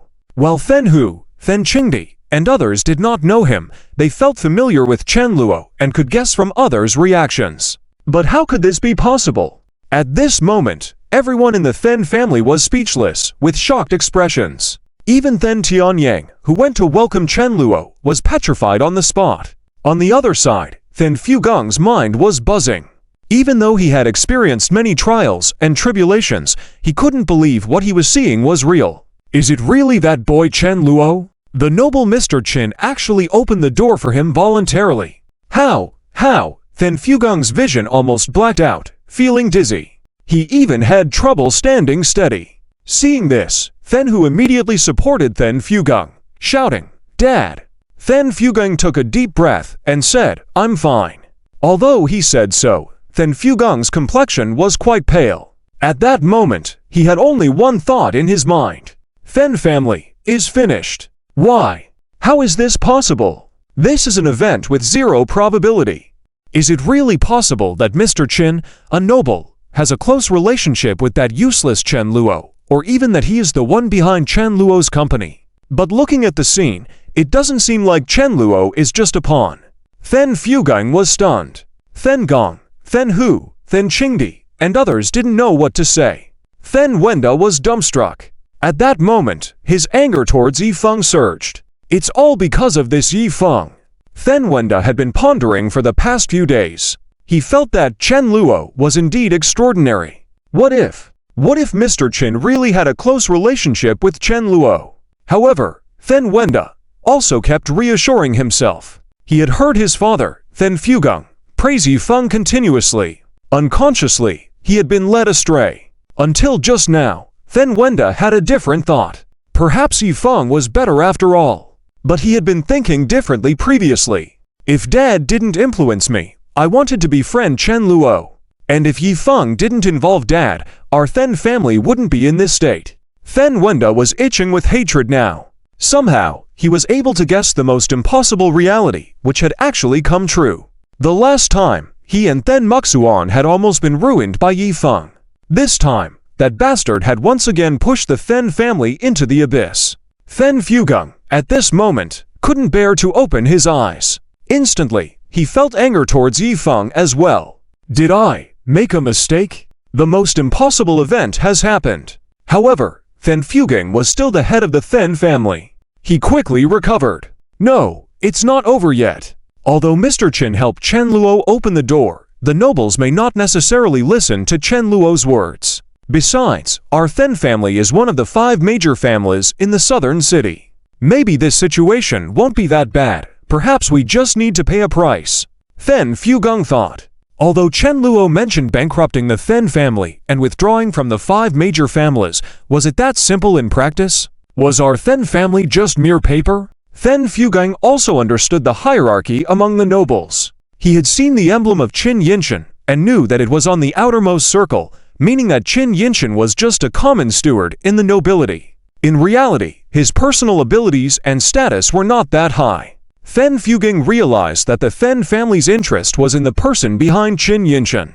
Thinking about this, Then Fugong relaxed a bit. He knew that it was not a time to be pessimistic, but to actively strive for the best outcome. Then Tianyang reacted swiftly. When he saw Chen Luo and Qin Yinshan opening the door for him, Then Tianyang didn't hesitate. He immediately wore a warm smile on his face, saying, "Oh, Chen Luo, my dear nephew, you've grown so big. And so handsome too, making Uncle Then jealous. Why did you come today? Mr. Qin, what are you?" Then Tianyang greeted both sides. But what surprised him even more was that Qin Yinshan did not reply. He just stood behind Chen Luo with a smile on his face. The meaning was already clear. I'm just a steward. If there's anything, talk to Chen Luo. Then Tianyang couldn't fathom how Chen Luo had accomplished this. Nevertheless, he quickly turned to Chen Luo. Chen Luo, on the other hand, just gave Then Tianyang a cold glance, then strode into the Then family. None of the people at the entrance dared to stop him. Then Hu, Then Gong, Then Qingdi, and others felt a sense of impending danger. Then Tianyang's expression was also very undesirable. This matter was completely beyond the expectations of the Then family members. And it wasn't over yet. They also saw another woman coming down from Chen Luo's car. That woman had red hair. But when Then Muxuan saw her, she was also dumbfounded. Isn't that Lin Yun who has red hair? Then Muxuan was shocked. She had a vivid memory of the girl with red hair, who was also stunningly beautiful. Plus, she had said some disdainful things about the Then family back then. Wait a minute. Then Muxuan felt like she had grasped something. However, she didn't have time to contemplate anymore. The red-haired woman accompanied Chen Luo into the Then family estate. The senior members of the Then family were too preoccupied to pay attention to this. Then Tianyang, Then Fugung, and others immediately followed suit. They saw Chen Luo stop in the middle of the hall. Then Fugung felt bitter, knowing that the outcome would not be favorable. Then Tianyang, on the other hand, forced a smile and said, "Mr. Qin, we had an appointment with you. What is happening now?" Qin Yinshan still didn't respond. But Chen Luo began speaking. "Then Tianyang, the collaboration between your Then family and our company is cancelled. I am here today to inform you of this." With this statement, Then Tianyang's face turned pale. But he immediately asked, "Mr. Qin, what is your relationship with Chen Luo? Why did you say the collaboration was with their company, and not with you and the nobles behind you?" Then Tianyang's mind raced, even venturing to think, could Qin Yinshan not have noble resources? However, Qin Yinshan's words shattered his expectations. Qin Yinshan, of course, our nobles provide resources and connections, but the main partner is Master Chen Luo's company. So, there is no problem with what Master Chen Luo said. After Qin Yinshan's words, the Then family senior members fell silent once again. Chen Luo, Master. Then Tianyang was bewildered. Isn't this Chen Luo supposed to be a useless waste? How did he become a young noble in the nobility? Are we being played? Then Qingdi, are you sure he is the young master of the Chen family? Chen Tianhei's son? Not someone with the same name and surname? Then Qingdi was dumbfounded. Meanwhile, Then Fugong's legs weakened, and he leaned against a nearby pillar. Am I going to have someone take care of a young master with a noble background? How could I have been so stupid? Then Fugung had been very cautious all his life. Otherwise, he would not have been able to establish the Then Group, such a huge industrial empire. However, after careful consideration, he realized that he might not be entirely wrong. How could he know that Chen Luo's background would be so outrageous? This completely defied normal logic. Then Fugung also recalled how his well-behaved granddaughter, Then Muxuan, had always advised him. Muxuan told me that believing Yifeng's words would bring disaster. Yifeng is a jinx, I didn't believe then, but now. Then Fugung frowned. He now believed without a doubt. However, Chen Luo had not finished speaking. He continued coldly, "Furthermore, I have some matters to settle with you, Then family." Saying that, Chen Luo actually sat in the main seat, where Then Fugung usually sat. This gesture immediately irritated some of the junior members of the Then family. Even with a noble background, this Chen Luo is too arrogant. Who does he think he is? Does he think our Then family is a pushover? These young members, full of vigor, were displeased. However, even Then Tianyang, Then Hu, and others had grim expressions. Then Tianyang had to accept the facts now. The dreams of the Then family a few days ago had been shattered. But even without collaboration, the Then family was still the Then family. Even if they were nobles, they couldn't be easily tampered with. Of course, the main reason was that they all felt that even with Qin Yinshan backing Chen Luo, he could not achieve such a feat. Did Qin Yinshan still have the face and power to make the core nobles act against the Then family? As a peripheral figure, he certainly didn't have such great ability. Therefore, the Then family was not afraid at all. Even if they were to confront Chen Luo, it wouldn't be easy to be manipulated. However, when the senior members of the Then family showed emotions of anger and excitement, suddenly, the red-haired woman who had come with Chen Luo spoke blandly. "Is that so? Then family, do you really want to be enemies with us? I'm afraid that by then, it won't be as simple as handing over half of the resources. It will be the entire Then family disappearing." After the girl with a single ponytail finished speaking, she took out a special emblem.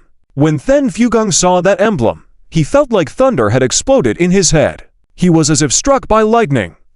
A third-grade noble emblem. How is this possible? The emblem Qin Yinshan carried bore a single character representing that he was part of the nobility, but only on the peripheral side. However, a third-grade noble emblem indicated that its holder was a core member of the nobility and could easily access and use the resources of the nobility. Such a person was deeply respected both domestically and internationally. For a small family like the Then family, It had no chance of opposing such a figure. Accidentally provoking such an overpowering existence would lead to a terrible outcome. Even for some major families, it was the same. Then Fugung now understood the girl's words were completely true. If the Then family dared to challenge them, the result would be the Then family's disappearance. The glory of the Then family would cease to exist, and even bankruptcy would be a small factor. With the power of the nobles, they could completely decimate the Then family and make it impossible for Then family members to work in any profession.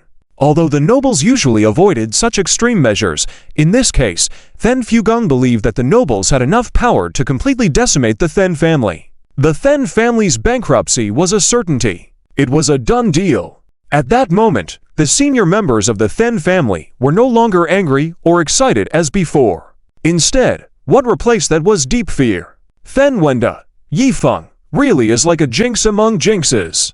Then who is all this because of that Yifeng? If he didn't instigate Dad to go against Chen Luo, our Then family would have had a real chance for cooperation. Then Qingdi, why did this happen? The senior members of the Then family were dumbfounded. Even now, they could not believe that the best opportunity for the Then family to skyrocket had been shattered due to a trivial decision by the elderly Then. And the main culprit behind all this, was it Yifeng or someone else? Even Then Fugung had similar thoughts. He now realized, after Yifeng's veil was lifted, he saw the bitter truth. I, as the head of the Then family, why did I listen to a junior and willing to go out of my way for him? I'd rather trust him than my own granddaughter. Then Fugung was at a loss for words. He had awakened to the realization and remembered how his granddaughter had warned him. Now, he wholeheartedly regretted his actions. I'm such a fool. Then Fugung sighed softly, and he seemed to age years in an instant. Chapter 273. The Then family officially withdraws from the 5 great families. Poor Diyuan. At this moment, within the Then family's mansion, the atmosphere was extremely eerie. The high-ranking members of the Then family were all wearing expressions of shock and fear. They couldn't believe it. Today, the Then family would actually welcome such prominent figures. Looking at the sparkling golden third-grade noble emblem, Then Tianyang, Then Hu, and the others felt like they were in a dream. They couldn't help but think, could it be that this lady is also connected to Chen Luo somehow? Does it mean that we had a chance to cooperate with core noble figures? But did we mess it up ourselves? Originally, Then Hu was thinking about building a good relationship with Yifeng and teaching Chen Luo a lesson. Now he regretted it and felt like crying. Then King's mind was buzzing. He never expected things to turn out like this. The young master of the Chen family actually seemed to have such a close relationship with these prominent figures. It was simply unimaginable. After a while, Then Fugung finally weakly said, "Fine, Chen Xiao, we will listen to you. From today onwards, our Then family will withdraw from the ranks of the 5 great families and hand over half of our resources. But I wonder, is this half of the resources for you or for this?" Then Fugung quickly accepted the reality. As soon as he spoke these words, Then Tianyang, Then Hu, and the others all looked reluctant. Obviously, they didn't want to agree. Only Then Fugung understood how terrifying the power of nobles could be. The Then family was now a major player in various industries, and business was booming. Whether it was the headquarters of the Then group managed by Then Tianyang, or the subsidiaries managed by Then Gong and Then Hu, everything was going smoothly. The industries the Then family was involved in were quite diverse, including food, e-commerce, foreign trade, and construction. But if a certain noble spoke a word, those companies cooperating with the Then family would definitely be wary and would choose to cut ties with the Then family. This was not something new. Those companies knew. In the face of such a behemoth like nobles, the only choice for the Then family was to please them. Once they angered them, they could only accept the conditions imposed by the nobles. Then Fugung had experienced such things before. In his early years, he had accidentally offended even larger forces. In order to ensure the successful development of the Then family, Then Fugung had gone to apologize to them earnestly. He not only paid money, but also cowed out and allowed them to step on him. That experience was humiliating, but necessary for the growth of the Then family. Now, Then Fugung had to accept the fact that his words had led to this outcome. This made Then Tianyang, Then Hu, and the others feel reluctant. They obviously didn't want to agree. Only Then Fugung knew how formidable the power of nobles could be. The Then family was now a major player, and they had a chance for a comeback if they played their cards right. However, Then Fugung thought he was too old for this. The Then family was now much stronger than it was decades ago. The Then family was even considered untouchable by many companies, especially in the southern city. But now Then Fugung had not only provoked, but also angered a noble. Until now, they all had to look up to the nobles. Then Fugung felt like his heart was in ashes. He understood that this step might give the Then family a chance to survive. Withdrawing from the 5 great families would severely damage the reputation of the Then family and hand over half of their resources. But Then Fugung had no other choice. Only now did he understand the correctness of his granddaughter's actions. At the same time, Then Fugung no longer held a good opinion of Yifeng, a promising youngster with a monthly income of $1 million. What use is that in the face of nobility? Then Fugung had no doubts that Yifeng would excel in the future, possibly even surpassing him in abilities. But what did that matter in the face of nobility? Even if Yifeng continued to grow rapidly and eventually reached a point where even the nobles feared him, it would take a long time. Then Fugung wasn't eager to praise Yifeng so much. He was actually thinking, if I had been more cautious back then, would the Then family have? However, there are no regrets in this world.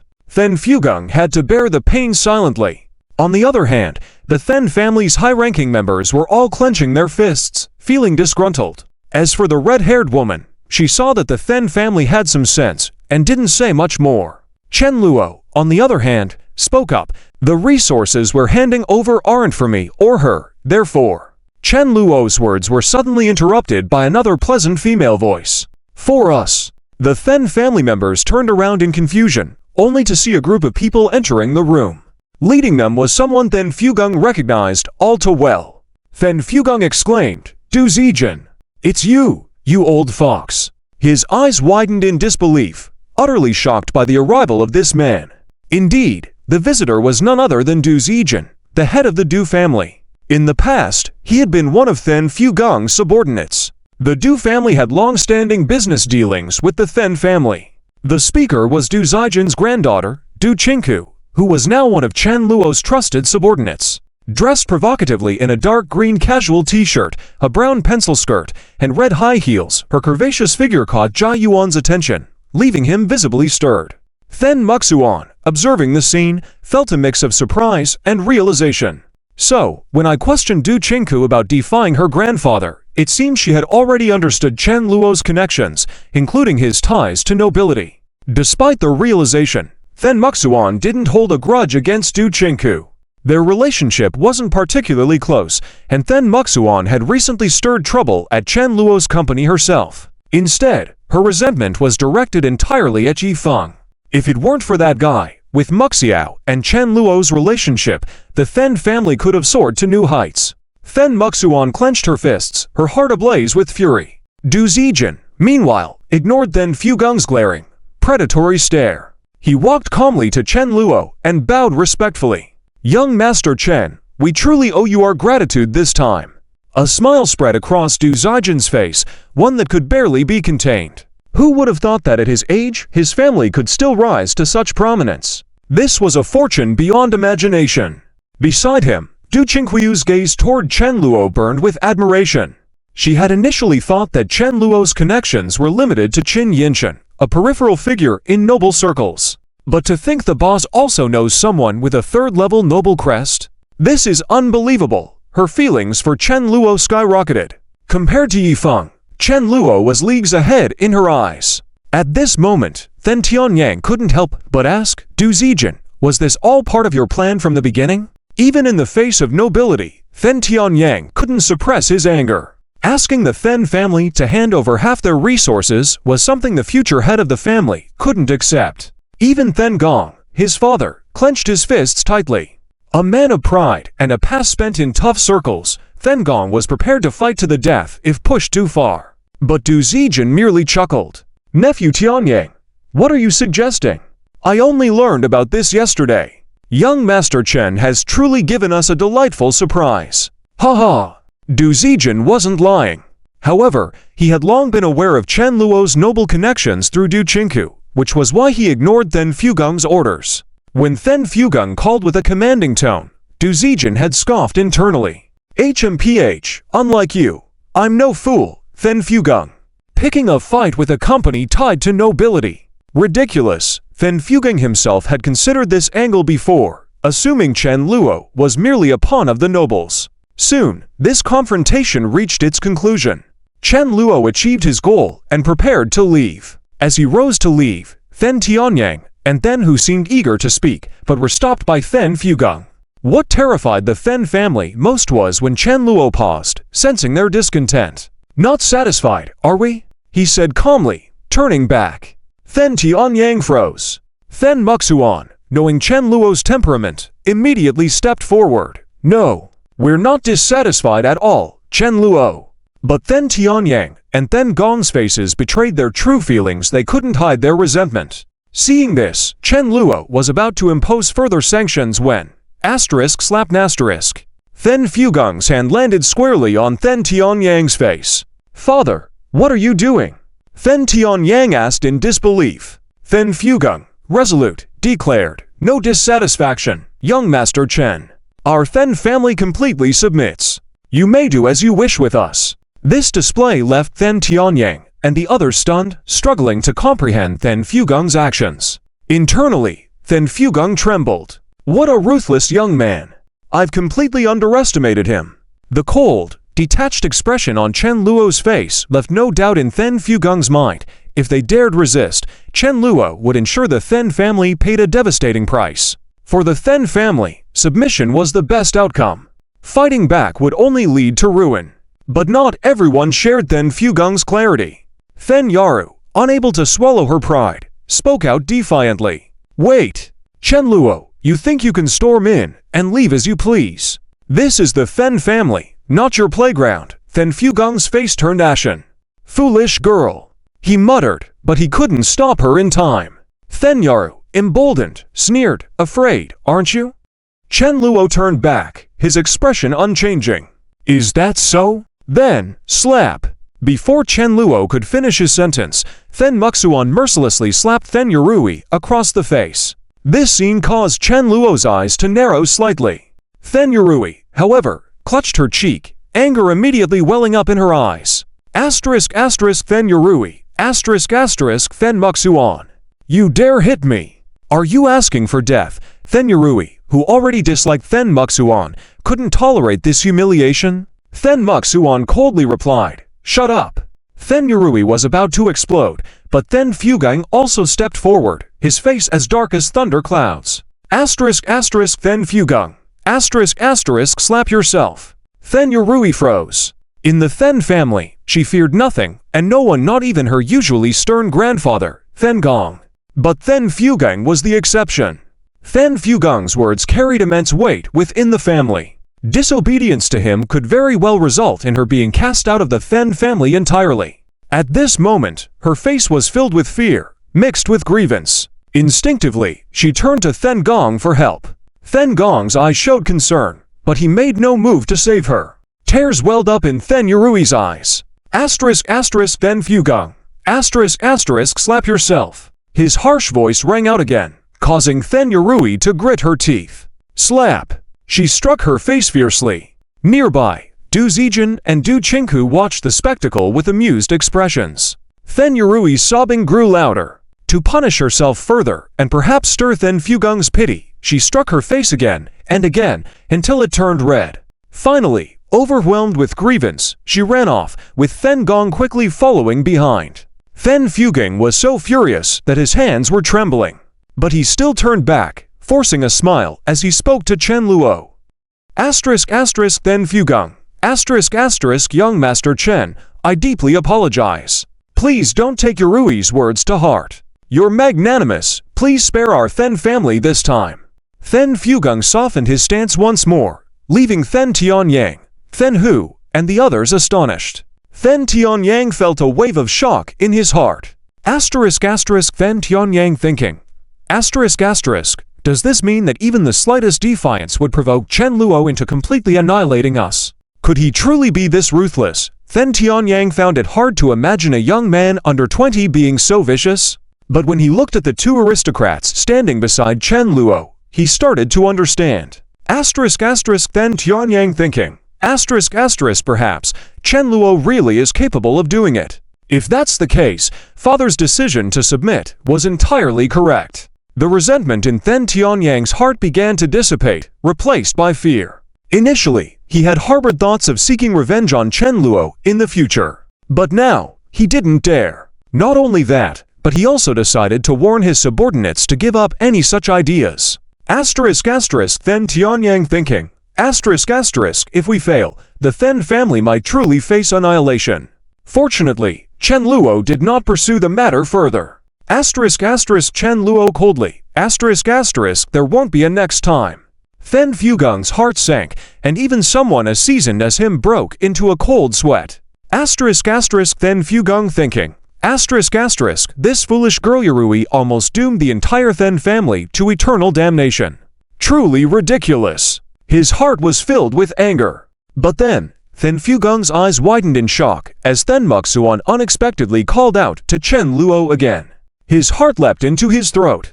Thankfully, Then Muxuan was not as foolish as Then Yurui. She now had a clear understanding of Chen Luo and his power. In fact, among those present, she was one of the few who felt somewhat at ease. She walked up to Chen Luo and pointed at Jia Yuan.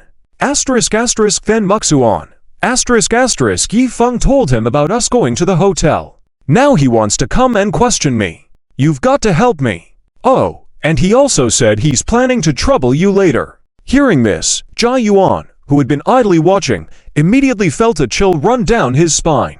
Asterisk asterisk Jia Yuan thinking. Asterisk asterisk damn it. What does this have to do with me? Given that even then Fugung had repeatedly softened his stance, Jia Yuan dared not show the slightest disrespect to Chen Luo.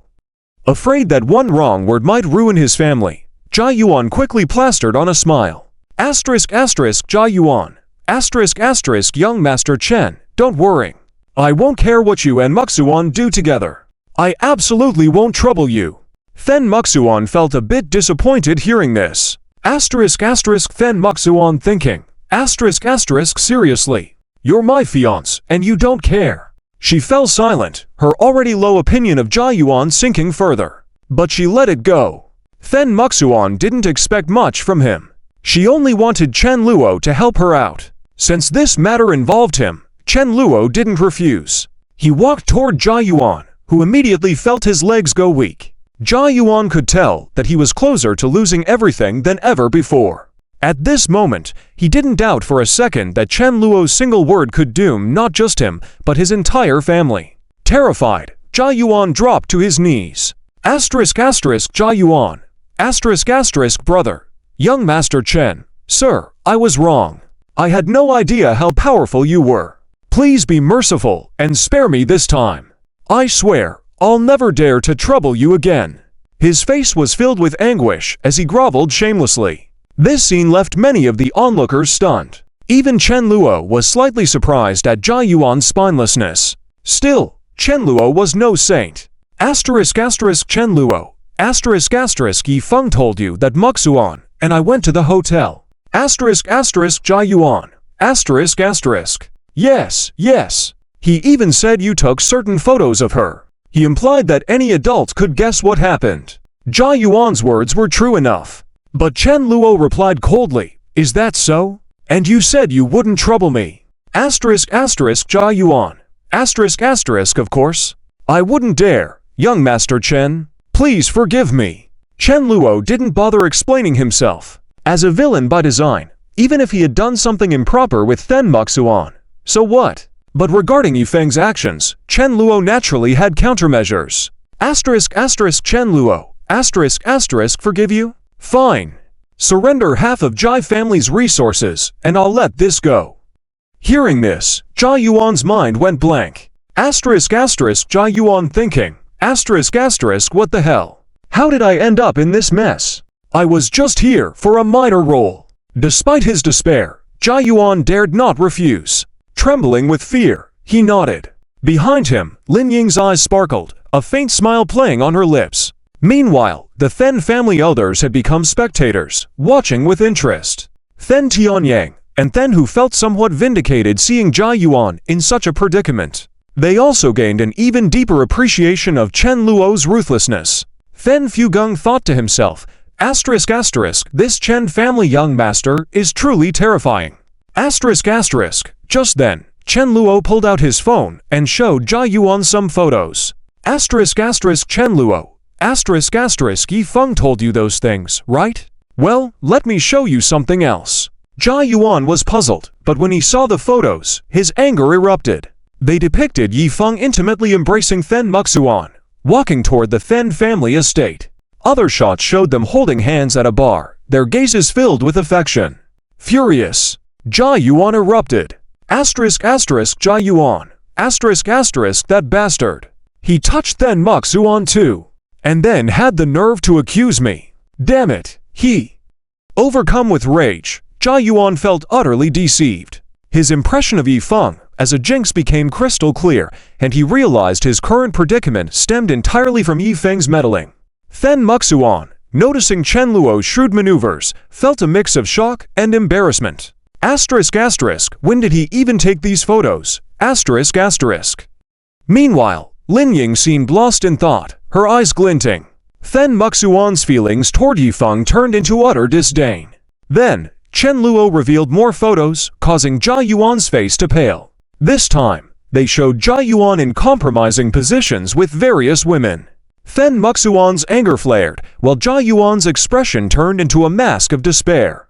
Chapter 274, The Anger of the Fen Family Towards Yi Feng. Lin Yun's sister Lin Ying makes an appearance. At this moment, Jia Yuan felt that he was simply too unlucky. He was just deceived by Yi Feng to come to the Fen family to seek justice. Then he just happened to encounter such a big mess. Might as well stay and have some food. But he never expected that, as he was eating, he became the center of attention. Jia Yuan's expression was full of anguish. Despite his expression, he didn't dare say anything.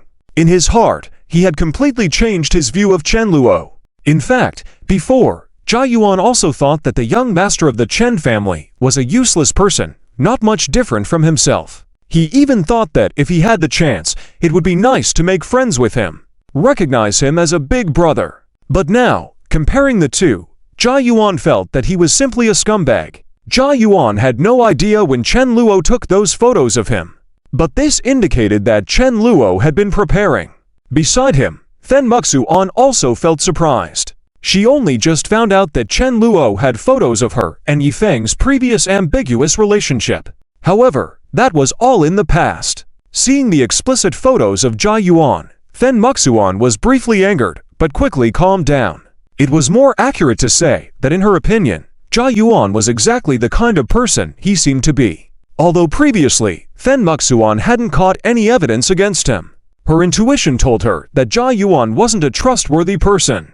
However, Fen Muxuan and Jia Yuan were only engaged. They had very few encounters. So Fen Muxuan couldn't be bothered to search for clues like a detective. Now, she had the evidence right in front of her. With a dark expression, Fen Muxuan pointed to the door and coldly said, "Get out." Jia Yuan was more than willing. He was waiting for those words. Jia Yuan feared that if he stayed any longer, the Jia family would suffer even more. Jia Yuan left hurriedly. Chen Luo didn't stay long either. But before leaving, Fen Muxuan suddenly approached him. She said, "Chen Luo, can I talk to you later?" Fen Muxuan's words seemed sincere. Chen Luo nodded without refusing, and then left. The Fen family quieted down once again. However, the expressions of Fen Tianyang, Fen Hu, Fen Qingdi, and others were very complicated.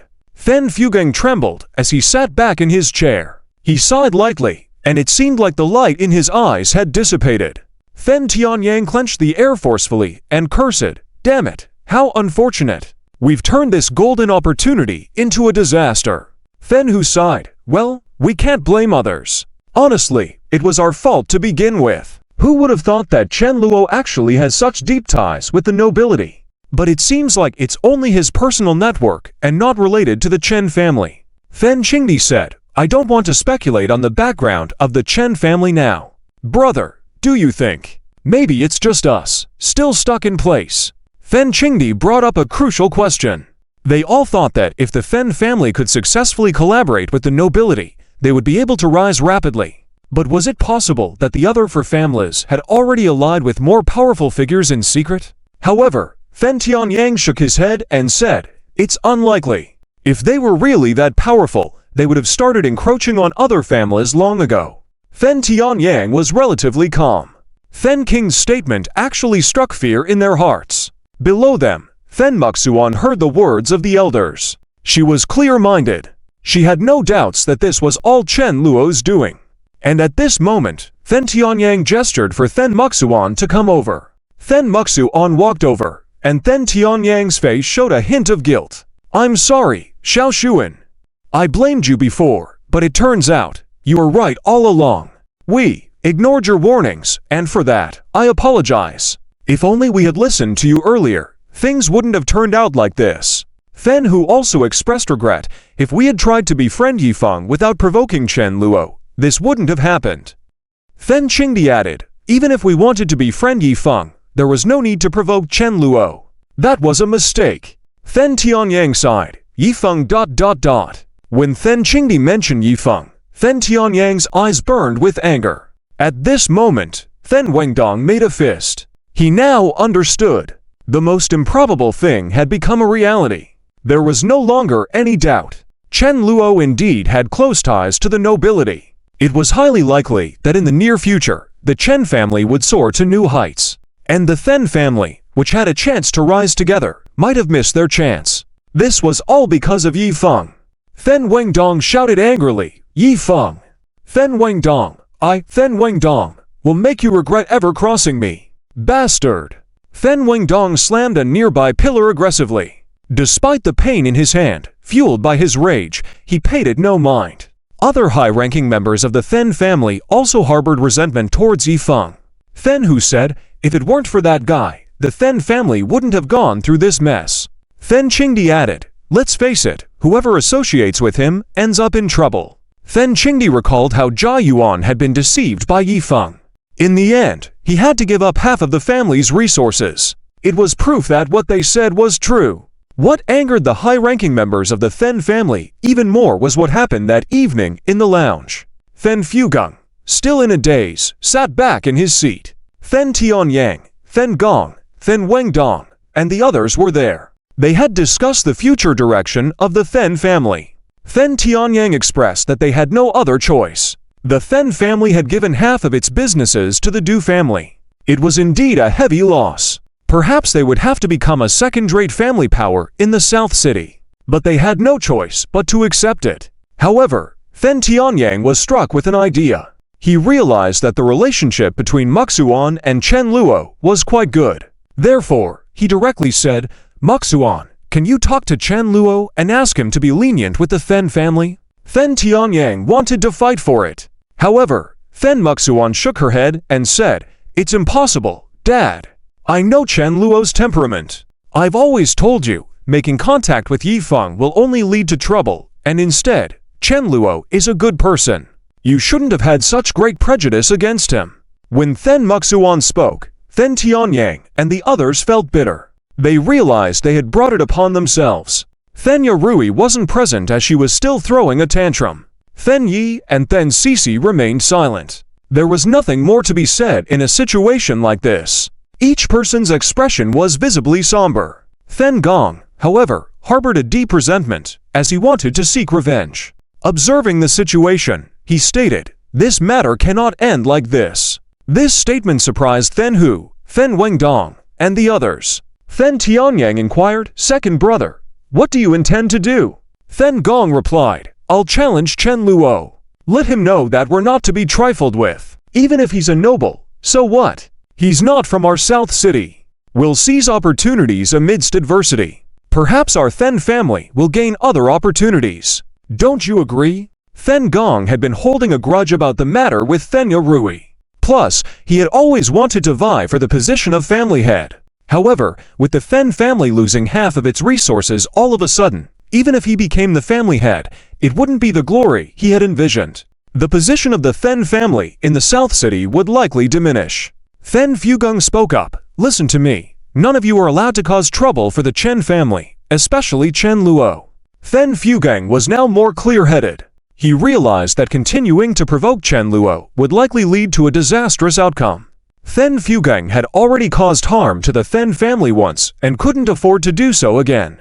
However, Then Gong was somewhat defiant. "Dad, no matter how capable that guy is, he's just an ordinary person."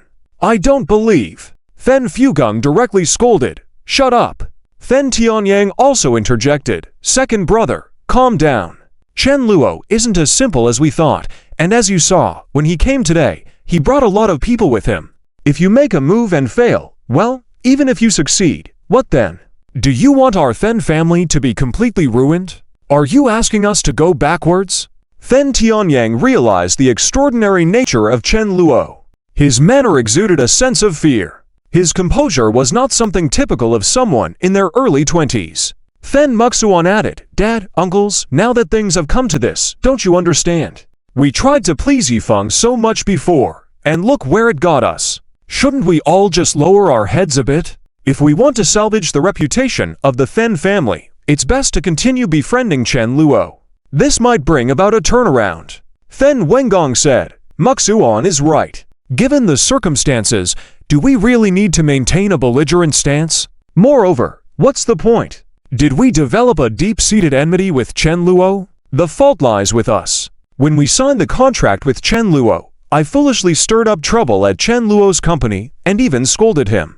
However, in the end, Chen Luo still signed a contract with Muxuan, allowing our Then family to earn a hefty profit. Now, based on the integrity of Muxuan, he even tried to bring a noble family to work with our Then family. The result was that we missed this opportunity."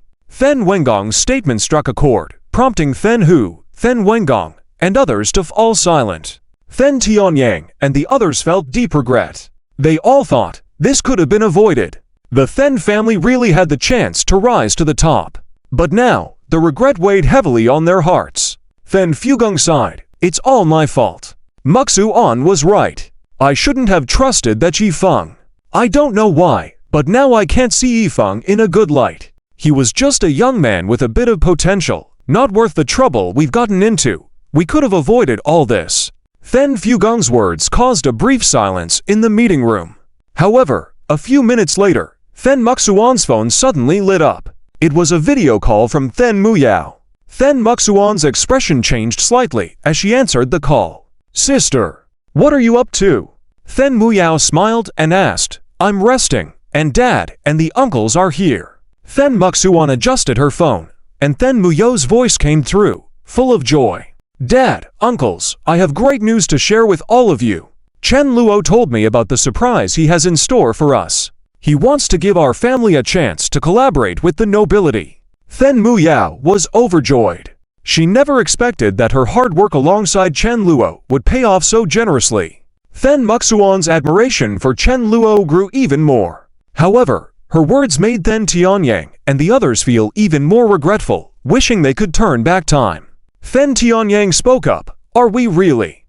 And immediately Then Muyao's bright expression dimmed. "Why aren't any of you surprised? Isn't this a big deal? He's a noble, isn't that impressive? I heard nobles are very powerful, more powerful than our Then family. Isn't this a good thing?" The news of the Then family, leaving the 5 great families, spread throughout the commercial circles, astonishing many wealthy entrepreneurs. People from the other families were left dumbfounded. Li Mingsh said, "How could this happen?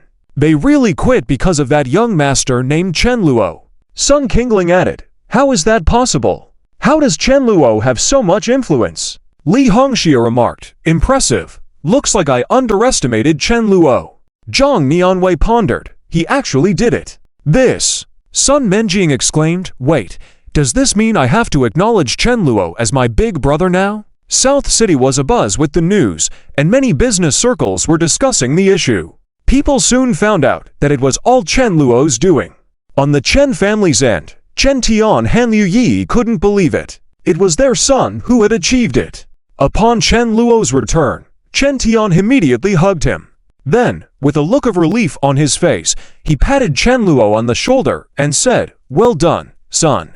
While I knew you had established your own company, I didn't expect you to possess such power. It seems your little girlfriend assisted you, yes?" Chen Luo replied, more or less. Chen Tian laughed, good, humph, that then Fugung even dared to come bother me before. They've brought this upon themselves, but… Little Luo, are you sure about what you did? Chen Tian expressed worrying about Chen Luo's actions. Chen Luo reassured him, it's fine, father, don't worry.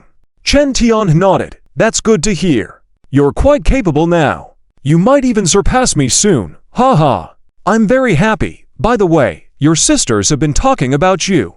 If you have the chance, go and visit them. They're all doing well in different industries. Maybe you can help each other out.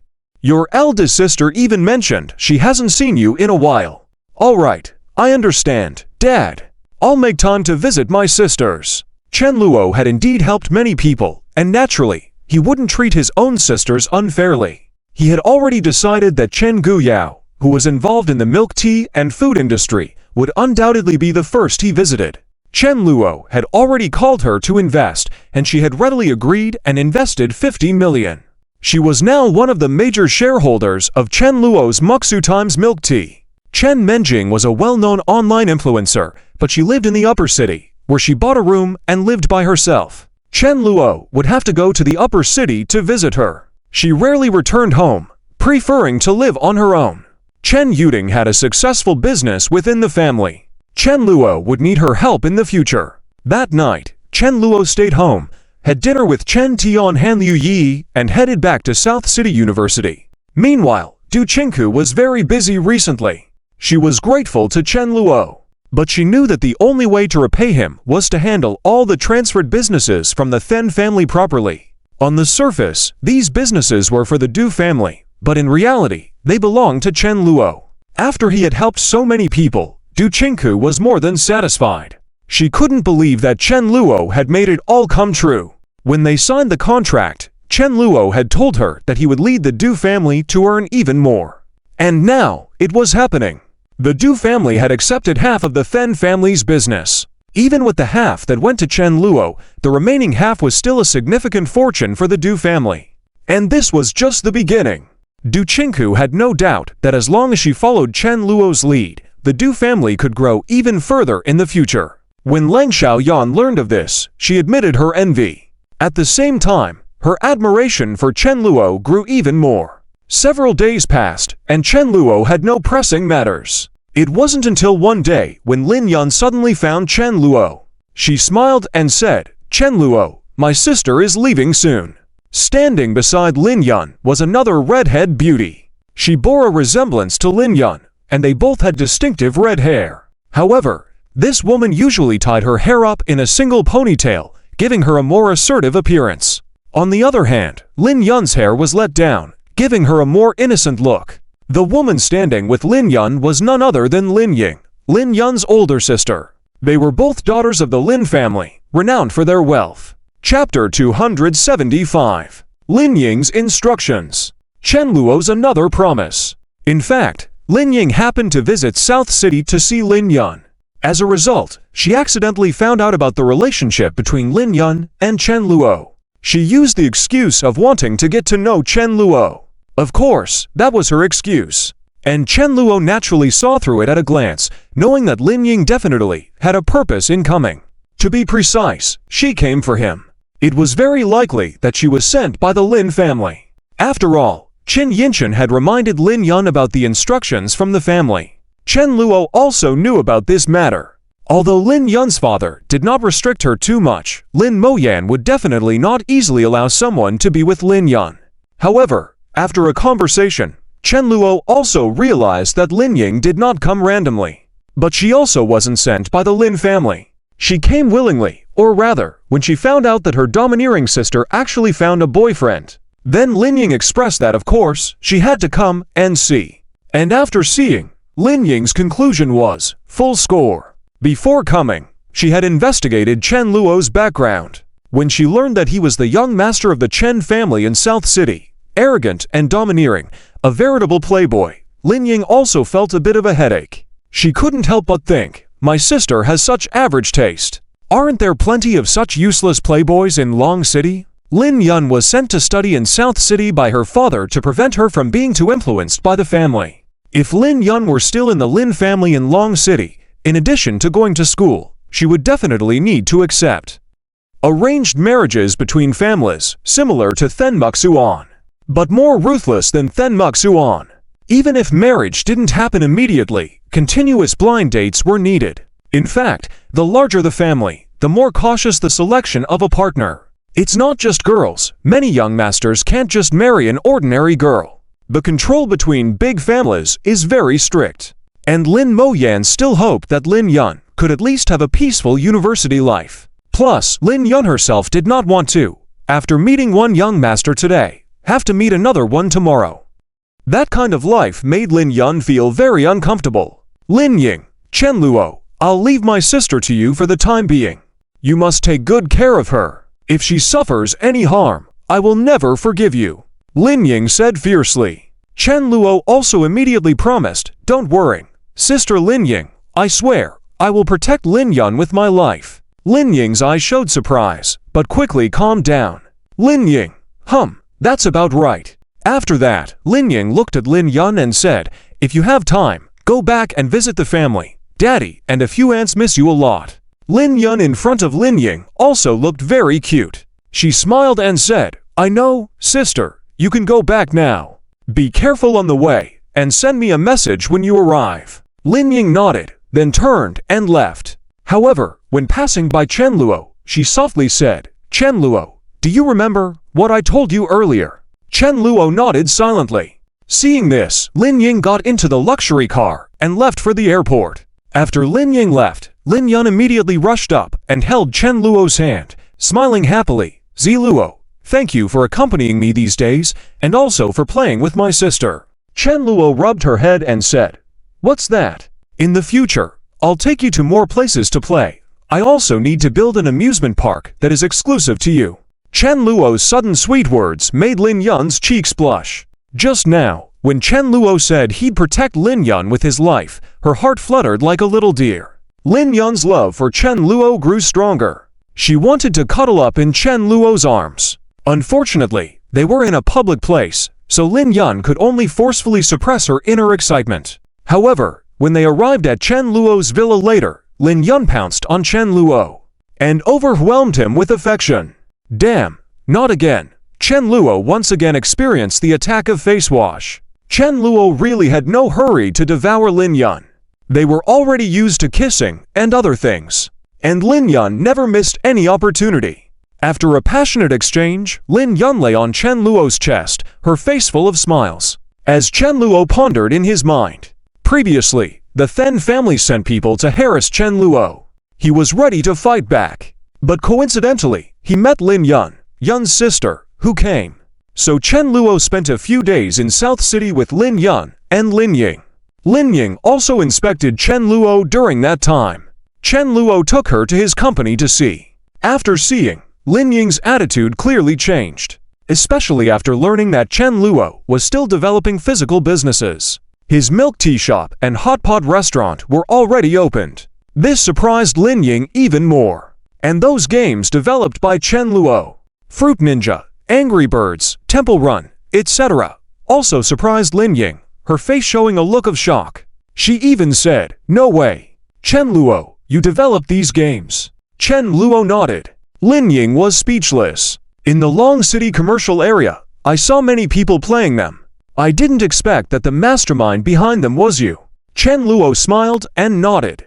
Lin Ying admired him even more. Lin Yun bragged, hey, sister, I told you, Zi Luo is amazing. And I've invested in these games too, with the allowance Dad gave me. Lin Ying also nodded approvingly in her heart. It seems that my sister has found quite the exceptional boyfriend. Just these points were enough for Lin Ying to agree to Chen Luo being with Lin Yun.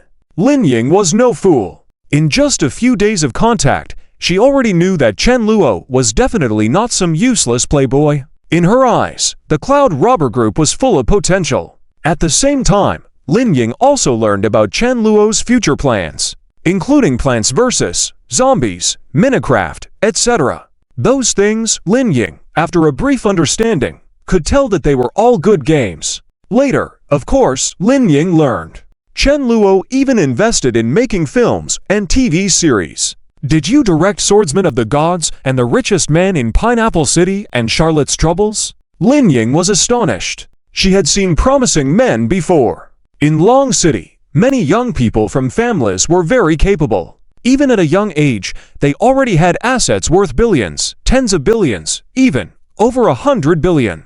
It was quite exaggerated. But Chen Luo, just a little young master from South City. And most importantly, he was still in his freshman year. At this age, he was much younger than those young masters. Lin Ying, the more she looked, the more satisfied she became. In addition, Lin Ying also tested Chen Luo from another perspective. When she was alone with Chen Luo, Lin Ying suddenly moved closer to him. The distance between them was very close. Generally, at such a distance, people either fight or kiss. Lin Ying thought that Chen Luo would blush, or be a little flustered, or even have some illicit thoughts. However, Chen Luo remained calm and composed. He asked politely, "What's wrong, Sister Lin Ying?" Chen Luo's calm demeanor actually stirred up a storm in Lin Ying's heart. She looked left and right, as if Chen Luo was a rare breed. Lin Ying was very confident in her beauty. Not only did she have a divine face, but her figure was flawless. That devilishly beautiful figure, just passing by someone, would accelerate their heartbeat. Because Lin Ying was just too beautiful. Even the prestigious sons of Long City were very envious of Lin Ying. But Chen Luo behaved as if he had no thoughts about her, or it wouldn't be wrong to say that he didn't feel anything towards her. Lin Ying felt that this was too much. However, Chen Luo was Lin Yun's boyfriend. Lin Ying was just testing the waters a bit and didn't cross any lines. But she felt that was already enough. At that moment, Lin Ying had completely accepted Lin Yun's boyfriend. In the following days, Lin Ying continued to talk a lot with Chen Luo. When she learned that Chen Luo would continue to make movies and TV series, Lin Ying's astonishment did not stop. She simply couldn't imagine how a small city like South City could produce such a talented, even extraordinary man. Lin Ying listened attentively. When she finished hearing Chen Luo's explanation, she suddenly said, "Hey, Chen Luo, if you need investment for the next project, remember to come to me. I want to invest in the movies and TV series you make." Chen Luo nodded with a smile. "All right. Using other people's money to build one's own business is commonly known as ... pulling an investment. This is what many entrepreneurs dream of. It's often the first step for many entrepreneurs, or rather, the most crucial step. But for Chen Luo, he didn't really need it. At least for making movies and TV series, he didn't need it. He had mentioned earlier that if he could attract multiple investments, the risk for entrepreneurs would be lower. Even if he made losses in the future, the losses would be limited. Even if he made profits afterward, the profits would be reduced. But this was something many entrepreneurs needed. Chen Luo was different. He was very confident that the movies and TV series he made would be successful. Therefore, he didn't need investment. He could be the sole boss. He invested himself to make profits. Lin Yin, it might need 12 billion, according to current plans, but it's not going to happen immediately. I need to save up a bit more money before starting. Lin Yin was taken aback by Chen Luo's words. Her expression showed her disbelief. Lin Yin, do you mean dozens of billions? Even for someone like Lin Yin, who was born into nobility, tens of billions were already a very significant amount. And this was just part of Lin Yin's investment. Usually, an investment involves multiple board members. This reduces the risk. Therefore, Lin Yin had no doubt that Chen Luo was aiming for something that required billions of assets to start. This was a matter that big nobles needed to pay attention to. Lin Yin swallowed hard.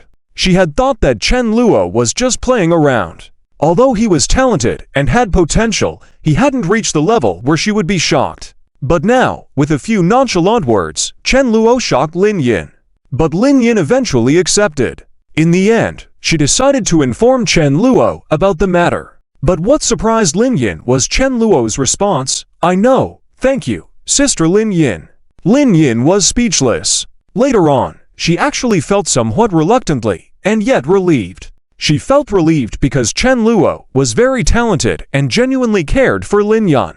And what Lin Yun had to go through in the future, Lin Yin already had experienced. As fellow heiresses of the Lin family, this was a fate that Lin Yin couldn't escape from. She had managed to delay the inevitable arranged marriage despite the pressure. Lin Yin curled up her legs, burying her head in her knees. She thought she'd hear one or two comforting words. But after being emo for quite some time, when she looked up, she saw that Chen Luo was still admiring the scenery. Lin Yin regained her composure. She was not envious or sad anymore. She quickly let go of the envy and sorrow. She then said, "Chen Luo, I believe in you, but I also hope you won't disappoint me. As for Lin Yun, I'll try my best to help delay the time. The rest, you have to handle yourselves. As for that investment you mentioned earlier, if you need it, feel free to come find me." Lin Yin was also a businesswoman. Despite the fate tied to her family, she was willing to invest in profitable projects. Chen Luo nodded.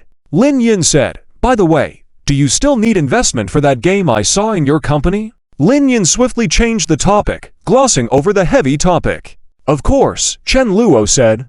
"Great. I will invest 1 billion first, as a way to support my future brother-in-law," Lin Yin said. "Thank you, Sister Lin Yin."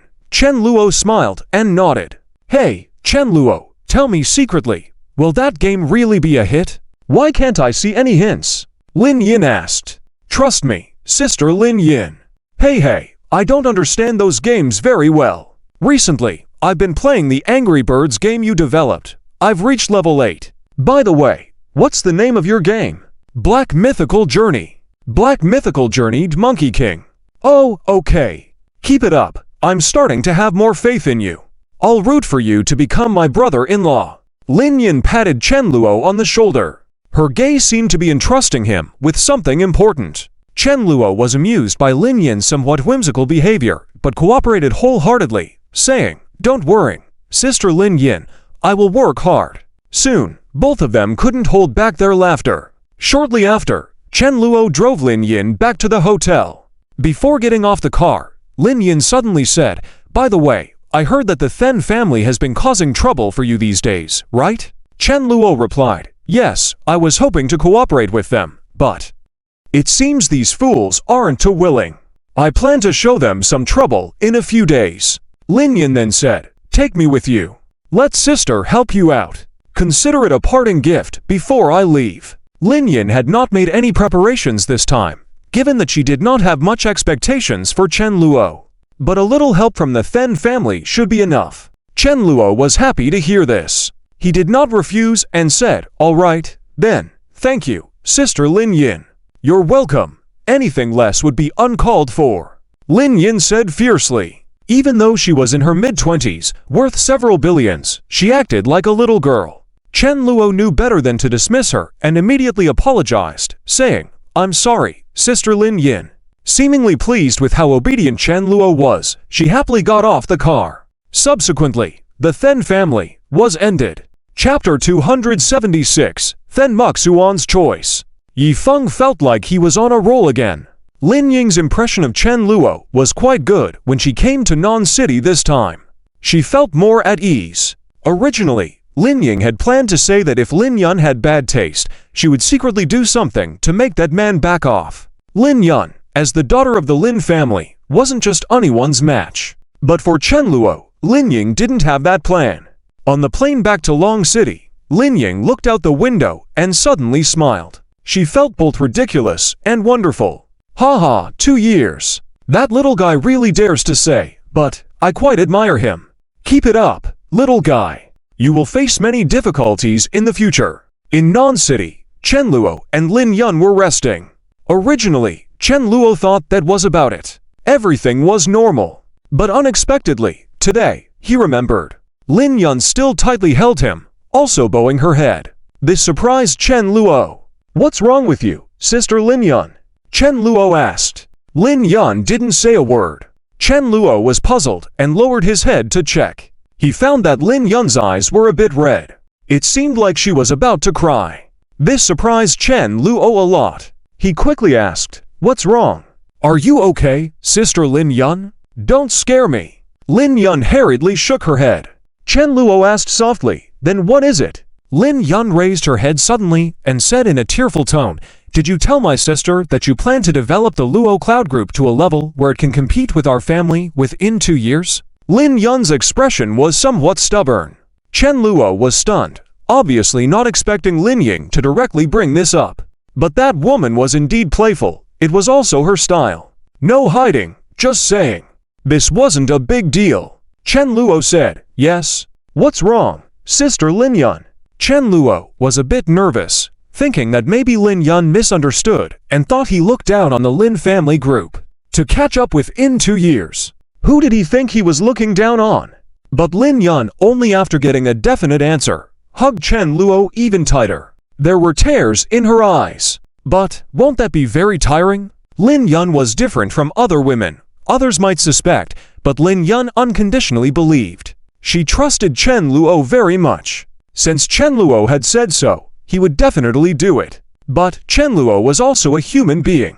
To develop an ordinary company to a level where it could compete with such a behemoth as a noble family, the price and effort required were definitely unimaginable for ordinary people. Chen Luo suddenly realized Lin Yun was worried about him.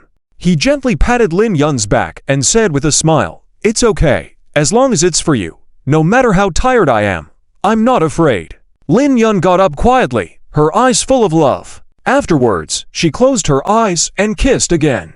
Chen Luo enjoyed it, and Lin Yun was willing to make Chen Luo comfortable.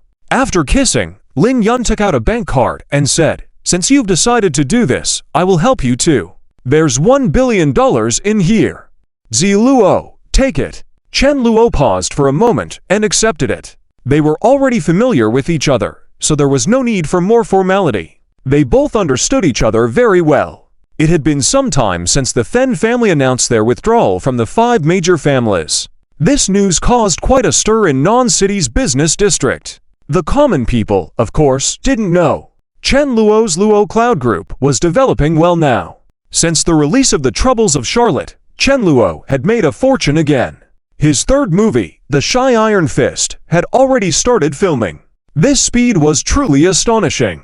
Step-by-step production, all of these were hit movies. Chen Luo couldn't help but make money. This was also the source of Chen Luo's confidence. Without this means, how was it possible for the Luo Cloud Group to grow into a company worth at least billions in market value in 2 years? That was unlikely. In fact, even with Chen Luo making money like this, he was well aware 2 years were still not enough. Therefore, Chen Luo had to use other methods. That is, mergers. Yes, as long as he kept merging other companies, the speed at which the Luo Cloud Group became stronger. It would naturally be like leaps and bounds. For example, Chen Luo merged 1/10 of the profits from the Du family, 1/4 of the resources from the Fen family, and in the future, if he helped Then Muyao and Li Hongxia take control, Chen Luo would get even more. Also, the 2 major game companies from the upper city were also on Chen Luo's hunting list. And signing more well-known female singers and actresses to help Chen Luo make money was necessary. Female leads naturally had the priority. Of course, with the expansion of Chen Luo's company, the management team also needed to be increased. Managing games, movies, TV shows, songs, variety shows, physical businesses. Chen Luo's ambitions were too big. If he hadn't been a transmigrator, he wouldn't have been able to achieve this. And now that Chen Luo had done so. But Leng Xiaoyan, Du Qingku, and Gu Menyun were indeed a bit overwhelmed. In terms of gaming, Chen Wanting and Chen Ruoxu could still hold on. For songs, let Leng Xiaoyan, Su Qian, and others handle it. Gu Menyun was in charge of movies, and Du Qingku was in charge of TV dramas. But now, Du Qingku had taken over half of the Fen family's resources. The Du family had quite a few talents. But Chen Luo was still uneasy. There was no one more useful than a female lead in this novel world. If these female leads weren't strong, Chen Luo wouldn't be able to essentially delegate tasks. The 3 of them managed the Luo Cloud Group well. However, this problem was later resolved. Because Fen Muxuan took the initiative to come forward. "Chen Luo, do you have time? I want to talk to you about something." Fen Muxuan's dressing today was very youthful. She wore a light green casual off-the-shoulder top on the top and blue ultra-short shorts on the bottom, with her fair and slim thighs looking particularly eye-catching. At the same time, she carried a red small handbag on her shoulder. She no longer exuded the strong aura of a female boss, but instead had a few more hints of cuteness and purity like a sister next door. In fact, since the Then family got into such a big dilemma thanks to Chen Luo, Then Muxuan didn't hold any grudges against Chen Luo. It wasn't about thanking Chen Luo for the disappearance of Yifeng, a potential stalk. In fact, Then Fugung and the others still felt that Yifeng would achieve significant accomplishments in the future. It's a pity. Yifeng and Chen Luo were enemies. Yet they were foolish enough to provoke Chen Luo for the sake of Yifeng. That matter could only end this way. But Then Muxuan had distanced herself from Yifeng. If the Then family had chosen Yifeng, Then Muxuan knew that she and Mu Yao wouldn't be able to escape. They would definitely become one of Yifeng's harem, sharing one man between the two sisters. Then Muxuan now found this idea nauseating. She didn't know how she had agreed to it before. Then Muxuan remembered how Then Fugung kept trying to match her with Yifeng earlier. And at the hospital, clearly seeing that Yifeng had many beautiful women around him. Yet Then Muxuan didn't mind, hoping that Yifeng would favor her. I even took photos of Mu Yao in her school uniform and sent them to Yifeng, and asked him how they looked. I was really crazy. Then Muxuan felt like slapping herself whenever she thought about this. It was really foolish. But all of that had passed. Mu Yao hadn't continued blaming Then Muxuan. And Then Muxuan understood. Since Chen Luo was so outstanding and a good person, then following Chen Luo wouldn't be a bad idea. Then Muxuan's mind was now very clear. This fooling around for Yifeng had almost caused the entire Then family harm. Then Muxuan found herself feeling helpless. However, she quickly regained her composure. From now on, I'm also a member of the Luo Cloud Group. Chen Luo, rest assured, I will work hard to help you.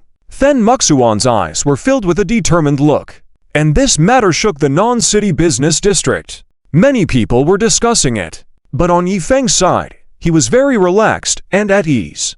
During the time when Chen Luo didn't teach Yifeng a lesson, he had met many new female leads. Yifeng used the system to forcibly advance the conquest. Although the effect wasn't very good, having more conquests gave Yifeng more confidence. He truly began heading towards his goal. That was to conquer 10, 20 female leads at once. Would Chen Luo be able to hold up? Yifeng didn't believe so. Although he hadn't reached the point of conquering 10 at once, he was close. Adding it all up, there were a total of 8. This didn't include the female leads who had left, such as Zhang Wenwen, Kong Miaoyi, and others. The resident female leads were Xia Shaodi, Zheng Linglong, Luo Weina, etc. As they were less important, they were loyal and admired Yifeng.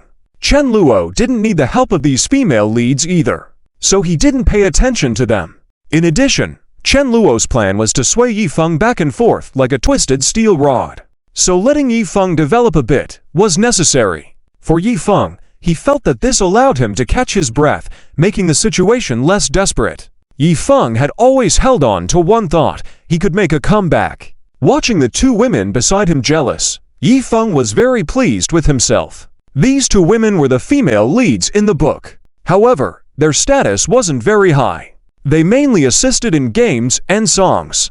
After conquering Xia Shaodi and Luo Weina, Yifeng's interest in songs was reignited. Exchanging points to produce some songs could turn Xia Shaodi and Luo Weina into well-known online singers. It would help them make money and gain fame. Yifeng was very willing. And he noticed Chen Luo hadn't released any new songs recently. This made Yifeng think that Chen Luo might have run out of talent. So, comparing himself to him, Yifeng felt he had the upper hand again. Haha, as long as I have points, I won't have trouble getting good songs. Chen Luo, I admit, you do have some talent, but now, have you used up all your talent? Writing good songs all the time was impossible. No one could be at their peak all the time. There would always be times when they hit a bottleneck. But Yifeng believed there wasn't any bottleneck for him. He had the system. As long as he kept using female leads to get points, Yifeng could continue to grow. In addition, Yifeng had achieved new milestones in gaming. He had solidified relationships with several gaming giants who were also female leads. Since their status was higher, Yifeng didn't make a move immediately. He slowly got to know them and followed the system's guide step by step. Yifeng wasn't in a hurry. He believed that now was his golden time. Chen Luo must be losing his mind at this point because of the Then family, right? Humph, fighting with me, that kid is still too green. With old Manson's ability, he's enough to make Chen Luo drink a pot. Yi Feng was full of confidence. After all, he couldn't believe that the Then family would be solved by Chen Luo so quickly, or that the whole family would be almost ruined by Chen Luo. Yi Feng was very confident, and was even feeling self-satisfied for finally getting back at Chen Luo once. Seeing the two girls finishing their meal, he smiled. "Let's go, Yanni, signing. I'll take you to catch some dolls." Yi Feng was simultaneously conquering two female leads. And the two girls didn't mind at all. They both nodded. "Okay, let's go, brother Yi Feng." Yi Feng's smile widened, but he didn't expect that as he turned around, a black bag was immediately thrown over his head. Chapter 277. Yi Feng brutally tortured. Different choices of the 5 major families. In a certain restaurant, this sudden scene left many people bewildered. Those astute enough had already slipped away. The 2 women being pursued by Yi Feng were set as female leads, but they were just ordinary girls. Faced with this situation, they bravely stepped forward to intervene. However, it was in vain. Those men in black covered Yi Feng's head and began to attack him relentlessly. Despite Yi Feng's knowledge of martial arts, being ambushed with his head covered made it difficult for him to defend himself. Not only that, he was quickly knocked down. The assailants aimed for Yi Feng's head and started striking relentlessly. When Yi Feng finally stood up and removed the black bag from his head, the men in black had already fled. But Yi Feng was left bruised and swollen. The girls named Yanni and Signing immediately approached, asking, "Are you all right? Brother Yi Feng, how did this happen? Who were those people? Call the police. Attacking someone like this in broad daylight is outrageous." Signing was furious and dialed the police. Yi Feng felt anger burning within him, but he was also confused. However, after some consideration, he thought that these people might be some of the villains he had dealt with before. Yet Yi Feng quickly dismissed this thought because, based on his knowledge, the villains he had encountered before were all foolish. Most importantly, Yi Feng was always able to outwit them perfectly. He had never been in such a disheveled state before. Yi Feng was aware that he was the son of destiny. No matter what the villains did, in the end, they would only end up as stepping stones for Yi Feng. But, except for one villain, Chen Luo. Is it him again? Yi Feng thought that other than him, there was no other villain that could make him look so defeated. In the past few encounters, or rather, the times when Yi Feng was in the hospital, every time it was related to Chen Luo. Each time, Yi Feng had to deal with him. Each time, Yi Feng had to deal with Chen Luo. Each time, Yi Feng had to deal with Chen Luo. At this moment, Yi Feng recalled there must have been some engine at work here. In the novel world of city evil youth, some major families possess special means. It was perfectly normal for the police to cooperate under such circumstances. As the protagonist, Yi Feng did not mind. He had the system on his side, and he was the male lead. He was supposed to fight against any evil forces to the end, no matter how dark they were. However, this also limited Yi Feng's jurisdiction. In the southern city, there were only a few families that made the police turn a blind eye. HMPH. That guy only knows how to be sneaky every time, but Chen Luo, don't think I'll be afraid of you. I, Yi Feng, will definitely defeat you completely. With this lesson learned, Yi Feng became more cautious when going out. His body had been strengthened by the system, making him superior in many aspects compared to ordinary people. However, in the following days, Yi Feng led a relatively peaceful life. He began to think that it was time to visit the old master then again. Yi Feng looked forward to going back to Sin's house. There, he hoped to hear that Chen Luo had been dealt with by Master Then. These days, Yi Feng had gotten to know many new female leads. He thought that perhaps it was time to visit Master Then again. Upon arriving at Sin's house, he hoped to hear that Chen Luo had been dealt with by Master Then. However, things took a different turn that caught Yi Feng by surprise. More and more female leads seemed to gravitate towards Chen Luo inexplicably. This made Yi Feng feel a sense of crisis. As the male lead in the harem, he could not afford to be complacent for a moment. Furthermore, Yi Feng claimed to have met several remarkable women recently. He planned to continue his conquest. All female leads must be mine. Yi Feng noticed a pattern in which his games were receiving many negative reviews and were subjected to removal and re-evaluation. High-level officials had imposed punishments on his games, requiring them to be taken down for reassessment. Yifeng suspected that he was being manipulated by a powerful adversary, possibly connected to the Chen family's withdrawal from the 5 major families. Word of this incident quickly spread to the other major families as they began to discuss Yifeng's fate and his unexpected downfall at the hands of the Fen family. Each family member had their own opinion on the matter, ranging from pity to condemnation, and some even expressed interest in seeking revenge for Yifeng. Ultimately, Yifeng's fate remained uncertain as he navigated this web of deceit and betrayal, unsure of who to trust amidst the chaos that threatened to engulf him. Chapter 278. Yifeng felt he had realized something. Yao Yue fell into Yifeng's trap. Although it feels like Chen Luo indeed has some means. Not long ago, he bragged about bankrupting the Fen family. Afterwards, the Fen family did decline and actually announced their withdrawal from the 5 great families. Although they didn't go bankrupt, it was quite exaggerated. Li Mingsh questioned himself. Even if he took action, he wouldn't be able to achieve this. However, this didn't affect Li Ming's disdain for Chen Luo, because he also investigated some new information.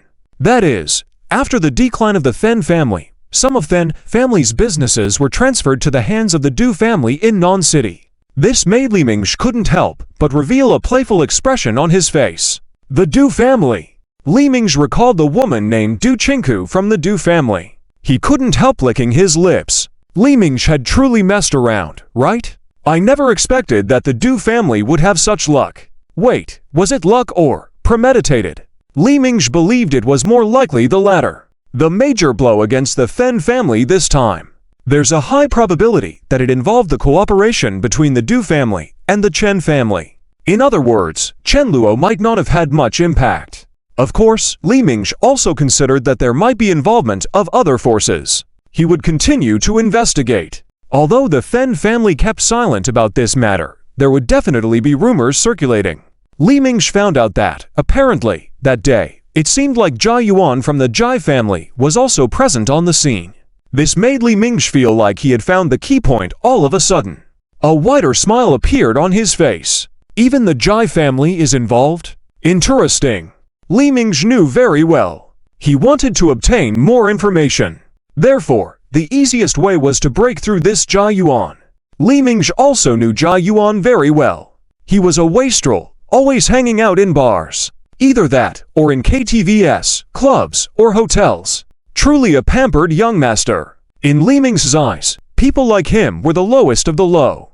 As mentioned earlier, Zhang Nianwei was more formidable than Then Muxuan.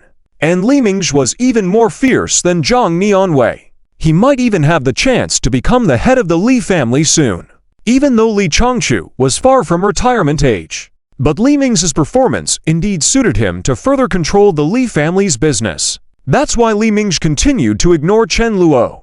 In Li Ming's eyes, he only interacted with true big shots on a daily basis. Even peers, each one of them was extraordinary. Wastrels like Chen Luo and Jia Yuan were nothing in his eyes. Although they appeared arrogant and lawless on the surface, it seemed that someone was supporting them behind the scenes, pushing them to higher positions. In reality, Li Mingsh didn't consider these wastrel young masters at all. If he were to be honest, Li Mingsh would only say, these people are all trash among trash. Therefore, Li Mingsh made it clear that he would actively interact with Chen Luo.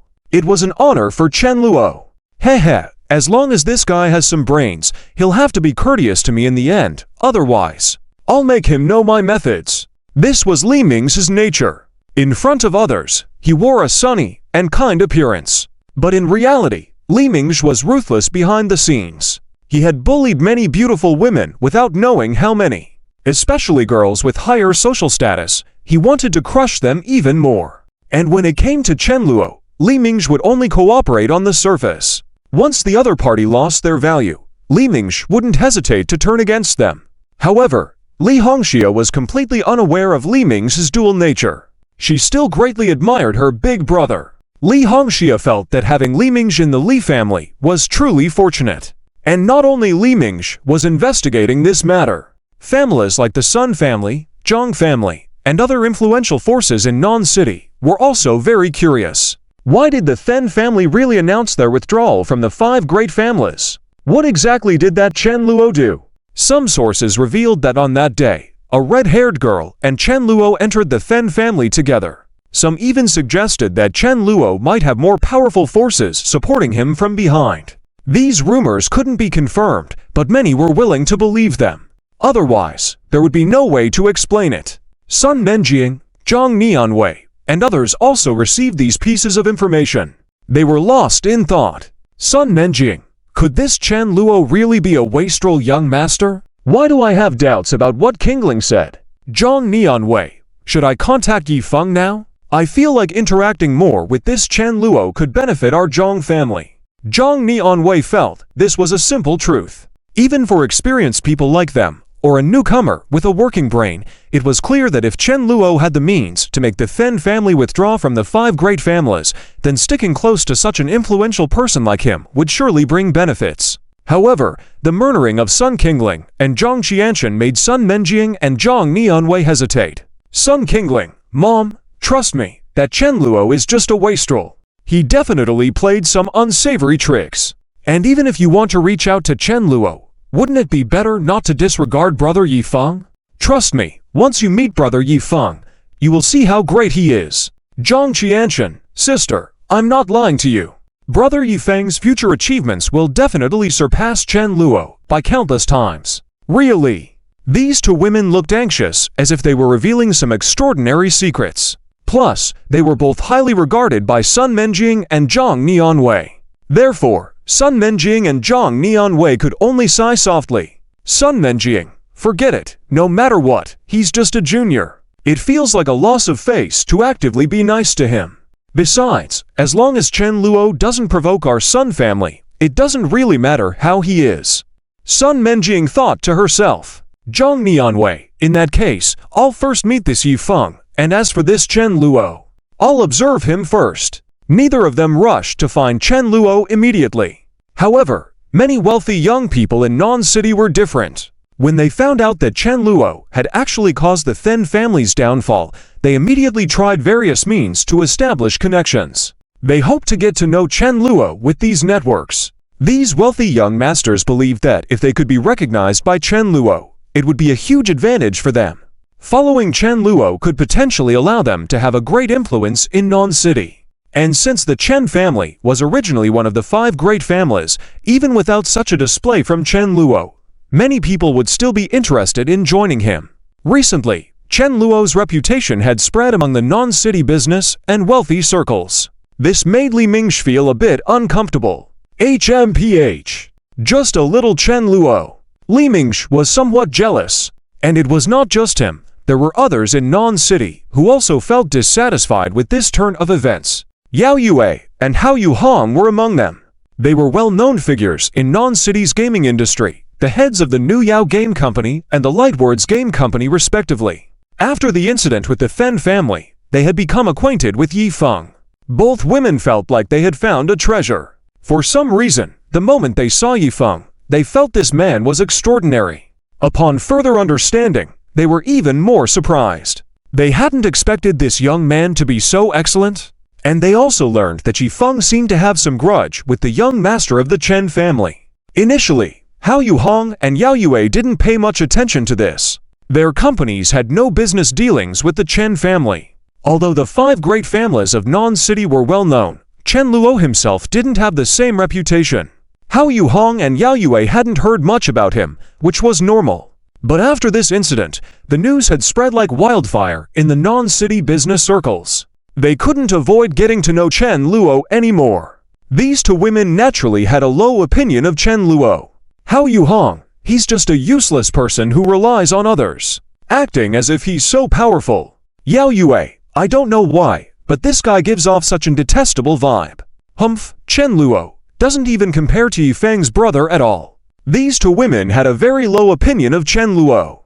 But as they continued to learn more, they discovered that many popular games like Fruit Ninja, Angry Birds, and Temple Run were developed by Chen Luo's company. This news surprised Hao Yuhong and Yao Yue.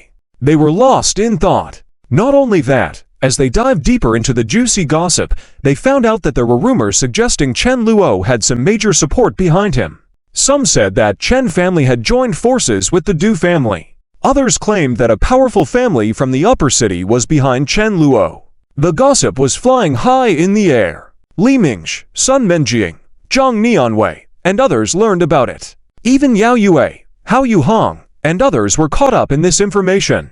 The non-city business scene had become bustling beyond belief. Meanwhile, Yi Feng appeared melancholic. Yi Feng hadn't yet made it to the level of the business circles he aspired to. He had just started, and though he could make some money, he lacked experience and connections. Furthermore, Yi Feng didn't like mingling in various circles. His character as a carefree male protagonist was someone who walked alone.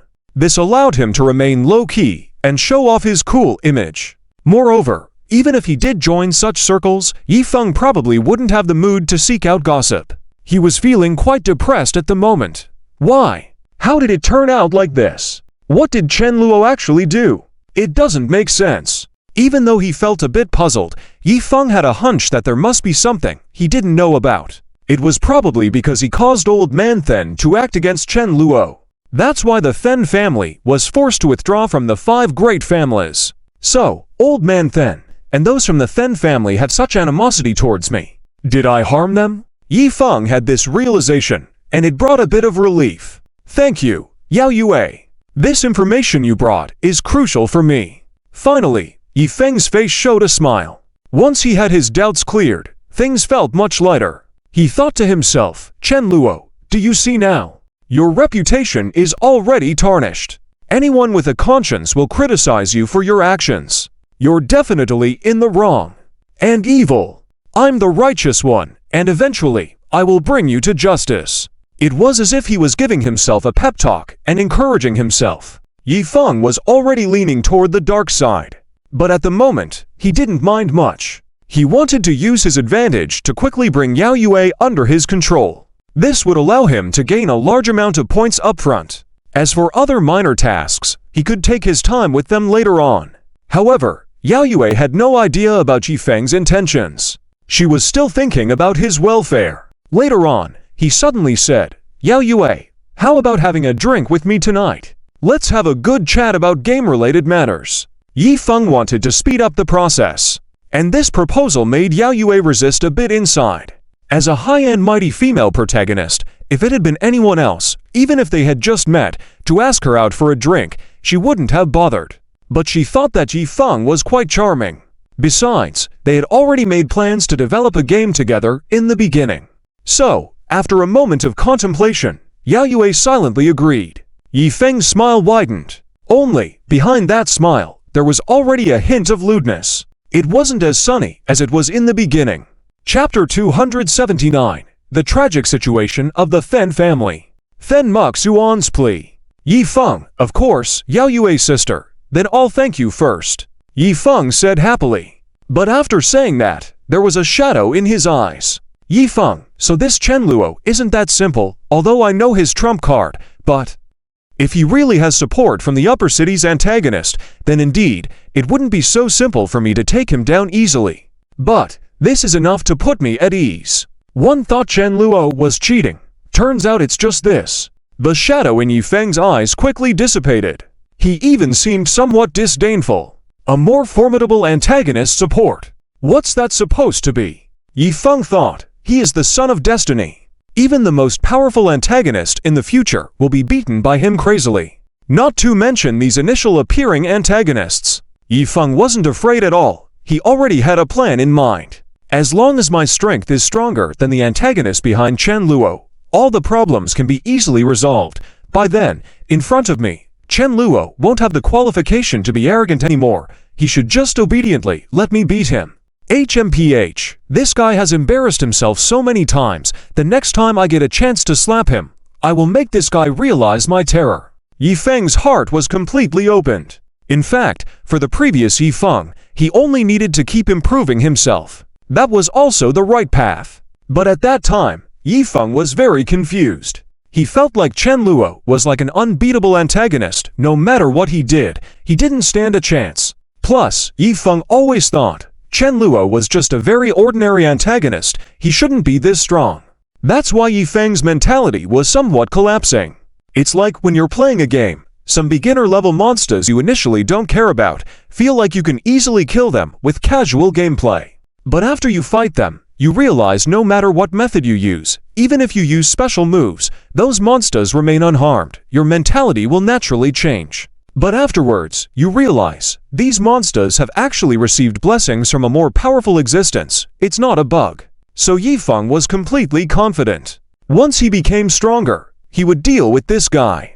But he also learned that the popular mobile games like Angry Birds, Temple Run, and Fruit Ninja on the market were actually developed by Chen Luo. This fact also greatly surprised Yifeng. He seemed to understand more why he had failed. More strange expressions appeared in Yifeng's eyes. It seems like the power behind Chen Luo is not to be underestimated. Yifeng rubbed his chin. He also speculated directly. Perhaps the power behind Chen Luo is actually a large gaming company from the upper city. Yifeng knew that although the status of the 5 major families in the southern city wasn't low, in places like the upper city and the dragon city, where hidden dragons and crouching tigers exist, a company could be larger than the power of a single family. And if a gaming company from the upper city was willing to support the Chen family and let Chen Luo act as their representative in the southern city, then everything seemed reasonable. The more he understood, the calmer Yifeng became. His fear of Chen Luo also dissipated a lot. But at this moment, Yao Yue suddenly asked, "Little brother Yifeng, in the future, you will definitely develop a more popular game than Angry Birds, right?" Yao Yu's eyes showed anticipation.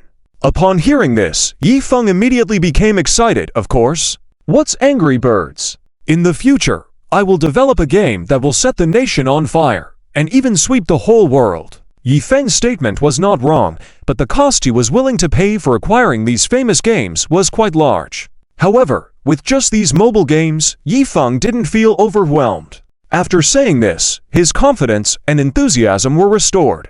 Yifeng was even starting to have fun. So ...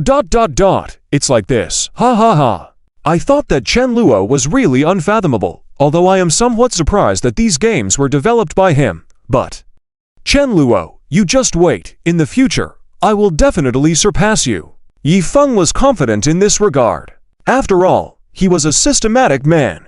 As long as he kept conquering the female leads to gain points, exchanging for some phenomenal games, surpassing Chen Luo was just a matter of time.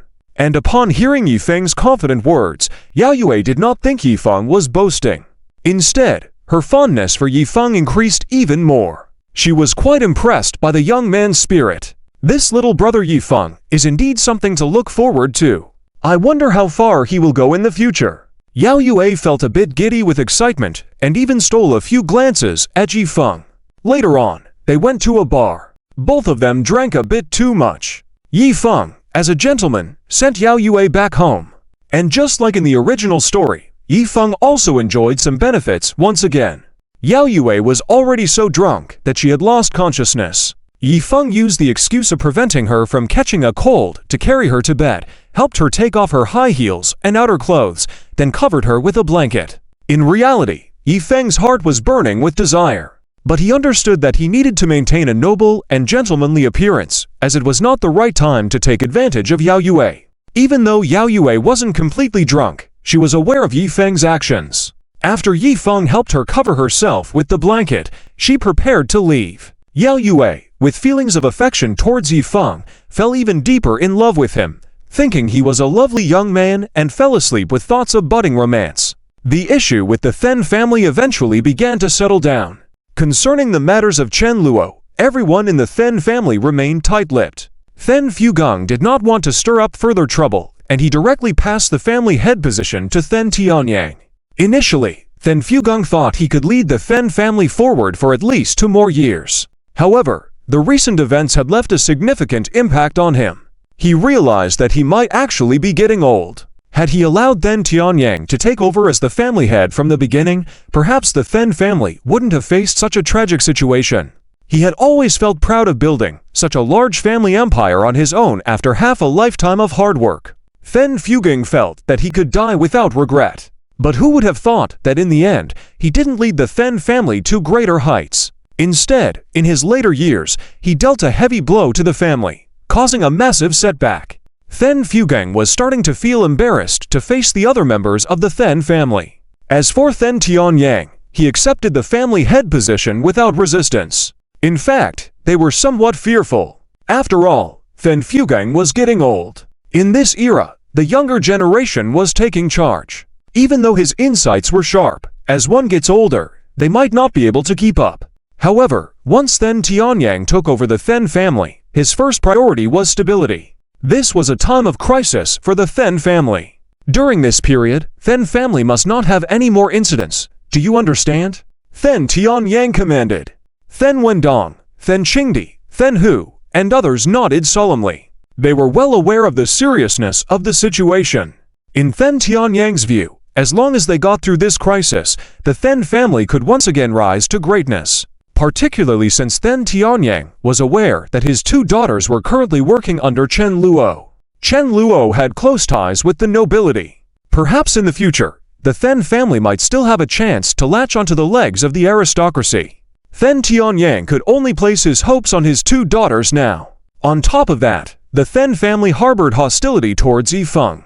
Even Then Fugang felt the same way. They were well aware that if it weren't for the bumbling side character Yifeng, the Then family wouldn't have faced such misfortune.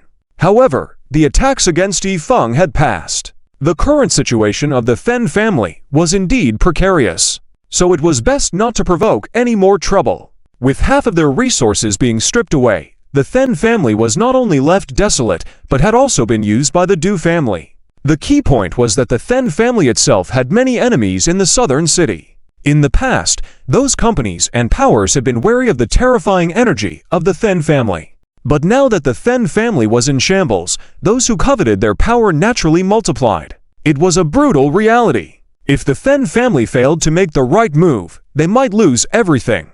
However, Then Tianyang was most concerned about not the minor players. The 5 major families in the southern city had similar strengths among each other and balanced each other out. But with a chunk taken out by Chen Luo, if the other families like the Sun family, Li family, and Zhang family wanted to take a piece of the pie. The internal situation of the Then family was currently dim. This ordeal of the Then family was also well understood by Then Muxuan. Therefore, she worked diligently in Chen Luo's company without any deviation or laziness. Under the guidance of Du Qingku, she familiarized herself with her duties. Then Muxuan spent an entire night going through all the data, including Chen Luo's company's current status, the progress of collaboration with other companies through the Luo Cloud Group, information about those companies, and the boss's details. Then Muxuan was exhausted, but she did not rest much. In the following days, she showcased her true capabilities. She secured several business collaborations for Chen Luo at the best prices. Chen Luo's business expansion at the moment meant he couldn't handle all the collaborations handed to him by the female leads. The collaboration with the Then family was about putting some products developed by the Then family's company on Angry Birds. But there were definitely advertising spaces available for Temple Run, Fruit Ninja, etc. Additionally, Chen Luo's internal situation at his company meant that Du Qingku was preoccupied with handling the affairs of the Then family. With her hands full, these responsibilities fell onto Then Muxuan.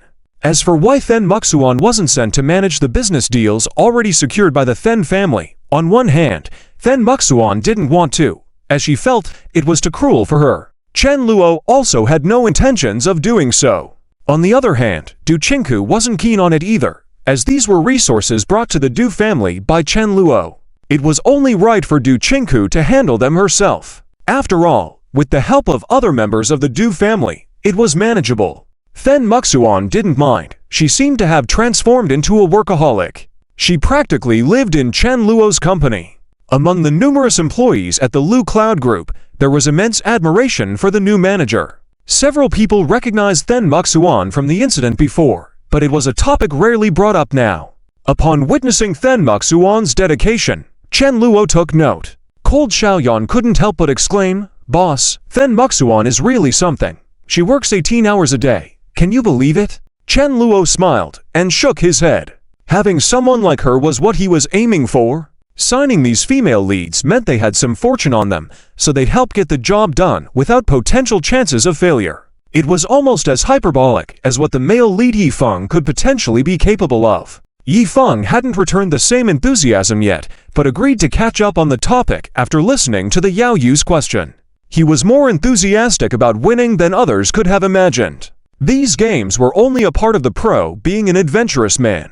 Upon hearing Yi Feng's confidence, Yao Yue had completely lost the initial impression of Yi Feng being boastful. In fact, she grew fonder of him.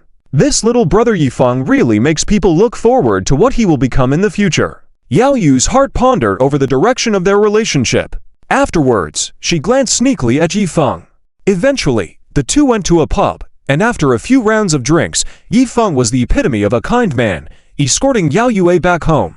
Once Yi Feng helped Yao Yue settle into bed, he took the opportunity for himself. He proceeded with the benefits he'd been waiting for. By tucking Yao Yue in bed for a night in a professional manner. Although deep inside, Yi Feng's heart was aflame with desire, he maintained his composure, being a gentleman and doing the right thing, the perfect gentlemanly conduct in such an intimate situation. Even though Yao Yue wasn't entirely unconscious, she was observant of Yi Feng's kindness when he tucked her in, indicating her affection towards Yi Feng. Yao Yue drifted into a drowsy state, as Yi Feng carefully tucked her into bed.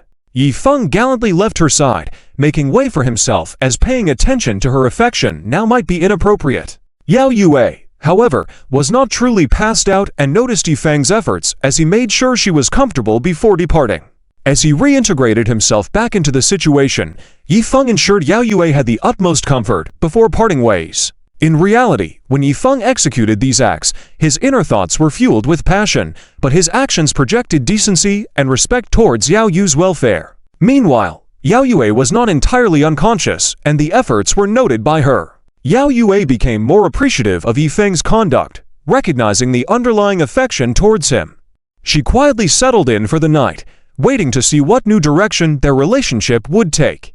The events concerning the Then family gradually reached a stage of settlement. Managing the aftermath of Chen Luo's actions, the Then family discreetly managed their internal affairs.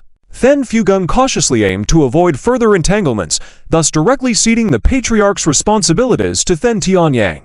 Initially, Then Fugung contemplated leading the family towards a prosperous future for another 2 years. However, the recent turmoil had left a significant impact on him, forcing him to contemplate his own abilities. Acknowledging his limitations caused Then Fugung to consider the possibility that he had grown old. Opting to hand over the family patriarch's role to Then Tianyang from the outset might have shielded the family from the current predicament. Initially believing he could lead the family to a brighter future despite his age, Then Fugung felt a profound sense of pride in building a family empire after dedicating half his life to its success. But the recent situation, personally addressed by Then Fugung, underscored the stark reality of the family's direction. Reeling from the impact, Then Fugung felt embarrassed to face the other members of the Then family. Acknowledging that Then Tianyang accepted the family head position, the decision was made. Yet recognizing Then Fugung's aging status amid the era of young leaders, Then Tianyang recognized the challenges ahead. Assuming the leadership, Then Tianyang's first act was to seek stability within the family at all costs. Admonishing the family to avoid mishaps, Then Tianyang's clear directives were well received by Then Wendong, Then Qingdi, Then Hu, and others, who committed to upholding the family's reputation. Motivated by Then Tianyang's leadership and cognizant of his 2 daughters' employment under Chen Luo, Then Tianyang expressed relief in the belief that the Chen family was positioned for a much-needed revival. Meanwhile, Then Tianyang addressed the looming adversaries with caution, conserving the family's strength against external threats. Amidst the drama and family conflicts, Then Muxuan ensured to navigate the treacherous waters by wholeheartedly immersing herself in Chen Luo's company. As the family faced relentless challenges, Then Muxuan's resolve shone through her unwavering dedication to the family's cause. She dedicated every moment to aiding Chen Luo with unwavering determination, securing several lucrative business contracts during her tenure. Then Muxuan's selfless approach to supporting Chen Luo's ambitions added a new dimension to her character. Whether it was navigating the complex alliances formed by Chen Luo or managing the delicate balance of internal family affairs, Then Muxuan's prowess was evident in her astute decision-making and relentless pursuit of the family's prosperity. As the dust settled and the family grappled with unforeseen challenges, Then Muxuan's mettle was tested at every turn. Amidst the family's turmoil, let's await what fate has in store for the Then family and the challenges they must overcome to reclaim their lost glory. Chapter 280: The New Support of the Then Family. The Meng family from the upper city makes an appearance. In reality, Then Muxuan felt that she had paid a huge price. However, she didn't feel like she was at a loss in her heart. Watching Chen Luo's figure, Then Muxuan always felt like her decision seemed pretty correct. However, at this moment, she was burning with anger inside and didn't overthink these things. A few hours before Then Muxuan requested Chen Luo's help, the Then family welcomed some unexpected guests. The leader was a very handsome young man. He had a large flat-top haircut and a demeanor that looked quite bossy. His clothes were very clean and neat, all branded. At a glance, you could tell he was the young master of some family. This person was none other than Duan Lang, the young master of the Duan family in Macheng. From his pocket, he took out a comb and skillfully combed his large flat top. At the same time, he walked arrogantly into the hall of the Then family. Several high-ranking members of the Then family were present. Seeing this, Then Tianyang's face suddenly turned ugly. Obviously, he didn't expect people from the Duan family to dare come from Macheng to Nan City. A few days ago, some business partners of the Then family in Macheng were harassed by people from the Duan family. Then who rushed over by plane overnight, hoping to resolve the situation smoothly. However, he ended up being severely beaten by people from the Duan family. Now, they actually dared to brazenly come knocking on their door? Humph, this is simply too much. Anger burned in Then Tianyang's eyes. Then Gong, Then Wengtong, Then Qingdi, and others also clenched their fists, looking extremely angry. However, what made them even more furious was the fact that after Duan Lang came in, he acted as if he owned the place. He sat directly on a chair, crossing his legs and placing his hands on his knees in a relaxed manner. It was clear that he didn't put the Then family in his eyes. Then Tianyang was even more furious. He slammed the table and scolded, "Duan Lang, what do you think you are? How dare you act so arrogantly in our Then family?" In response, Duan Lang was not concerned at all. Instead, he continued to groom his large flat top. Duan Lang was familiar with Then Tianyang. Although they were from different cities, he had heard of him. In fact, the Then family had a history of grievances with the Duan family in Macheng dating back to the generation of Then Fugung. However, the previous generation of the Then family was not afraid of the Duan family. The strength of the two families was comparable, with the Then family even being a bit more dominant. When the Then family expanded its business to Macheng, the Duan family couldn't do much about it. However, now the situation had changed. The Duan family hadn't expected the Then family to suddenly collapse. The news network of the Duan family in Macheng was naturally not as good as that of the Li family or Sun family. They had only gathered a small amount of information. Unfortunately, the decline of the Then family was a fact. Therefore, the Duan family did not hesitate. They directly began to encroach on a part of the Then family's resources in Macheng.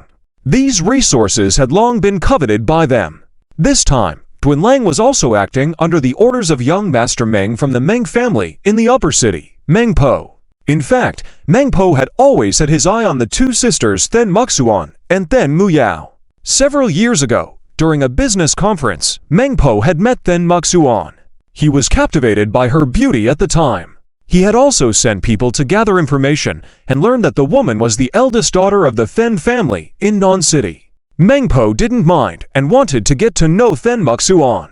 However, the people Meng Po sent were all sent away by Then Muxuan.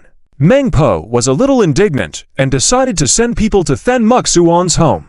However, those people were also severely reprimanded by the Then family and then thrown onto the street. This incident also made Meng Po even more infuriated, but he didn't have a good solution to it. Although the Meng family was an upper city family, they were actually considered lower in the hierarchy. To be honest, they were a bit stronger than the Then family. However, stronger dragons don't suppress local snakes. Not to mention, the Meng family couldn't be considered a strong dragon either. Therefore, he had to give up. Later on, Meng Po found out that Then Muxuan had a younger sister in high school named Then Muyao. Although she was young, she was considered a goddess-level beauty. This made Meng Po even more intrigued. It could even be said that he was somewhat infatuated. However, Meng Po was still just a young master and he couldn't provoke the Then family. So, Meng Po waited patiently for 3 years. However, he never expected that such a grand opportunity would suddenly fall into his lap. If the Then family was to view the entire country, they would hardly be considered anything. The news of the downfall of the Then family was not a major event for the public. Moreover, the Then family naturally wouldn't let this matter spread. At most, only some people in the non-city business district and a few related personnel in other cities would be aware. Unfortunately, Meng Po, or rather Meng Po, had been keeping a close eye on the Then family. He knew about the incident at the Then house almost immediately. Over the years, Meng Po hadn't given up on pursuing Then Muxuan. He had sent many people to secretly monitor Then Muxuan. In the original story, Yi Feng later had dealings with Meng Po because of Then Muxuan's matter. The specific plot was that Yi Feng got close to Then Muxuan, and when Meng Po found out this information, he sent people to deal with Yi Feng. However, Yi Feng easily defeated those people sent by Meng Po, which led to a feud between Yi Feng and Meng Po. Later, when Yi Feng went to the upper city, the first enemy he encountered was the Meng family. As for Then Tianyang's angry words, Duanlang didn't pay them any mind. Feeling several angry gazes on him, Duanlang took care of his hairstyle skillfully before slowly saying, "Then Tianyang, who do you think you are to talk to our Then family like this?" Duanlang was cold and indifferent. The other young masters and misses of the Then family, such as Then Yi and Then Yurui, also looked angry. But they hesitated to approach someone with such a strong build like Duanlang.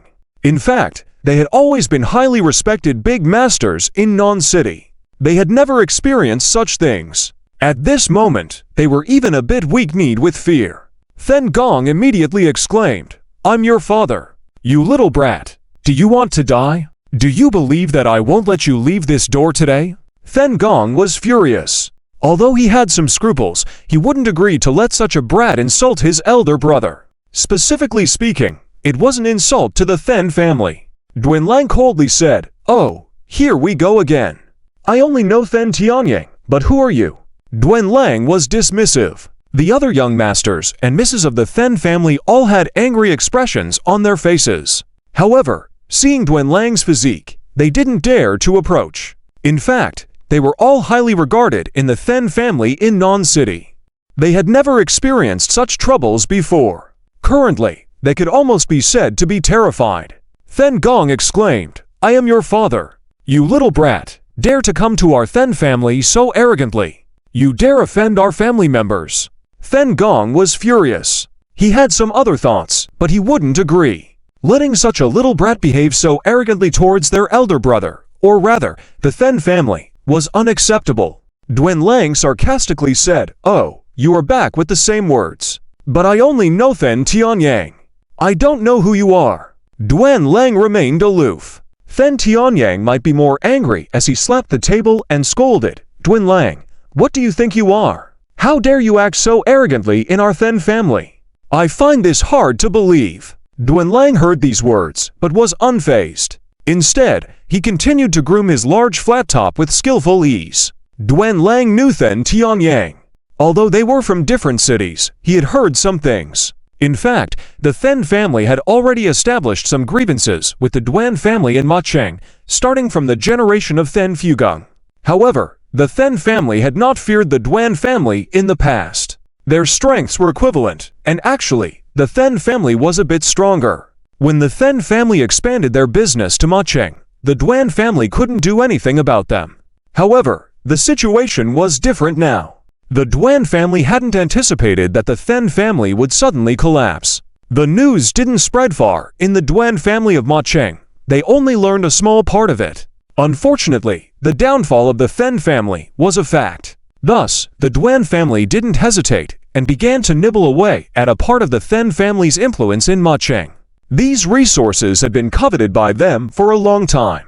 Duanlang was particularly attentive and came at the behest of the young master from the Meng family in the upper city, Meng Po. In fact, Meng Po had always had a crush on the two sisters, Then Muxuan and Then Muyao. A few years back, during a business conference, he had met Then Muxuan.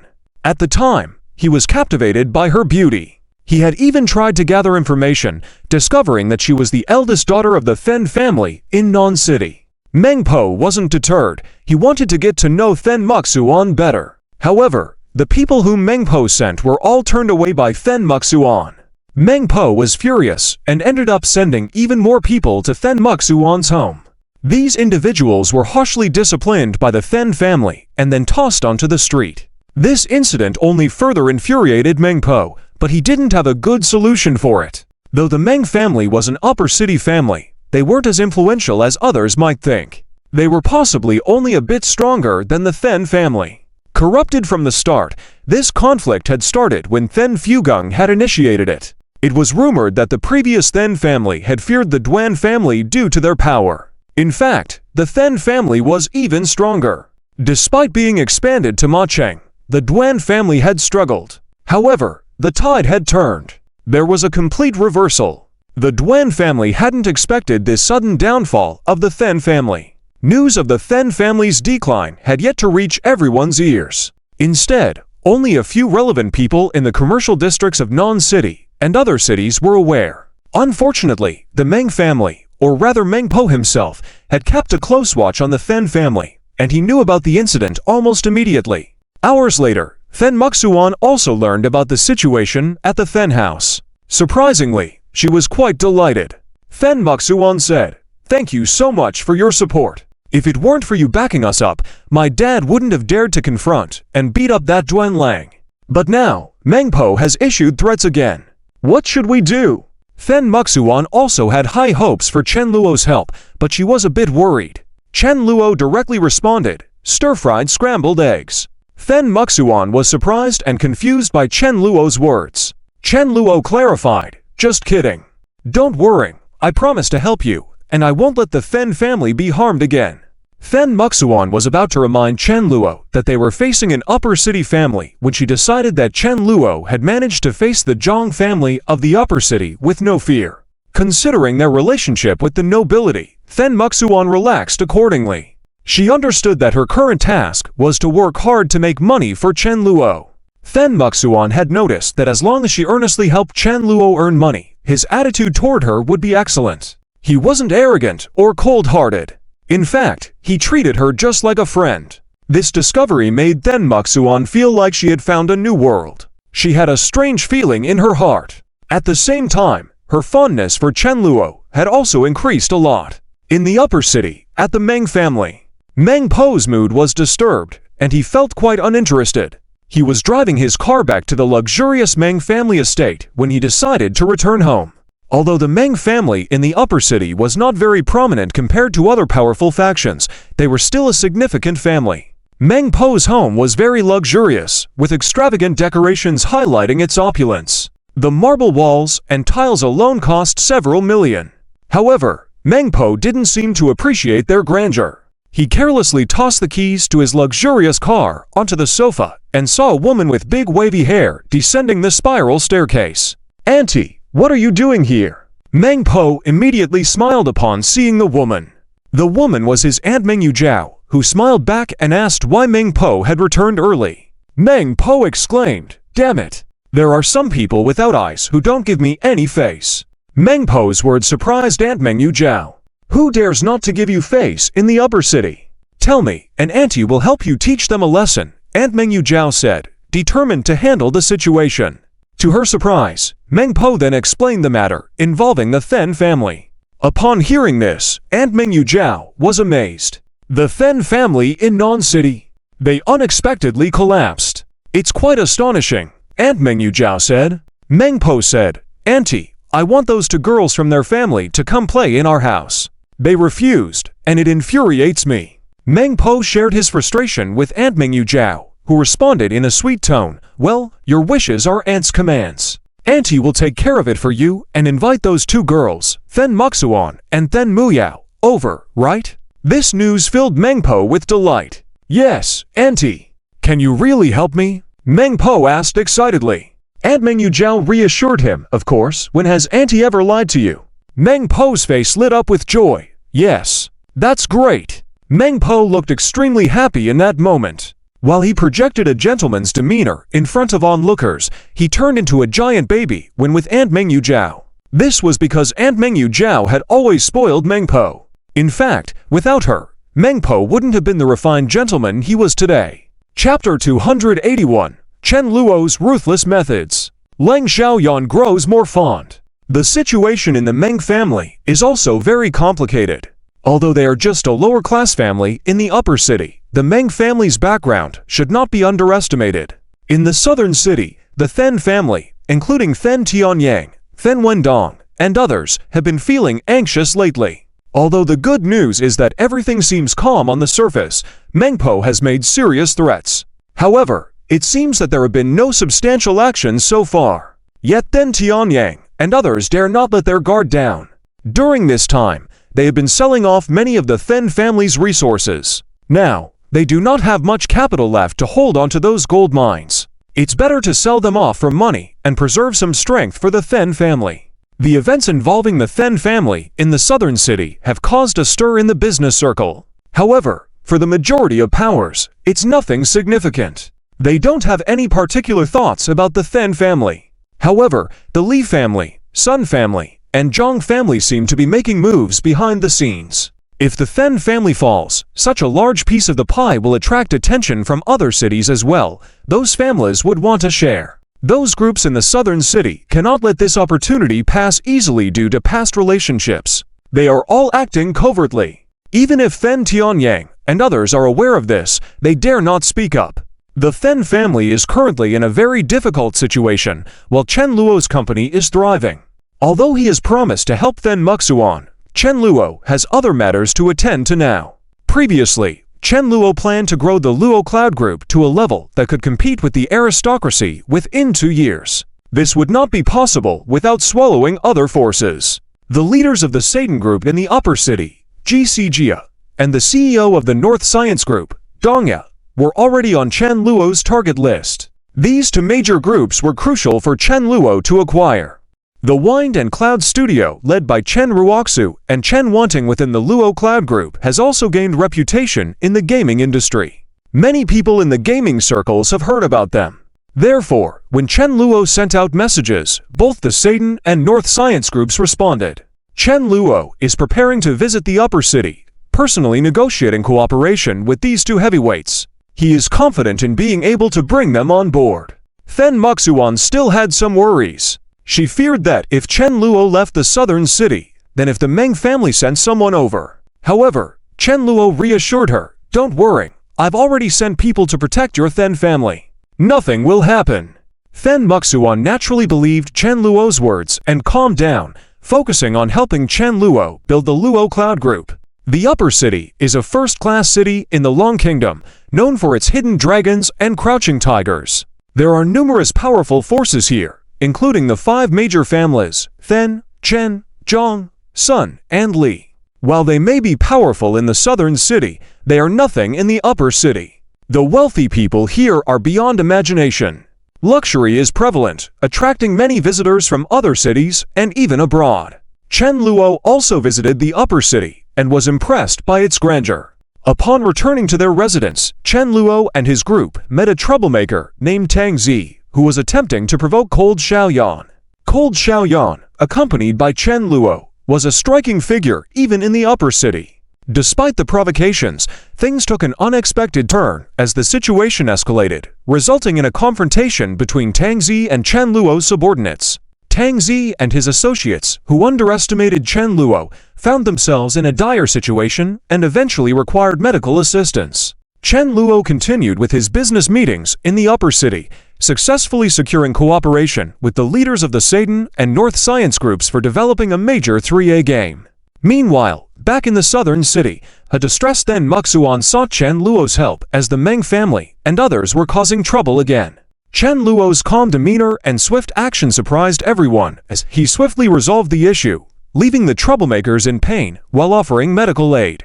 Despite the chaos, Chen Luo's commitment to expanding the Luo Cloud Group and his distinctive approach in handling challenges were becoming more evident. Chapter 282, Chen Luo and Lin Yun's Anticipation. Another female lead deceived by Yi Feng, left lame again. Originally, Meng Yujiao brought Meng Po to look for trouble. The Then family in the southern city was just a small one. They thought it would be easy to handle. However, When Meng Yujiao arrived, the members of the Fen family were very respectful. But when they started putting pressure, a group of people ran in from outside. Meng Yujiao, Meng Po, and Duanlang thought they were ambushed. These people acted decisively and ruthlessly. Meng Yujiao wanted to warn them, but they were unfazed and attacked them severely. Even Then Tianyang and Then Gong were confused because these people were not from their Fen family. But with Chen Luo's arrival, Then Tianyang and the others realized the truth. They were shocked and dared not approach. Meng Po, Meng Yujiao, and others were puzzled by Chen Luo's inquiries. Duanlang directly asked, "Who are you?" Because in Duanlang's opinion, coming with young Master Meng from the Meng family made them stand out in the southern city. Although this guy looked strong, there shouldn't be anyone to be wary of in the southern city. However, his words were met with a resounding slap. Meng Po and Meng Yujiao turned pale. When they saw the burly man approaching them, they felt immense pressure. Despite bringing escorts with them, they were useless. Seeing Duanlang slapped away, Meng Po and Meng Yujiao wisely kept silent. Chen Luo spoke calmly, warning them not to provoke the Then family, implying dire consequences for the Meng family. Hearing this, Meng Po and Meng Yujiao were stunned. Meng Po wanted to mock but restrained himself, aware he would face repercussions. Meanwhile, Meng Yujiao, one of the Meng family's executives, refused to be intimidated. She challenged Chen Luo, boasting about her status and threatening trouble, but the atmosphere was tense. When Chen Luo asked again, Meng Yujiao's expression changed abruptly. She challenged him, daring him to make a move, declaring retaliation if she faced harm in the Then family. Boldly confronting Chen Luo, Meng Yujiao remained fearless, suggesting that if she was harmed, the Meng family would seek retribution. Then Muzhuan, observing the situation, noted that Chen Luo had influential backing.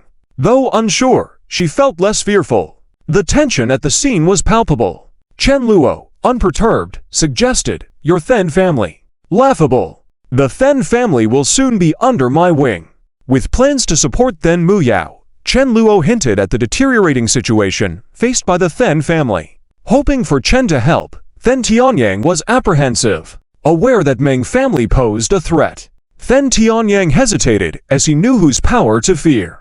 The Meng family might not be a challenge, but Chen Luo's influence demanded respect. Reflecting on the unexpected turn of events, Then Muzhuan concluded that supporting Chen was a safer option. Despite her promise to assist Chen for free for 10 years, her loyalty remained in question. Chen visualized a future where his extensive real estate investments would increase his wealth. With the looming threat of the unsuitable Yifeng, Chen was prepared to capitalize on lucrative opportunities and prevent any underhanded schemes. Chapter 283. Chen Luo's luck is increasing. Li Mingsh is in big trouble. Chapter 283. Chen Luo's luck is increasing.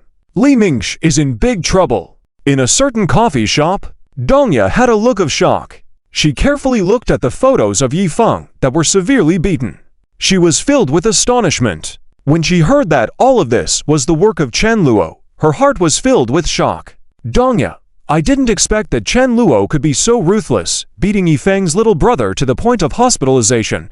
It's simply too violent." Dongya suddenly remembered. When she met with Chen Luo before, he mentioned encountering some trouble on the way. It took some time. Dongya knew that at that time, Chen Luo had beaten someone named Tang Zi. However, Dongya had heard some rumors about Tang Zi. He was associated with Mu Yang and was not considered a good person. So, Dongya wasn't concerned. In fact, she thought it was good that Chen Luo could deal with that social trash a bit. But now, even though she didn't have strong feelings for Yifeng, Dongya couldn't help but feel that the younger brother in front of her still seemed kind. Yao Yue, upon seeing these photos, had a look of heartache. Anger surged within her. Yao Yue, see, I told you, Sister Dongya. Chen Luo is not a good person. If you cooperate with him, who knows what trouble might arise in the future. Why not cooperate with Yifeng's brother instead? I believe that, if we work together, we can develop a new game that will be a hit. Yao Yue was now full of confidence. She truly believed that she was helping Dongya, not harming her. After all, in her eyes, Yifeng was truly outstanding. If she didn't introduce such a unique man to her good sister, she would feel somewhat guilty. Yifeng also added, "Yes, Sister Dongya, even if you don't cooperate with me, You shouldn't cooperate with Chen Luo. Be careful, he's... Yi Feng's tone suddenly became strange. The implication was clear. Dong Ya's expression changed slightly upon hearing this. However, she quickly remembered. When she had met Chen Luo before, he seemed quite serious. He appeared to be a gentleman. My conversation with Chen Luo was as comfortable as a spring breeze. Dong Ya quite enjoyed the company of these gentleman types. Moreover, she felt that Chen Luo was not pretending to be a gentleman.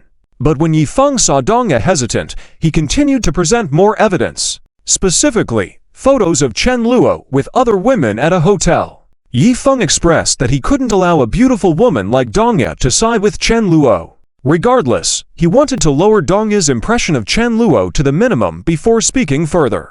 Although up to this point, Yi Feng didn't know how Chen Luo managed to attract these women to his side. The fact that he had met with women in the past, such as Then Muxuan, Fen Muxiao, and Huang Jingmai. At the beginning, they were willing to follow him.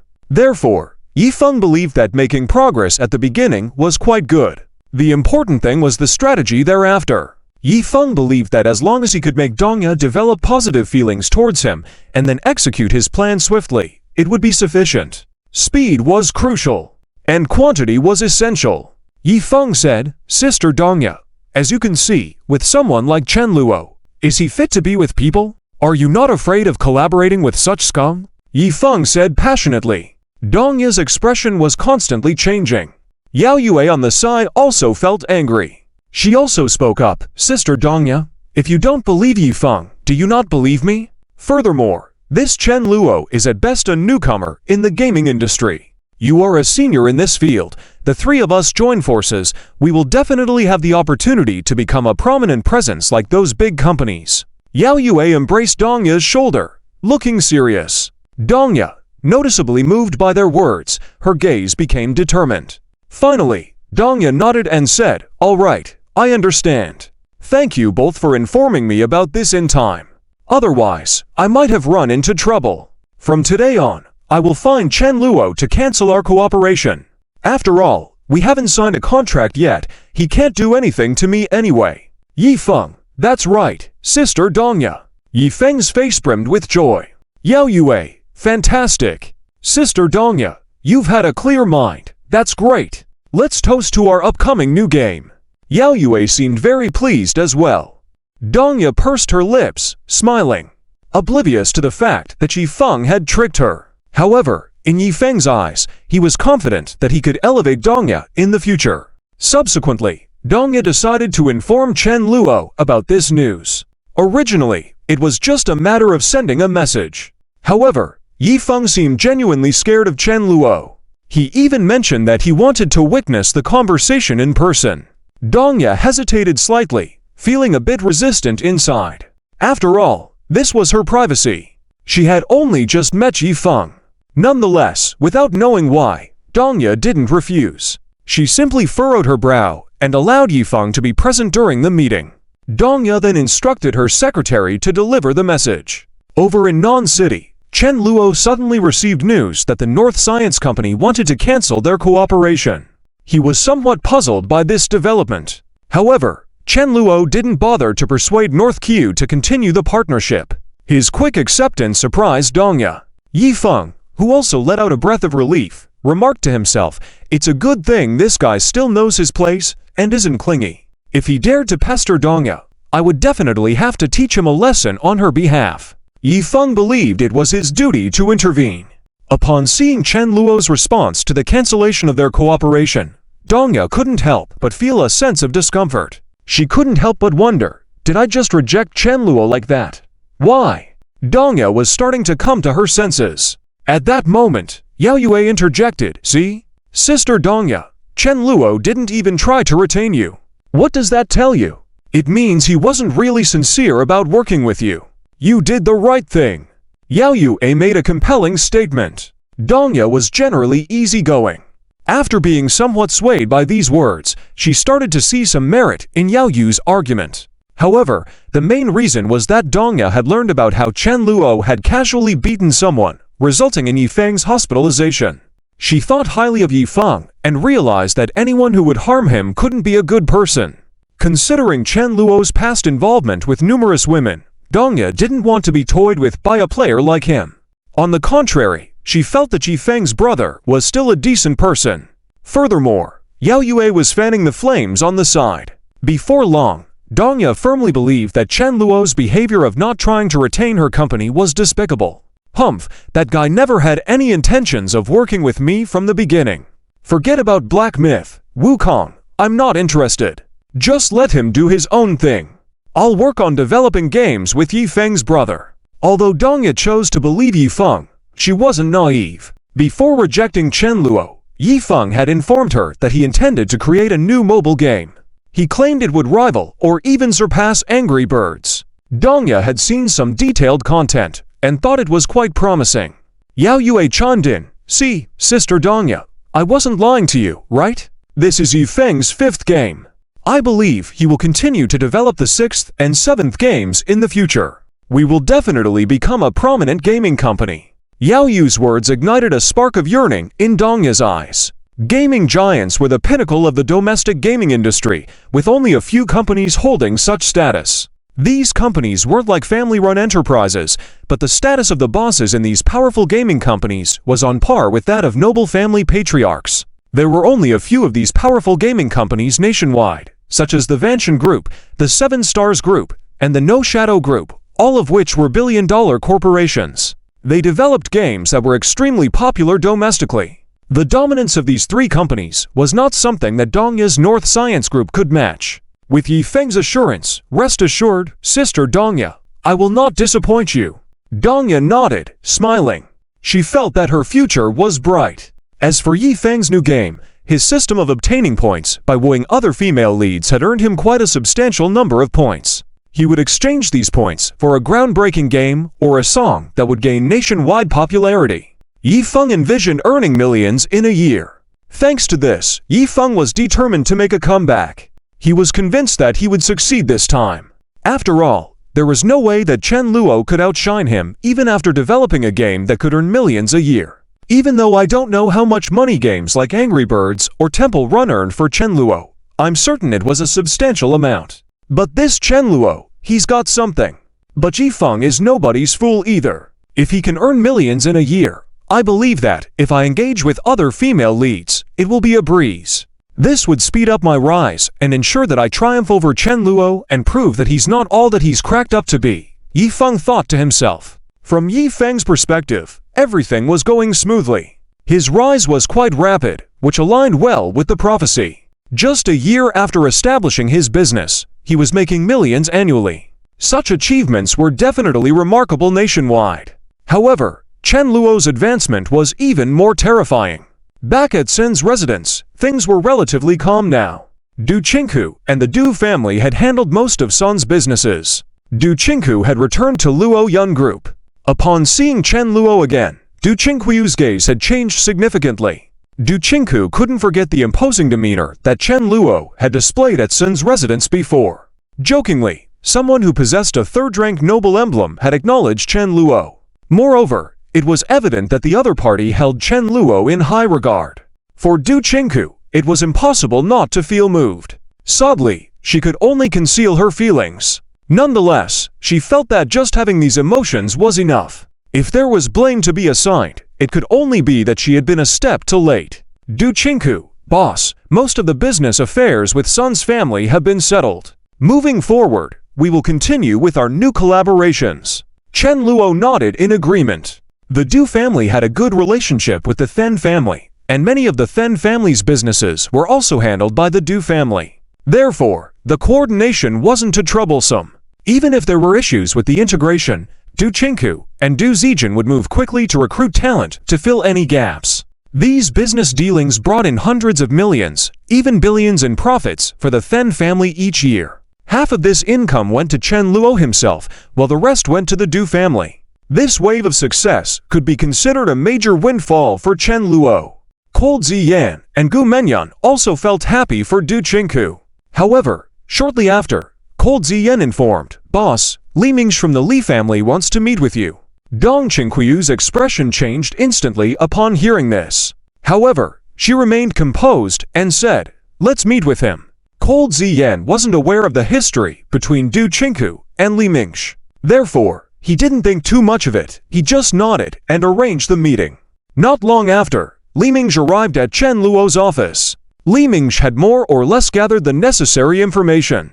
After consulting with Jia Yuan, he found out that there was indeed a powerful force backing Chen Luo. However, despite using harsh tactics to extract information, Jia Yuan refused to divulge any details. This led Li Mingsh to suspect that the force behind Chen Luo might be quite influential. Li Mingsh even heard about how Chen Luo had somehow angered the Meng family in the upper city. This surprised Li Mingsh, making him feel that developing a friendly relationship with Chen Luo might be in his best interest. Though he still held on to his pride, Li Mingsh was willing to conceal his intentions for the sake of the beneficial facade.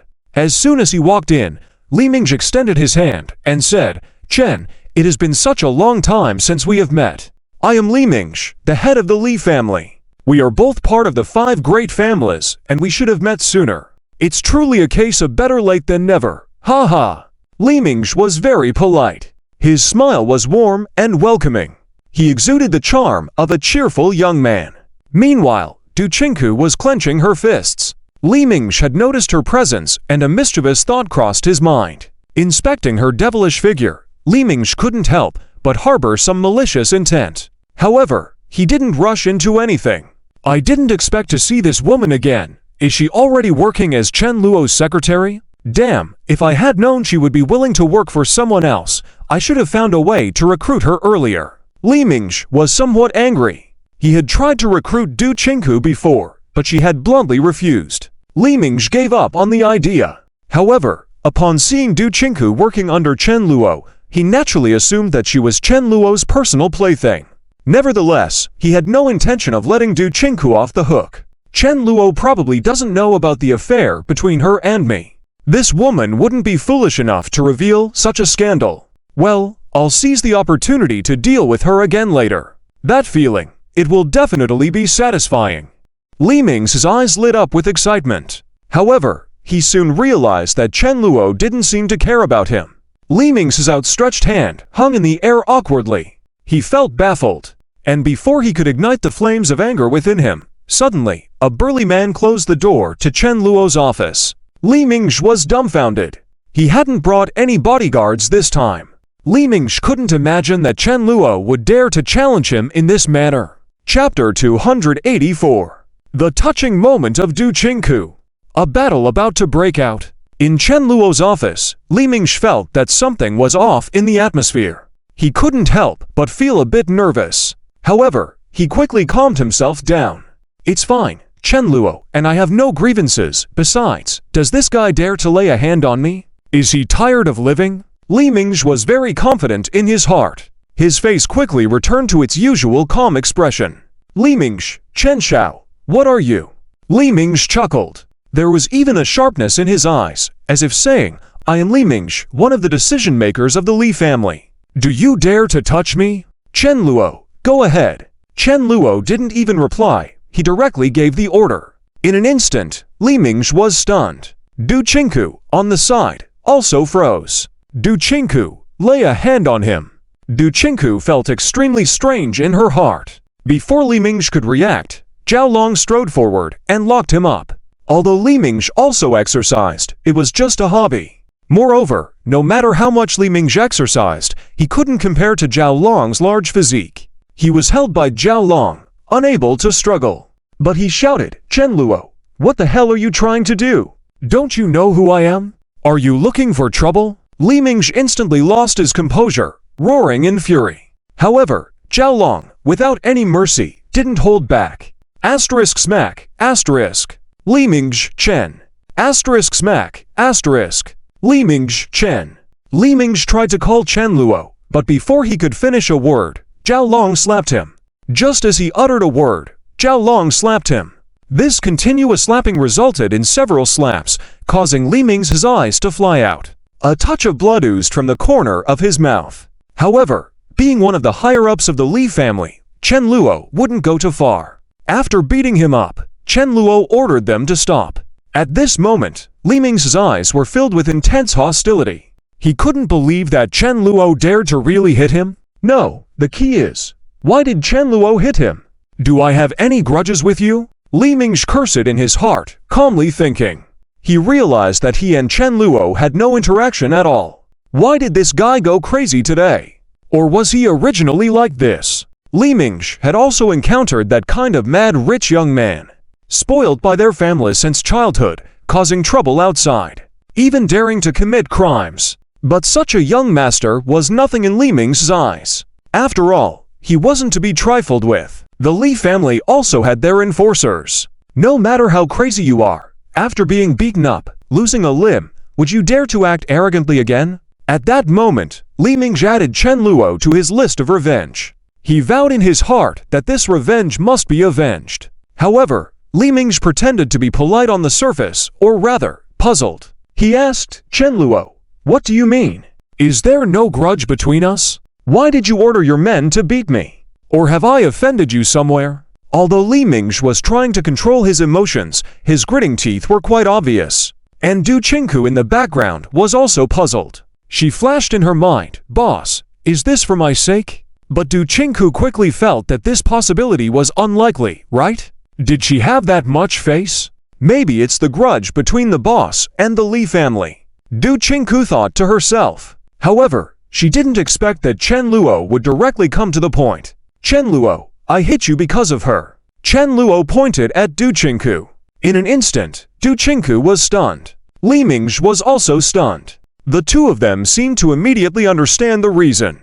Chen Luo, Li Mingsh, do you think this matter wouldn't be known to anyone else? What have you done? Don't you feel guilty in your heart? Now, do I need to speak it out? Chen Luo's words made Li Ming's face turn pale. And Du Qingku's mind was roaring.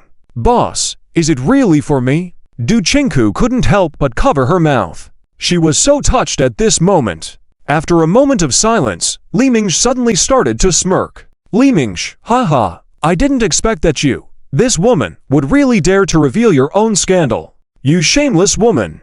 After scolding, he looked at Chen Luo again, seemingly not willing to act anymore. Harshly said, yes, that's right. I've had her before, so what? That was 3 years ago. What can you do to me now? Li Mingsh seemed very arrogant. However, his words were not entirely wrong. 3 years had passed, and at that time, Du Qingku had not withheld any evidence. As long as Li Mingsh denied it, she couldn't do anything to him. Unsubstantiated matters couldn't be judged in court. But Chen Luo didn't want to use evidence to take down Li Mingsh. He was the villain. Chen Luo, what can you do to me? Isn't it just a matter of time? Chen Luo had an inexplicable look on his face, making Li Mingsh somewhat confused. But before Li Mingsh could react, the next moment, smack, Zhao Huo made his move again, hitting Li Mingsh. Li Mingsh, Chen Luo, smack, Oh, my God! Li Mingsh was getting hit and cursing at the same time.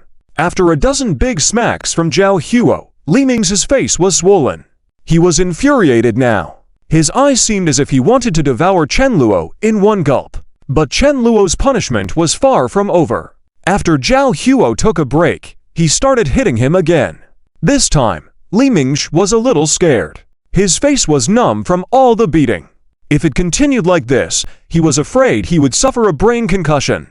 And Zhao Huo was holding back too. Otherwise, with so many blows from that physique, Li Mingsh could have been beaten to death. In the end, Li Mingsh was overwhelmed. He begged, Chen Shao, I'm sorry, I was wrong, please don't hit me anymore, another hit and all.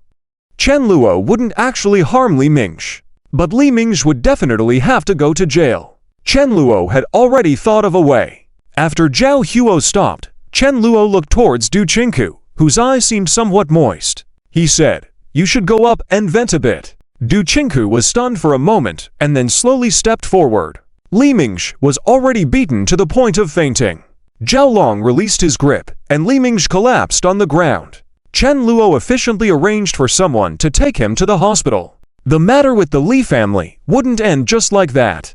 After Zhao Long and Zhao Huo left, only Chen Luo and Du Qingku remained in the office. Du Qingku's mind was in turmoil. After a while, she suddenly rushed forward and hugged Chen Luo tightly. Chen Luo could feel the special touch, but Du Qingku didn't mind. She no longer suppressed her emotions and started to cry. Thank you, Chen Luo. I am so grateful to you. Du Qingku expressed her gratitude in a tearful voice. She had thought that when Li Mingsh came, Chen Luo would have a normal business conversation with him. She didn't expect Chen Luo to take such actions for her. Du Qingku completely understood that Li Mingsh was not comparable to Chen Luo. She couldn't even hold a candle to him in front of Chen Luo. But even with her high status, Chen Luo remained indifferent to her advances. Although if it was another man, he would have immediately started wooing her with sweet words and compliments. However, Chen Luo remained calm. Du Qingku was used to it. She nodded vigorously. Then, she asked with a slightly serious tone, "But, boss, by doing this, aren't you afraid of retaliation from Li Mingsh? Li Mingsh is not someone like Then Muxuan or Then Muyao." Du Qinghu's worried expression was very evident. Nevertheless, Chen Luo nodded. "No worries, he won't last long." "Why?" Du Qinghu was a bit shocked. "Do you remember when I asked you to find Yifeng?" "Of course, but what does finding Yifeng have to do with Li Mingsh?" Du Qinghu was puzzled. Chen Luo smiled faintly. He naturally wouldn't mention that Yifeng had a system. By using Yifeng's system, he could obtain evidence of what Li Mingsh had done to Du Qinghu 3 years ago. Chen Luo just said, "Just listen to me." Du Qinghu looked more puzzled, but didn't ask further. She quickly nodded and said, "Okay, boss, I'll do as you say."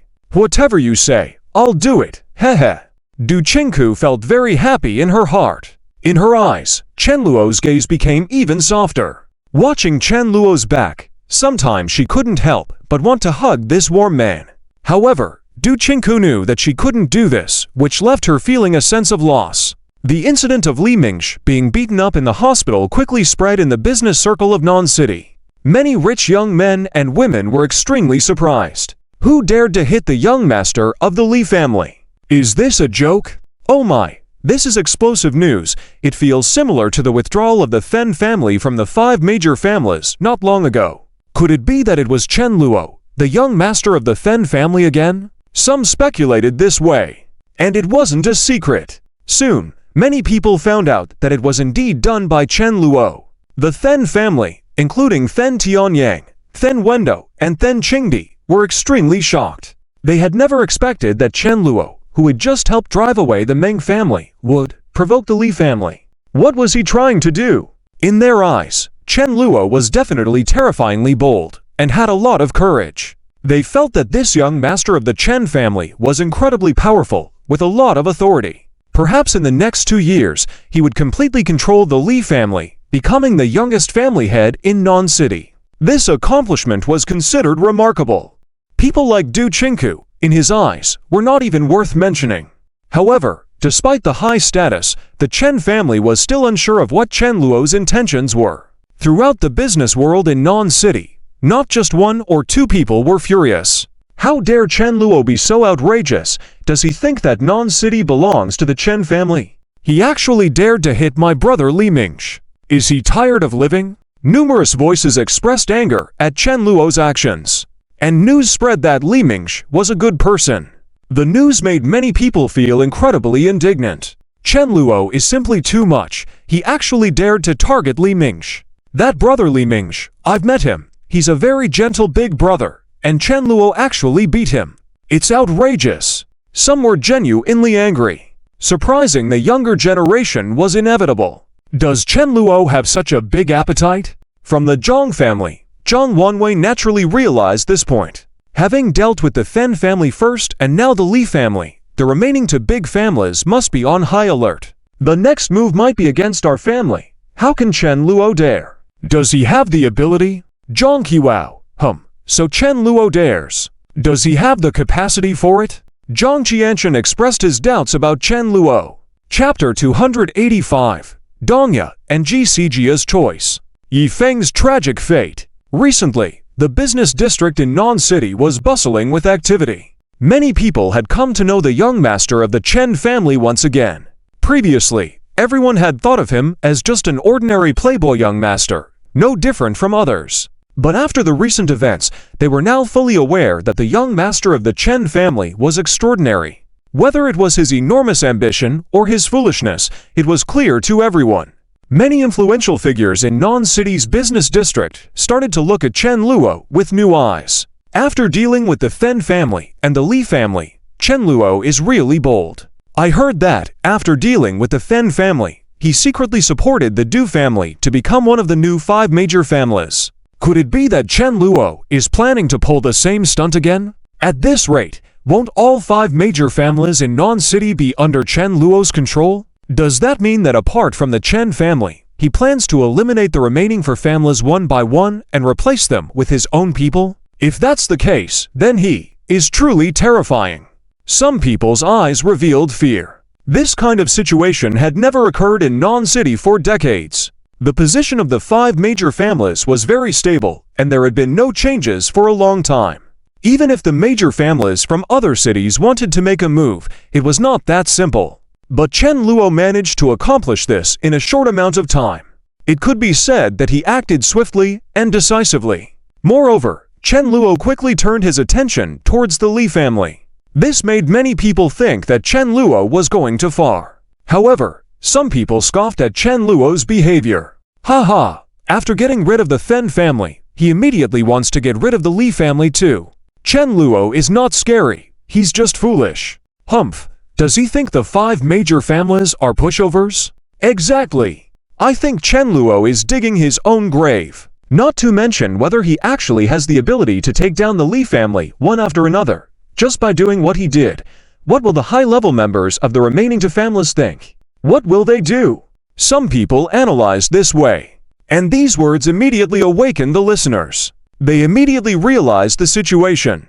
I see, so you mean that Chen Luo is definitely going to become a target. When the time comes, the wolves will be slaughtered, and the Sun family and the Zhang family won't sit back and watch if Chen Luo really brings down the Li family. In fact, these 3 families may even unite, which is a rare sight, and first deal with the Chen family. That's right. Chen Luo's behavior has put the Chen family in a very dangerous position. If the high-level members of the 3 families are not fools, they will know what they should do, which is the best solution. Many listeners nodded in agreement. Indeed, if the high-level members of the 5 major families in Non-City had a bit of intelligence and courage, they should join forces at this point to deal with the Chen family first. *** continued in next message *** chapter 286, Du Qingku bullied by Chen Luo. Yi Feng furious. Yi Feng naturally couldn't have imagined that Du Qingku would take the initiative to come find him in his dreams. And judging by her appearance, it was obvious she had put in a lot of effort. Although not dressed lavishly, in this moment, Du Qingku was stunning. She exuded a modern and pure beauty. Despite her young age, she was still very beautiful. Yi Feng couldn't help but feel a bit heated in his heart. But whether it was to be wary of Chen Luo's trap or Yi Feng himself was planning something, at this moment, Yi Feng pretended to be a gentleman and said, "Miss Du." "Hello, what can I do for you?" Du Qingku still had a pitiful appearance. "Du Qingku, little brother Yi Feng, I am not in a good mood. Could you accompany me for a walk?" "Yi Feng, for a walk? Why? If you're looking for someone to accompany you, why not go find Chen Luo? Aren't you one of Chen Luo's followers?" Yi Feng said this with a clear displeasure on his face, or perhaps jealousy. Although Yi Feng was not clear about what was wrong with Du Qingku, whatever it was that troubled this strong woman, it must have been something serious. More likely, she encountered some trouble. Du Qingku, well, if you don't want to, then forget it. Originally, Yi Feng thought Du Qingku would apologize. But he did not expect her to just leave like that. This made Yi Feng uneasy. He just wanted Du Qingku to admit that she had misjudged earlier. That would make Yi Feng much happier. But unexpectedly, she was about to leave directly. Yi Feng certainly did not want this to happen.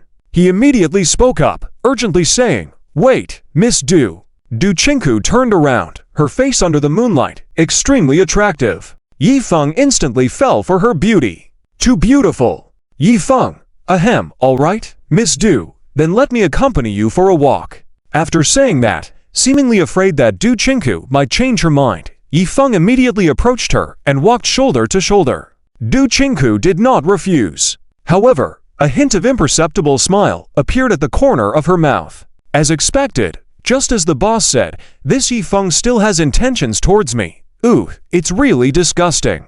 How many girlfriends does he already have? Still trying to get more? Disgusting. Du Chinku celebrated in her heart. Thankfully, she was not as foolish as the women around Yifeng.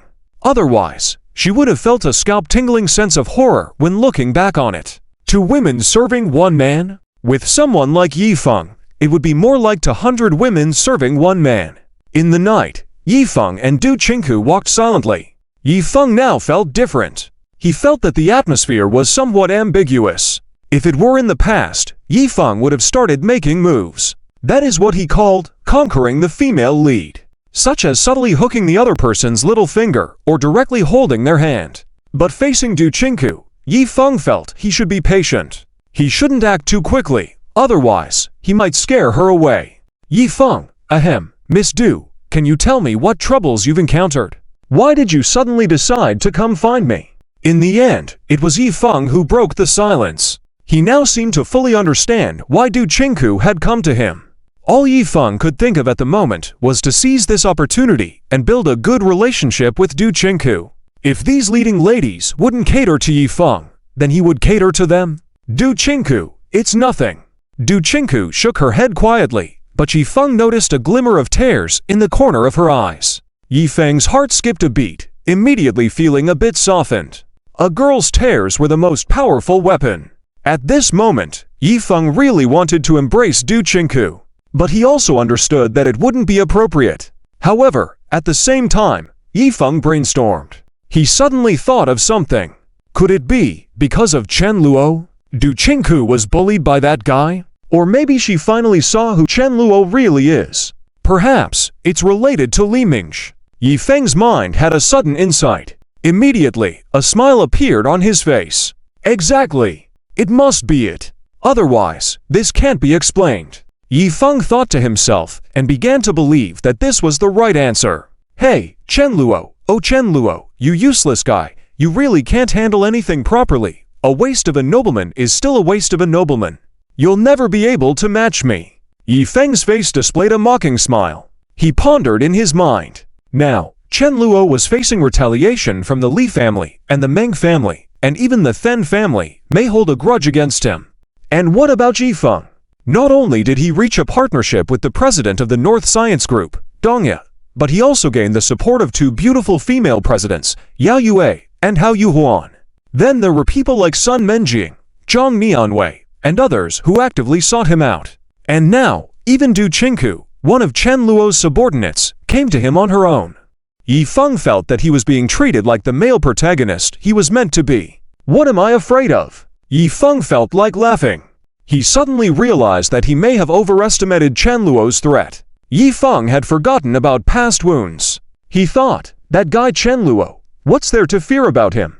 The next time they met, he would be able to turn the tables. What excited Yifeng even more was that he quickly sought confirmation from Du Chinku. Yifeng, Miss Du, is it because of Chen Luo? Did that guy bully you? Du Chinku nodded. Yifeng was overjoyed. He immediately spoke with a sense of justice. You can trust me, Miss Du. I will take care of that Chen Luo for sure. Tell me how he bullied you, and I will deal with him later. Yifeng felt that this was definitely his chance. As long as he seized it, he could claim Du Chinku as his own. However, what left Yifeng bewildered was that Du Chinku continued, shaking her head. What does this mean? Yifeng was puzzled. However, Du Chinku's words clarified things for Yifeng. Du Chinku, actually, it's not Chen Xiao who's to blame. To tell you the truth, it's all because of Li Mingsh. Seeing that Yifeng took the bait, Du Chinku continued with her plan. Yifeng, blaming Li Mingsh. Yifeng was surprised. He couldn't understand how Li Mingsh was involved. In the original story, Yifeng did eventually cross paths with Li Mingsh, discovering his true identity, and they confronted each other. It was an exciting subplot. Yifeng and Li Mingsh clashed in business matters, both holding their ground. But at this moment, Yifeng hadn't interacted with Li Mingsh yet. He had only heard that Li Mingsh was a bright and helpful young man in the business circle. He was well-liked and cared deeply for his wife. Therefore, Yifeng couldn't figure out why there would be an issue involving Li Mingsh. But what Du Chinku said next left Yifeng infuriated. It could even be said that he was livid, his eyes bloodshot. It was reminiscent of the original story's depiction. Du Qingku, 3 years ago, Li Mingsh. And now he wants to return to his old ways, to me. As she spoke, Du Qingkuyu's eyes teared up even more. Hearing this, Yi Feng was caught off guard. He never imagined that Li Mingsh could be such a person. It meant that he was nothing but a hypocrite. In Yi Feng's mind, a sudden thought emerged. He quickly asked, "And what about Chen Luo?" Yi Feng suddenly realized that things were taking a dangerous turn. If Li Mingsh was a scumbag, then wouldn't Chen Luo be eliminating evil for the people? How could he allow that? A villainous nobleman like Chen Luo couldn't be doing what the protagonist should be doing. Yi Feng wouldn't agree to that. Luckily, Du Qingkuyu's words relieved Yi Feng. "Du Qingku, Li Mingsh wants to force himself on me. Just as Chen Luo arrives, I realize that Chen Luo has always had feelings for me too." He saw Li Mingsh trying to take the lead and naturally disagreed. "I overheard their conversation. Chen Xiao said that this was something he had to do. He couldn't let Li Mingsh treat me that way." In the beginning, Li Mingsh looked down on Chen Luo, but after they fought, that Bi said they could agree on something together. Yi Feng trembled as he listened. He understood now. While it couldn't all be blamed on Chen Luo, he was also at fault. It turned out that even that guy had such intentions. It was just that he hadn't had the chance to act on them yet. However, this also eased Yi Feng's mind. Hey, it turns out you can't teach an old dog new tricks. I knew Chen Luo couldn't be capable of any act of justice. Turns out, it's just a dog-eat-dog scenario. Wait, if that's the case, could it be that the incident involving the Fen family was also a misunderstanding? Yi Feng thought, and his disdain for Chen Luo grew. With more thoughts running through his mind, Yi Feng wasn't prepared to delve into these at the moment. After clearing things up, Yi Feng felt even more affectionate towards Du Qingku. At that moment, Du Qingku sat on the steps by the roadside, looking downcast. Yi Feng, moved, naturally sat down next to her. Soon after, he gently patted Du Qingkuyu's shoulder. Du Qingku flashed a hint of disgust in her eyes, which Yi Feng didn't notice. However, Yi Feng felt satisfied and fortunate at that moment. Isn't this the perfect opportunity to showcase my heroic qualities? Prince Charming to the rescue! It's my turn to step up. Yi Feng's eyes emitted a resolute light. He was brimming with righteousness as he began to educate. Yes, Miss Du, trust me, that Chen Luo is not a good person. But don't worry, I promise to help you, so I will see it through no matter who the opponent is. Don't worry, heh. With that, Yi Feng finally placed his hand on Du Qingkuyu's fragrant shoulder. He then lightly tapped it twice. Yi Feng's face showed a satisfied and lascivious grin. Chapter 287. Du Qingku and Chen Luo team up to trick Yi Feng. Is Yi Feng still happily falling for it? Yi Feng was indeed wary of Du Qingku before. But now, his guard has completely disappeared. In his eyes, this Du Qingku is no longer a tough female lead, but a pitiful girl with a wounded heart. He really wants to comfort such a girl. This is his perfect opportunity. As for Yi Feng's wandering hands, Du Qingku can only endure it in order to achieve her goal. She now wishes she could slap Yi Feng's hand away, and then scold him as a rogue. Getting physical so soon after meeting?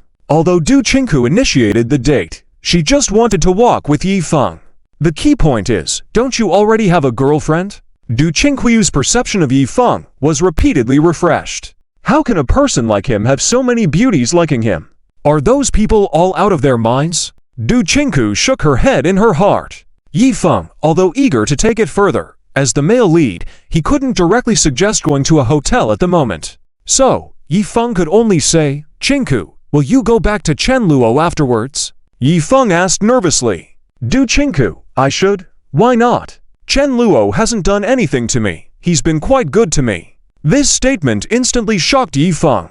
Yi Feng, Qingku, are you delusional? Chen Luo just hasn't made a move yet. He'll definitely come after you sooner or later. Can't you see through this guy? Yi Feng seemed urgent. He didn't want Du Qingku to go back to Chen Luo. But Du Qingku sobbed and said, "But, if I don't go back, where can I go? I've lost all motivation to work now. You said Chen Luo might make a move on me, but at the very least, up until now, we've been together for almost half a year, and he hasn't touched me even once." This statement from Du Qingku was a veiled insult to Yi Feng, but he didn't notice. Yi Feng, what's half a year? That kind of trashy young master, for the sake of his goals, can endure for 2 or 3 years. It's quite normal. Hey, if you're lost for where to go, why not? Come work with me. Chinku, I also have a studio open. You could help me out. Yi Feng smiled. If it were any other female lead, she would have obediently agreed. But Du Qinghui's eyes rolled with disdain. Endure for 2 or 3 years. Is that still considered having a goal in mind? Even someone like Du Qinghu felt that if there really was a man who could wait 2 or 3 years before touching her, that would be enough. Du Qinghu isn't looking for a platonic love. The key is, Yi Feng, the moment he sees me, wants to touch me. What right does he have to judge others? Du Qinghu is seeing through Yi Feng more and more. Du Qinghu, is that so? I'll think about it. Du Qinghu tried to restrain her anger as she continued to play the victim. Yi Feng, however, seized the chance. Yi Feng, don't think about it. Qinghu, I won't let you down. How about this? Although my career isn't big yet, I promise that if you stay with me, within a year, you'll earn at least $1 million annually. And I won't force you like Chen Luo or Li Mingsh. Why doesn't Yi Feng think he has a problem? Because in his eyes, all his actions are voluntary from the women. However, whenever those female leads show signs of reluctance, Yi Feng loses his temper, including previous characters like Fen Muyao and Then Muxuan. Du Qinghu felt she couldn't hold back any longer. She lowered her head, gritted her teeth, but thankfully managed to not lash out in the end. Du Qinghu, I'll think it over. Suppressing her anger, Du Qinghu continued to act pitifully. Yi Feng then took advantage of the good atmosphere and sat closer to Du Qinghu. This time, he was even bolder, sticking close to her intentionally. Yi Feng was testing the waters step by step. He showed that if he could successfully charm Du Qinghu, he would gain many points. It was a good opportunity. Therefore, Yi Feng couldn't afford to fail in this first impression. Yi Feng, all right, Qinghu, think it over. It's okay if you don't agree, but even if you don't come work with me, promise me you won't go back to Chen Luo, all right? You have to trust me, that guy will soon be in trouble. You must have heard about it. Not only the Li family, even the Meng family in the upper city seems to be preparing to take action against him. Ha! What a deserved fate! Yi Feng mocked Chen Luo in front of Du Qinghu, attempting to lower her impression of him. However, Du Qinghu couldn't care less. She was well aware of this news. Nevertheless, she soon said, "Is that so? Then it seems Chen Luo is truly in trouble. What a pity. I'm still not willing to give up." Du Qinghui's words surprised Yi Feng. He realized she might not want to be with Chen Luo anymore. Of course, that would be great. However, Yi Feng then asked, "Not willing to give up? Qinghu, what's going on?" Yi Feng asked anxiously. Du Qinghui's eyes flashed with a determined look as she revealed her ultimate goal as instructed by Chen Luo. Du Qinghu, I want to see Li Mingsh face legal consequences for what he did. Chen Luo may not be a good person, but Li Mingsh, I want him to face the law. Du Qinghui's words seemed to stir something in Yi Feng, leaving him somewhat stunned. Then, he seemed to realize something. However, Du Qinghu continued, "Unfortunately, it's been 3 years since those incidents. I didn't keep any evidence at the time, and now, what I say probably won't bring Li Mingsh down. Once he's released, I might still fall into his hands." Sigh. Du Qinghu buried her head and began to cry.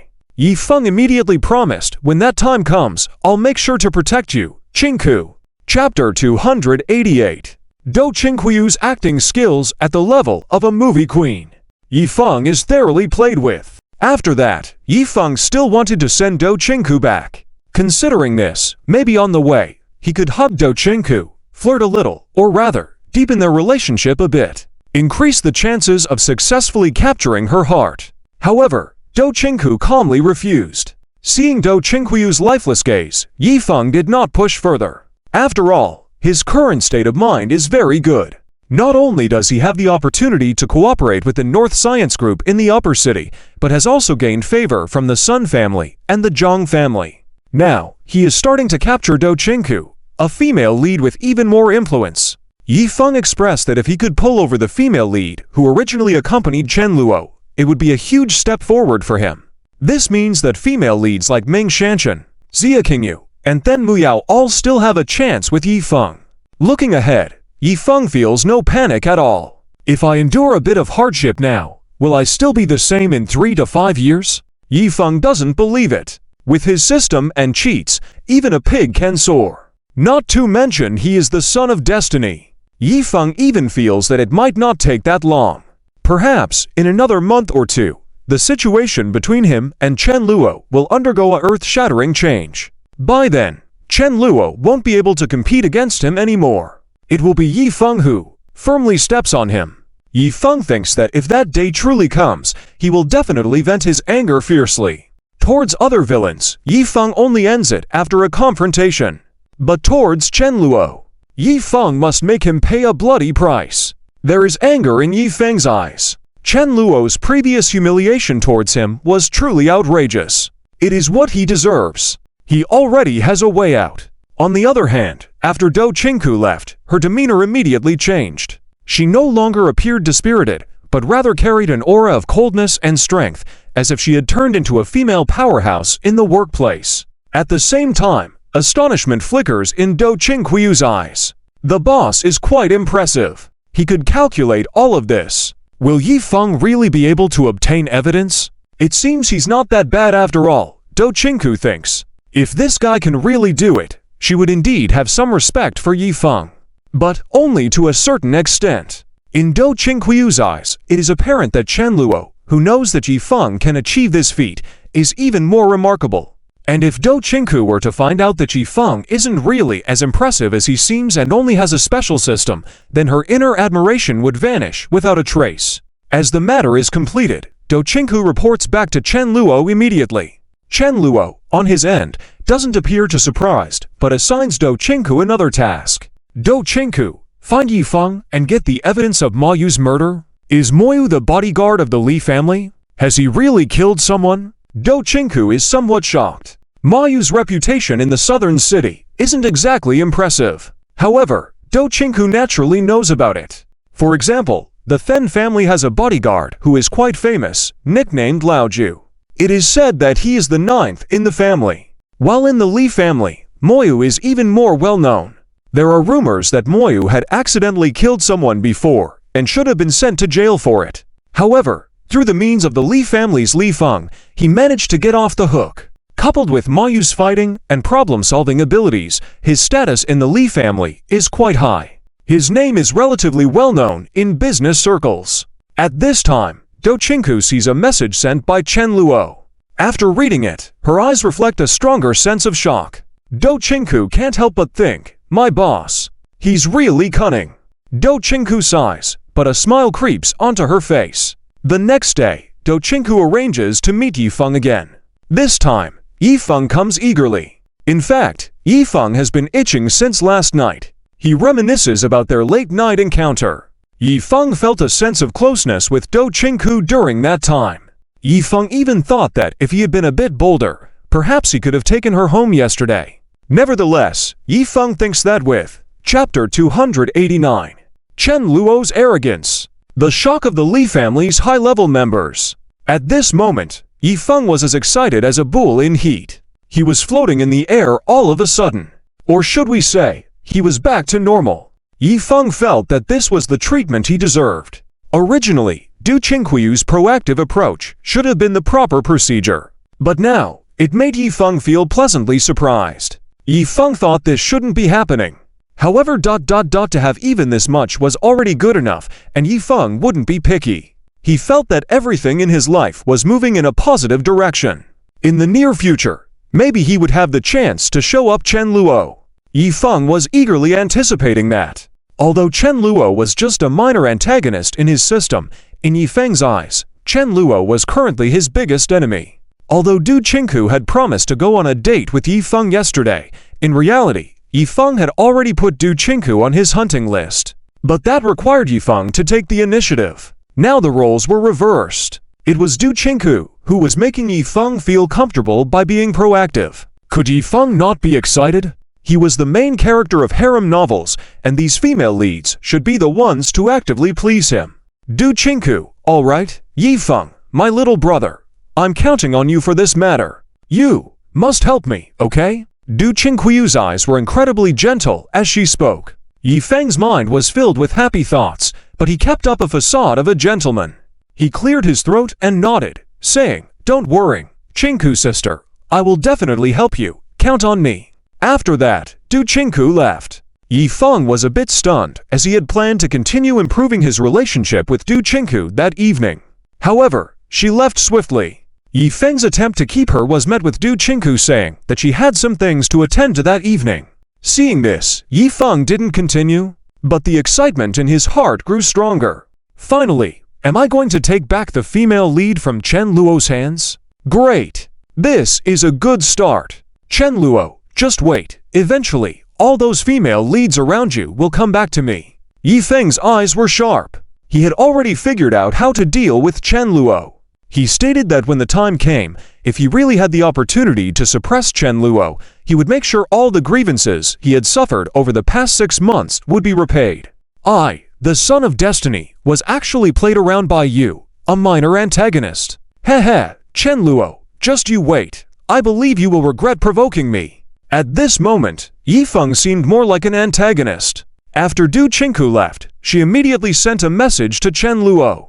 However, Chen Luo was not surprised at all. Du Chinku couldn't help but ask, "Boss, how come you understand Yifeng so well? I heard that you and he are arch-enemies, but it seems like you have him completely under control." Du Chinku was genuinely curious. The interactions between her and Yifeng were limited. She knew that he had some qualities, but he was too unstable. Yet, he was special in a way. Even though he was fickle, he always had some decent women around him who liked him. This puzzled Du Chinku. For example, the previous Then Muxuan. In Du Chinku's eyes, Then Muxuan was also an aloof and ambitious woman. A modern woman with goals, aspirations, and noble status. She shouldn't have agreed to be with someone like Yifeng no matter how impressive he was. The key was that there was more than just Then Muxuan around Yifeng. In fact, Du Chinku had asked Then Muxuan about it later. She inquired, "What is it that you like about Yifeng?" Then Muxuan's eyes would flash with anger when she mentioned Yifeng. She clearly loathed him. After taking a moment to calm down, she said, "I don't like anything about him. I don't understand why I used to praise Yifeng so much. I must have been a fool back then. No, I was definitely foolish. If I could turn back time, I would definitely go back and give my past self a slap across the face." Du Chinku was confused by Then Muxuan's words. If she didn't like anything about him, how could she love him so completely?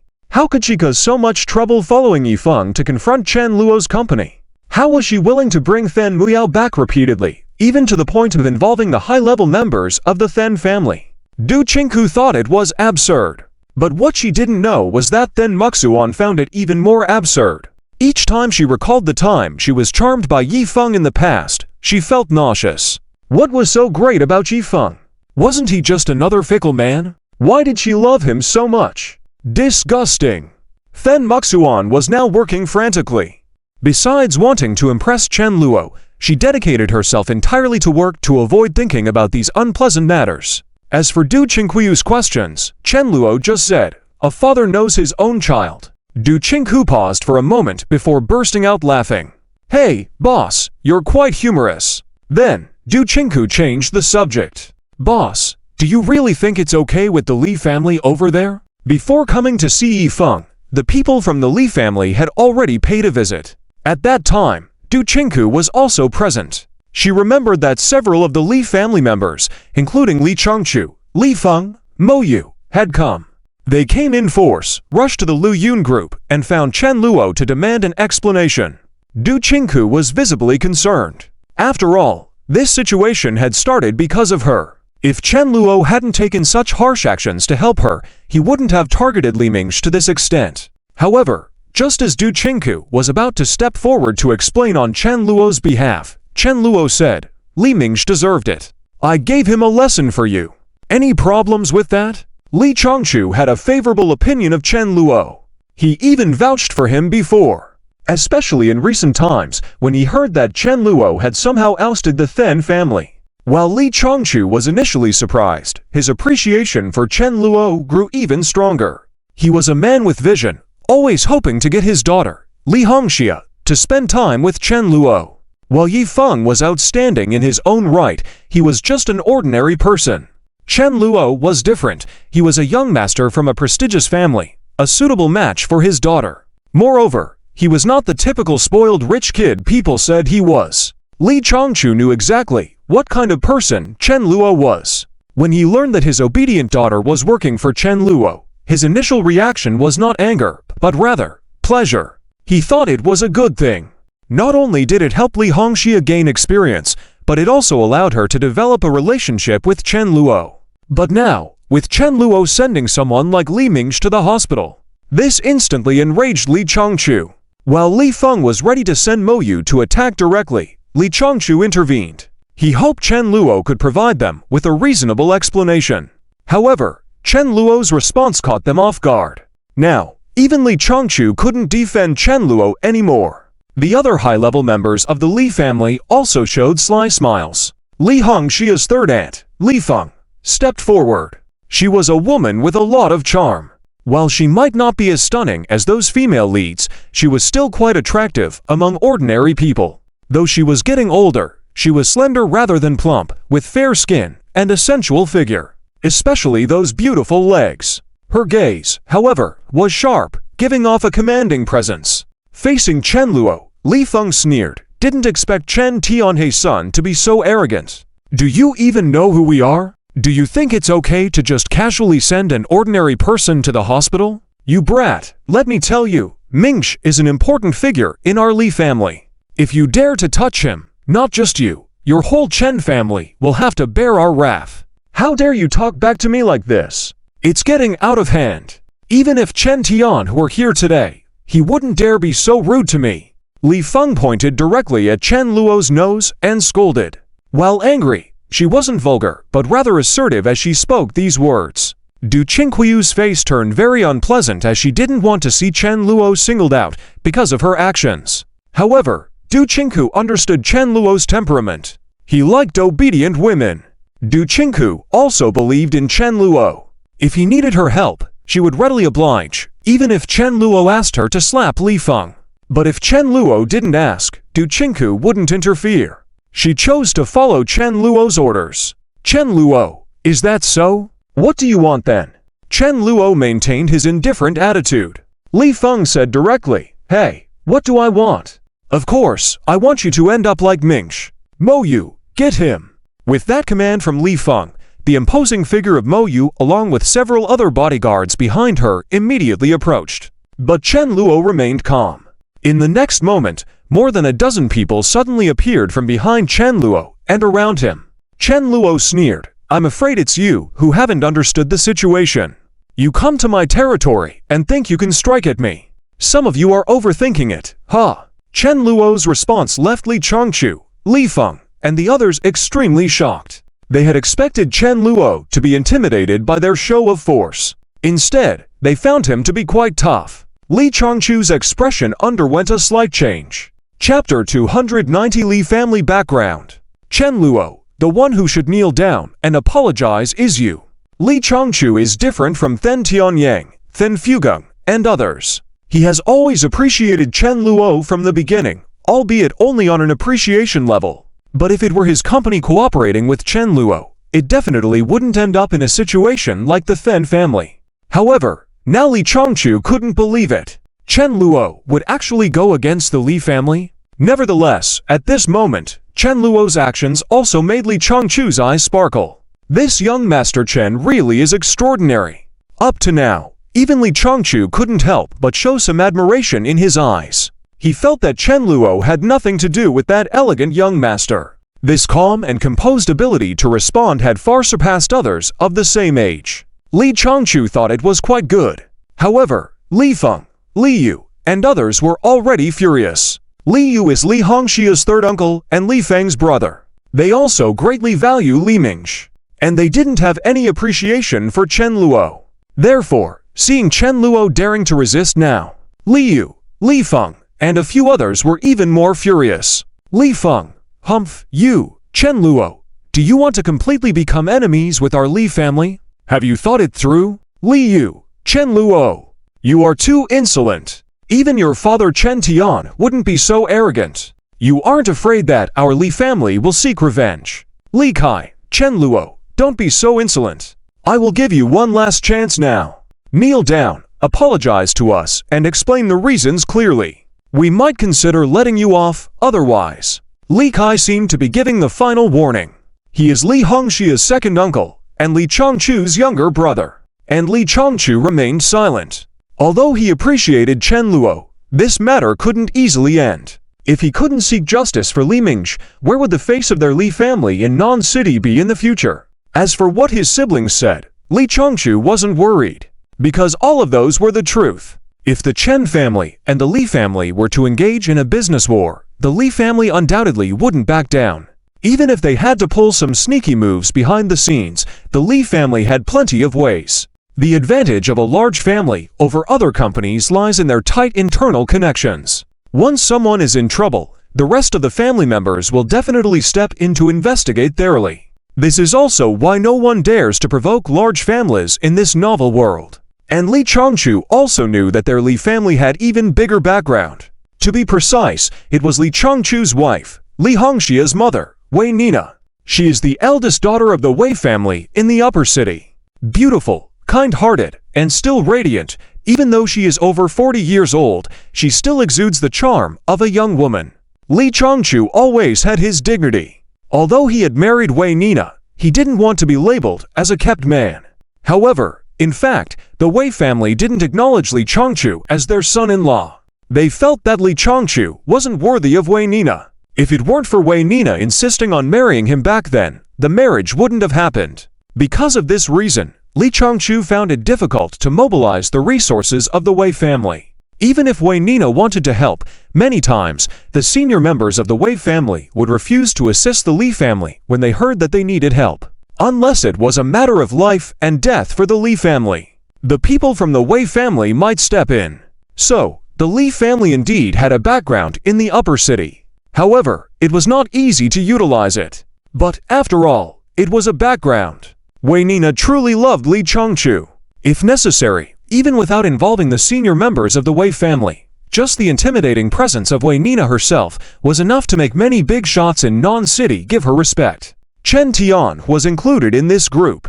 This was also the reason why Li Feng, Li Yu, and others were acting so arrogantly. However, if Chen Luo were to speak, he might sympathize with Li Chongchu, because Li Chongchu probably never expected that, in the original novel, Wei Nina was deeply in love with him. But the author later added elements to the story to make it more exciting.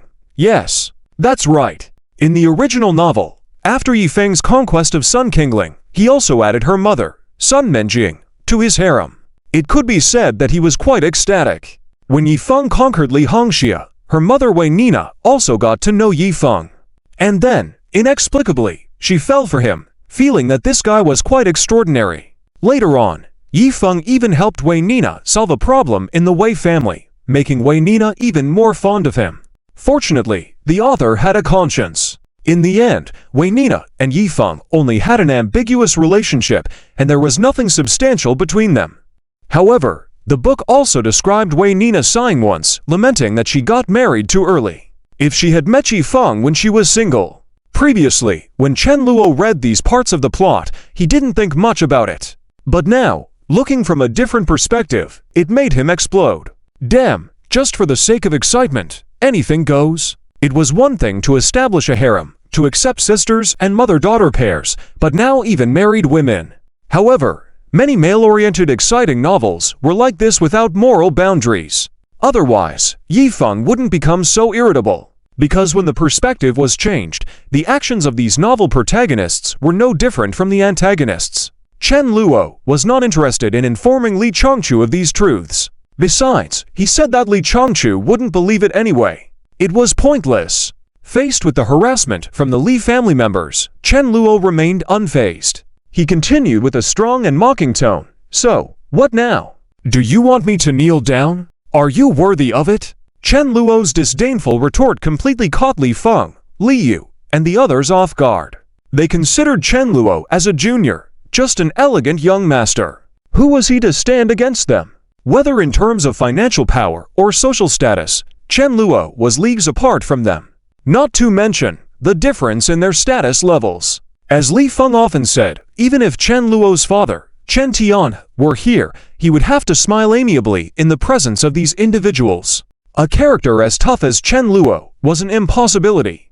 However, presently, Chen Luo did exactly that. Li Feng also clenched her fist slowly. In the next moment, they all made the same decision.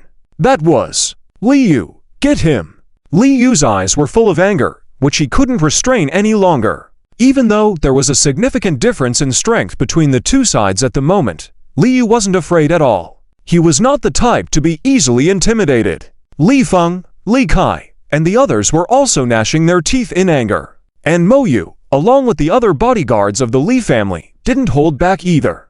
Upon hearing Li Yu's command, they immediately rushed forward. They engaged in a brawl with Zhao Long, Zhao Hu, and Chen Luo's followers. Li Yu expressed Chen Luo had no respect for authority, didn't know his place, and so, he had taken it upon himself to teach Chen Luo a lesson on behalf of Chen Tian. However, Li Chongchu seemed a bit uneasy. But the situation didn't allow him to restrain Li Kai, Li Yu, and the others right now. As for Li Feng, she noted that although Chen Luo had a larger number of people, her Mo Yu was not to be underestimated. Mo Yu had seen blood and was genuinely fierce. She knew these guys weren't a match for Mo Yu. However, it didn't take long for the senior members of the Li family to sober up. They realized that their people, including Mo Yu, were quickly defeated. Li Feng was dumbfounded. Zhao Long and Zhao Hu, on the other hand, showed hostility in their eyes. They moved their necks, making creaking sounds. Clenching their fists also produced a cracking sound. Those were the sounds of their joints. Both had just exchanged several punches with Mo Yu. They were somewhat enjoying themselves. If it weren't for the lack of space, they could have fought Mo Yu for an entire day. It had to be admitted that Mo Yu was indeed quite skilled. If Zhao Long and Zhao Hu had faced him individually, they might have been a good match. But unfortunately there was no if. This ending was quite normal too. Two fists couldn't match for hands.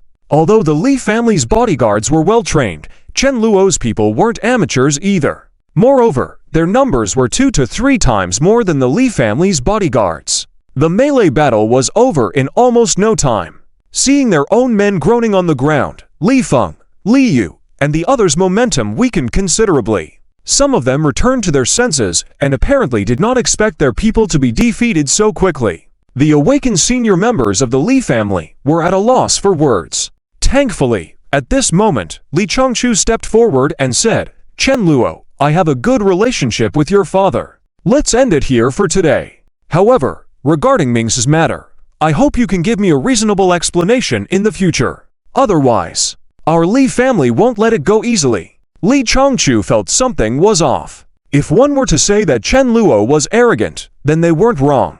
He not only fought with Li Mingsh, but now, even in front of the senior Li family members, he wasn't afraid. Rather, he dared to retort. Wasn't this being audacious and arrogant? Despite Chen Luo being considered a junior in their eyes, he wasn't behaving like an ordinary person. If it were someone more formidable, they would have to act very respectfully toward Li Feng, Li Yu, and such big shots. But Li Chongchu also noticed that although Chen Luo was arrogant, he remained calm. His eyes seemed devoid of any ripples. It was as if the current matter didn't amount too much for him. This indifferent demeanor made Li Chongchu believe that he wasn't the kind of silly and pampered young master. Li Feng, Li Yu, and the others, upon hearing Li Chongchu's words, also agreed to ease up a bit. However, what they were thinking internally was, Li Yu, HMPH. When I go back, I'll bring more people. I'll bring hundreds of people. I dare you to be arrogant with me then. Li Yu was a bit annoyed that they rushed out without bringing more people this time. Li Feng looked sadly at Mo Yu being knocked down, but didn't dare to step forward to help amidst so many people. She had anger in her eyes. Li Feng also mentioned that when she went back, she would reassemble all the thugs she had previously employed. Then, she vowed to send Chen Luo to the hospital. Let him experience Ming's pain. However, to their surprise, at this moment, Chen Luo spoke up, saying, Is that so? Uncle Chongchu, first of all, today's matter isn't over yet. Secondly, I have already explained the situation with Li Mingsh. I was just teaching that kid a lesson on your behalf. If you knew what he did, you wouldn't protect him like this now. Chen Luo had a good impression of Li Chongchu. In the original novel, Li Chongchu and Chen Luo didn't have much interaction. But Li Changchu had remained silent during the argument just now, and now his attitude had improved. Also, Chen Luo happened to know that his father, Chen Tian, had a good relationship with Li Changchu. That's why Chen Luo wouldn't provoke them to the extreme. However, Li Feng, Li Yu, and the others had once helped Qi Feng and persecuted Chen Luo in the original novel. Otherwise, they wouldn't be so angry with Chen Luo now. This was one of the character setups the author designed. Li Changchu's expression changed slightly at Chen Luo's words. Behind them, Li Feng erupted immediately, shouting, "You brat! Do you want it to continue? Do you dare to beat all of us up next? Are you tired of living?" Chen Luo smiled faintly at her reply, "That's not necessary." "But who just asked me to kneel down and apologize?" Chen Luo then glanced slowly at Li Yu by his side. Li Yu's face changed instantly. Subsequently, he looked furious. "You dare!" Chapter 291 Li Changchu. Is Chen Luo going crazy? Arrogant Chen Luo. Chapter 291 Li Changchu. Is Chen Luo going crazy? Arrogant Chen Luo. Li Yu was extremely angry at this moment. He never expected that Chen Luo, this little brat, would dare to turn his spear towards him. It was simply unbelievable to him. The others in the Li family also had very unpleasant faces. Even Li Changchu had a furrowed brow. On one hand, he was angry at Chen Luo's arrogance and conceit. On the other hand, he was puzzled. What did Chen Luo mean by saying, "If I knew about the things Mingsh had done, I wouldn't protect him so much"? What does that mean? What did Mingsh do? Li Changchu was not clear. In his eyes, Li Mingsh had always been an outstanding child. No matter how you looked at it, he didn't seem like someone who would do bad things. No, this could just be Chen Luo's side of the story, him talking nonsense, and even if it's true, what Mingsh did may not necessarily be bad. Li Changche thought. It was possible that Mingsh accidentally provoked Chen Luo, or was misunderstood by Chen Luo. Li Changchu had also heard before that in the past, if some young masters in the southern city accidentally showed interest in a woman associated with Chen Luo, even if it was just talking to her, it could provoke Chen Luo's retaliation. The young master from the Yang family, Yang Fugu, seemed to be like this. So maybe Li Mingsh was also like that. Accidentally talked to a beautiful woman, and as a result, that woman caught Chen Luo's eye. So, Li Changchu's mind was in turmoil. He still held a protective attitude towards Li Mingsh. However, he was starting to have trouble understanding Chen Luo. But Li Feng, Li Kai, and others did not have the same thoughts as Li Mingsh. They immediately stood up to defend Li Yu and said, "Chen Luo, what do you mean by those words? Do you want you bro to kneel down and apologize to you? Are you deserving of that? How dare you say something like that?" Li Kai, "Hey, young man, being too hot-headed is not a good thing. Today's matter, we have already backed down, and yet you still dare to persist. I swear, if you dare to lay a finger on any of us, the Li family, I guarantee you, will live in the shadow of pain for the rest of your life." Li Kai was fierce with his words. But such threatening words meant nothing to Chen Luo. Behind him, Du Qingku, Leng Xiaoyan, and others all had unpleasant expressions. Du Qingku and Leng Xiaoyan's identities were worthless in this situation. Leng Xiaoyan was calm, watching the drama. Although she was puzzled and didn't understand why the boss wanted to deal with Li Mingsh, she naturally wholeheartedly supported Chen Luo. While Du Qingku understood the reasons, she wanted to help. But at this moment, she could only obediently watch from the sidelines. However, what surprised everyone present was Chen Luo's response when he heard Li Kai's words. He smiled and said, "Is that so? Well then, why don't you guys kneel down together with him and apologize?" Chen Luo's answer was extremely shocking. The high-level members of the Li family, even the bodyguards, were dumbfounded. They had been groaning on the ground before.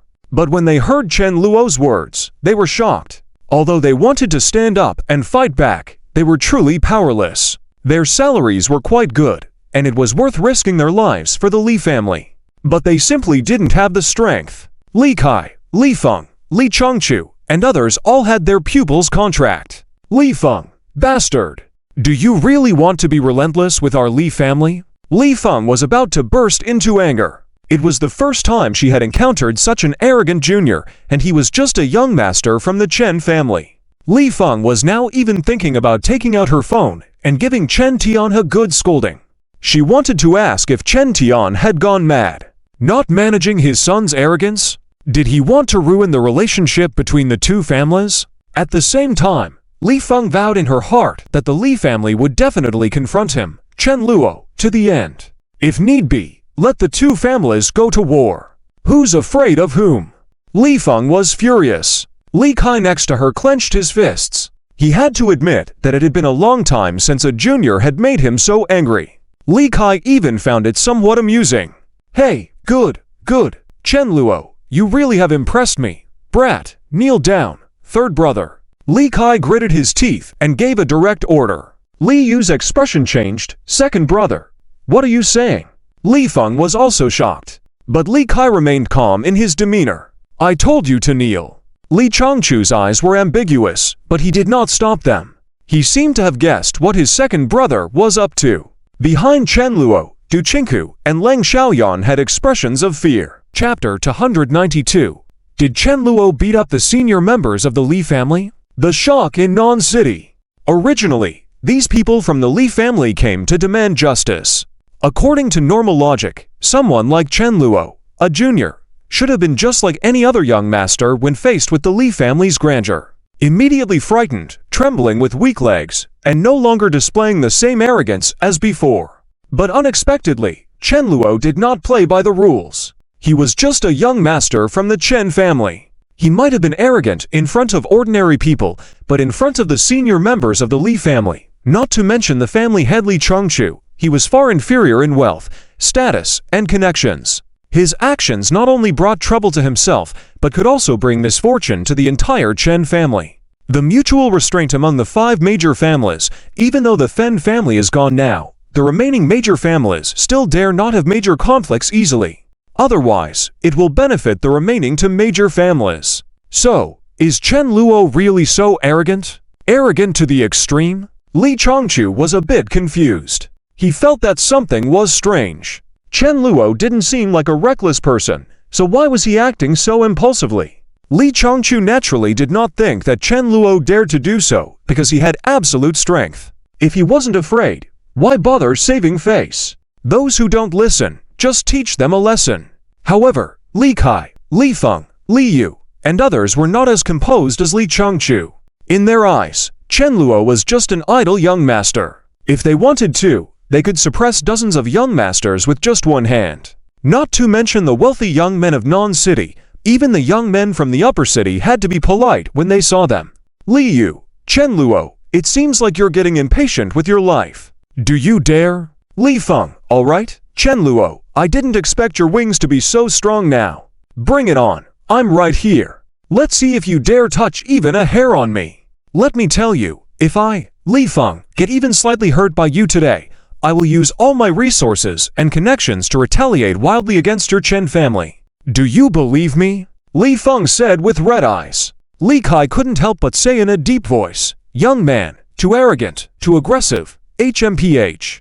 Today's matter, even if your father comes, he wouldn't dare treat us like this. Oh well, since it's come to this, then my Li family will go all out against your Chen family. Li Kai originally wanted to make Chen Luo fall into a disadvantage. If his third brother kneeled down, Chen Luo would definitely not be able to bear it. By then, the Li family would have the moral high ground. Whether to openly strike against the Chen family or seek revenge behind the scenes, it would be justifiable. In handling matters like this from major families, face and reasons were important. As long as there was a reason, then punishing the Chen family wouldn't be under any pressure. In this way, other family forces might even stand on the side of the Li family and take advantage of the Chen family. However, Chen Luo acted decisively. In fact, even Liang Xiaoyan and Du Qingku were surprised. Liang Xiaoyan also didn't expect the boss to have such a big appetite. And Du Qingku was even more shocked.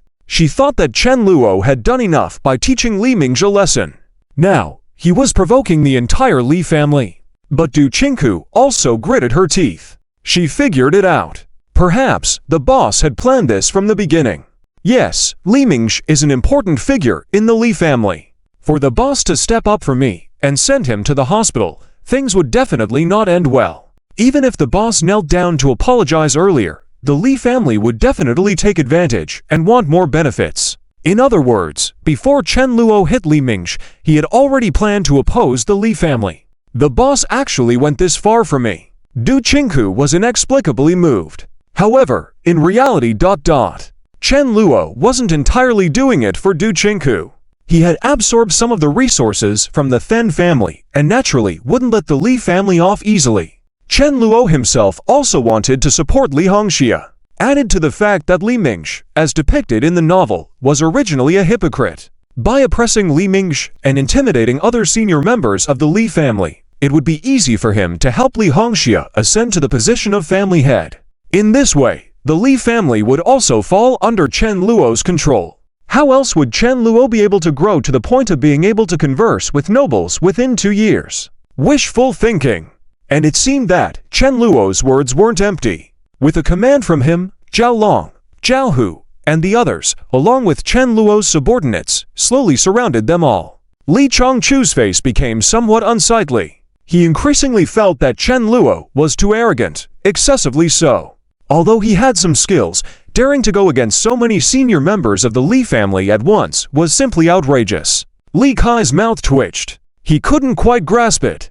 Could it be that this kid didn't know fear at all? Acting without considering the consequences. If they encountered someone reckless, what use would the statuses of these senior members of the Li family be? But the reckless ones, after venting their frustrations, often ended up in a miserable situation.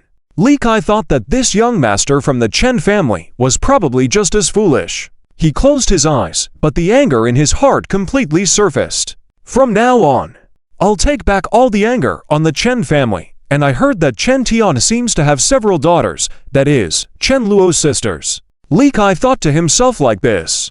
Li Feng and Li Yu, on the other hand, were furious to the extreme. They were gritting their teeth internally. At the same time, they had already begun considering plans for retaliation. Li Feng, if I really get beaten by this kid today, I'll definitely make him pay back tenfold or 100-fold. Li Feng was furious, never expecting a little brat to be so disrespectful to her and turn the tables on her. Li Yu was also angry. But luckily, when Li Chongchu stepped in at the crucial moment and said, Chen Luo, I think today's matter should be let go. Look, my third brother has kneeled down to you. Our two families may not need to escalate to this level. Li Kai and Li Feng, however, were clearly expressing a different opinion than Li Chongchu. After Li Yu finished speaking, Li Feng immediately added, Exactly, big brother. You let this guy make a move. HMPH, Chen Luo, you bring it on. If you can't beat me today, just wait for me. These people were all tough. They weren't scared. Li Chongchu felt that something was amiss, but he also knew the temperaments of these few people. Once they got worked up, it wouldn't be easy to calm them down. However, Li Chongchu also wanted to see, would Chen Luo really dare to take action? These were the senior members of the Li family. Li Kai also seemed to relax a bit. He was about to joke with Chen Luo, estimating that this brat would talk big but do little. Really start a fight? Are you kidding me? Even if Chen Tian came, he wouldn't dare do that. But the result turned out to be, as soon as Li Kai turned his head, bang! Zhao Long's fist struck his face firmly. Li Feng, second brother. Li Yu, damn! Li Feng was shocked, never expecting Chen Luo to really dare to take action. Li Chongchu was also dumbfounded. Damn, you brat, are you really this fierce? Talking about hitting, and then actually doing it. Li Chongchu wasn't a fool. Li Yu also took a fighting stance, ready to fight with these people. But eventually, they were mercilessly beaten by Chen Luo's subordinates. These people were fierce and fearless. But hanging out with Chen Luo, that wasn't anything. The righteous beating didn't last long and soon ended. Chen Luo didn't want to really hurt them. There was no need for that. He understood the temperaments of these people. They wouldn't accept it without a proper pressing. And Li Chongchu, Chen Luo didn't touch. After all, Li Chongchu had a decent attitude. And after the beating, the gazes of Li Feng and Li Yu became noticeably clearer. They were a bit bruised and battered, but the pain they felt made them not dare to blurt out threats carelessly again. This Chen Luo, is he really daring enough to act? Li Kai was stunned, feeling the strange sensation in his body. Even if he worked out regularly, a person in his 40s, being beaten like this, couldn't bear it. Several people slowly stood up. Even the sharp-tongued Li Feng dared not speak further. And when Li Changchu saw this, he also nervously said, "All right, Chen Luo, you're done beating us now. Can we leave?" Li Kai, Li Feng, and Li Yu didn't speak this time. Their expressions were strange because their faces were swollen and they looked quite battered.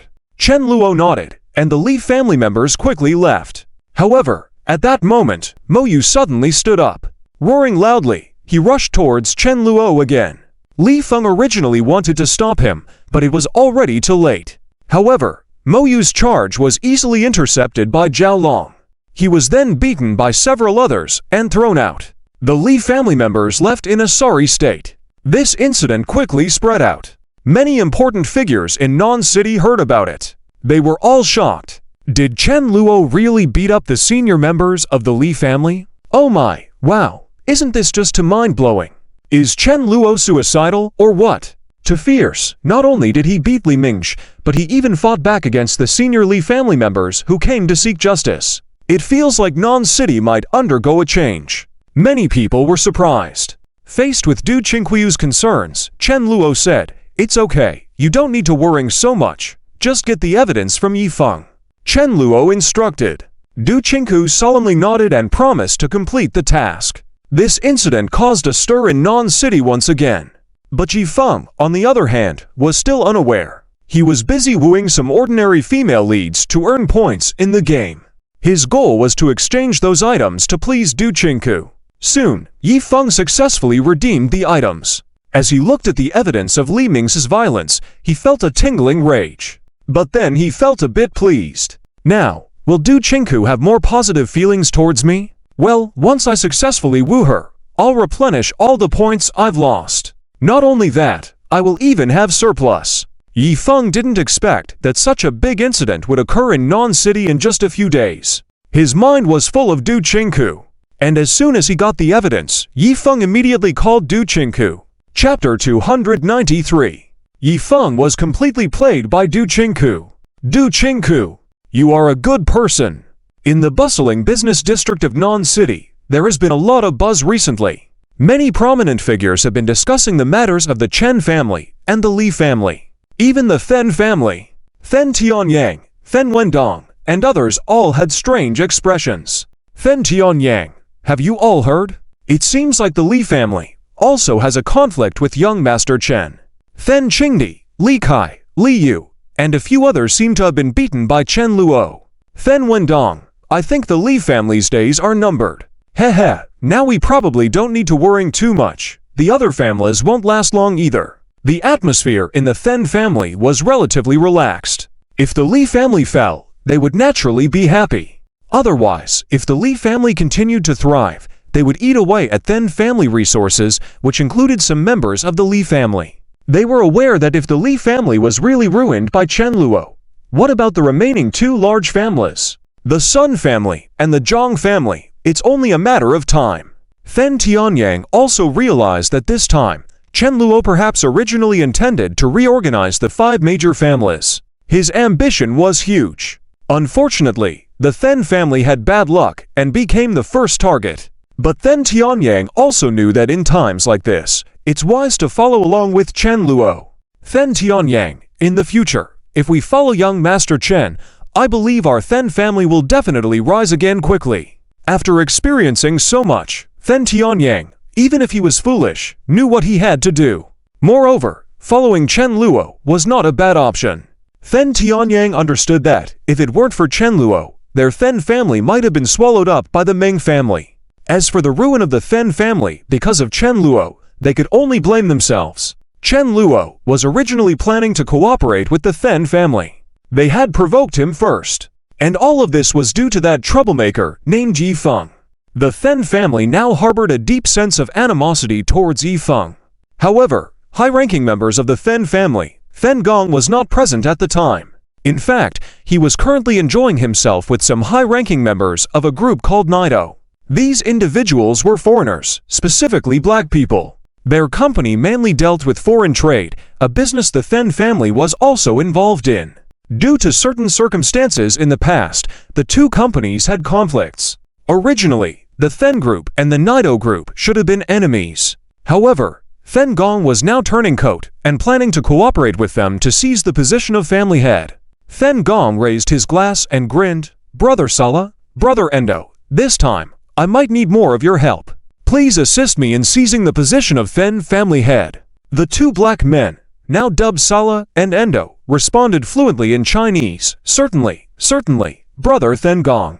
Since you are willing to cooperate with our Nido group, we will certainly lend you our full support. Once you become the head of the Fen family, as per our agreement, we will receive a tenth of the family's resources and cooperate amicably with the Fen family." Fen Gong's eyes flashed with a subtle edge upon hearing this. Yes, he was seeking their help, but it came with a cost. At this moment, a man of Chinese descent named He Wenbin, who was also a high-ranking member of the Nido group, intervened. "Brother Fen Gong, I heard that your Fen group has been a bit chaotic lately, handing over your resources to someone from the Du family. What's going on?"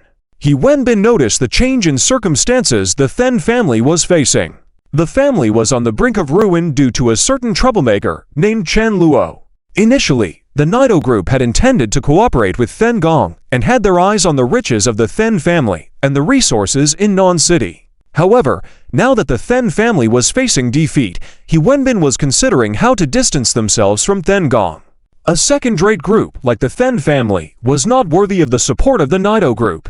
Although Fen Gong appeared friendly, hidden beneath his smile was a shroud of darkness. Both sides harbored ulterior motives. Fen Gong had no intention of easily siding with the Nido group. He had already prepared himself. He Wenbin had a daughter, and Fen Gong had already sent someone to keep an eye on her. The Nido group would need to help, whether they wanted to or not. Fen Gong expressed that once he took over the Fen family, he would settle the scores for the humiliations they had previously faced. Currently, however, Fen Gong's elder brother, Fen Tianyang, was still the head of the family. Originally, Fen Gong had planned to kidnap Fen Fugung, an older family member easier to manipulate due to his advanced age. But dealing with Fen Tianyang would be more challenging. Ultimately, he decided to target Fen Muyao, the younger daughter. Not only the Fen family, but also several other families in Non-City soon learned about this. They all expressed that Chen Luo was doomed. Sun Menjiang, it seems like this guy is getting more outrageous. Now he dares to target even the high-ranking members of the Li family. It looks like Chen Luo is really about to take action against the 5 major families. Zhang Nianwei, has Chen Luo gone mad? How come we didn't notice how extreme he was before? But this time, he probably will face consequences, right? Can he even make the Li family fail? Zhang Nianwei said this, seemingly trying to reassure herself. However, she still harbored some worries. But upon careful consideration, Zhang Nianwei felt that Chen Luo couldn't possibly succeed, could he? Even if he had powerful backing, the Li family was not to be underestimated.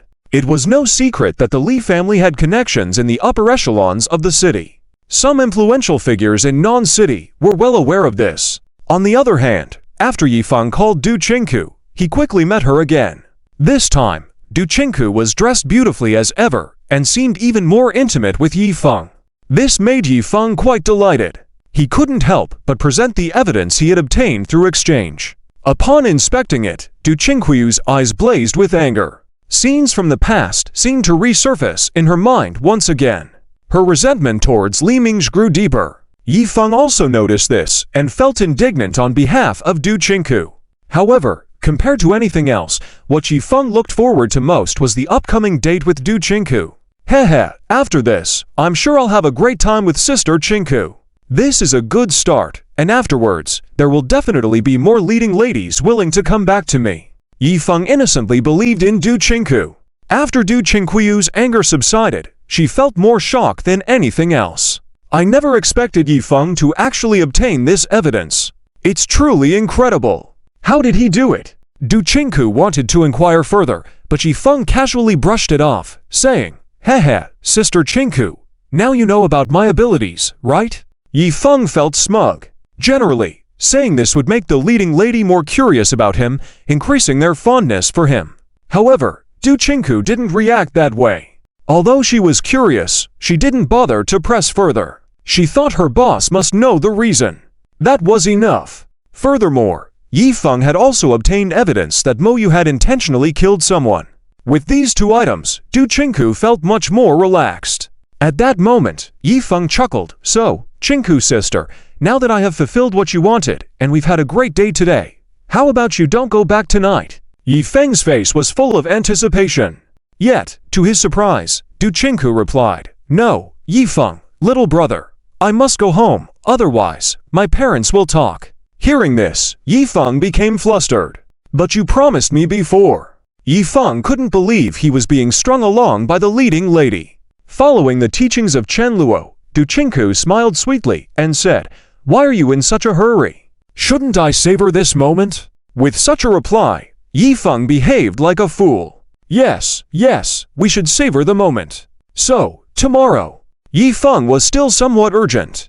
Despite her internal disgust, Du Chinku maintained a smiling facade. The sweet smile seemed to have bewitched Yifeng. He thought Du Chinku had tacitly agreed. As he watched Du Chinku walk away, Yifeng was ecstatic. Finally, "I'm going to get Du Chinku." Since Du Chinku had indeed accompanied him on this date for a full day, Yifeng had no doubts that she would betray him. Even though this wasn't the kind of date he had in mind, Yifeng was quite happy. However, the next day, "Sorry, the number you have dialed is currently busy. Please try again later." When Yifeng called Du Chinku, his whole world froze. Chapter 294, The Confusion of the Female Leads. The pitiful Yao Yue. "What are you doing, Chinku? Still in bed? Weren't you supposed to come out with me today? Why are you sleeping so late?" Yifeng's oily tone was filled with a cutesy vibe. But as soon as the call went through, there was a red exclamation mark. "Yifeng! What the hell?" Yifeng was immediately stunned. His expression changed, realizing that the person on the call was not Du Chinku as he had thought, but actually someone else. "I've been blocked. How is this possible? Didn't Chinku agree to a date with me yesterday? Didn't she seem normal now? She even took the initiative to say she wanted to. How could she be deceiving me?" Yifeng's mind was in turmoil. He suddenly realized that the whole situation, from start to finish, was indeed strange. Mainly because of Du Chinku's attitude, which was ambiguous. "Damn it, I've been fooled." Yifeng's face immediately turned fierce. He tightly clenched his phone. With Yifeng's strength, he managed to deform the phone with his grip. "Damn!" Yifeng snapped out of it, immediately letting go, but it was already too late. However, Yifeng wasn't lacking in the money to buy a new phone. He felt frustrated, but also immediately thought of someone.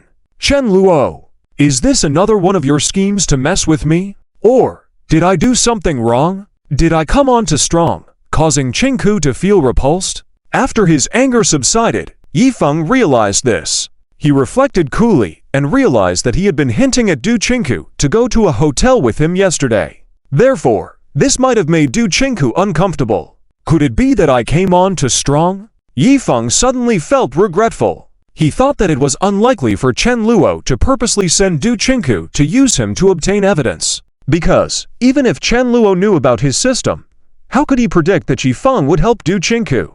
Yifeng believed that he was just too kind. "No, I can't let Du Chinku go like this. There will be another opportunity in the future to win her over." Yifeng had invested so much and was not willing to give up easily. He planned to continue communicating with Du Chinku. "I will definitely win her back." Yifeng never dreamed that he would have this day. In reality, Du Chinku's attitude towards him was exactly like how the female lead in the original work treated those villainous lackeys, either dangling the possibility and taking advantage of them without giving more opportunities, or completely ignoring them. Yifeng had become a licking lackey. However, Yifeng didn't despair for long. He still held out hope for Du Chinku. On top of that, Yifeng didn't want to admit that he had fallen for Chen Luo's tricks once again.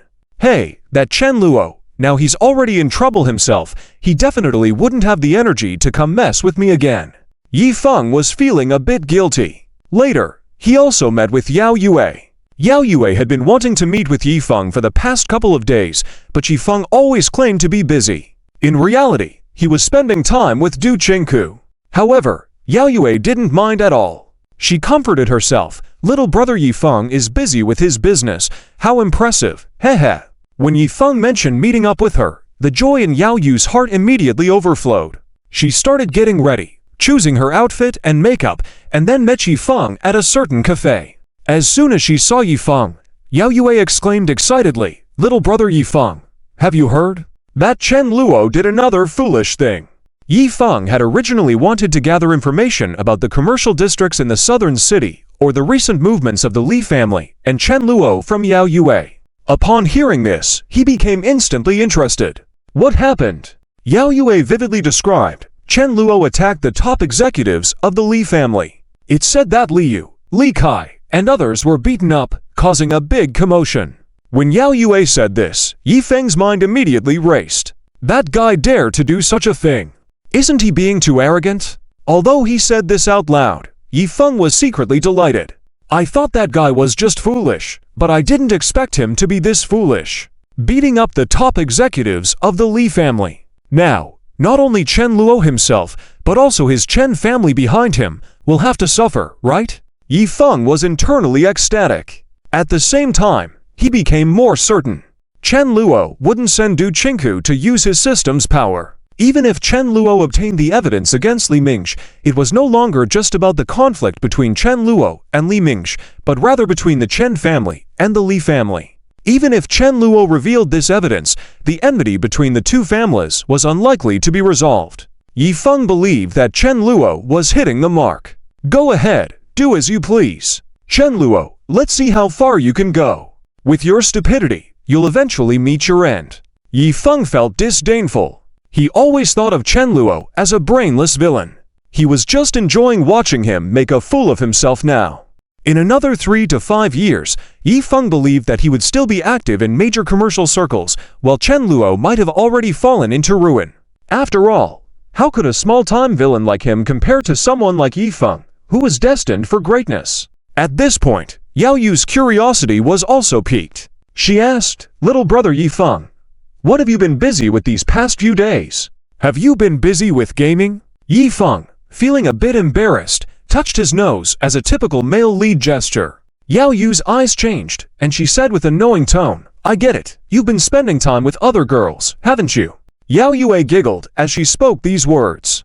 Yifeng felt awkward as he touched the back of his head. It seemed like he had the charm of a young male lead. Yao Yue didn't press further, just teasing with a hint of jealousy. HMPH. Are you planning to accompany another beauty tonight? Yifeng didn't hide it and replied in a straightforward manner. It's Sun Menjing and Zhang Nianwei. They want to have dinner with me. Yao Yue was pleasantly surprised. My little brother is indeed amazing. He's on such good terms with the family head of the Sun family and Zhang Nianwei of the Zhang family. Isn't this much better than Chen Luo? Yao Yue felt happy for Yifeng. However, she continued teasing. So, are you not planning to accompany me tonight? Yifeng remained calm and reassured her. How could that be? I'll make sure to spend quality time with you next time. When will that be? Yao Yu's gaze turned slightly malicious. Yifeng replied, how about tomorrow? Yifeng answered. Yao Yue stared at him, then moved closer, her eyes making Yifeng feel a bit guilty. However, Yao Yue quickly showed a sweet smile. HMPH. I'm just kidding. How could big sister Yao Yue stop your growth? You must build good relationships with Sun Menjing and Zhang Nianwei. If you need any help, feel free to ask big sister. Yao Yu's maturity made Yifeng extremely happy. He believed that this type of female lead was the perfect fit, whether it was Du Qingku, Fen Muyao, or Meng Shanshan. They should all be easy to fool like this. Hey, Chen Luo, all of this is because of you. Just wait and see. Yifeng no longer concealed his anger. Yao Yue seemed to notice the sinister look in Yifeng's eyes and was somewhat surprised, but didn't pay too much attention to it. Meanwhile, over at the Li family, things were boiling over. Li Yu, Li Kai, and others immediately expressed their intention to gather their forces and make Chen Luo pay the price with blood. Chapter 295. The Li family declares war. Yifeng starting to cause trouble again? The Li family's anger was expected. Such a huge scandal had occurred.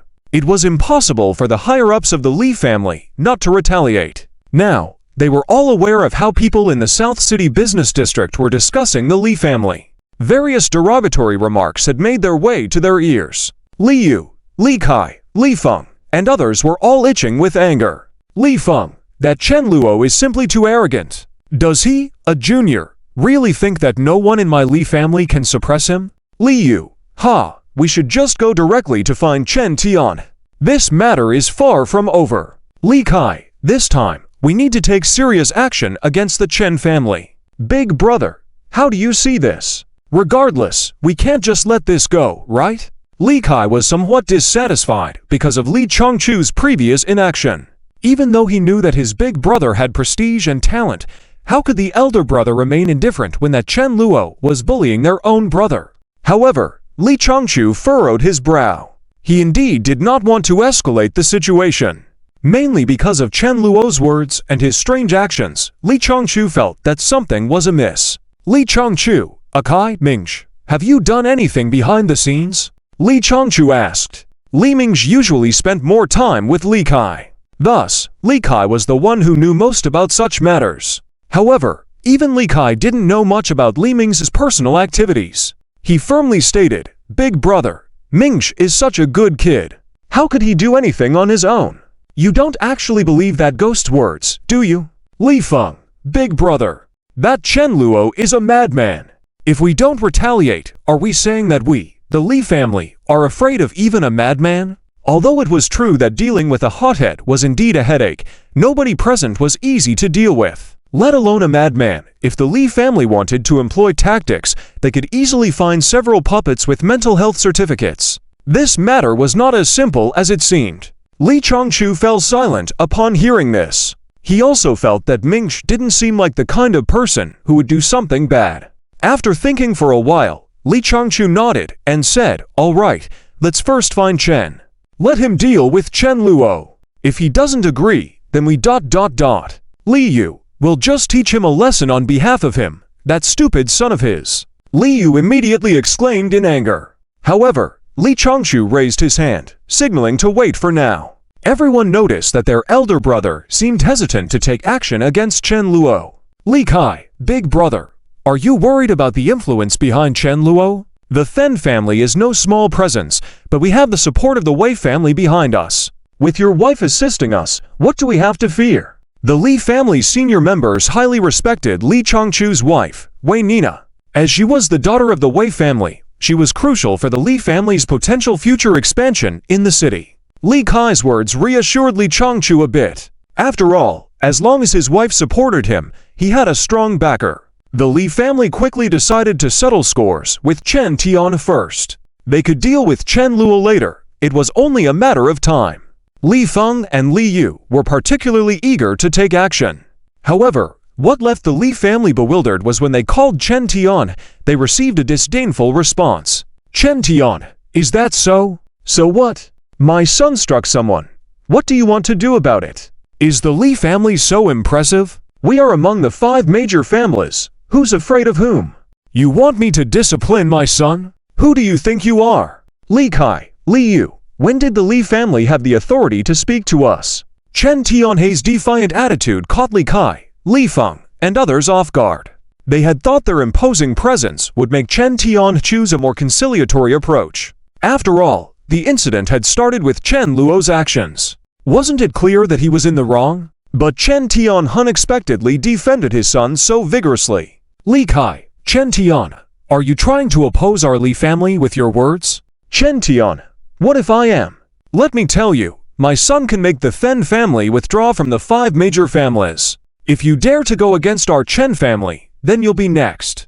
Chen Tianhei's words were incredibly audacious, leaving Li Kai, Li Feng, and others furious. They couldn't believe that Chen Luo had such power. Could he really bankrupt a family just by wanting to? This kind of overbearing ability, thinking he's a nobleman? Li Kai and his colleagues never imagined they would provoke such a formidable enemy. After all, Chen's influence was far out of their league. Even the Wei family was not that significant in front of nobility. At this point, Li Chongchu solemnly declared, "Chen Tian, you are in the wrong in this matter first, yet your attitude is still so arrogant. Since that's the case, then let our 2 families go to war." Although Li Chongchu wasn't keen on this turn of events, he was not someone to back down easily. However, Chen Tianhei's disdainful attitude posed a challenge. War it is. Who's afraid of whom? Business conflicts like these were usually tacitly understood, but never publicly acknowledged. In reality, relations among the five major families were far from harmonious in the background. However, the friction between the Chen and Li families was destined to increase. Ultimately, the competition between the two families would escalate significantly. Li Changchu's expression was grim, but he had no intention of backing down. Li Kai, Li Yu, and the others were equally resolute, showing no signs of fear. Li Kai, damn, never thought Chen Tian would become so arrogant, utterly unreasonable. Li Yu, HMPH, it seems our Li family has been too docile for too long. Chen Tian has forgotten our capabilities. Li Feng, later, I'll have Moyu go and teach Chen Luo a lesson. I don't believe that guy has bodyguards protecting him 24/7. The thought of Moyu also being badly beaten saddened Li Feng. However, Li Changchu found himself lost in thought once again. Could this be true? Despite remaining relatively calm, Li Changchu couldn't help but wonder. Li Yu and Li Kai wouldn't spare too much thought on the matter. How could Chen Luo dare to provoke the Li family? It was unfathomable. Normally, it was clear that Chen Luo had been too arrogant. He not only hit Li Mingsh, but even assaulted Li Kai, Li Yu, and others. How could they let this slide? They couldn't simply ignore what had happened. However, Li Changchu couldn't shake the feeling of doubt. He couldn't figure out what the Chen family might have up their sleeve. Despite their connections, how much influence did they really have? With the support of the Wei family, could the Li family easily be forced to withdraw from the five major families by the Chen family? Li Changchu sighed, feeling that this situation might be challenging to resolve peacefully. It might escalate even further in the future. Unexpectedly, just then, a person showed up at the door. Yi Feng. Hello, Uncle Li. I'm Yi Feng, a friend of Hongxia's. Li Changchu frowned. He had heard of Yi Feng, but in his eyes, Yi Feng was nothing exceptional. The key point was that he was often surrounded by beautiful women. So Li Changchu was disapproving of his daughter having to close a relationship with him. However, Li Kai, Li Yu, and the others showed signs of admiration. Li Kai, Yi Feng, what brings you here? Li Kai asked. Yi Feng then straightforwardly stated, to be frank, uncles, I have a way to help you solve your troubles. Yi Feng's words surprised the high-ranking members of the Li family, leaving them somewhat unnerved. Li Yu exclaimed, you little brat, what solution could you possibly have? Even if you're Hongxia's friend, that doesn't mean you understand everything, right? Do you know who we are? Li Yu believed Yi Feng to be an insignificant individual. What could he possibly know? But Yi Feng's next words made the Li family's senior members uneasy. Yi Feng, of course, I know. I am well aware of the situation between Chen Luo and the Li family. I represent the Sun and Zhang families. Upon hearing this, the Li family's high-ranking members were left disconcerted. Chapter 296, Yi Feng embarrassed himself big time. Li Hongxia's scolding. Chapter 296, Yi Feng embarrassed himself big time. Li Hongxia's scolding. Li Kai, what did you say? Li Kai was clearly surprised. He never expected that this person named Yi Feng had such a formidable background. Li Yu, Li Feng, and the others beside him also had a slight change in their eyes. Their admiration immediately surfaced. Yi Feng, upon seeing this, felt somewhat proud. Then, completely embodying the demeanor of a male lead, he slowly said, uncles of the Li family, I know that recently, you have had some conflicts with the Chen family, to the extent of possibly going to war. This time, I am here on behalf of the Sun family and the Zhang family to help you. Yi Feng's words immediately stirred up excitement among Li Kai and the others. Li Kai, really? Li Yu, that's great. I never expected that, at such a critical moment, people from the Sun and Zhang families would be willing to help us. With their assistance, the Chen family is done for. Li Feng, hey, it seems that Chen Luo and Chen Tian won't be arrogant for much longer. The high-ranking members of the Li family all showed a fierce expression. Clearly, this news had invigorated them greatly, giving them a sense of imminent victory. However, at the head of the table, Li Changchu frowned. He recalled the downfall of the Then family before. It seemed like it was also due to Yi Feng's numerous connections with them, and then it went cold, coupled with Li Changchu's lack of favorable feelings toward Yi Feng. At this moment, he slowly said, no need, Yi Feng. We appreciate your goodwill, but dealing with the Chen family is something our Li family can handle on its own. Li Changchu's rejection surprised Li Kai, Li Yu, and the others greatly. What was going on? Li Kai, big brother. Li Yu, big ... big brother. What are you saying? The Sun family and the Zhang family are willing to help us. Why wouldn't we accept it? Li Yu couldn't understand. But how could Li Changchu's intention be against the Zhang and Sun families? Li Changchu's reservation was towards Yifeng. His thoughts were a mess at this moment. Li Changchu was not certain whether what he did was the correct decision. However, he persisted. We can handle this matter on our own. Yifeng, please go back and convey to the Sun and Zhang families that we appreciate their goodwill. Li Changchu's polite refusal left Yifeng somewhat bewildered. His expression became somewhat unnatural. This time, Yifeng came to help the Li family. It wasn't truly his own intention.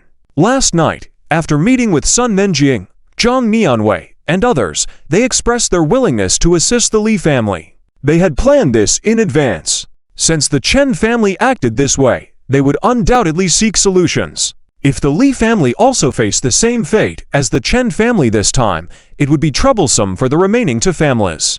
Yifeng immediately assured them that he could handle this matter. On one hand, the Sun and Zhang families didn't need to intervene personally. Even if the plan failed, both families could easily distance themselves from the situation by putting the blame on Yifeng. On the other hand, if successful, the Li family's gratitude was essential. Such a situation would allow both families to benefit. It seemed like a prudent move. The only one who might suffer would be Yifeng, but he believed it was his mission. Yifeng's courage also earned the admiration of Sun Menjing and Zhang Nianwei, who couldn't help but look at him in a new light. After discussing it, they all felt that this plan was foolproof. However, Yifeng never expected that the Li family would reject him. Yifeng's words sounded nice, but he had his own thoughts. That is, perhaps acting as an intermediary between the Sun and Zhang families, he could also improve his relationship with Li Hongxia. If I help the Li family greatly, Li Hongxia would have to thank me, right? The incident with Du Qingku reignited hope within Yifeng. He believed that by continuing to grow stronger, even those heroines like Then Muyao and Then Muxuan, whom he couldn't currently manipulate, could be won over in the future. Yifeng was momentarily stuck. After all, he had caused so much harm to the Then family. Yet regarding the Li family, Yifeng believed that he still had room to maneuver. Despite Li Hongxia ignoring him, their previous relationship was decent. Thus, Yifeng felt compelled to continue. Uncle Changchu, I think you should reconsider this matter. While the Li family is indeed powerful and has support from other factions, the Chen family is also formidable. There may be influential figures backing Chen Luo. If the Li family doesn't cooperate with the Zhang and Sun families this time, the outcome might not be favorable. I'm not fear-mongering, it's the reality. Considering what happened to the Then family. Yifeng's words prompted nods from Li Kai, Li Yu, and the rest. They all found his points reasonable. Li Kai, yes. Big brother, we shouldn't act recklessly. Even though we are angered, there is no need to engage in a direct conflict with the Chen family. Li Feng, exactly, big brother. What's going on with you today? Are you against Yifeng just because he rubs you the wrong way? Li Feng also remembered hearing about Yifeng's name before. His relationship with Hongxia seemed good, but Li Changchu didn't seem to approve. So, was their big brother suddenly showing opposition because of this? Thinking this way, Li Feng felt she should persuade Yifeng to stay. She couldn't let her big brother's personal desires harm the Li family. Li Feng thought her actions were correct. However, every time she mentioned the Then family, Li Changchu's eyes glinted brighter. His mind was becoming clearer. That's right, the Then family fell into ruin because of their association with Yifeng. Li Changchu did not particularly like Yifeng. He still believed in his judgment. However, in that moment, Yifeng continued, Uncle Changchu, rest assured, based on my relationship with Hongxia, I can continue to plead your case. With Sun and Zhang willing to assist us, having Sun Menjing and Zhang Qiu speak on our behalf would be enough. Together, we can topple the Chen family and Chen Luo. By then, the Li family won't have to worry, and the southern city will see a balance of power among three forces. Yifeng's words ignited a fiery passion in Li Kai, Li Yu, and the others. They were now very optimistic about this young man named Yifeng. Li Kai, I never imagined that this young man would have such strength at a young age. It's truly impressive. Li Yu, this young man has strong ties with the Sun and Zhang families. We must establish a good relationship with him for the Li family as well. These people, in the original work, were also one of Yi Feng's followers, similar to Then Fugang. When Yi Feng was dating Li Hongxia, they all admired him. Continuing, Yi Feng said, Uncle Chengchu, I ask for very little in return. I only hope to spend more time with Hongxia in the future. Don't you think that's a great opportunity? Yi Feng believed his words were very tempting. There was no reason for the Li family to refuse. Upon hearing this, Li Kai, Li Yu, and the others couldn't help but nod in agreement. Yes, if letting Hongxia and him interact more is a good thing. If Hongxia can find a boyfriend like Yi Feng, our Li family's future may be even brighter. Li Kai, Li Yu, and the others were very optimistic. However, Li Changchu's eyes burned with anger even more. The more Yi Feng spoke, the more furious he became. Interact more. Yi Feng, if I remember correctly, you already have a lot of women around you. Li Changchu suddenly spoke. This statement left Yi Feng speechless. According to common sense, Li Changchu should have been like Li Kai and others, hoping that his well-behaved daughter could have a deeper relationship with Yi Feng.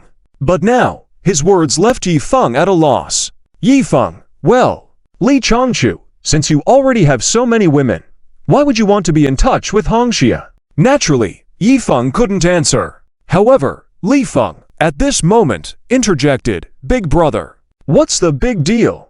A man as outstanding as Yi Feng is naturally surrounded by beautiful women.